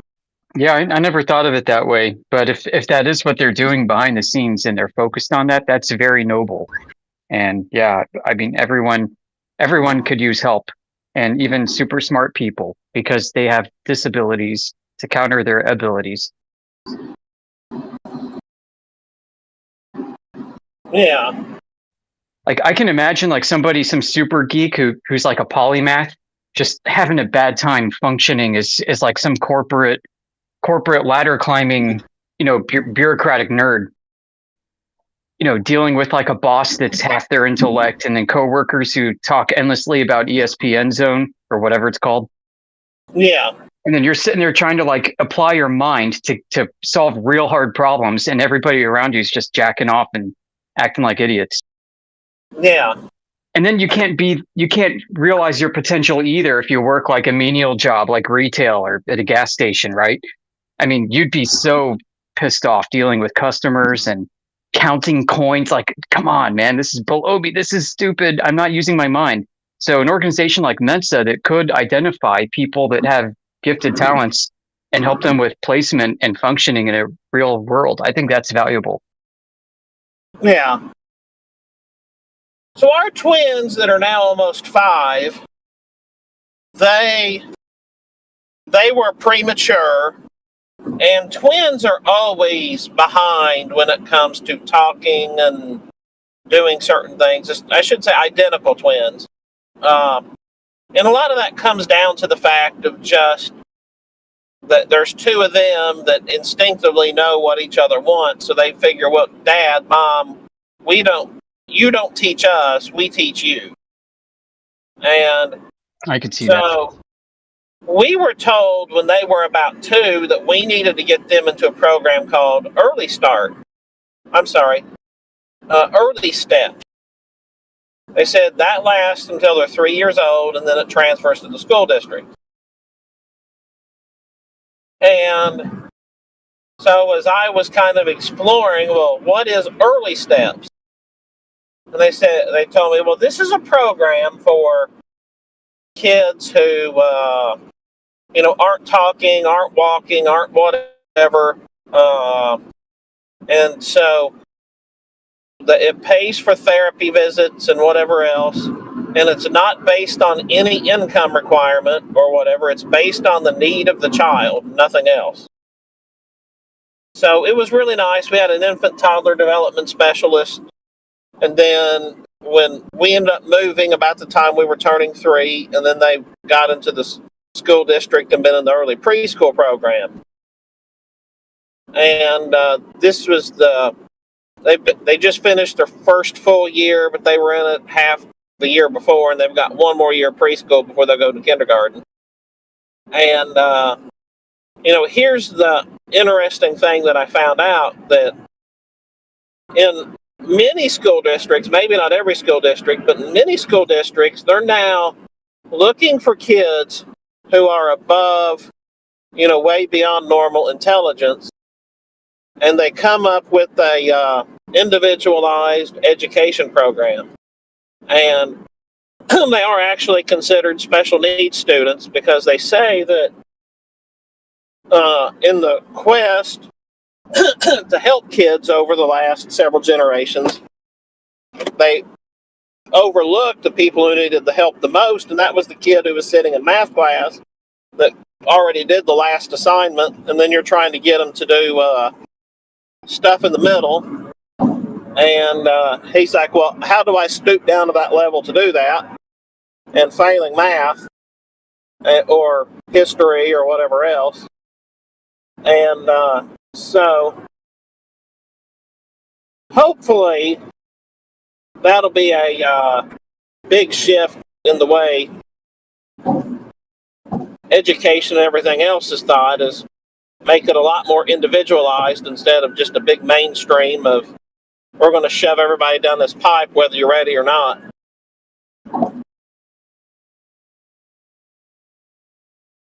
That's a big frustration with the public schooling system, is that race to the bottom over the past 100 years. Constantly lowering standards to accommodate as many people, because you're a public service and you should be accommodating the most of the public that you can. So as you degrade people's minds through means we won't discuss, you're going to have a declining quality of public education. Yeah. And then you've got a model that disincentivizes excellence. So you got, public school staff that supposedly in it for the greater good of society, but they get their summers off, they get their pensions, things are quite nice, can never get fired really. Yeah. Right. So you got complacency that breeds laziness, which caps innovation potential and caps any notion of trying to compete for better schooling. So then they're competing against, against other school systems for funding. So what does that look like? Oh yeah, in the big school districts, they hire consultants to work with the state to get more money than the small school districts. Yeah, that's right. They're like little lobbyists. Yeah. It's true. And what happens is the public schools end up serving one customer, and that's the government, instead of multiple customers, which should be all of us. And so this is the exact reverse of a monopoly in economics. You know this. It's called a monopsony. A monopsony, is like the inverse of a monopoly. You got one customer who controls all the providers because they're the only person that you can sell your service or product to. In this case, for public schools, it's the government. So you don't have real competitive forces here, but they like to pretend that they do because, everyone has to compete. All the school districts need to compete against each other to get the most funding. But then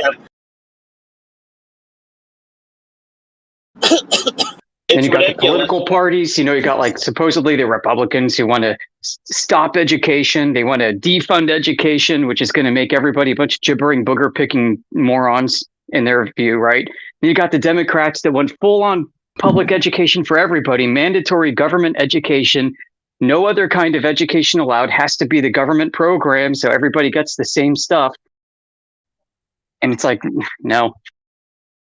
Why can't I pick my school like I pick a magazine subscription?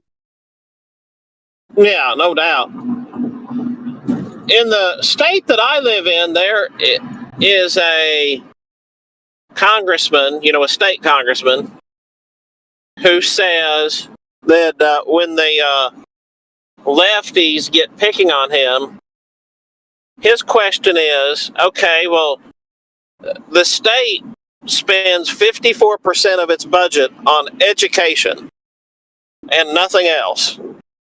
45% of the budget is spent on everything else.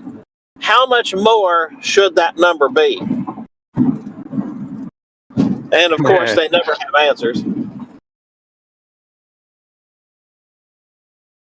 Or how about we give you the same amount of money last year that you get for this year, and you work a little bit harder, everybody. Do a better job.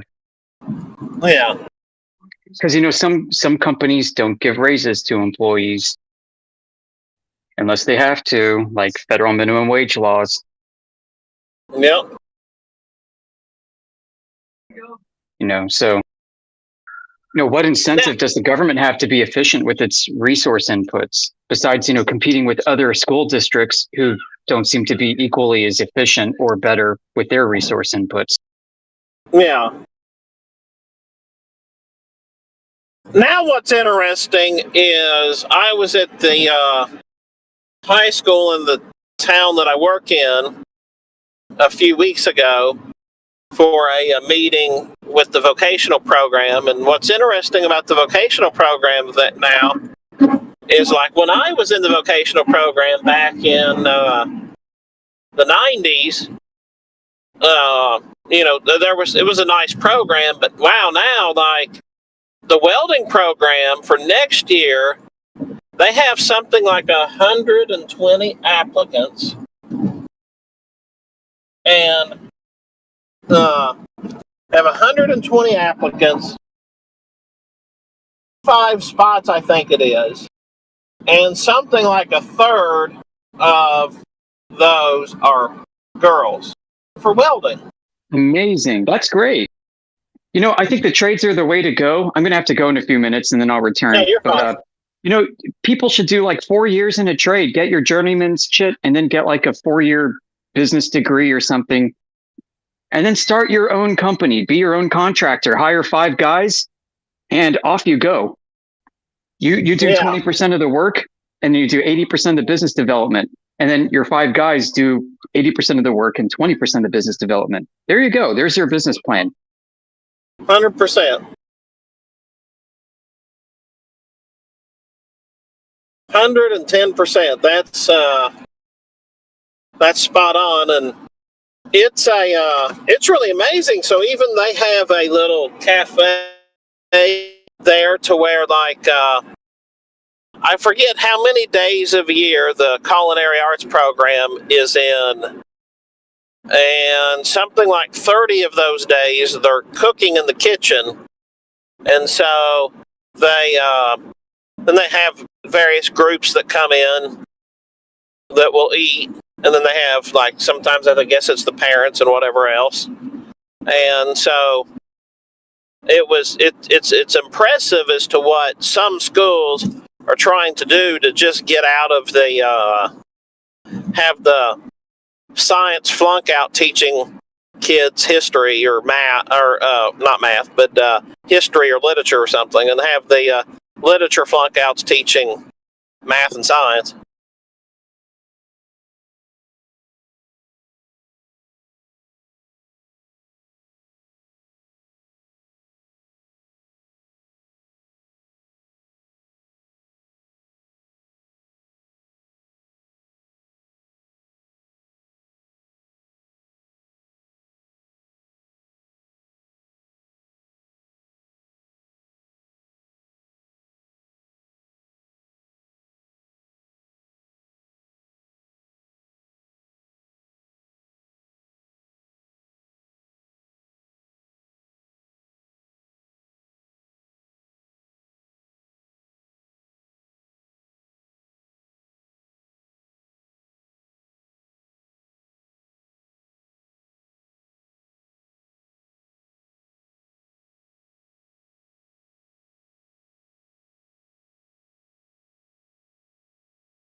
But anyway, forever maybe around here. Still, I'm going to bounce out of here. Appreciate the chat, guys. And have a good morning.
Looks like we killed the chat again by running the Globers off.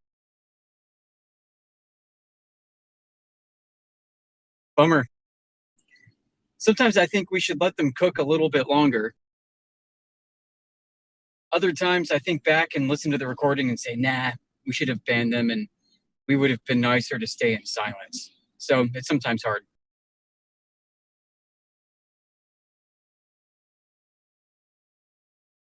But I think in this case, I'll take the silence over the previous guy that was here.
Things are still a bit quiet here as the East Coast wakes up and gets themselves to work in the United States. So I'm going to check back later. Have a good day.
How goes it?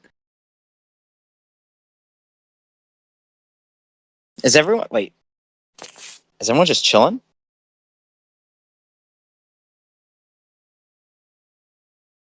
Okay. Okay. Hello there. Hello there.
Mic check. Can anybody hear me?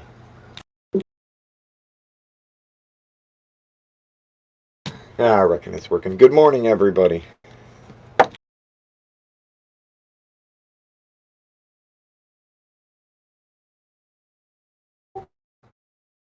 Y'all a bunch of sleepy heads. Time to get up.